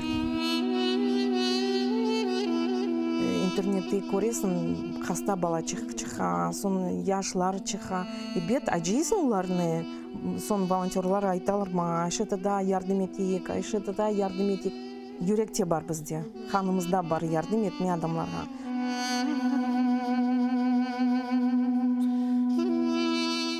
Адамлар бір кетіріп, ашларны олса, пара олса, бүтін язып, хорантаға алып кетейдік. Мелиайып, черепаха насыл? Пабаха. Малина насыл? Ахудут. Унамасы, аратығым, хайметтім, ифтихарым, ғорым, көк баяғым. Телімізні жойсақ, біз милеткі бұл өзімізні жойжамыз. Біздің бабамыз айта, чоқ чара бала тапын, біз ананин ярдым етежеміз. Не қадар чоқ олса, қадар яқшы. Да, не қадар чоқ олса, бізге яқшы. Яша жесір милеттім, бірлік олса, олыр бізде, әм келечек қызметтім.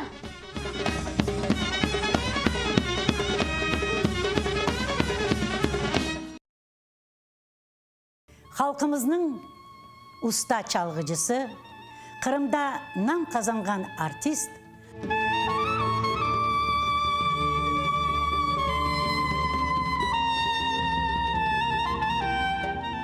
Sanat için can kuydireydi. Біздің халқымыздың арасына бір ажайып бір түркіжі бар еді біле. 18 Mayıs gecesinde prikaz oqıldı. Бүгінгі hikayemiz Алим Османовқа бағышлана. Bak saray bizimdir de çevreci yüzümüdür. Akı seni sevdirin, iki de kara gözünüdür. Bak saray bizimdir de çevreci yüzümüdür. Akı sana sevdirin, iki kara gözünüdür.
Ефір АТР триває. У студії Катерина Вишневська. Найближчу годину ми говоритимемо наживо про найцікавіші і найактуальніші події. Тож робіть АТР гучніше, бо нам є про що розповісти.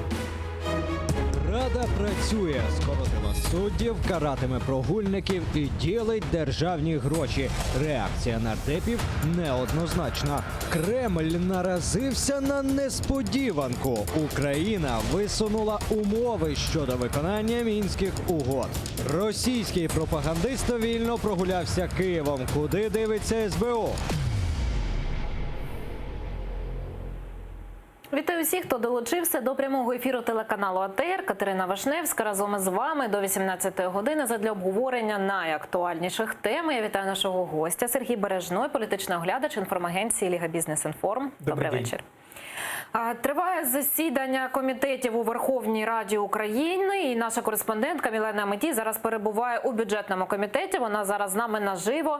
Мілено, вітаю тебе. Розкажи, будь ласка, що відбувається зараз у бюджетному комітеті?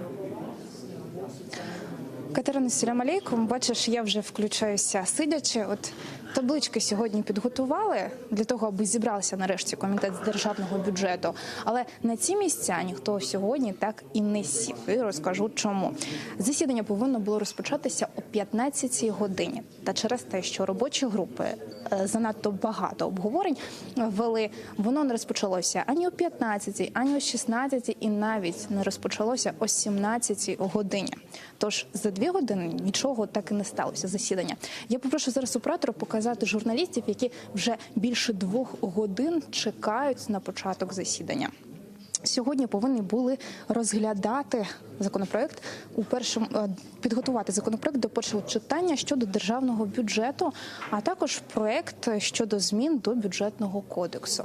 До нас вийшли буквально 10 хвилин тому і сказали, що засідання переноситься. І, можливо, це пов'язано з тим, що з конференц-зали чутно гуркіт посуду і такий запах салату. Там веселяться, мабуть, депутати, їх усіх туди запросили. Ну, а за словами секретаря комітету Цабаля Володимира, це депутат від «Голосу», секретаріат працює. Тож, отакі от новини. Наскільки перенесли засідання, наразі невідомо, нам точних даних не дають. От такі от справи. Так, дякую, Мілена. Мілена Амедій, наша кореспондентка, була наживо з бюджетного комітету, де більш ніж на 2 години затримується початок засідання. Ну, гроші, мабуть, люблять тишу. Так, пане Сергію, дійсно, має у п'ятницю відбутися перше читання проєкту державного бюджету на 2020 рік. І тут ми бачимо, що засідання бюджету, яке мало підготувати цей документ, воно все не відбувається і не відбувається. От ваші думки. Мы сейчас немножко в лучшей ситуации, чем в большинство предыдущих лет, когда бюджет рассматривался, принимался в ночь под Рождество. Маємо час, можемо так что до Рождества еще времени недостаточно, и можем немножечко... депутаты, видимо, решили, что они могут расслабиться. Но вообще-то проект бюджета подается в Верховную Раду правительством 1 апреля по закону. Этого у нас не происходило в последние годы никогда, насколько я помню. И то, что это происходит вот сейчас, это, конечно, отступление от закона и от порядка. Мы должны научиться, наконец, соблюдать те законы, которые сами же и принимаем. Пускай они работают. Тим не менш, робоча група, певно, засідає, але журналісти, як ми бачили, доступу туди не мають. Про що це може свідчити і що може на цій робочій групі обговорюватися? Там могут обговариваться, например, закрытые части бюджета. Туда, естественно, никто, не имеющий доступа к государственной тайне, допущен быть не может. Я небольшой специалист по бюджету, поэтому, по-моему, там были закрыты военные части и какие-то еще. Может быть, там как раз это и происходит. А может быть, там просто действительно банкет. Не для всех. Рано или поздно мы это узнаем.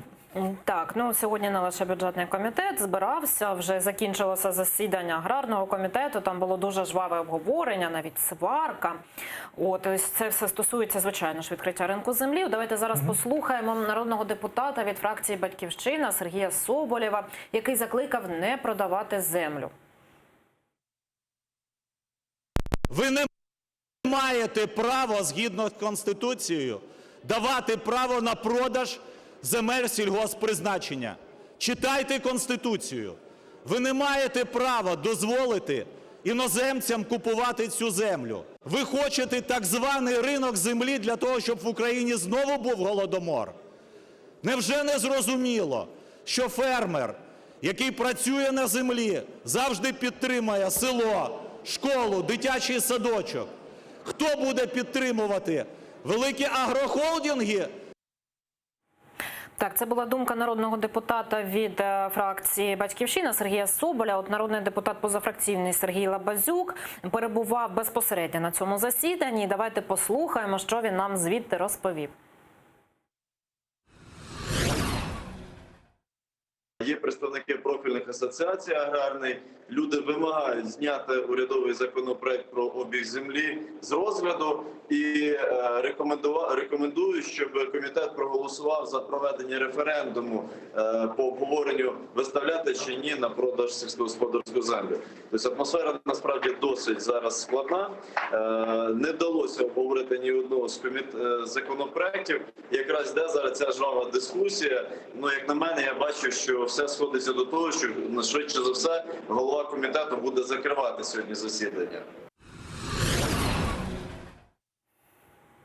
Ну, власне, зараз вже можемо констатувати, що так і сталося. Дійсно, було закрите засідання і конструктиву ніякого не було, рішення ніякого ухвалено теж не було. Натомість ми бачили таку дискусію дуже жваву, і обговорення, і сварки.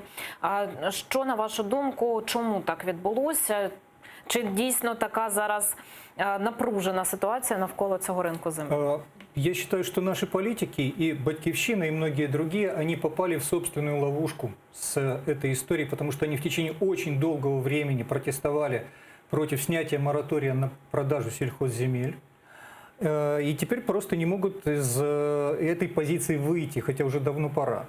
На самом деле, я не очень понимаю, против чего они протестуют. И за все годы, пока я читаю об открытии рынка и снятии моратория, я так и не понял. Потому что частная собственность на землю, включая право ее продажи, была внесена в земельный кодекс еще в конце 90-х годов.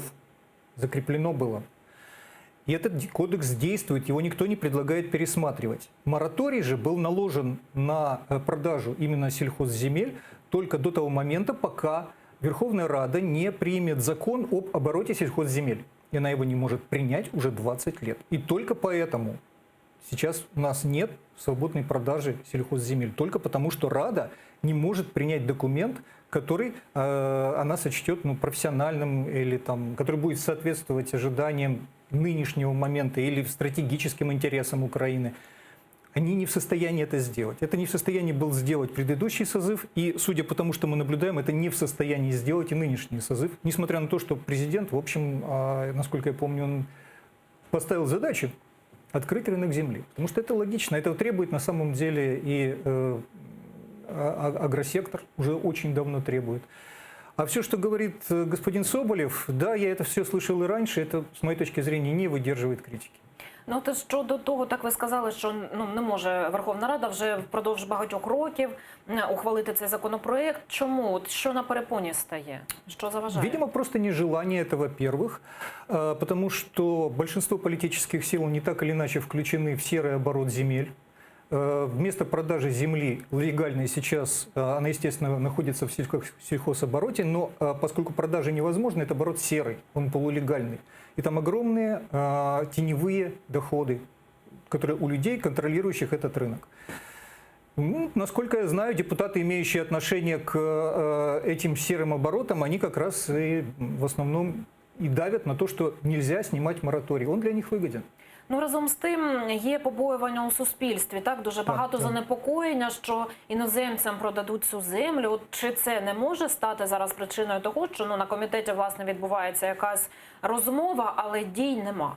Что мешает депутатам в закон об обороте сельхозземель внести пункт о том, что продажа сельхозземель запрещена для продажи иностранцам? Вот что мешает? Это их прерогатива. Они вправе этот пункт внести. Они вправе сделать его сколь угодно жестким, на любой срок. Временный, постоянный, там объем земель, которые можно продавать за одну сделку, что все продажи должны идти через земельный банк или какой-то аналогичный. Механизмов для этого огромное количество. Выбрать есть из чего. Они не хотят выбирать. Так, і ще у Верховній Раді сьогодні ухвалили один дуже цікавий законопроект, який дозволяє карати нардепів за прогули. Давайте послухаємо голову фракції «Слуга народу» Давида Арахамії, який розповів, як саме буде відбуватися таке покарання. Ну, якщо не можна звільняти, давайте хоча б будемо штрафувати. Да? І тому ми штрафуємо за системне, якщо людина не відвідує системно, якщо він не тільки тут, в залі, а в тому числі і на комітет не ходить. Ми хотіли навіть кримінальну відповідальність, але не знайшли погодження в наших рядах. От щодо цього законопроекту, як навіть собі вже проголосованого, виписочку таку зробила. Припинення відшкодування народному депутату витрат, пов'язаних з виконанням депутатських повноважень. Тобто це не по депутатській кишені буде бити, якщо я правильно зрозуміла? Там я тоже не очень хорошо понимаю структуру расходов-доходов. Они получают зарплату, они получают еще какие-то деньги на поддержку своего аппарата. Компенсация на житла, облаштування, там приймали, робота з виборцями. К чему относится это предложение Арахамии, я не очень понял. Но так или иначе, вот попытка бить по карману в рамках тех сумм, которые выделяются, для большинства депутатов это вообще не сумма. Ну, хорошо, не для большинства, для очень многих. И это никак не скажется ни на их благополучии, ни на их возможностях организовать работу. Никак не скажется. Поэтому это очень странное для меня предложение. Оно показывает то, что настоящего инструмента найти до сих пор не удается. А настоящий инструмент, с моей точки зрения, это как раз реальное снятие депутатской неприкосновенности и возможность отзыва депутата, который не оправдывает ожидания избирателей. Просто реально возможность, реальные механизмы отзыва человека с того депутатского места, которое он получив в результаті виборів. Ну, до речі, під час цього коментаря Давид Арахамія ще зазначив, що звільняти не можуть, бо не дозволяє закон. А от щодо кримінальної відповідальності не знайшли погодження там всередині фракції. То може це таки був компроміс зараз, що ніби... Что такое криминальная ответственность за прогулы депутатские, я не очень понимаю. Это действительно со мной бы... Ну, втім, якщо я правильно розумію, якщо він так сказав, то ці пропозиції лунали, принаймні, на обговоренні. Я почему-то думаю, что это выглядит как шутка. Потому что мы знаем, что такое криминальная статья, и прогулов там точно нет. От ухвалили так на початку цієї каденції все ж таки зняття депутатської недоторканності.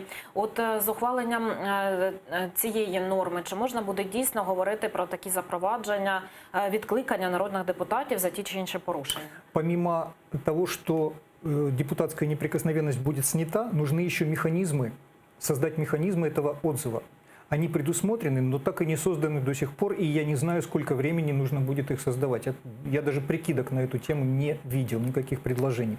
Какие мероприятия нужно провести, какие собрания там избирателей или партии или что-то еще для того, чтобы лишить человека мандата за то, что он не выполняет свои обязанности. Это все нужно создавать, проектов пока еще нет. Это впереди еще много работы.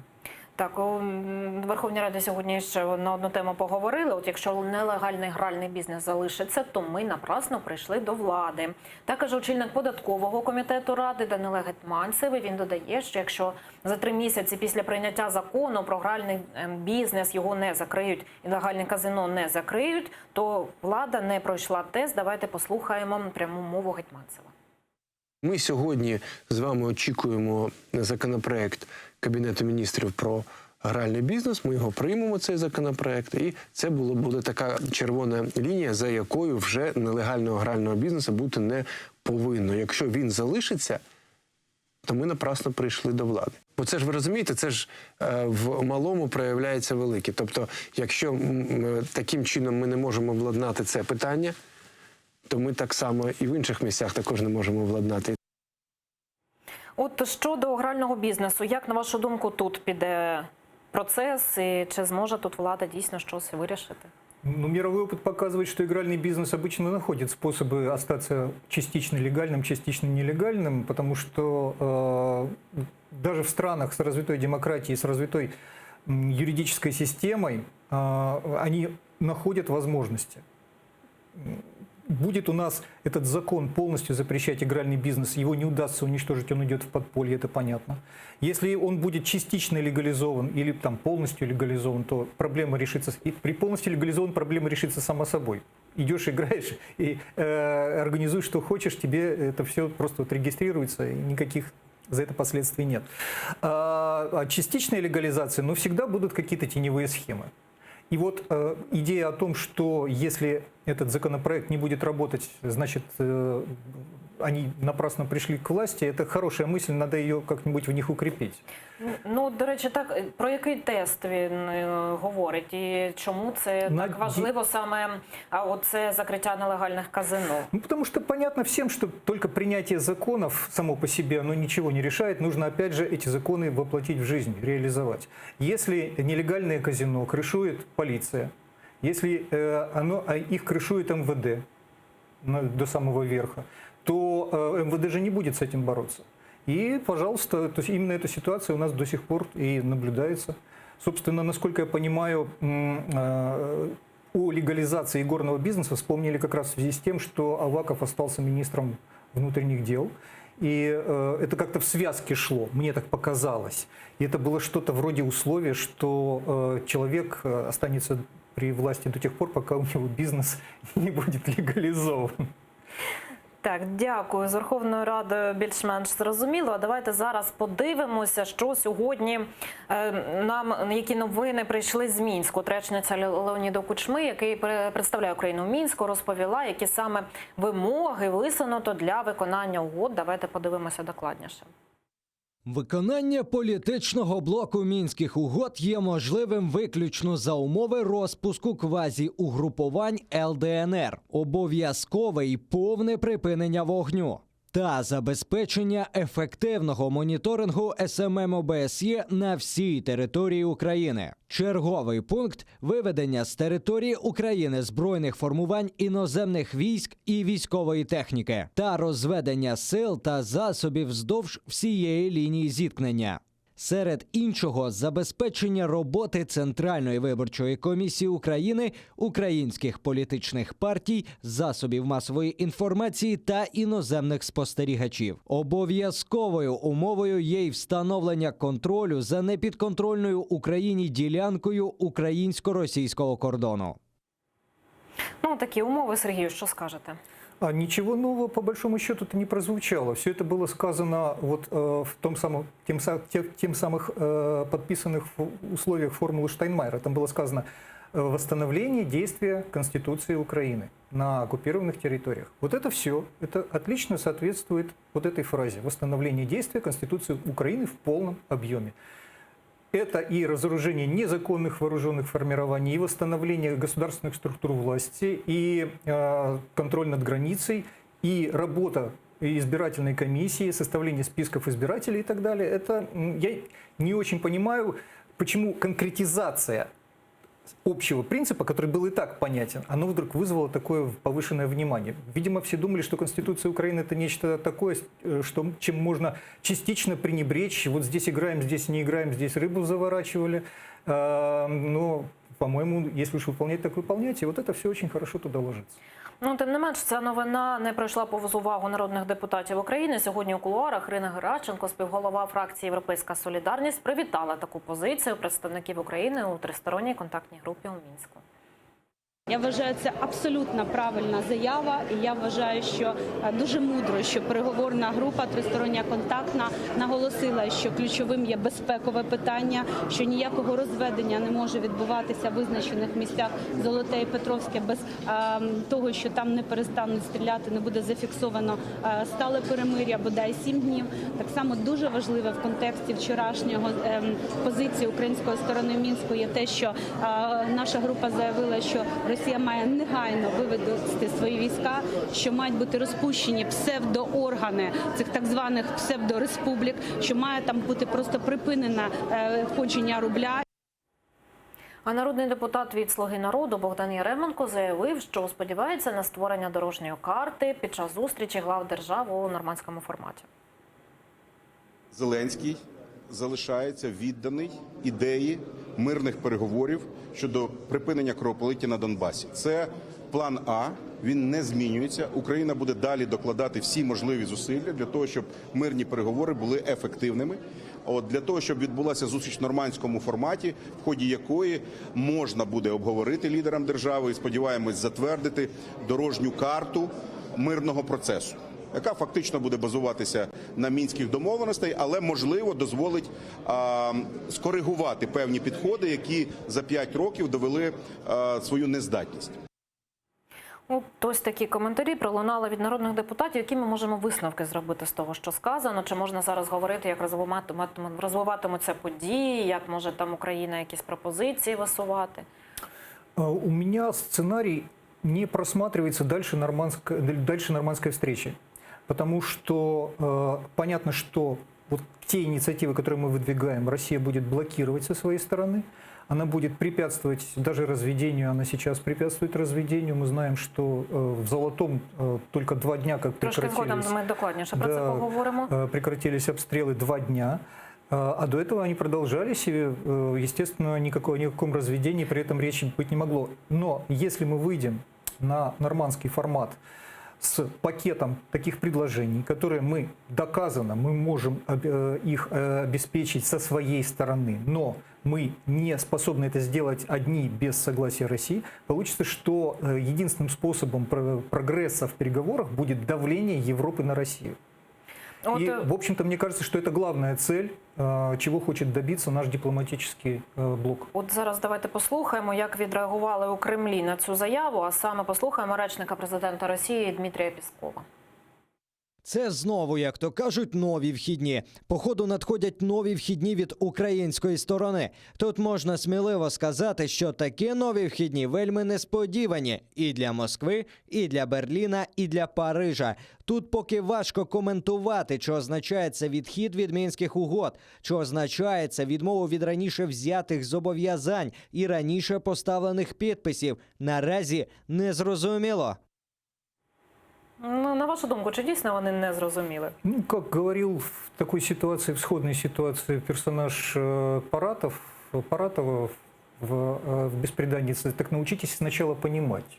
Потому что все было сказано, и, как я уже говорил, просто вот в этом подписанном, в том числе и России, письме Сайдику, где говорилось полное восстановление действий Конституции Украины. Ничего нового не прозвучало. И то, что в России во власти около Путина не поняли, что они подписали и с чем они согласились. Точнее, они поняли, но они трактовали это совершенно по-другому. Причем удивительно, что вот Песков говорит за Париж, за Берлин, так, как будто он контролирует точки зрения, которые будут высказывать власти Германии и Франции. Это очень интересный момент. Я думаю, что и Макрону, и Меркель нужно очень-очень поинтересоваться, на каком, собственно, основании пресс-секретарь президента Росії произносить вот такі висказує такі точки зрення. Ну, взагалі, якщо говорити так про цю заяву, чи це може свідчити про те, що Росія не те, що не зрозуміла, що вона не сприймає нічого, окрім того, що хоче сприймати, скажімо? Я не удивлюсь, если они дадут формальное согласие, а потом его отзовут. Просто для того, чтобы показать, что они тоже могут там двигаться вперед, но Россия, вот насколько я помню, во всем этом сюжете она ни разу не давала задний ход. Вообще ни разу. С чего стоит ожидать, что она даст этот задний ход сейчас? Я не вижу никаких для этого оснований. Давайте зараз повернемося до теми розведення військ і послухаємо президента України, який саме і розповів, що у Золотому вже 2 дні не лунають постріли. 7-денний строк тиші – це не новина для України і для всіх учасників тристоронньої групи засідання у Мінську. Тому ми будемо чекати на 7 днів тиші. А для нас ознакою є це ОБСЄ, яке повинно сказати, що так, 7 днів не було пострілів. На сьогодні я знаю, що 2 дні вже у нас тиша, будемо вірити, будемо чекати, що 7 днів буде тиша, і тоді ми можемо говорити про відведення. Ви вірите в те, що 7 днів буде тиша? Теоретически может такое быть, но на самом деле я не верю, что Россия заинтересована в продвижении к нормандскому формату. Им нечего на этот формат вынести, кроме своих фантазий. Поэтому я считаю, что они будут пытаться его сорвать. И самый простой способ – это как раз продолжать обстрелы, в том числе Золотом, на участках, которые вот согласованы для разведения. Ну, поки так увага зосереджена на Сході, питання окупованого Криму майже не лунає. У коментарі АТР народний депутат від фракції «Голос» Святослав Вакарчук розповів, чи розділяють питання Криму і Донбасу у процесі деокупації. Для нас питання Донбасу і Криму одне від другого, я би сказав, вони є невід'ємними обидва, і ми їх не розділяємо один від одного. Ну так, коротко і ясно, але чи достатньо заяв? Я считаю, что мы стоим перед ситуацией, когда мы действительно не разделяем Ми не розділяємо, «Голос» не розділяє, а «Слуга народу»? «Слуга народу» тоже не разделяет. Насколько я знаю, для них Крым остается, это территория Украины, вне всяких сомнений, оккупированная территория Украины, точно так же, как и та часть Донбасса, которая оккупирована. Разница в подходах диктуется тем, что Россия включила Крым в свой состав, внеся изменения в Конституции. Для Донбасса таких изменений внесено не было. Это создает для нас возможность двинуться вот именно в направлении Донбасса, там слабина. Тим не менш, чи це зараз заважає, принаймні, підіймати цю тему під час перемовин? Я считаю, совершенно необходимо. И, в общем, насколько я вижу, никто особо не скрывает, что деоккупация Крыма так или иначе, это задачу, которую с повестки дня никто не снимает. Но нельзя решить все задачи сразу. Я это тоже хорошо понимаю. И, скажем так, если решить задачу частично, можно, в каком-то направлении нужно ее решать. И имея в виду, что дальше нужно будет идти в том же направлении, продолжать давление. Точно так же, как с обменом пленных. Нельзя, если нельзя обменять абсолютно всех сразу, вернуть, то возвращать надо по частям. Точно так же и с оккупированными территориями. Но Крым – это, конечно, наша конечная цель. Без нее, я считаю, совершенно все остальные усилия – это компромисс совершенно отвратительный. Я бы на него не пошел. Ну, тим не менше, вмонтувати питання Криму у цей переговорний процес, який зараз триває, можна? Бо увага туди дійсно прикута велика. Мы можем и должны обязательно сказать, что тема Крыма с повестки дня не снимать, деоккупации Крыма, восстановления суверенитета Украины не снимается, на что Россия предсказуемо скажет, что этот вопрос не стоит на повестке дня у нее. Пока Россия является частью переговорного процесса, дальше не двинуться, к сожалению. Ну, от теж при цих всіх перемовинах і цих заявах, і погодженні формули Штайнмаєра лунали все ж таки версії, що чи не міняють просто Крим на Донбас зараз? Мне трудно говорить за господина президента и его офис, но с моей точки зрения любое формальное, неформальное, подковерное или иное согласие на аннексию – это абсолютно мгновенный проигрыш. Господин президент в таком случае не привезет со встречи в нормандском формате ничего. Ну, от ще до одної теми. Російський пропагандист днями гуляв в середмісті Києва із трибуни Верховної Ради. Народний депутат від фракції «Європейська солідарність» Олексій Гончаренко закликав правоохоронців відреагувати на цей приїзд російського пропагандиста. Йдеться про Бориса Корчевнікова. І в нас тепер Корчевніков – це телеканал «Спас», російський пропагандист, який отримав орден за звільнення Криму від Путіна, ходить по Києву і постить картинки. І все нормально, і ніяка СБУ їм не займається. Це якийсь Спас на крові. Якщо б в нас було СБУ справжнє, він би мав зараз свій корпункт в Лук'янівському СІЗО. Але замість цього він постить в Інстаграмі, як він ходить по Києву. У СБУ вже відреагували і кажуть, що треба було попереджати раніше. Давайте послухаємо слова речниці Служби безпеки Олени Гітлянської. Їх тисячі, їх сотні, усіх не відслідкуєш. Тому ми завжди просимо журналістів нам допомагати, звертати увагу. Якби ви нам подзвонили до того, як переїхав, то, можливо, ми б розглянули його справу і заборонили йому заздалегідь в'їзд. Ну і маємо ще один коментар від прикордонників. Вони пояснили, як пропагандиста пустили в Україну. Наші інспектора перевіряють наявність документів, які дають дозвіл на перетин кордону, а також керуються базами даних, в тому числі, де знаходиться інформація від інших правоохоронних органів зокрема, що стосується заборони в'їзду іноземців. Відносно даної особи заборони в'їзду на територію України від інших правоохоронних органів не було. Ну, як бачимо, людина, яка отримала орден від Путіна і яка незаконно відвідувала Крим у 2014 році, перепон на в'їзді до України не отримала. Про що це може говорити? Это очевидный провал и СБУ, и прикордонников, с моей точки зрения. Потому что я много раз видел, пересекая границу, и друзья рассказывали, которые пересекали границу, как серьезно проверяют людей, спрашивают, даже у меня, у гражданина Украины, спрашивают, был ли, как проезжал, когда в последний раз был в Крыму.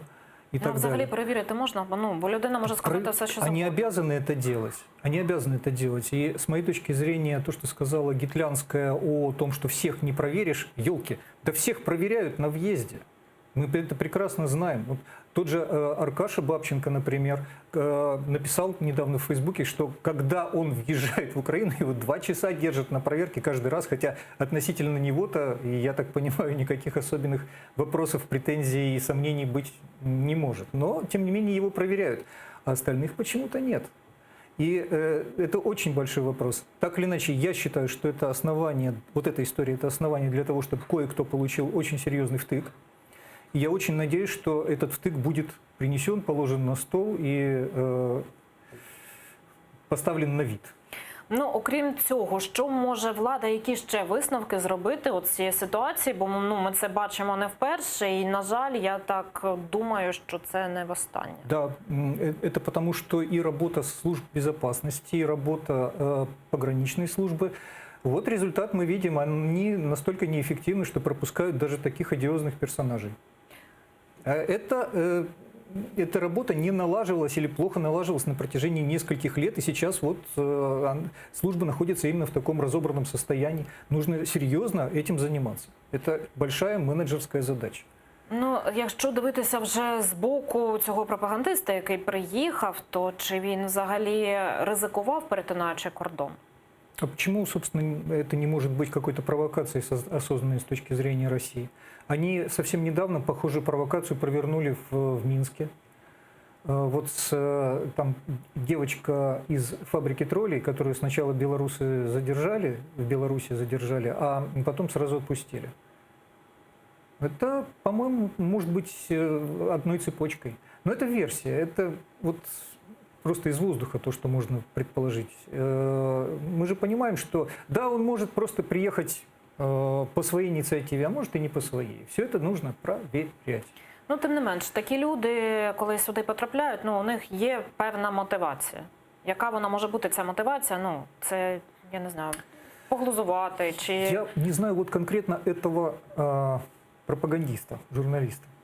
Я не знаю его, у меня нет образа и характера, который позволил бы как-то прогнозировать или оценивать его действия. Я думаю, сбирный образ пропагандиста, да, но в принципе, судя по тому, где он работает, он вполне мог поехать сюда просто из имперского форсу, чтобы показать это вот мы крутые, а здесь вообще колония, которая вообще вот мы тут будем делать все, что хотим, а они даже не пикнут.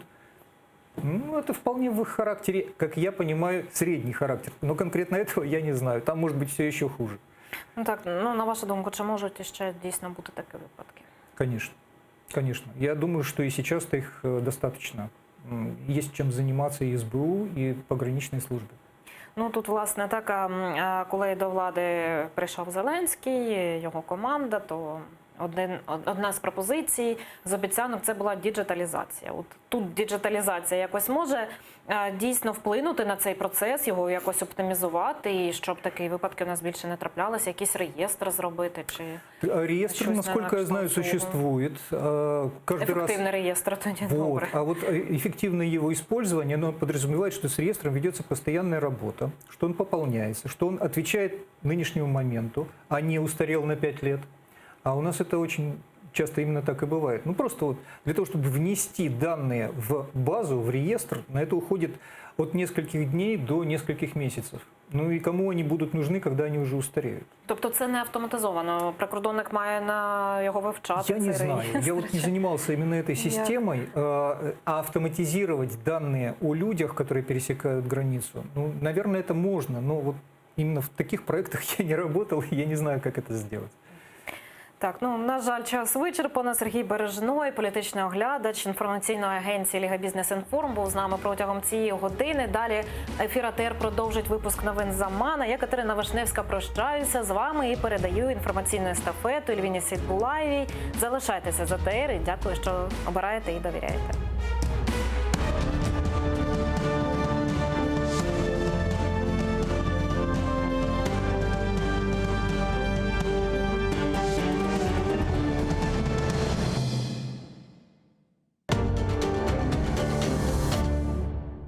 Ердоган офіційно прийняв делегацію так званих депутатів з окупованого Криму. Про що говорили і до чого прийшли, та як на це відреагувала Україна. В'язні Кремля. Скільки ще українських громадян утримує Росія в своїх тюрмах? І що має робити Україна, щоб звільнити своїх громадян? Крим на порядку денному в світі. Чи обговорюють питання півострова на світових майданчиках? І чи є плани у правлячої партії щодо деокупації Криму? Про це говоримо з заступником меджлісу кримсько-татарського народу Ільмі Умеровим. Сьогодні о 19:30 на АТР. Тристороння контактна група в Мінську. Україна нагадала умови мирного врегулювання ситуації на Донбасі. Як на це відреагували в Кремлі? Зеленський про відведення військ. Ми будемо чекати 7 днів тиші. Чи відбудеться розведення цього разу? Бюджет 2020. Парламент почне розглядати головний кошторис країни вже у п'ятницю. З чим Україна житиме наступний рік? Про це говоримо з президентом інвестиційної групи «Універ» Тарасом Козаком та колишнім народним депутатом Андрієм Павловським. Сьогодні о 20:25 на АТР.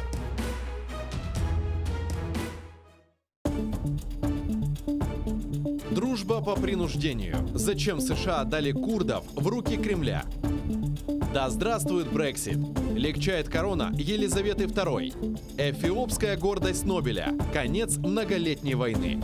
Угрозы и надежды, радости и потери. Какие уроки преподал нам мир за последнюю неделю? Сегодня в Прайм Мацарский в 21:00 на АТР. Инсаниетлик, мераметлик ве ачык юрек бүгүнкү жашайышыбызда эң керекле, ләкин кет-кете эң раз келген табият чизгисидир.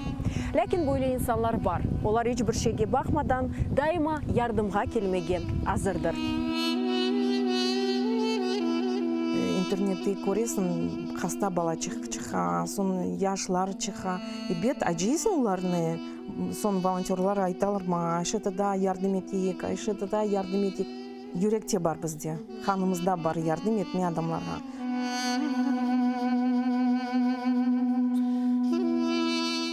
Адамлар бір кетіріп, ол ашларны болса, пара болса, бүтін язып, хорантаға алып кетейдік.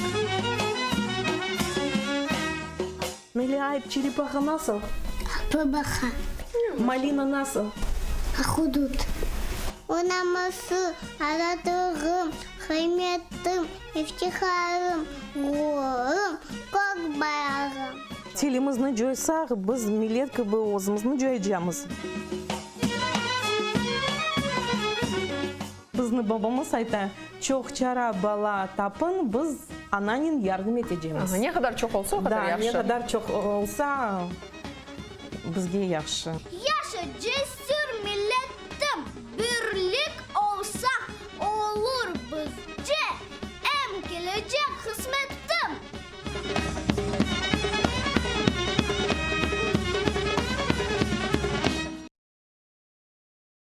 Халқымыздың уста çalgıcısı, Қырымда нам қазанған артист,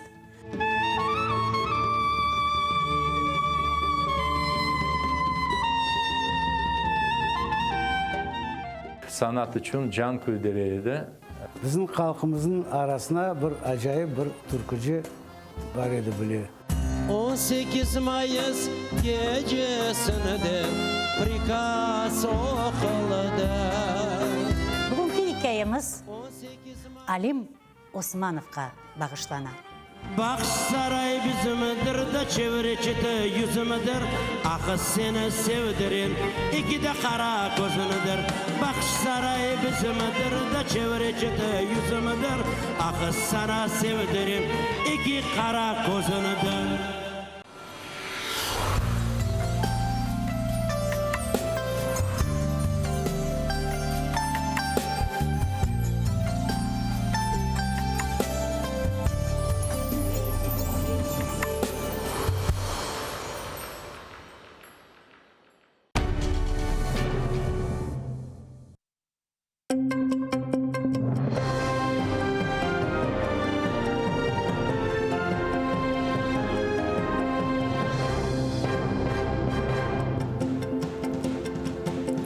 Assalamu alaikum, эфирде заман. Бүгін октябрьнің 16-сы студияда сіздер үшін мен Шевкет Аматулаев чалышам. Украина шарқында Петровская ве Золотой шерлерінде 2 күнден берлі атешкес режимі бозылмай. Ама арбилерні четлештірмек үшін 7 күн тынчлық олмалы. Бұны Латвияға барған вақыт Украина президенті Владимир Зеленский айтты. Оның сөздеріне көре барышық олмасы үшін ОБСЕ миссиясы қайд етмелі. Зеленский Русияның ишғалжы ордусы да четлештірілежегіне умут еті. Латвия президенті Украина топрақ бүтінлігіне қол тұтқанını білдірді. Ми будемо чекати на те, що не тільки українська сторона дуже хоче, щоб наприкінці вже був мир, щоб перестали вбивати наших людей, вбивати українців. Я думаю, що це бажання повинно бути з кожної сторони, тому ми чекаємо саме на це.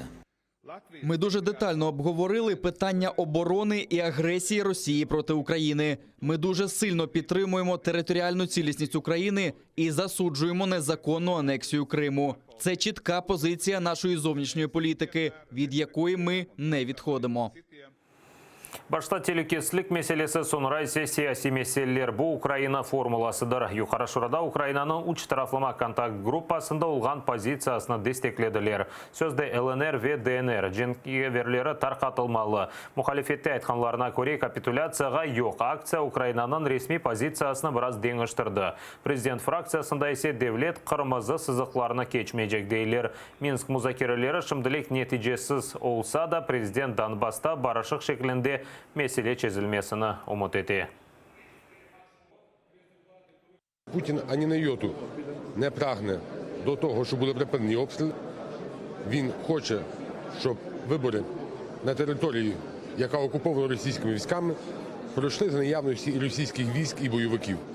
І фактично вимога європейської солідарності, і моя завжди полягає в тому, що першими мають бути виконані безпекові умови.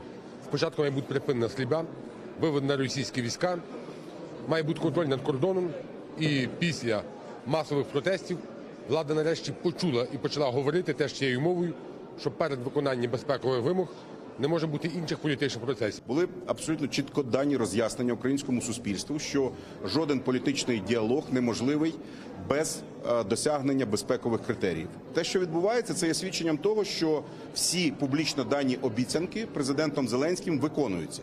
І як його намір продовжувати мирні переговори, і як неможливість, заявлена ним чітко неможливість жертвувати безпекою наших громадян.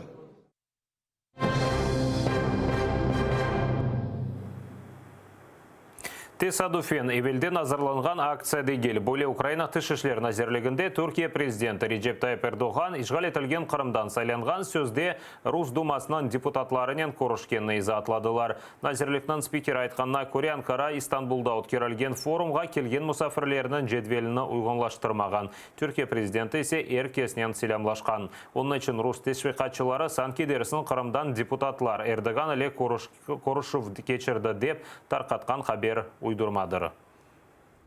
Насправді то йдеться про протокольний захід, в рамках якого, як передбачає протокол, глава держави привітав всіх учасників і в церемонії рукопотискання взяли участь так і ці двоє депутатів фактично. Була така провокативна спроба вбити клин між Україною і Туреччиною. Октябрьнын 13-де тарқатылған хаберге көре Түркия президенті Русия парламенті етінен көрішті. Олар сырасында ижғал етілген Қырымдан сечілген Наталья Поклонская ве Руслан Бальбек те бар еді. Украина тышышлер назерлігінде Украинадаки Түркия елшісі Яғмур Гүлдере еле көріштілер. Ойсе Истанбулда кешірілген форумда олған көрішівіні аңлатып, Түркия Украина топрақ бұтылнығыне қол тұтқанына білдірді.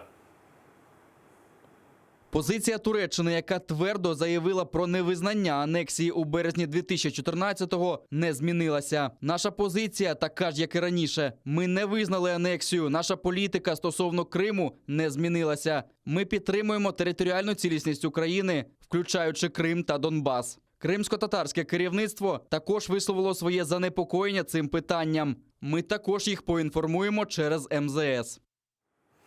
Түркия президенті Реджеп Тайып Эрдоган Суриялік курдларға өз шартларына сеслендірді. Бір апталық hüjümден соң Түрк ордысыны тоқтатмаға hazır olғанын білдірді. Шартлар левхамызда аңлатыла.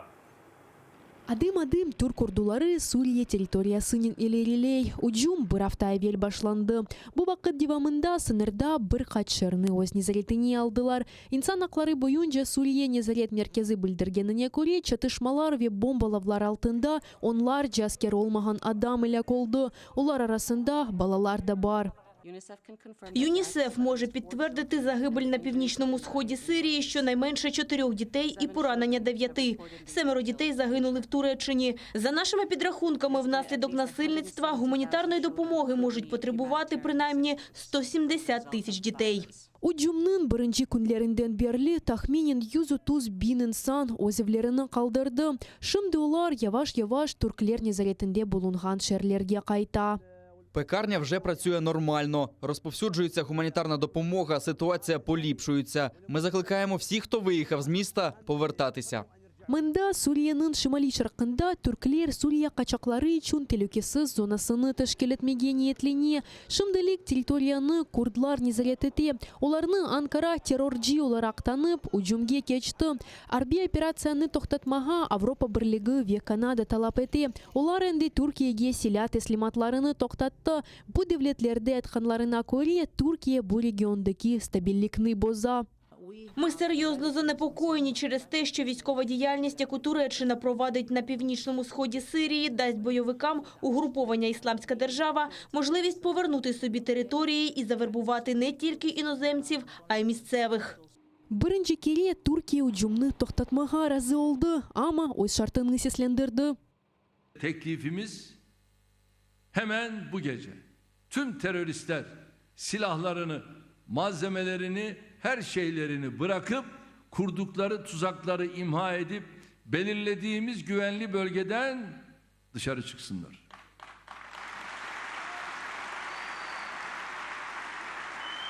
Evvelsi Amerika askerlerinin Kurdlar İslam Devleti birleşuvine karşı cinkleşeydi. Lakin tamam Türkiye'nin harbiy operasyası başlatılmazdan evvel Amerika Birleşken Devletleri misyonu becerdik deyip regiondan öz ordularını çıkardı. Onların yerinde ise Suriye lideri Başar Асад ittifakdaşları Ruslar peyda oldu. Мы с уважением относимся к праву Турции предпринимать меры для обеспечения собственной безопасности, но рассчитываем, что операция будет пропорциональна этой самой целесообразности обеспечения безопасности и задачам обеспечения безопасности. Надеемся, что эта операция никоим образом не помешает и не навредит делу процесса политического регулирования. Америка Birleşken Devletleri harbiy operatsiya başlatqаны için Türkiye'ye sanksiyalar kirsetdi ve baskını artırmaga ışındırdı. Aynı vakit New York'ta birden 5 memleket Birleşken Milletler'nin Tehlikesizlik Şurası'nın oturuşunu çağıralar. Suriye'de vaziyet hakkında oturuş kapalı rejimde geçecek. Anna Makarenko, Zaman, ATR.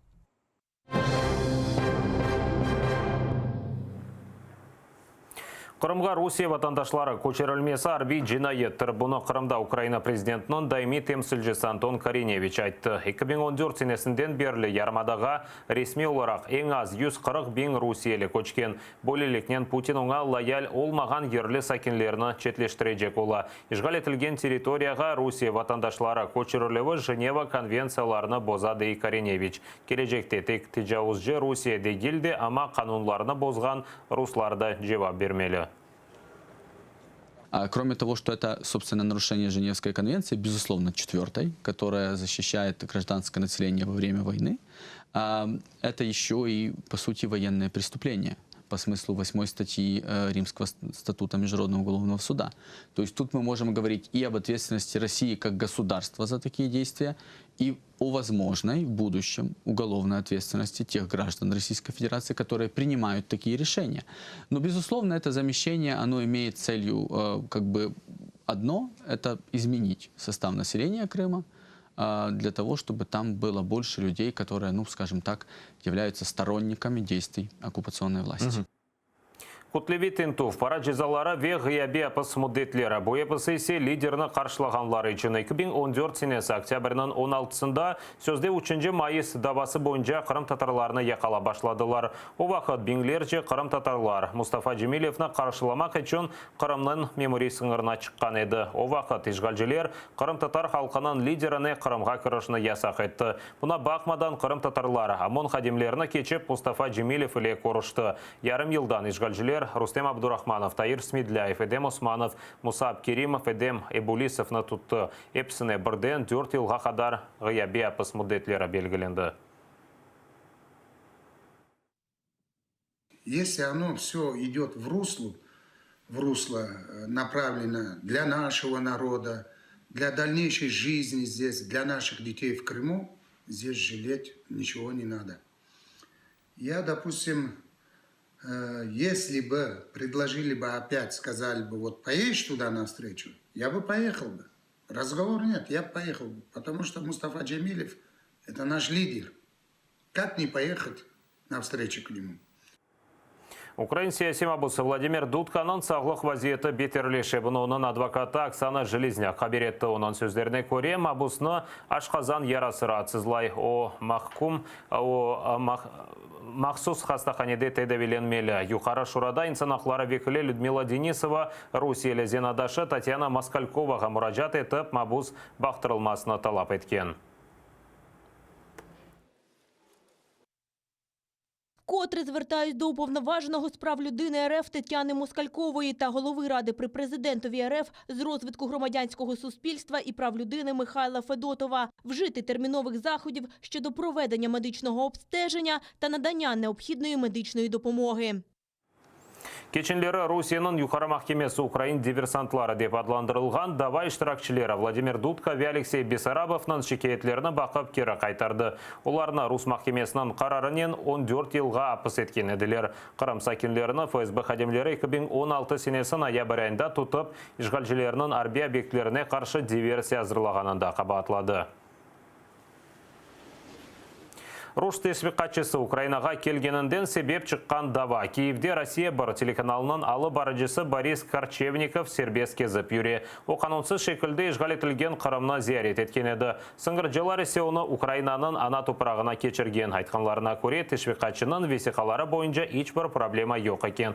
Ләкин оны Украинаға қаршы олған тесвиқаты үшін миротворец сайтына кірсеткен еділер. Ләкин Украина телекестілік қызметінде изат бермектен вазгечтілер. Наші інспектора перевіряють наявність документів, які дають дозвіл на перетин кордону, а також керуються базами даних, в тому числі, де знаходиться інформація від інших правоохоронних органів, зокрема, що стосується заборони в'їзду іноземців. Відносно даної особи, заборони в'їзду на територію України від інших правоохоронних органів не було. Сұрғылық аққандай пісі қатырлауларына сілмеге істейлер. Ишгалжелер сұрғын олынған ве миллетлер ара мұнасибетлері комитетінің адыны деңіштірді. Қырамнан ишгалжелер ел башысы Сергей Аксеновның фирманына көре, бұл комитет енді миллетлер ара мұнасибеті деп адландырылажақ. Ишгалжелер Қырым татарлар сұрғын олынғаныны еркеске ұныттырмаға істей. Қырымда олған бұве дегер вақиялар аққында невбеті келев қамыз. Ишгалжи режимге бойсунган яны назирлернің қыдыруы. Қырымда Санки Дерсін один санлар арасында назирлер шурасына конкурс илян еттілер. Бойлелек твое правительство лихасында иштирак етіп, Санки Дерсін эркес мемурула были. Вы хотите изменить жизнь республики? Тогда самое время начать и стать министром. Назир олмакычун бір кач конкурстан кечмек керек. Нам зетлер иштирак этмек үчүн ариза берип, халк огунде дебатларда енмек ве мытлака жумхуриятынын сөзде башы Сергей Аксенов иле субетлешувден кечмек мечбур олажак. Бутун мемурларны ел сонуна жесечмелилер. Алдатып, топракны алалар, ветраса куралар. Ишгал етелген Кырымда ярлы сакинлер ишгалчы кимиет тарикетлеріне шикаят ете. Крым автодор инсанларга алган топракларга базар фиятына көре иваз етмеге ишандыра. Трасса курмасы үчүн топракнын берувы акында весиканы имзалаган вакытта исе фият бір кач катка экселе. Инсанлар ачувлана вирусларнын бөле әрекетлеріні хырсызлык деп адландыра. Суу yok. Ишгал етелген Кырымда, Акмезжит районында эн буюк суан бары пек куруды. Гольнын фотолары ниночтимый агларда ярлы сакинлер пайлашты. Ишгалден эвел сумында Шимали Кырым каналындан келейді. Ама Украина оны капатты. Бөле етіп ишгалжелер суу меселесіне ограды. Наталья Барська, Заман, АТР. Бұл саат қазір олған сонки хаберімізді эфирімізді Эльвина Сейтбулаева еле бүгін яйына девам етемен сіздерінен кележек кейінларымызға қадар сауықлашан көрішкенже.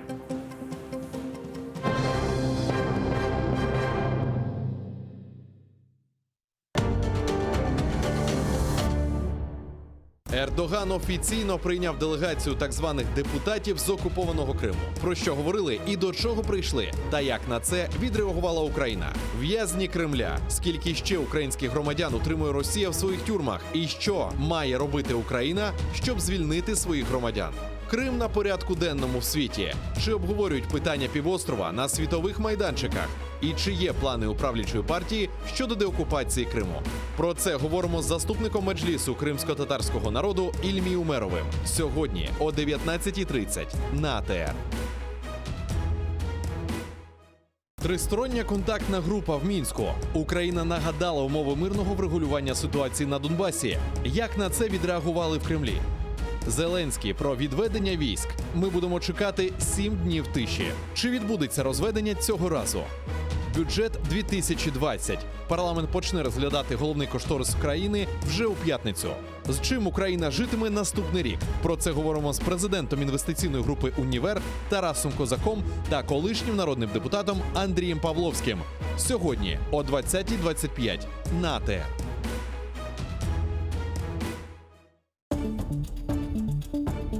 Дружба по принуждению. Зачем США дали курдов в руки Кремля? Да здравствует Брексит! Легчает корона Елизаветы II. Эфиопская гордость Нобеля. Конец многолетней войны. Угрозы и надежды, радости и потери. Какие уроки преподал нам мир за последнюю неделю? Сегодня в Прайм Мацарский в 21:00 на АТР.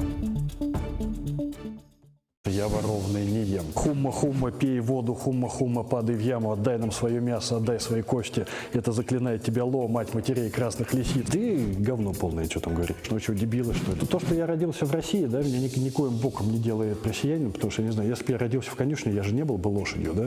Я гражданин страны-агрессора, да? Но то, что танки страны, которая была когда-то моей, сюда приперлись, но я считаю, что это моя обязанность сделать так, чтобы они отсюда убрались. Носителем всей фигни в Украине является украинский народ. Мне очень нравится мем, когда Трамп говорит по телефону, что там с Байденом, да, Владимир Александрович говорит, сейчас позвоню Баканову по поводу этого черта, да. У меня с СБУ договоренность, они не учат меня писать тексты, я не учу их осуществлять охранную деятельность. Главная задача журналиста – это драть власть. Если власть драть не за что, это не значит, что власть хорошая, это значит, что журналист плохой. Я достиг вершины своей карьеры. Я научился зарабатывать деньги тем, что, лежа на пузе на диване, пощу постики в Facebook. Мы великие, Крым наш, ура, Россия. Сейчас время не журналистов, сейчас время психиатров. Сегодня у меня в гостях журналист и блогер Аркадий Бабченко.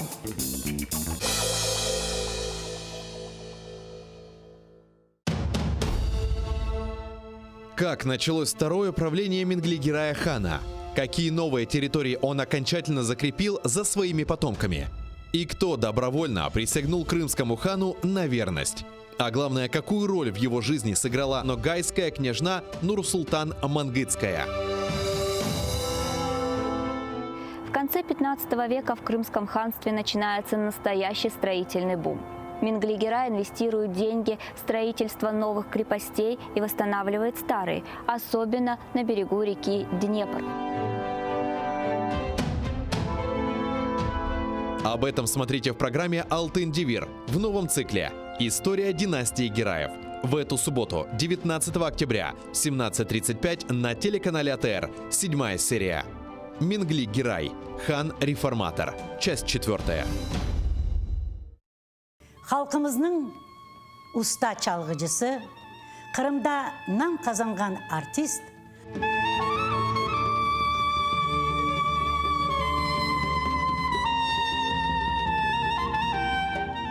Sanat için can küldüreydi. Bizim halkımızın arasına bir acayip bir türkücü var idi biliyor. 18 Mayıs gecesinde prikaz okuldu.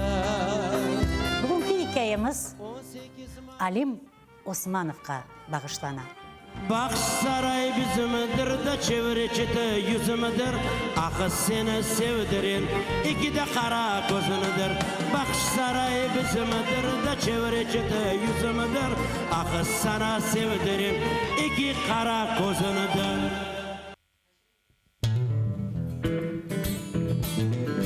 Українська музика багата на колоритні пісні. Знайомство з унікальним гуртом «Сонячна машина», учасники якого є авторами, виконавцями та мультиінструменталістами. Все це ви побачите в ефірі Jungle Studio на телеканалі АТР вже цієї неділі о 19:30. Yemek isterken tarlalar erekler erekler. Layık görsen men yanımda kalayım kalayım. Yemek isterken tarlalar erekler erekler. Layık görsen men yanımda kalayım kalayım.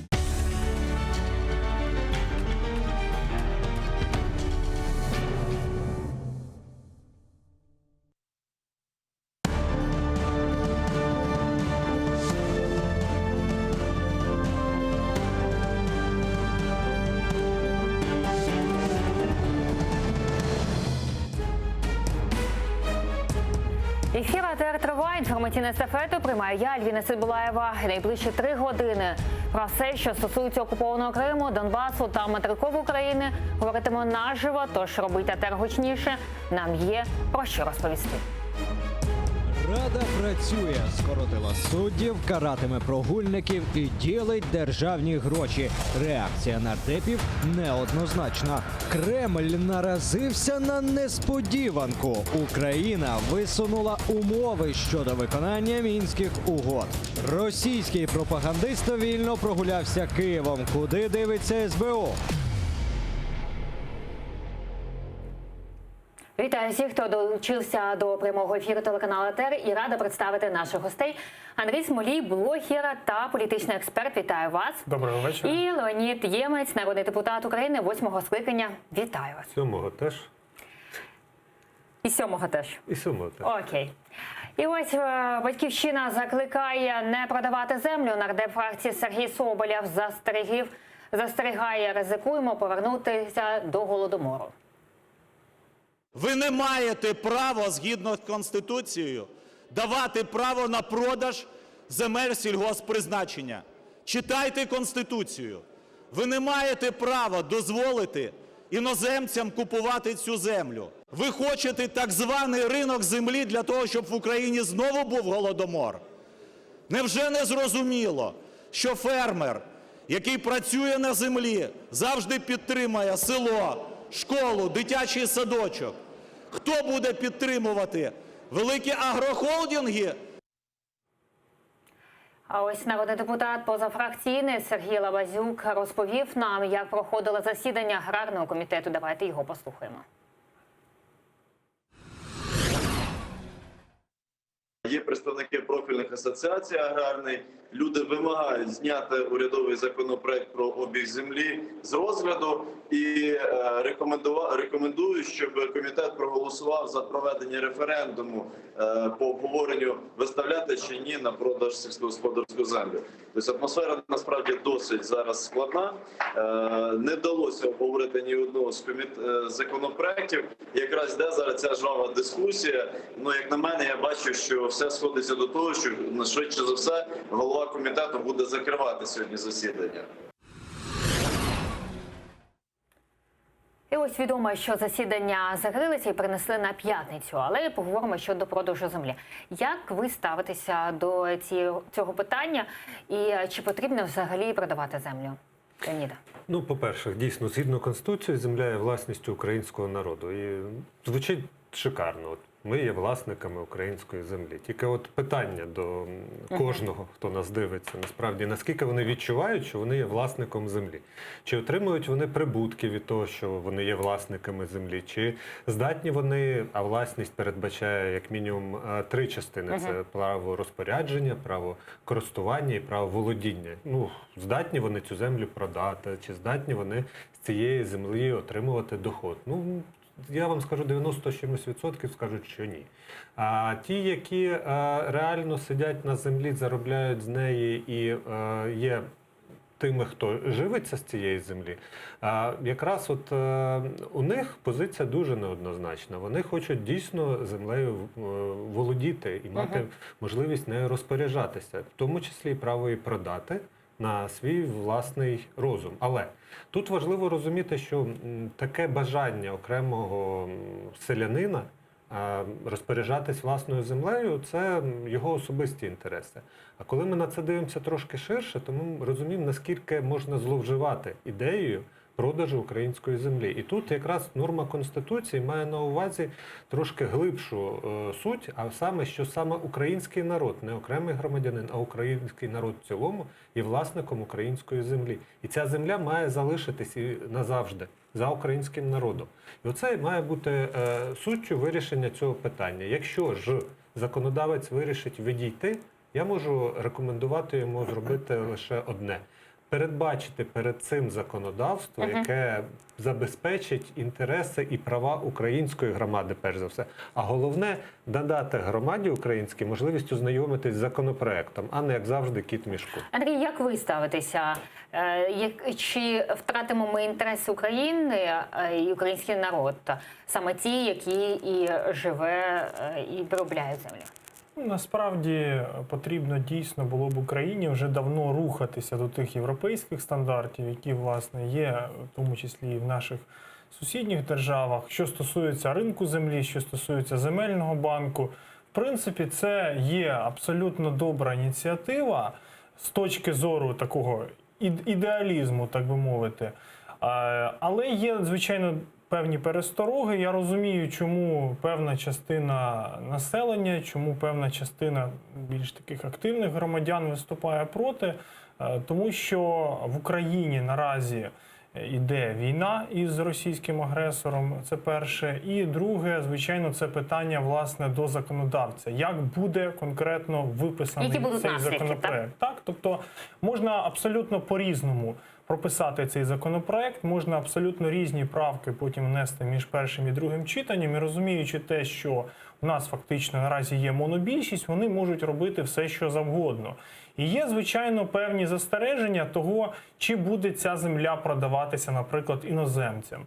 В яких, власне, об'ємах можна буде продати землю, наприклад, одній особі чи одній юридичній особі. Тобто у них ще є багато над чим попрацювати? Звичайно, в них є багато над чим попрацювати, і перш за все вони повинні інформувати суспільство і пояснювати конкретно, які норми будуть прописані в цьому законодавстві. Тому що дійсно можна прописати законодавство так, що українська земля дійсно опиниться в руках 2, 3, 4 компаній, які, власне, будуть нею потім. Особливо, якщо таке завдання і стоїть під час написання. Особливо, власне, в рамках того, що наш уряд хоче досягти нереальних показників ВВП, 8-9%, а без, власне, цього масового продажу землі, ну, без такого собі залучення інвестицій, це практично нереально. Тому, власне, тут питання, які завдання ставить перед собою нова влада. Чи дійсно запровадити ринок землі? Подивимося, як нова влада взагалі працює у Верховній Раді. Ось голова фракції «Слуга народу» Давид Арахамія розповів, як каратимуть нардепів за прогули. Ну, якщо не можна звільняти, давайте хоча б будемо штрафувати. Да? І тому ми штрафуємо за системне, якщо людина не відвідує системно, якщо він не тільки тут, в залі, а в тому числі і на комітет не ходить. Ми хотіли навіть кримінальну відповідальність, але не знайшли погодження в наших рядах. Леоніде, ви як депутат 7-го і 8-го скликання, скажіть, як ставитеся до покарання? Так, ну, по-перше, я дійсно хочу, щоб влада, нова, стара, майбутня влада зробила для нашої країни такі умови, щоб ми стали цивілізованою європейською країною. І те, що депутати ходять і працюють, є необхідною частиною цивілізованої України. Власне, Але що ми бачимо в Україні? Ну, бачимо пусті зали, і я був одним із тих, хто пропонував ряд рішень, і рішень дієвих. Я зараз розкажу, яких, на відміну від того, що от зараз ми почули, тому що навіть той закон, який сьогодні прийнятий, про штрафи за прогули, ну це фікція. Тут, чесно кажучи, це таке враження, що з нас роблять ідіотів, тому що намагаються українському суспільству продати те, що не має жодного сенсу. От депутатів залякати штрафами, ну хтось в це вірить. Я отримував заробітну плату і під час цього розписуєшся в такій бухгалтерській книжці. І ті, хто не отримують зарплату, їх там переносять наступне. Ви прогулювали роботу в Верховній Раді? У мене прогулів з причин, не пов'язаних з роботою, не було. Тобто це або відрядження були, або відрядження, і там хвороби було буквально декілька днів за 7 років. Але на сайті написано, що ви 31 раз були відсутні.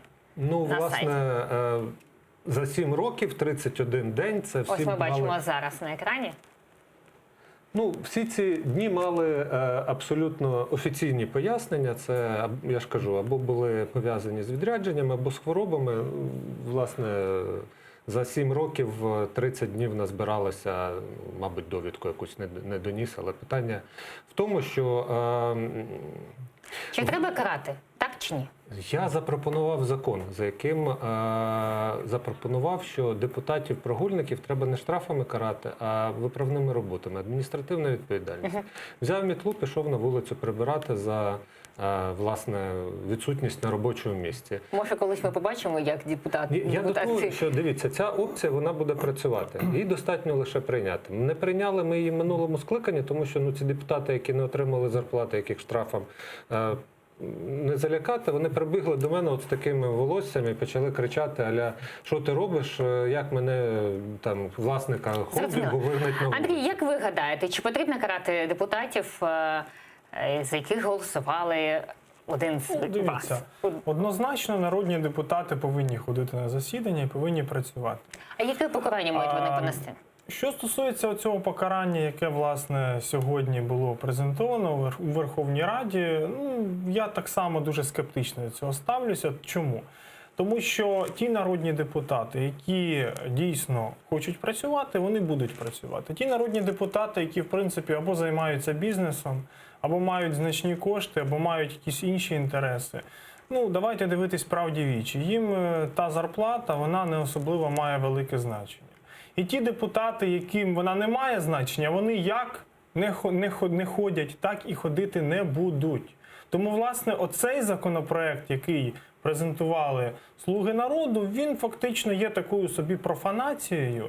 Він, по суті, покликаний просто в черговий раз таким популістичним методом показати населенню, що ми щось нібито робимо для того, щоб депутати ходили. А давайте подивимося, що робить саме Кучма. Ось речниця Леоніда Кучми, яка представляє Україну в Мінську, розповіла, які саме вимоги висунути для виконання угод. Давайте подивимось.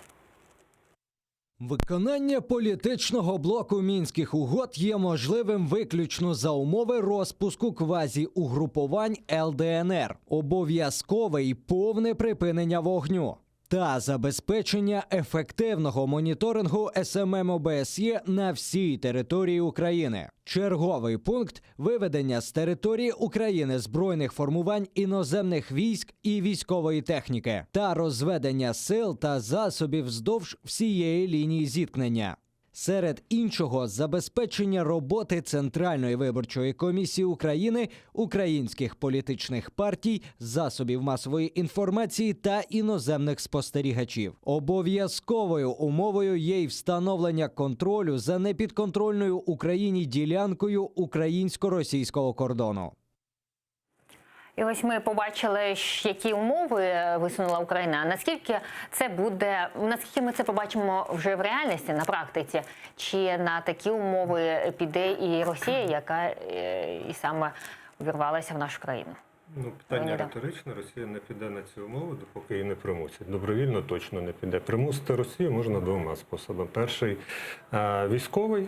Це коли ми і наші міжнародні партнери пліч-опліч станемо і відіб'ємо російського агресора назад і доженемо його до Москви, власне. Але наші міжнародні партнери не готові сьогодні ставати з нами в боротьбі з Росією, брати участь. Як гадаєте, чому саме? Тому що вони не готові віддавати життя власних громадян для того, щоб захистити проблеми, які вони вважають, що не є для них проблемою. Хоча ми їм намагаємося донести, що метою Росії точно не є лише Україна. Вони хочуть зруйнувати світовий порядок, ситуацію, за якою маленька країна має ті ж самі права, що велика країна, незалежно від того, чи є ядерна зброя, скільки у них солдат, грошей і все інше. А вони хочуть, щоб вони мали більше прав, ніж Україна, Швейцарія або якась там інша невеличка, як вони вважають, країна, яка не заслуговує на такі ж самі права, як і Росія. Власне, над цим вони і працюють. Наші міжнародні партнери не те, що не бачать цієї загрози, просто вони мають свої інтереси. Вони мають бізнес з Росією. Північний потік-2 – це один із найвеличезніших бізнесів цієї планети, і дві країни, як мінімум Франція і Німеччина, беруть в ньому безпосередню участь як партнери Росії. Тому думати, що хтось прийде і буде просто з меценатства і з віри в демократичні цінності боротися з Росією, так не буде. Але ми маємо вести іншу частину боротьби, дипломатично. Тому що тут у нас є аргументи і є правила і міжнародні домовленості, які європейські країни не готові порушувати. І в дипломатичному полі, на дипломатичній війні ми можемо Росію перемагати. Санкції проти Росії призвели до того, що Росія втратила за період війни більше 170 мільярдів доларів. Навіть Росія не здатна довго тримати такий удар. Ви бачите, що у них сьогодні економіка, м'яко кажучи, на спаді, що соціальні проекти у них зупиняються, що це не призводить, звичайно, до падіння рейтингу такого або вибуху соціального, але ми бачимо, що невдоволення політикою Путіна у них присутнє. Просто це подавляється фізично за допомогою їхніх спецслужб. Але тут дипломатія працює. І в цьому напрямку ми маємо використовувати всі наявні ресурси і дипломатичні, якщо у нас немає військових. І ось Ірина Геращенко, співголова фракції «Європейська солідарність», вітає таку позицію представників України в тристоронній контактної групи у Мінську. Давайте послухаємо її. Я вважаю, це абсолютно правильна заява, і я вважаю, що дуже мудро, що переговорна група тристороння контактна наголосила, що ключовим є безпекове питання, що ніякого розведення не може відбуватися в визначених місцях Золоте і Петровське без того, що там не перестануть стріляти, не буде зафіксовано стале перемир'я, бодай 7 днів. Так само дуже важливе в контексті вчорашнього позиції української сторони в Мінську є те, що наша група заявила, що Росія має негайно вивести свої війська, що мають бути розпущені псевдооргани цих так званих псевдореспублік, що має там бути просто припинене ходження рубля. А ось нардеп від «Слуги народу» Богдан Яременко заявив, що сподівається на створення дорожньої карти на зустрічі глав держав Нормандської четвірки. Давайте послухаємо і його. Президент Зеленський залишається відданий ідеї мирних переговорів щодо припинення кровопролиття на Донбасі. Це план А, він не змінюється. Україна буде далі докладати всі можливі зусилля для того, щоб мирні переговори були ефективними. Для того, щоб відбулася зустріч в нормандському форматі, в ході якої можна буде обговорити лідерам держави і, сподіваємось, затвердити дорожню карту мирного процесу, яка фактично буде базуватися на мінських домовленостей, але, можливо, дозволить скоригувати певні підходи, які за 5 років довели свою нездатність. Ось ми почули і представника від «Слуги народу». Як ви гадаєте, наскільки це ми побачимо цю дорожню карту, і наскільки в нормандському форматі, де має відбутися зустріч, все ж таки цю так звану формулу Штайнмаєра здійсниться ця формула на практиці? Ну, по-перше, треба взагалі привітати українську групу у Мінську в тому, що нарешті вони виставили, власне, якісь вимоги. І я думаю, що це зв'язано з тим, що в Україні вже протягом кількох тижнів тривають протести проти формули Штайнмаєра, проти здачі українських інтересів. І, власне, нарешті українська сторона все ж таки відкоригувала свою позицію і почала, власне, цю позицію показувати. Зараз у нас телефонний зв'язок. Марина Бардіна, заступник голови комітету з питань зовнішньої політики Верховної Ради. Вітаємо вас, пане Марина. Доброго вечора. Пані Марина, ви вже чули умови української сторони. Як ви ставитеся до нього і наскільки це ми побачимо вже на практиці, що російські війська відійдуть від окупованого Донбасу? Ну, власне, це ті умови, про які і говорив президент. Він казав, що, власне, виконання політичного блоку мають передувати низка безпекових питань реалізації їх. І нічого такого незвичайного ми в цих умовах не побачили. Власне, це є оці вимоги по виконанню безпекової частини важливої для України.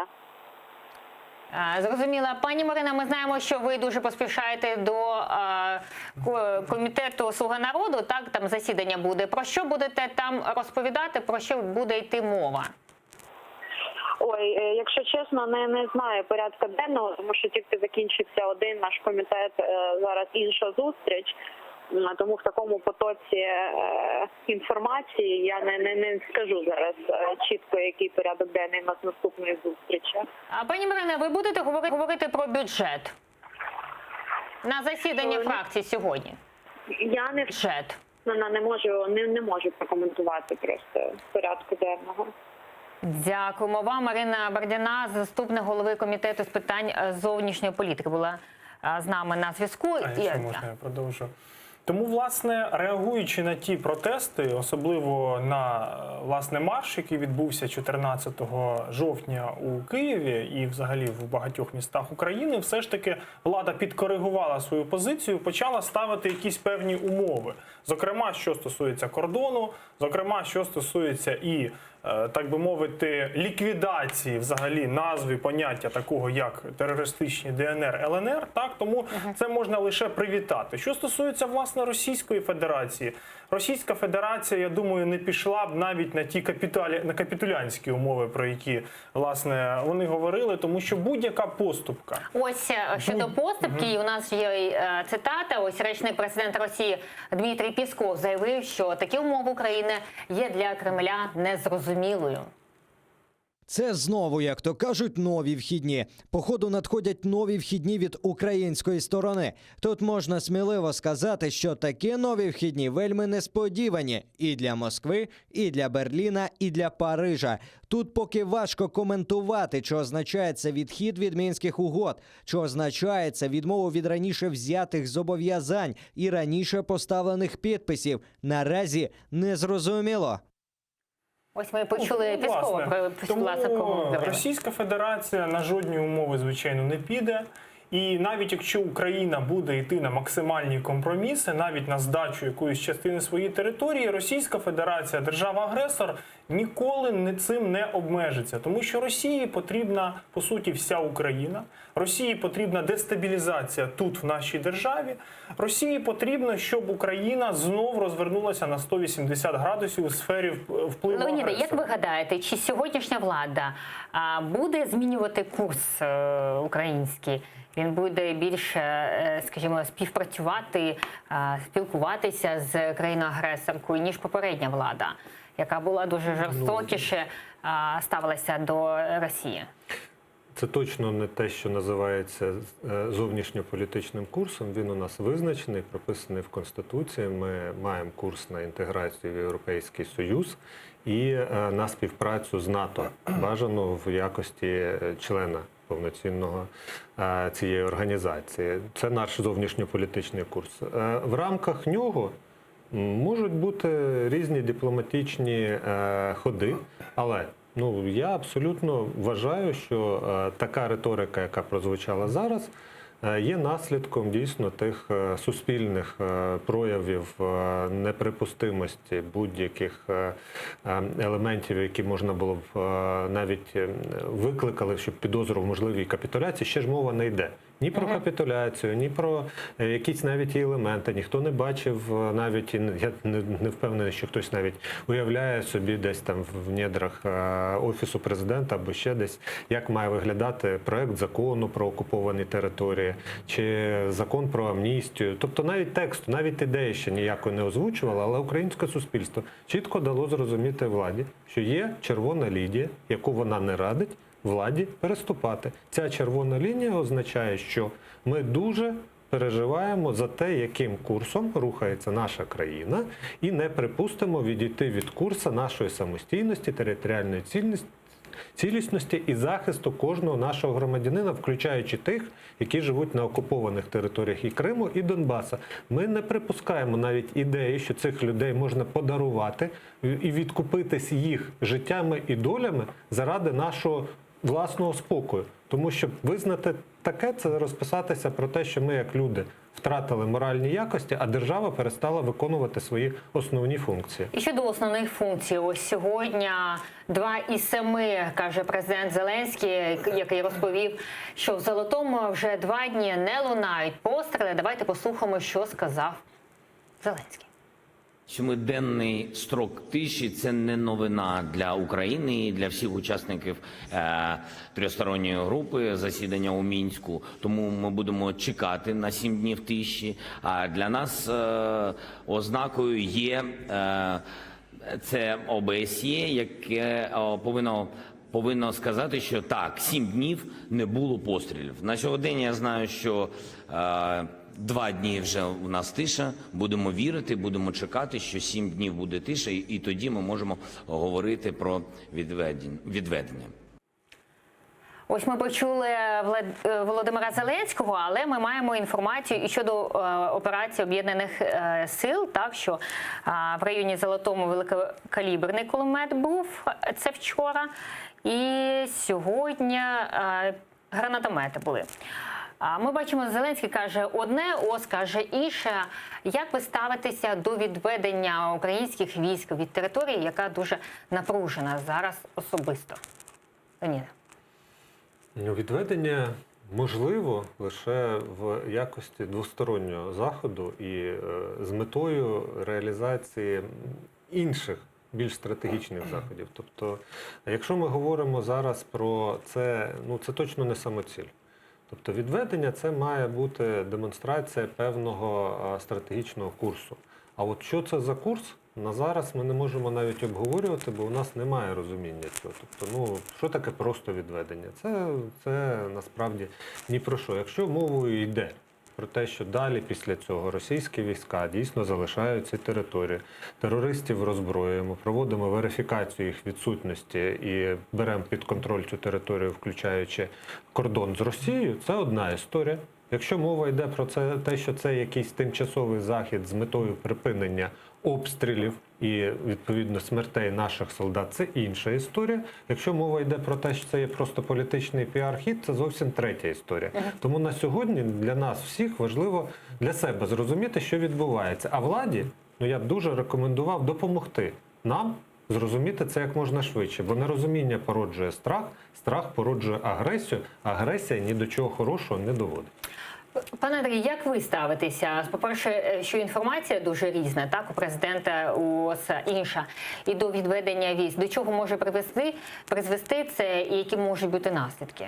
У нас, на жаль, згідно з цією інформацією, таке враження, що штаб ООС і президент України знаходяться трошки в інших реальностях, тому що насправді 15 жовтня і 16 жовтня були повідомлення, власне, по обстрілу по всій лінії розмежування, це по-перше, а по-друге, в тих двох ділянках, на яких нібито має відбутися оце розведення. Тому, власне, ні про яке розведення наразі взагалі мова не може йти до того моменту, поки російсько-окупаційні війська і бойовики не перестануть обстрілювати українські позиції. Що стосується, власне, моєї позиції, то я, наприклад, взагалі проти того, щоб українські війська кудись відходили із своєї землі.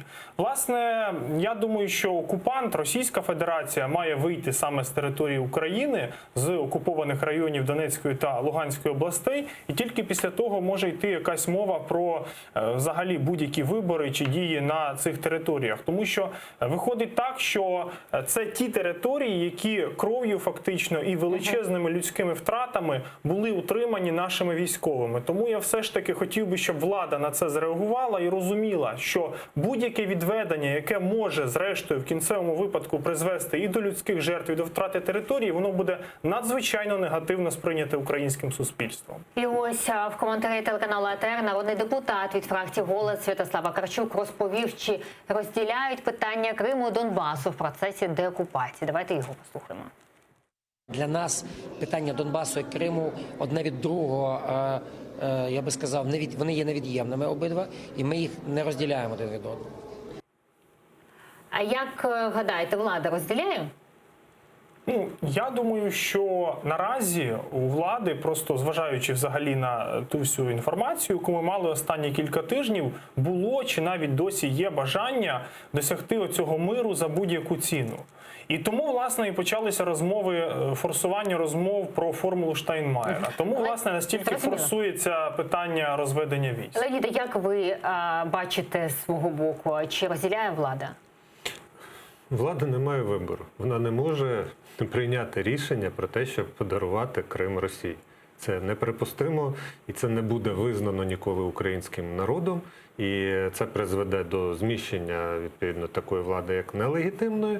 І, знову ж таки, до жодних юридичних наслідків це не призведе. Тому, розуміючи все це і сподіваючись, що в них навіть бажання такого не виникає, я переконаний, що якщо ми дивимося стратегічно вперед, то рано чи пізно, чи з Путіним, чи вже без Путіна, який теж не вічний, але нова влада Росії, яка захоче повернутися до світової співдружності не як ізгой, а як повноцінний учасник і бізнес, і політичних, і економічних процесів, вони вимушені будуть повернути Крим Україні, тому що з юридичної точки зору це постійна виразка на будь-яких процесах, що політичних, що економічних, в яких бере участь Росія, і без цього питання щодо участі Росії вирішено не буде.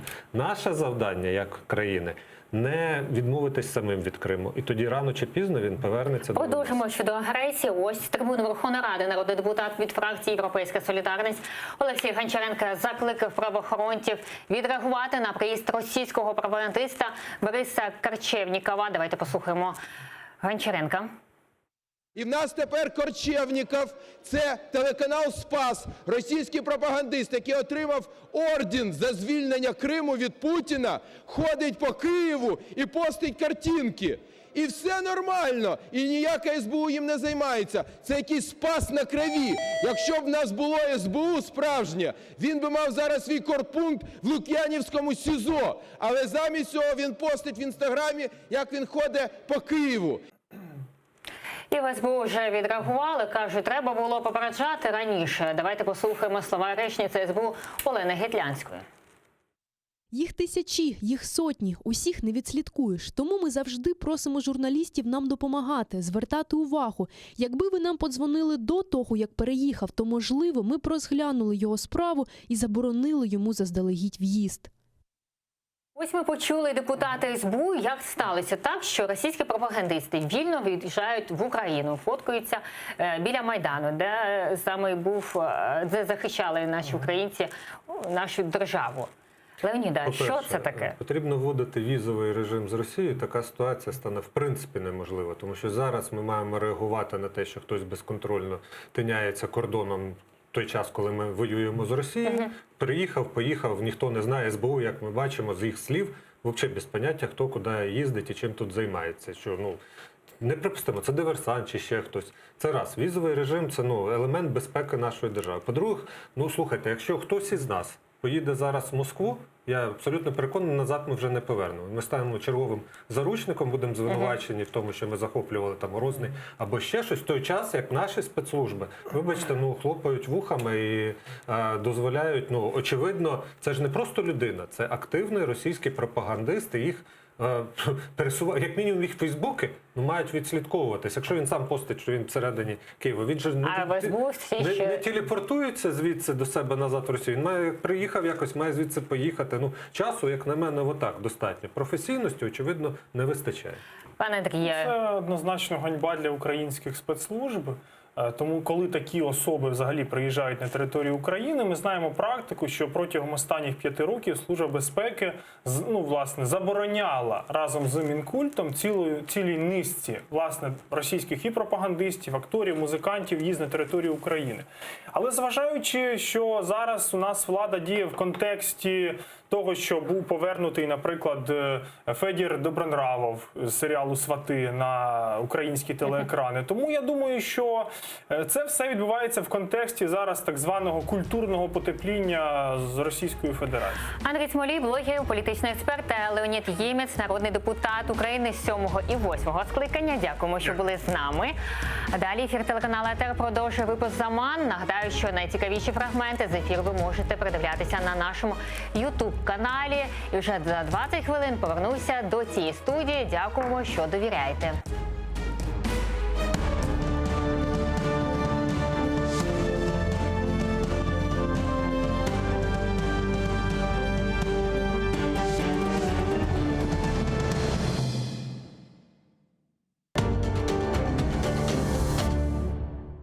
Ердоган офіційно прийняв делегацію так званих депутатів з окупованого Криму. Про що говорили і до чого прийшли, та як на це відреагувала Україна.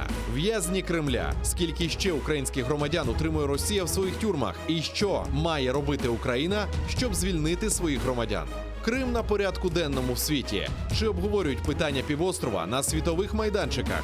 І чи є плани у правлячої партії щодо деокупації Криму? Про це говоримо з заступником меджлісу кримсько-татарського народу Ільмі Умеровим. Сьогодні о 19:30 на АТР. Тристороння контактна група в Мінську. Україна нагадала умови мирного врегулювання ситуації на Донбасі. Як на це відреагували в Кремлі? Зеленський про відведення військ. Ми будемо чекати 7 днів тиші. Чи відбудеться розведення цього разу?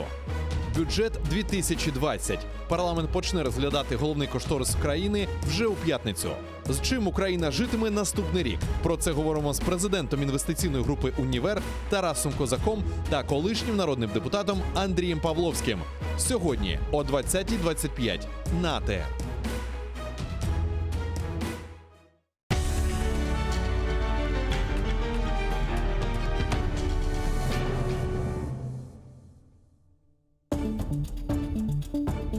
Дружба по принуждению. Зачем США дали курдов в руки Кремля?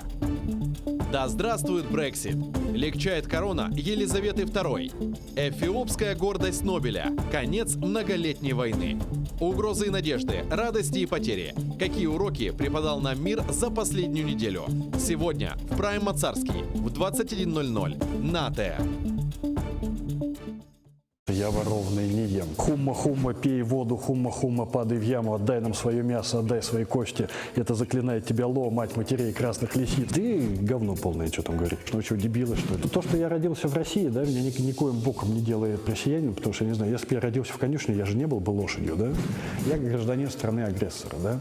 Но то, что танки страны, которая была когда-то моей, сюда приперлись, но я считаю, что это моя обязанность сделать так, чтобы они отсюда убрались. Носителем всей фигни в Украине является украинский народ. Мне очень нравится мем, когда Трамп говорит по телефону, что там с Байденом, да, Владимир Александрович говорит, сейчас позвоню Баканову по поводу этого черта, да. У меня с СБУ договоренность, они не учат меня писать тексты, я не учу их осуществлять охранную деятельность. Главная задача журналиста – это драть власть. Если власть драть не за что, это не значит, что власть хорошая, это значит, что журналист классный. Я достиг вершины своей карьеры.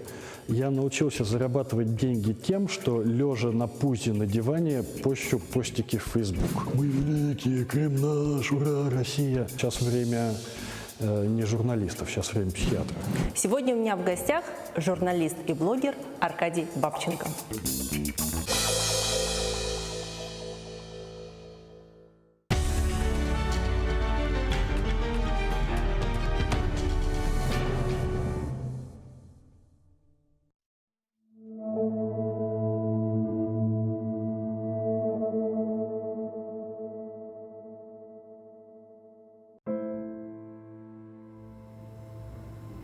Meni kim qorchalar ekan bu dunyoda?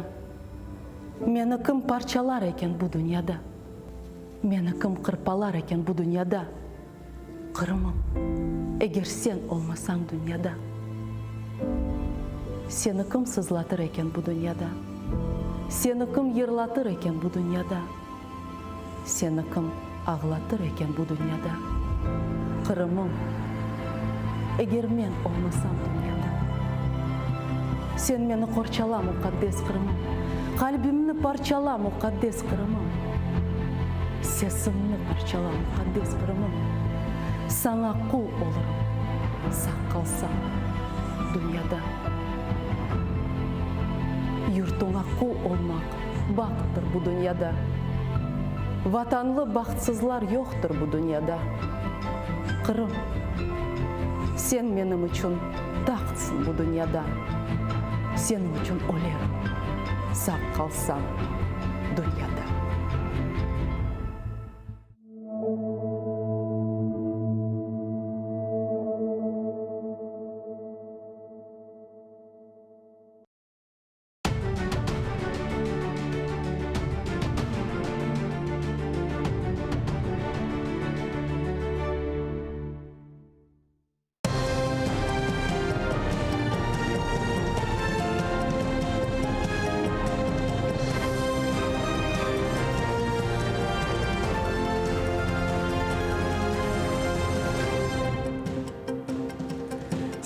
Жовтня, 2064-й день окупації Криму Росією. Підбиваємо інформаційні підсумки дня сьогоднішнього. Я, Оксана Дворецька, вітаю вас і далі розкажу, зокрема, про таке. 2 є, ще 5. Україна чекає 7 днів тиші, щоб відвести військо на Донбасі. У Верховній Раді вітають учорашню заяву Києва у Мінську, зокрема щодо розформування Росією бойовиків ЛДНР. Чи пристануть на це у Кремлі? Відвідував анексований Крим у 14-му і навіть отримав медаль від Кремля. А тепер розгулює в Києві. Як безперешкодно потрапив в Україну фігурант чистилища миротворця, російський пропагандист, ведучий телеканалу «Росія-1» Борис Корчевніков. «Ей, гузель Крим, мій прекрасний Крим». Відома кримсько-татарська народна пісня залунала українською, а кліп зняли на околицях Сімферополя з видом на гору Чатирдах.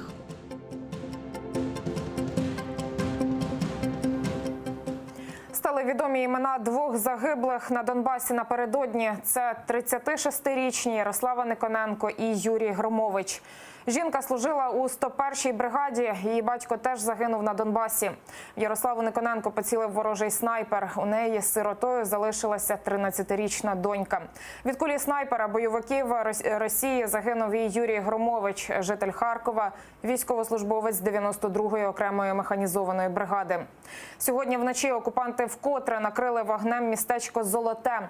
У мережу виклали відео, на якому чутно ворожі обстріли. По позиціях українських військових гатили з гранатометів, кулеметів та артилерії. Село Золотое 4 в районі хутора Вольний.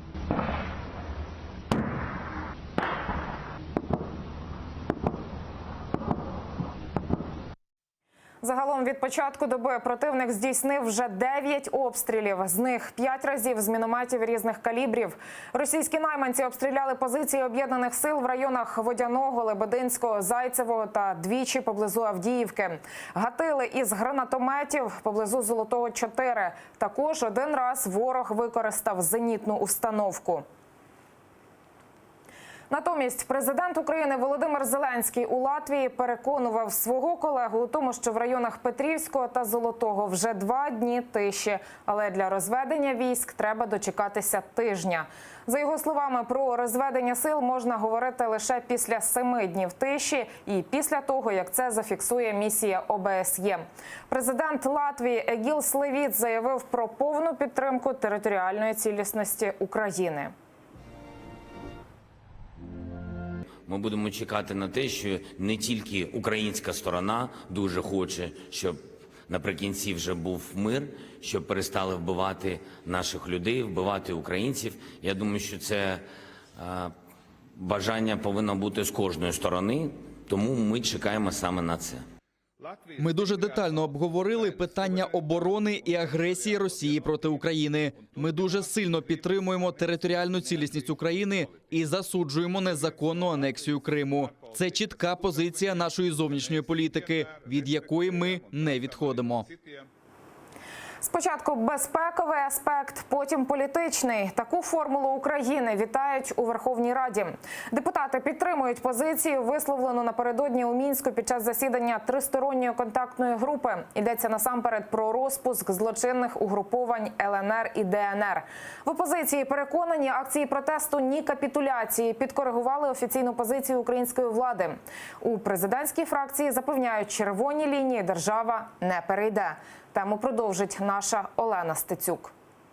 Поки турборежим у Раді пригальмовується, на устах депутатів не лише законопроекти. Топ-тема – тристороння контактна група у Мінську. Пріоритетність безпекового блоку народні обранці схвалюють. В опозиції кажуть, у цьому заслуга і акцій «Ні капітуляції». Але ось що турбує, це какафонія, хаос і, ви знаєте, я не знаю, там якісь безумства, які в контексті комунікації відбуваються у владі. Коли тристороння контактна група робить абсолютно проукраїнську з позиції формули України заяву, зараз міністр закордонних справ робить якусь заяву з формули шантажу суспільства. У президентській фракції заявляють, попри відсутність прогресу у Мінську, глава держави відданий мирному врегулюванню. І це план А, каже Богдан Яременко. Дорожню карту мирного процесу на Донбасі має написати нормандська четвірка. Та обіцяє, червоні лінії українська влада не перейде. Жоден політичний діалог неможливий без досягнення безпекових критеріїв. Те, що відбувається, це є свідченням того, що всі публічно дані обіцянки президентом Зеленським виконуються. І як його намір продовжувати мирні переговори, і як неможливість, заявлена ним чітко неможливість жертвувати безпекою наших громадян. Формула Штайнмаєра не діє, заявляють у фракції «Батьківщина». Бо кількість обстрілів зростає, українські захисники гинуть від рук російських снайперів. Очевидно, що Росія не зупиняє своїх найманців, тож депутати наголошують, ситуація зайшла в глухий кут. Тому є якраз час для того, щоб президенту Макрону, канцлеру Німеччини пані Меркель і президенту України пану Зеленському, розширивши цей формат до президента Сполучених Штатів гаранта, який брав на себе зобов'язання, і Велику Британію, фактично дозволило розширити формат друзів, які б наробили і наопрацювали той єдиний можливий варіант. На переговори на новому рівні слід виносити і питання анексованого Криму і розглядати Донбас лише у сукупності з окупованим півостровом, наголошують у більшості фракцій. Та передусім надії слід покладати лише на себе. При всій повазі навіть до наших європейських партнерів, яким я особисто, і я думаю, всі ми дуже вдячні за ці 5 років підтримки, але ми маємо усвідомлювати чітко, що у всіх, в тому числі в них, можуть бути власні інтереси, які не обов'язково співпадають 100% з українськими національними інтересами. І наше керівництво має це усвідомлювати. І ми маємо розуміти, що сьогодні є війна, яку треба зупинити, але зупинити не будь-якою ціною. Тим часом вимога України у Мінську про розпуск злочинних формувань, так званих ЛНР і ДНР, стала несподіванкою для адміністрації президента РФ. А в Раді Федерації її взагалі назвали неприйнятною. Українські депутати певні, іншу реакцію годі було й чекати. Путін ані на йоту не прагне до того, щоб були припинені обстріли. Він хоче, щоб вибори на території, яка окупована російськими військами, пройшли за наявності і російських військ, і бойовиків.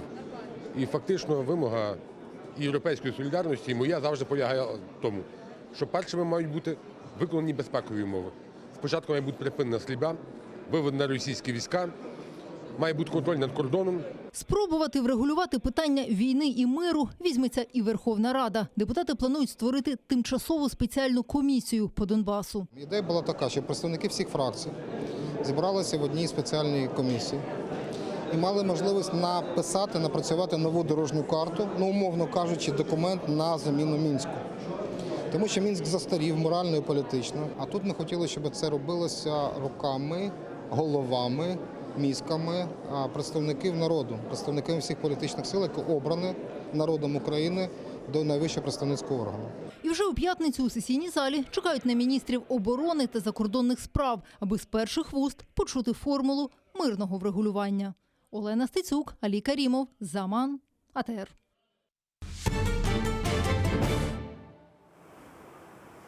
Скандал навколо візиту в Україну російського пропагандиста. Києвом кілька днів поспіль спокійнісінько розгулював ведучий телеканалу «Росія-1» Борис Корчевніков.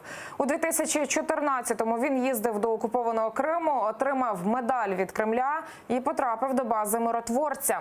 Вочевидь, це не секрет і для наших спецслужб, однак Корчевніков спокійно повернувся до Москви. Чим займався у Києві путінський пропагандист? Докладніше Владислав Стужук.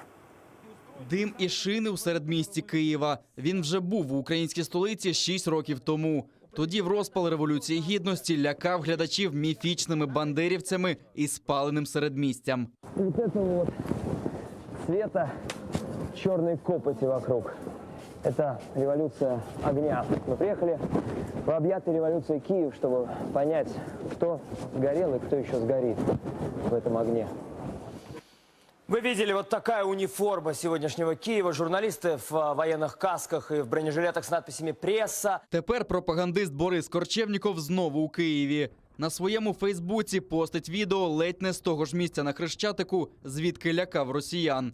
Однак приїхав він не для прогулянок. Пропагандист є обличчям каналу Російської православної церкви «Спас». І виявляється, його запросили для участі в православному кінофестивалі «Покров». Заразом відвідав православні пам'ятки і записав відеозвернення біля Києво-Печерської лаври.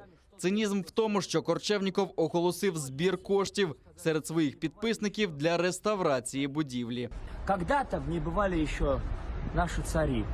Потом советские годы, запустение. Сегодня это здание снова принадлежит Киево-Печерской лавре. И мы очень хотим, чтобы здесь снова была монастырская больница. Не только для монашествующих, но и для всего города, как это было когда-то. В 2014 році Бориса Корчевнікова за антиукраїнську пропаганду внесли до списку миротворця. Тоді він поїхав до захопленого Криму і уславлював незаконну анексію півострова. І навіть отримав за це медаль від Путіна. Однак правових підстав не пускати пропагандиста до України не було, кажуть в Держприкордонслужбі. Проблем з документами в нього буцімто не було. Під час проходження контролю прикордонники перевірили Корчевнікова і в базі даних персон нон-грата його не знайшли. Наші інспектора перевіряють наявність документів, які дають дозвіл на перетин кордону, а також керуються базами даних, в тому числі, де знаходиться інформація від інших правоохоронних органів, зокрема, що стосується заборони в'їзду іноземців. Відносно даної особи заборони в'їзду на територію України від інших правоохоронних органів не було.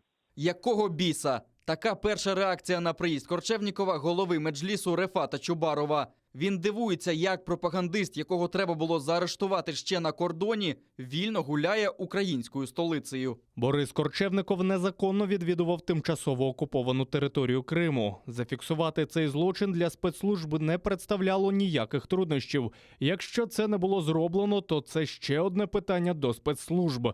А якщо фіксація вчиненого Борисом Корчевніковим злочину була, то чому його не заарештували при в'їзді і перебуванні в Україні? Цього разу прогулянка Києвом для кремлівського пропагандиста Бориса Корчевнікова арештом не закінчилася.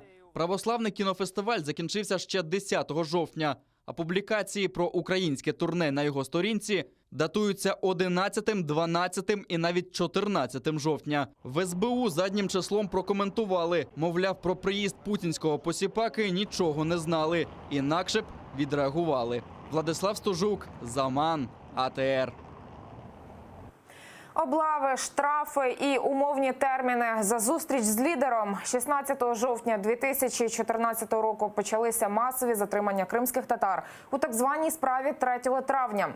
Тоді вони вийшли до адмінмежі, щоб зустріти лідера кримсько-татарського народу Мустафу Джемілєва. Окупанти заборонили йому в'їзд на батьківщину. Відтак сотні людей прорвали кордон росіяни і пішли на зустріч лідеру. Через півроку, 16 жовтня, затримали Рустама Абдурахманова, Таїра Смедляєва, Едема Османова, Мусу Абкерімова, Едема Ебулісова. А потім засудили умовно від року до 4. Вони одні з перших, хто потрапив під приціл російських спецслужб в окупованому Криму. Если оно все идет в русло направлено для нашего народа, для дальнейшей жизни здесь, для наших детей в Крыму, здесь жалеть ничего не надо. Я, допустим, если бы предложили бы опять, сказали бы, вот поедешь туда навстречу, я бы поехал бы. Разговор нет, я бы поехал бы, потому что Мустафа Джемилев – это наш лидер. Как не поехать навстречу к нему? Переселення росіян до Криму – воєнний злочин. Про це заявив постійний представник президента України в Автономній Республіці Крим Антон Кориневич. Йдеться про щонайменше 140 тисяч російських громадян, які переїхали до окупованого Криму. Ймовірно, таким чином Путін хоче витіснити місцеве населення своїми лояльними громадянами. Однак заселення окупованої території є порушенням Женевської конвенції, каже Кориневич. А в майбутньому за цей злочин має відповісти не лише країна-окупант, а и россияне-порушники. Кроме того, что это, собственно, нарушение Женевской конвенции, безусловно, 4-й, которая защищает гражданское население во время войны, это еще и, по сути, военное преступление по смыслу 8 статьи Римского статута Международного уголовного суда. То есть тут мы можем говорить и об ответственности России как государства за такие действия, и о возможной в будущем уголовной ответственности тех граждан Российской Федерации, которые принимают такие решения. Но, безусловно, это замещение, оно имеет целью как бы одно – это изменить состав населения Крыма, для того, чтобы там было больше людей, которые, ну, скажем так, являются сторонниками действий оккупационной власти. Стерти усі згадки про депортацію. У Криму окупанти перейменували Державний комітет зі справ міжнаціональних відносин і депортованих громадян. Згідно із наказом окупаційного глави республіки Аксьонова, тепер він просто Державний комітет зі справ міжнаціональних відносин. Про депортацію кримських татар окупанти, схоже, згадувати зовсім не хочуть. Так, минулого місяця в окупаційному парламенті Криму під час створення нового комітету з міжнаціональних відносин і питань народної дипломатії також виключили слово «депортовані». Про інші події на півострові далі в огляді. Пошук нових міністрів чи лояльних до окупаційного режиму. У Криму оголосили про кадровий конкурс членів уряду серед простих людей. Стати чиновником нібито може кожен, взявши участь у програмі «Твоє правительство». Вы хотите изменить жизнь республики? Тогда самое время начать и стать министром. Аби стати міністром, треба подолати кілька етапів конкурсу, подати заявку, перемогти на публічних дебатах, а також обов'язково пройти співбесіду з так званим головою республіки Сергієм Аксьоновим. Усіх чиновників планують відібрати до кінця року. Обманом відбирають землю та будують трасу. В окупованому Криму місцеві скаржаться на діяльність окупаційної влади. Кримавтодор людям обіцяє компенсацію за землю за ринковою ціною. Коли ж підписують документи про передачу землі для будівництва траси, то сума компенсацій зменшується у кілька разів. Люди обурені і називають такі дії росіян пограбуванням. Води немає. В окупованому росіянами Криму найбільше міжгірне водосховище в Сімферопольському районі тепер перетворилося на калюжу. Фотографії водоймища опублікували у соцмережах місцеві. До окупації вода сюди потрапляла з Північно-Кримського каналу, а після Україна його перекрила. Тож у окупантів з'явилися проблеми з водою. Наталя Барська, Заман, АТР.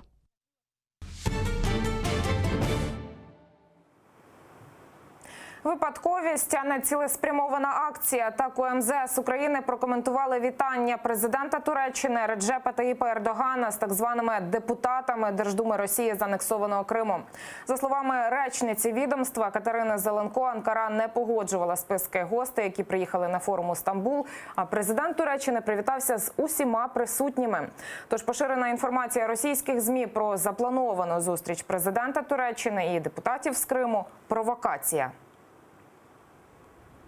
Насправді то йдеться про протокольний захід, в рамках якого, як передбачає протокол, глава держави привітав всіх учасників і в церемонії рукопотискання взяли участь так і ці двоє депутатів фактично. Була така провокативна спроба вбити клин між Україною і Туреччиною.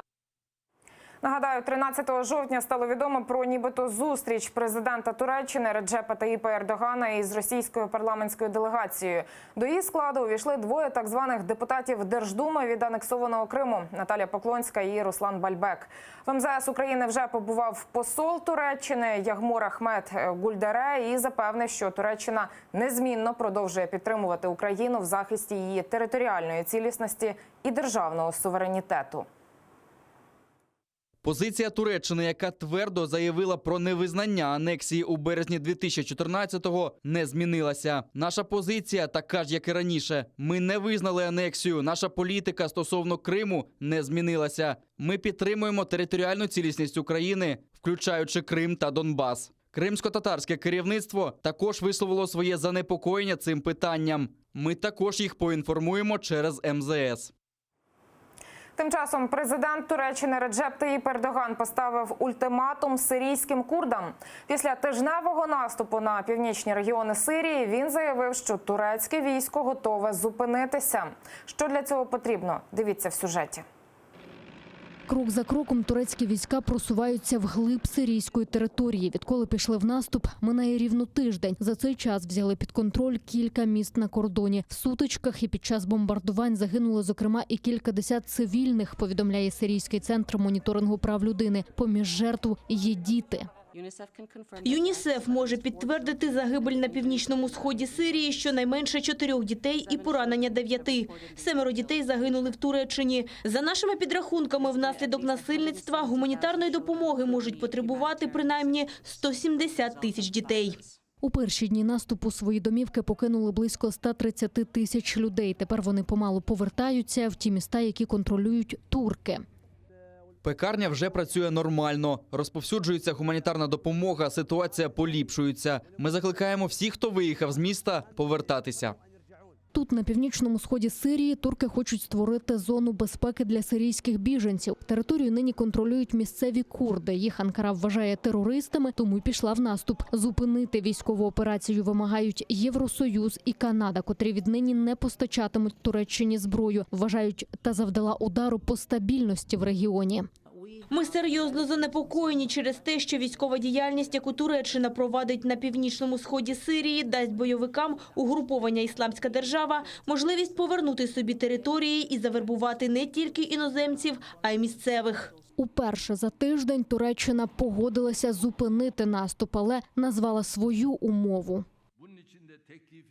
Наша позиція полягає в тому, щоб терористи склали зброю, свою техніку, ліквідували всі пастки і укріплення, які вони облаштували, і щонайпізніше до ночі покинули визначену нами безпекову зону. Сирійські курди раніше воювали на боці американської армії проти бойовиків угруповання «Ісламська держава». Якраз перед початком військової операції Туреччини солдати США регіон покинули, заявивши, що виконали місію. Натомість тут з'явилися союзники сирійського лідера Башара Асада – росіяни. Мы с уважением относимся к праву Турции предпринимать меры для обеспечения собственной безопасности, но рассчитываем, что операция будет пропорциональна этой самой целесообразности обеспечения безопасности и задачам обеспечения безопасности. Надеемся, что эта операция никоим образом не помешает и не навредит делу процесса политического урегулирования. Сполучені Штати напередодні наклали санкції на Туреччину за розгортання військової операції і погрожують тиск посилити. Тим часом в Нью-Йорку одразу 5 країн скликають термінове засідання Ради безпеки ООН. Про ситуацію в Сирії говоритимуть на закритому засіданні. Анна Макаренко, Заман, АТР.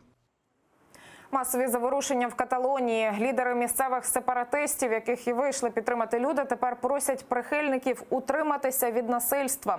Протестувальники на вулицях Барселони з понеділка, коли каталонських політиків кинули за ґрати за організацію референдуму про незалежність. Яка ситуація в буремному іспанському регіоні? Про це і не лише, дивіться далі в нашому огляді.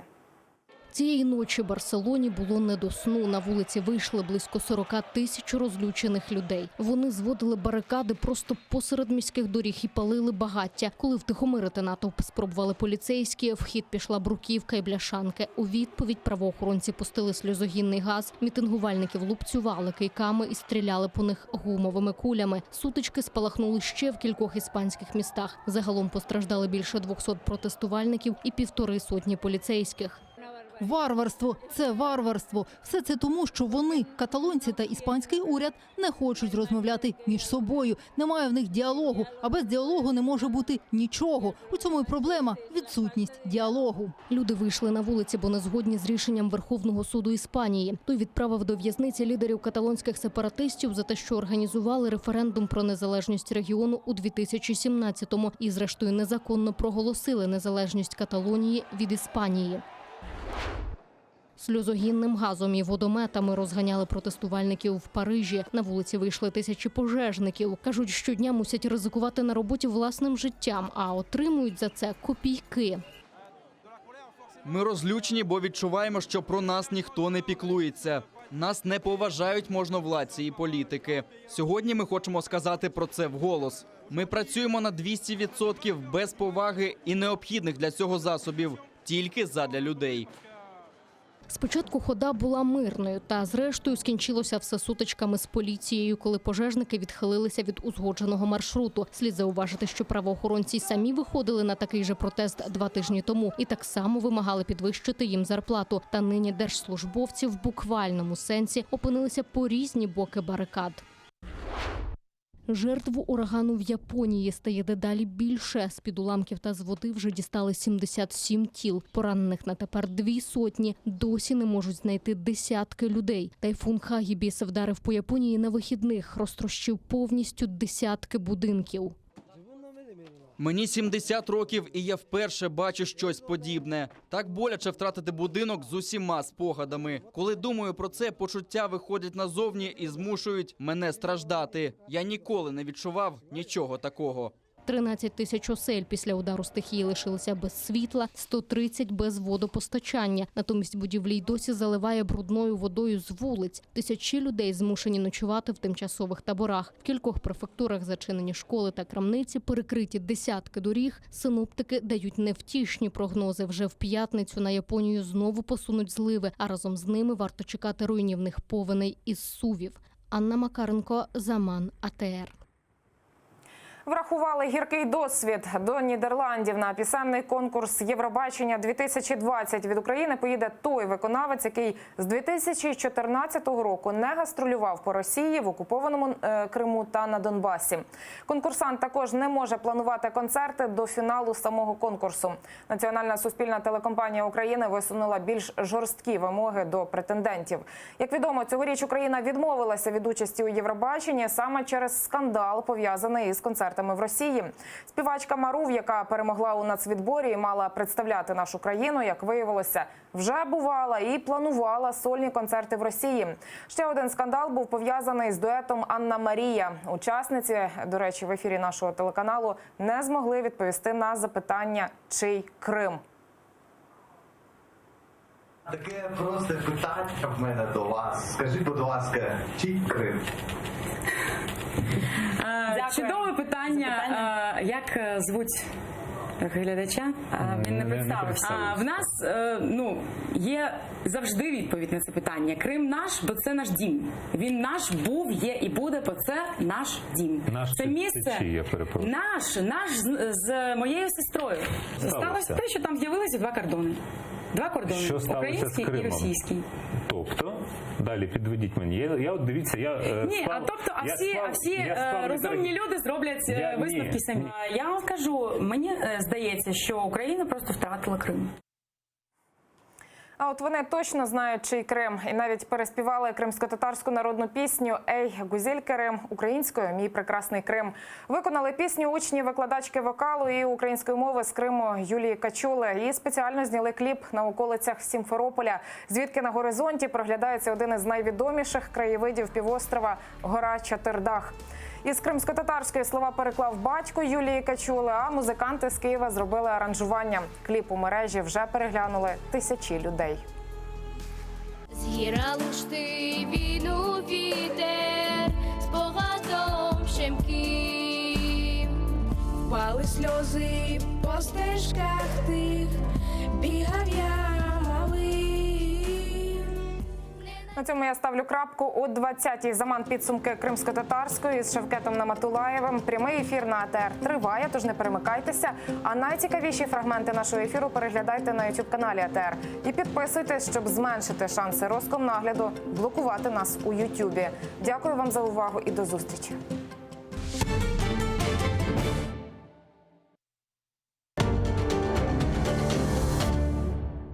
Тристороння контактна група в Мінську. Україна нагадала умови мирного врегулювання ситуації на Донбасі. Як на це відреагували в Кремлі?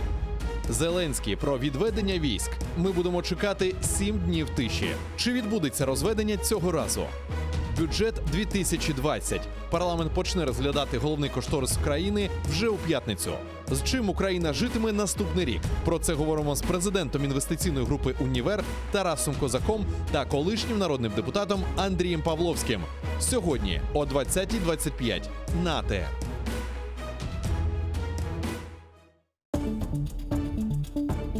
Дружба по принуждению. Зачем США дали курдов в руки Кремля? Да здравствует Брексит! Легчает корона Елизаветы II. Эфиопская гордость Нобеля. Конец многолетней войны. Угрозы и надежды, радости и потери. Какие уроки преподал нам мир за последнюю неделю? Сегодня в Прайм Мацарский в 21:00 на АТР. Халқымыздың уста çalgıcısı, Kırım'da nam kazangan artist,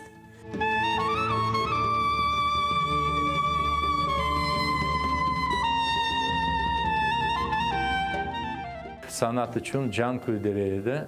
Біздің халқымыздың арасына бір ажайып бір түркіжі бар еді біле. 18 Mayıs gecesinde prikaz okuldu.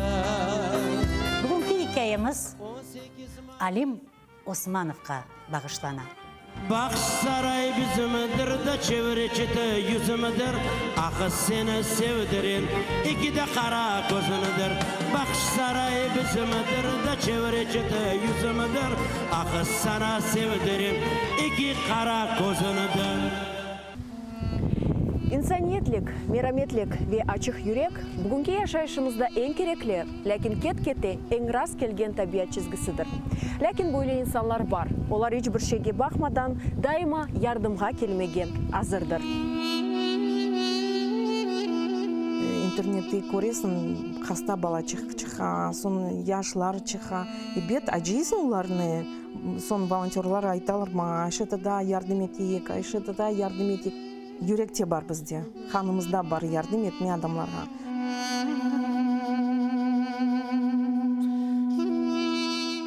Адамлар бір кетіріп, ашларыны олса, пара олса, бүтін язып, хорантаға алып кетейдік. Мелиайып, черепаха насыл? Бабаха. Малина насыл? Ахудут. Онамасы, арадығым, хайметтім, ефтихарым, орым, көк баяғым. Телімізні жойсақ, біз милеткі бұл өзімізні жойджамыз. Бізді бабамыз айта, чоқ чара бала тапын, біз ананин ярдым етежеміз. Не қадар чоқ олса, қадар яқшы. Не қадар чоқ олса, бізге яқшы. Яшы жесір милеттім, бірлік олса, olur bizce, em gelecek kısmettim.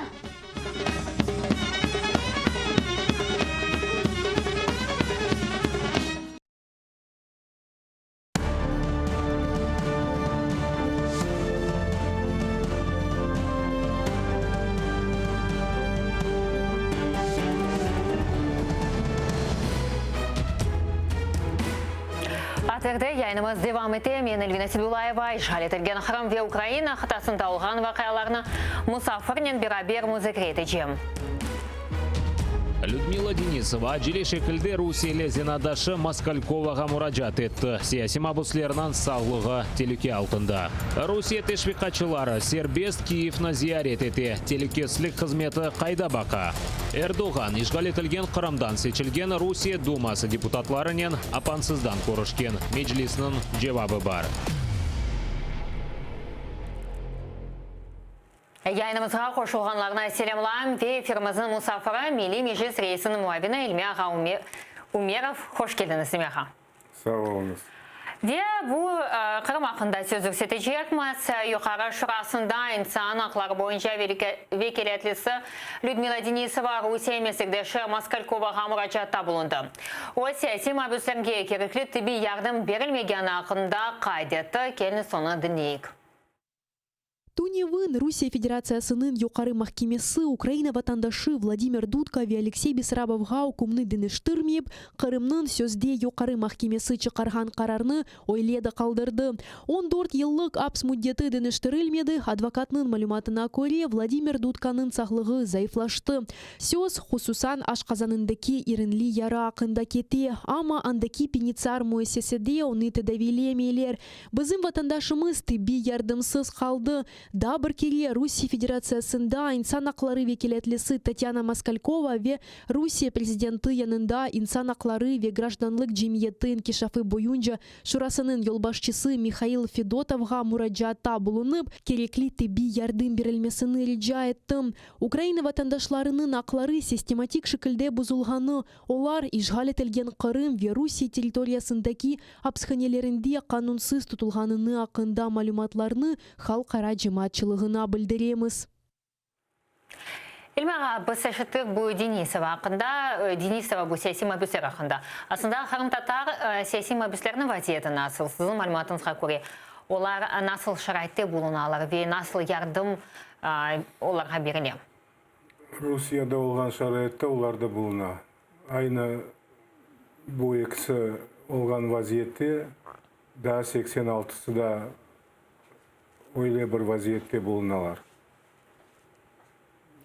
Не Украина, не япа бұле. Бұл Маскальковадан сон мұражат етейлер.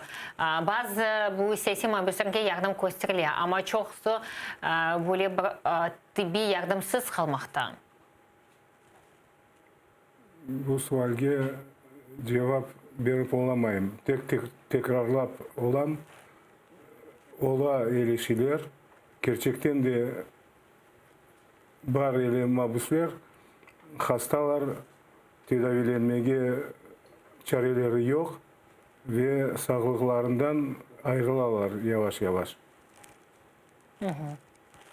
Ве Украинада, сында Киевге енді бүкіндері пропагандистлерді келі башлады. Мұна юқары шурасының мен бірінде Европейская солидарность фирмқасының депутаты Алексей Гончаренко, қанун қоройчы органлары Русия пропагандисті Борис Корчевников Украинаға зяретнен болынғанына әрекет епмасына чағырды келініс Гончаренканы дінлейік. І в нас тепер Корчевников. Қырым азат етілігі бойынша орденні Путинден алған Русия тешвиқатшысы Спас телеканалында чалышқан Корчевников Сербес Киев бойынша кезіп, фотоларны чекеве әршей гүзел. СБУ онен оғрашмаға істемей. Қанда Спас кечірелер. Егерді бізде СБУ олған олса, оның мақсус корпункты Лукьяновка сезосында олыр еді. Оның еріне Киевте жүргені вақыт фото чықарып, Инстаграмда пайлаша. Украина телекесізік қызметінден де жауабы бар евелден айтмақ керек еді. Келіні СБУ матбуат кәтибален олан агитлянска айтқан сөзлеріні дінлейік. Олар бинлерже, юзлерже, эпселерны незарет etmege қиын. Onun için bizge yardım etmek için biz vaqt jurnalistlerge müracaatта bulunamız. Eğer de siz o kelmesden evvel haber etken olsanız, belki de biz müracaatını bakıp ona kirmege yasak eterdik. Ve Ukraina sınırcı hizmetinin izatı da бар, олар nasıl topraklı jurnalist Украинаға кірсеткені ақында айтылар. Наші інспектора перевіряють наявність документів, які дають дозвіл на перетин кордону, а також керуються на базами даних, в тому числі, де знаходиться інформація від інших правоохоронних органів, зокрема, що стосується заборони в'їзду іноземців. Відносно даної особи, заборони в'їзду на територію України від інших правоохоронних органів не було.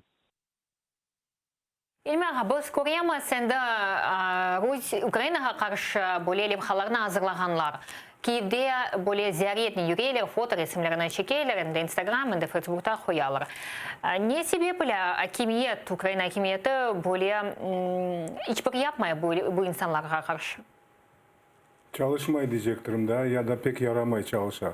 Bu mahsus yapılgan hareket. Kadın aytkan lafına asıl sersemlik demege mümkün. Çünkü siz bizge onu aldığından aytkan olsanız, bekim biz onu bermez edik.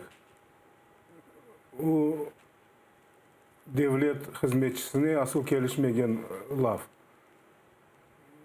Bu Rusya'da belli olan propagandistlerden biri. Onu soyadı ille belli olmak gerek ve sınırdan geçken vakitte onu cibermemek gerek ediler. Ne için cibergenleri ben объяснить etip olamayım, anlatıp olamayım. Ama eleştiriler olmamak gerek devlet içinde. Eğer de biz böyle geçken hakimiyetini yolbaşılarına hem de hükümetke yolbaşılık yapkanlarına kıyaslasak, aslında bu hakimiyet böyle yumuşak, bu Rusya'ya nasibiyeti bu yumuşakça. Ne sebeple şimdi bu siyaset denişti Ukrayna'nın siyaseti? Çünkü bu jurnalist birinci böyle Rus adamı diğer de geliyor. Asıl Ukrayna'nın siyaseti denişti desen doğru. Ukrayna'nın bu meselelerge bakışı denişe yata. Ozunu korçalayacak dayın hareket yapmaylar. Ukrayna birinci yerde ozunu korçala meselelerini koyacak yerini cenk kitken vakitte böyle boş tuta bu meseleni. Öyle olmamak gerek. Nege uğrata böyle hareketler, böyle adımlar Rusya tarafından ve Ukrayna tarafından?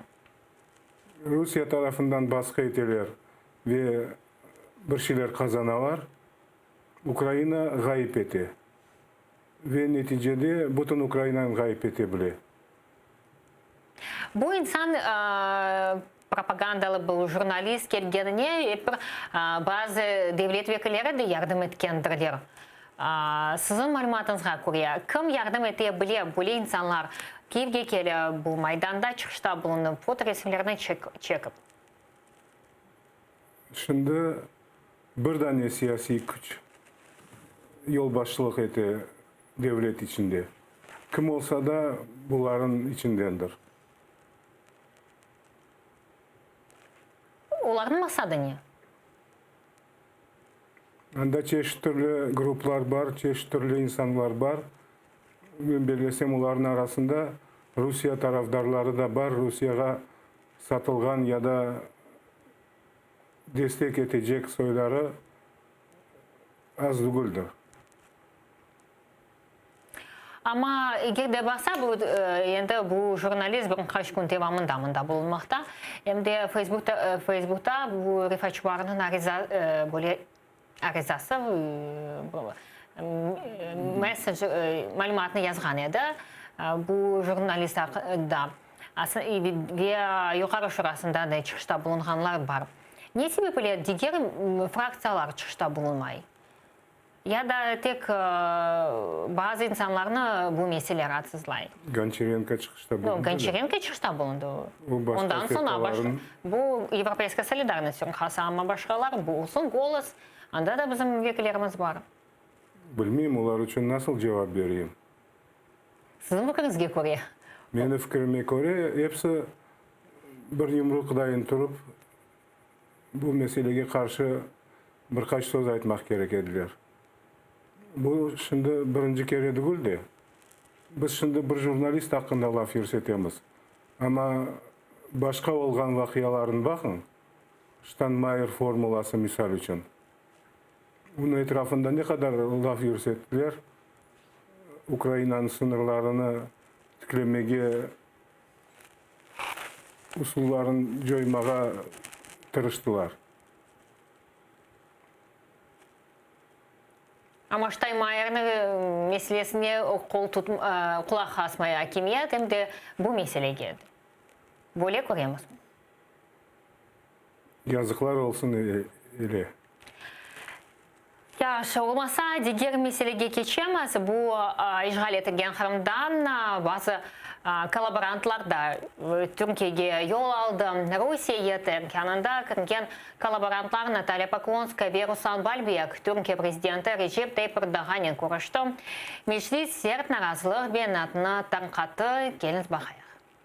Кремльнің невбетеки провокациясының мақсады Украина ве Түркия арасындаки мünasebetlerге зарар кетірмектір. Русияның тешвиқатчы машинасы Түркияның ресми тедбірлеріне ишғал етілген Қырымдан қанунсыз жа Девлет Думасына сечілген сөзді депутатларына делегелер сырасына кірсетіп, санки Түркия Қырым ишғалыны қабыл ете деп көстермеге істей. Қырым татар халқының лидері Мұстафа Джемилев Поклонская ве Балбекнің Түркиядегі көрішігі анлашылмағанлық деп қайдетті. Келіңіз Джемилевні де dinleyik.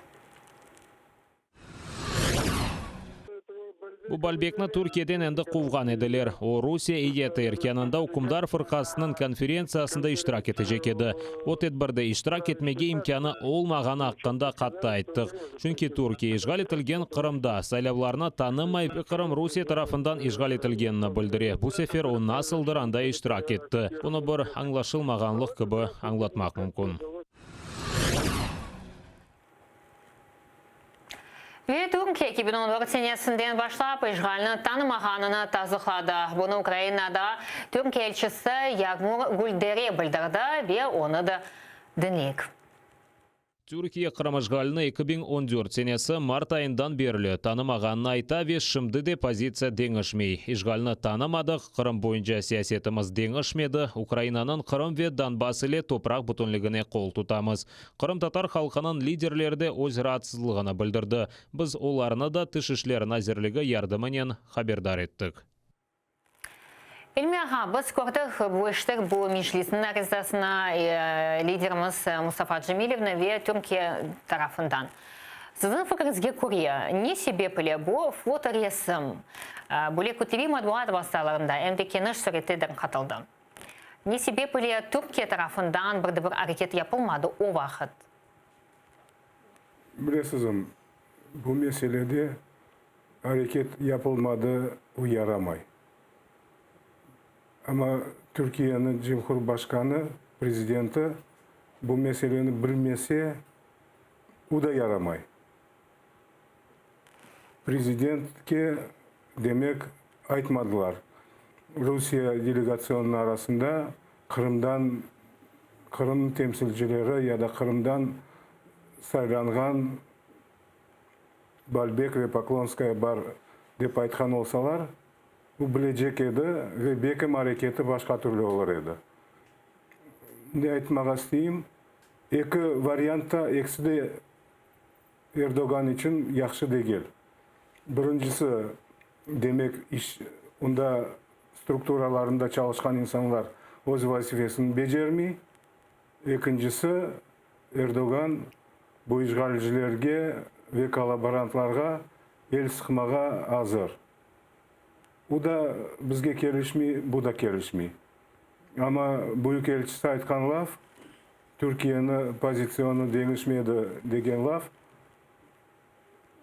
açık optimizm koşa bu meselege. Endi bekleyeceğimiz ne vakit Erdoğan tekrarlap bu sözlerin öz ağzından aytkanını. Ama gelecekte daha provokasyyalar olabilir Rusya tarafından. Misal için cami kuralarak meçitte. İlle Türkiye'nin vekillerini davet edecekler. Gelirim gelmezim. No, endi davet etti bu Жемир Абылаев Түркия президентini давет etken edi. Açılışına men diyeyim. Açılışına. Açılış olup geçsin de bakarıq. Anlaşıldı. Ilmira bakınız, bu Rusya delegatsiyası Türkiye'ye gelgende, endi onlar evvelden de böyle kuruşuvlar olğan edi ve balberini kurğan ediler Türkiye'den. Bu sefer ise Recep Tayyip Erdoğan onunla beraber selamlaştı. Sizin fikrinize göre Recep Tayyip Erdoğan'ın bu yakınlara aslında bilmeydiler mi Rusya imkanına Kırım'dan deputatlar gelebilecek, bu Kırım'dan kolaborantlar da girebilir.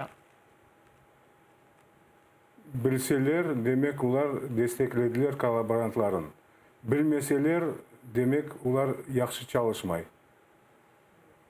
Aytıp geçtik de o gerçeğini.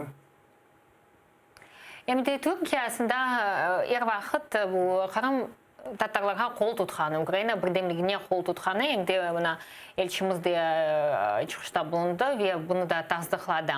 Ama ameliyatta siz ko'rasizmi bu birdemligini? Yani Rusya ne sebeple Türkiye Rusya'ga nisbeten bu sanksiyalarni qo'ymas, sanksiyalarga qo'shilmay bu Avropa devletleri gibi. Sizin fikrinizga ko'ra. Meni fikrime göre Türkiye'nin özünü arasında, özünün içinde çok problemaları var. Ve o problemalardan uğraşıp birinci yerge Türkiye'nin intereslerini koyup o koşulmaganını anlata. Türkiye'nin Cumhurbaşkanı. Ben o şeylerin anlap olamayım.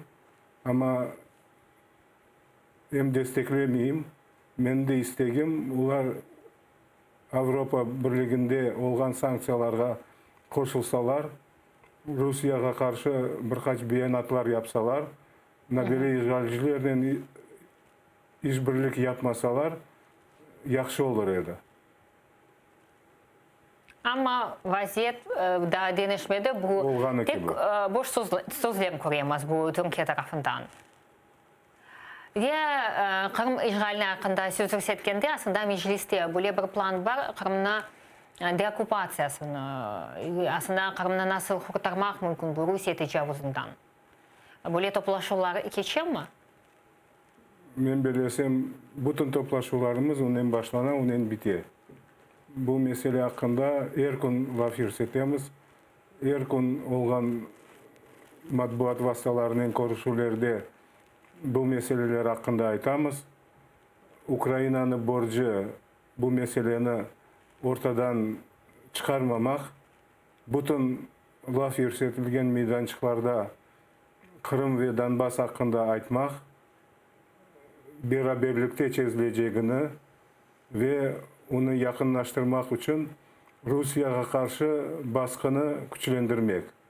Sanksiyalar, ignorirowание ve başka usuller kullanabilir. Şimdi meclis ve hükümet arasında münasebetler nasıl? Böyle bir bağ var mı? Sübetleşesiniz mi? Bu Kırım meselesini götürmek için siyasi mabüslerine ve Zelenskiy ilan etilgen bu cedvel обмен plenных деген böyle tedbirini de geçirmege istey. Aslında onların sırasında Kırım Tatarlarının sayısı ne kadar olabilir? Birkaç tane sual verdiniz bir kereden. Başlayalım bu meclis ve hükümetin arasında münasebetler. Deniştim işbirliği nasıl derecede? Kırım'ı kaytarmak için meselesi. Açıktan aytayım. Bütün ne kadar vakitten beri Zelenskiy prezident oldu, bir kere görüşü oldu tek. Bundan son tayinlegen insanların bile bağlanıp olamay meclis reisi. O kadar münasebetler. Olmasa Kırım'ın Ukrayna'ya kaytarması boyunca nasıl kaytaracağımız? Rusya'ya karşı hareketler nasıl olacak? Benim fikrimni yanlış kaytıp geçtim. Sanksiyalarını güçlendirmek baskını güçlendirmek. Ben anladım İlmiha. Ben bunu sormak istiyorum. Meclis ve hakimiyet arasında eğer de böyle münasebetler olsa birlikte nasıl Kırım'ı kurtaracağımız bu Rusya'dan? Eğer de Ukrayna'da böyle sıcak münasebetler yoktur. Ukrayna'nın başlıklarının sıcak münasebetler olmasa Ukrayna'nın geleceği hakkında şunu başlamak gerek. Ben öyle sezem, öyle duyam Ukrayna'ya karşı olan insanlar bayağı var eken. Ve şimdi onlar hakimiyet içinde de var, milletvekilleri içinde de var. Ve pek haflı vaziyette yaşayımız şimdi. Elmira, bu Zelenskiy bu siyasi mabuslarının kaytarması, Rusya'dan kaytarması hakkında söz görsetiliyor hem de cedvel teziliyor. Sizin malumatınızga göre bu cedvelde Kırım Tatarlar olacak mı? Ve eğer de olsa, onların sayısı ne kadar? Zelenskiy'nin lafını tekrarlap aytsan olacak. Ama gerçekten asıl olacakım, olmayacakım bu abmen değişiyor. Da belli değil. Kim olacak o cedvellerde? Ben bilesem Ukrayna tarafından hazırlanan cedvelde hepsi var. 87 tane dep sayıla insan haklarıyla uğraşan teşkilatların cedveli 87'den ibaret. 87 soyadından ibaret. Ular hakkında laf yürsetilse demek onların arasında en olmaganda 70 tane Kırım Tatarı var. Ular mutlak olur cedvelde. Ama kimni koşacaklar boşaltılacak günleri belli değil. Meclis cedveline yolladı mı onu? Meclis cedvelini yollamay. Çünkü o cedveller belli. Ombudsman yollay. Onun hakkında bilemiz. İlmi Umiyarov, Milli Meclis Reisinin muavini Musa Farmasa'da çok sağ olun İlmiha. Ve yayınımızda 5 dakikadan son zaman Şevket Namatullayev'nin devam edecek. Ben ise 20 dakikadan son bu stüdyada sizlerini karşılamaya hazırım. Bizle olmaz.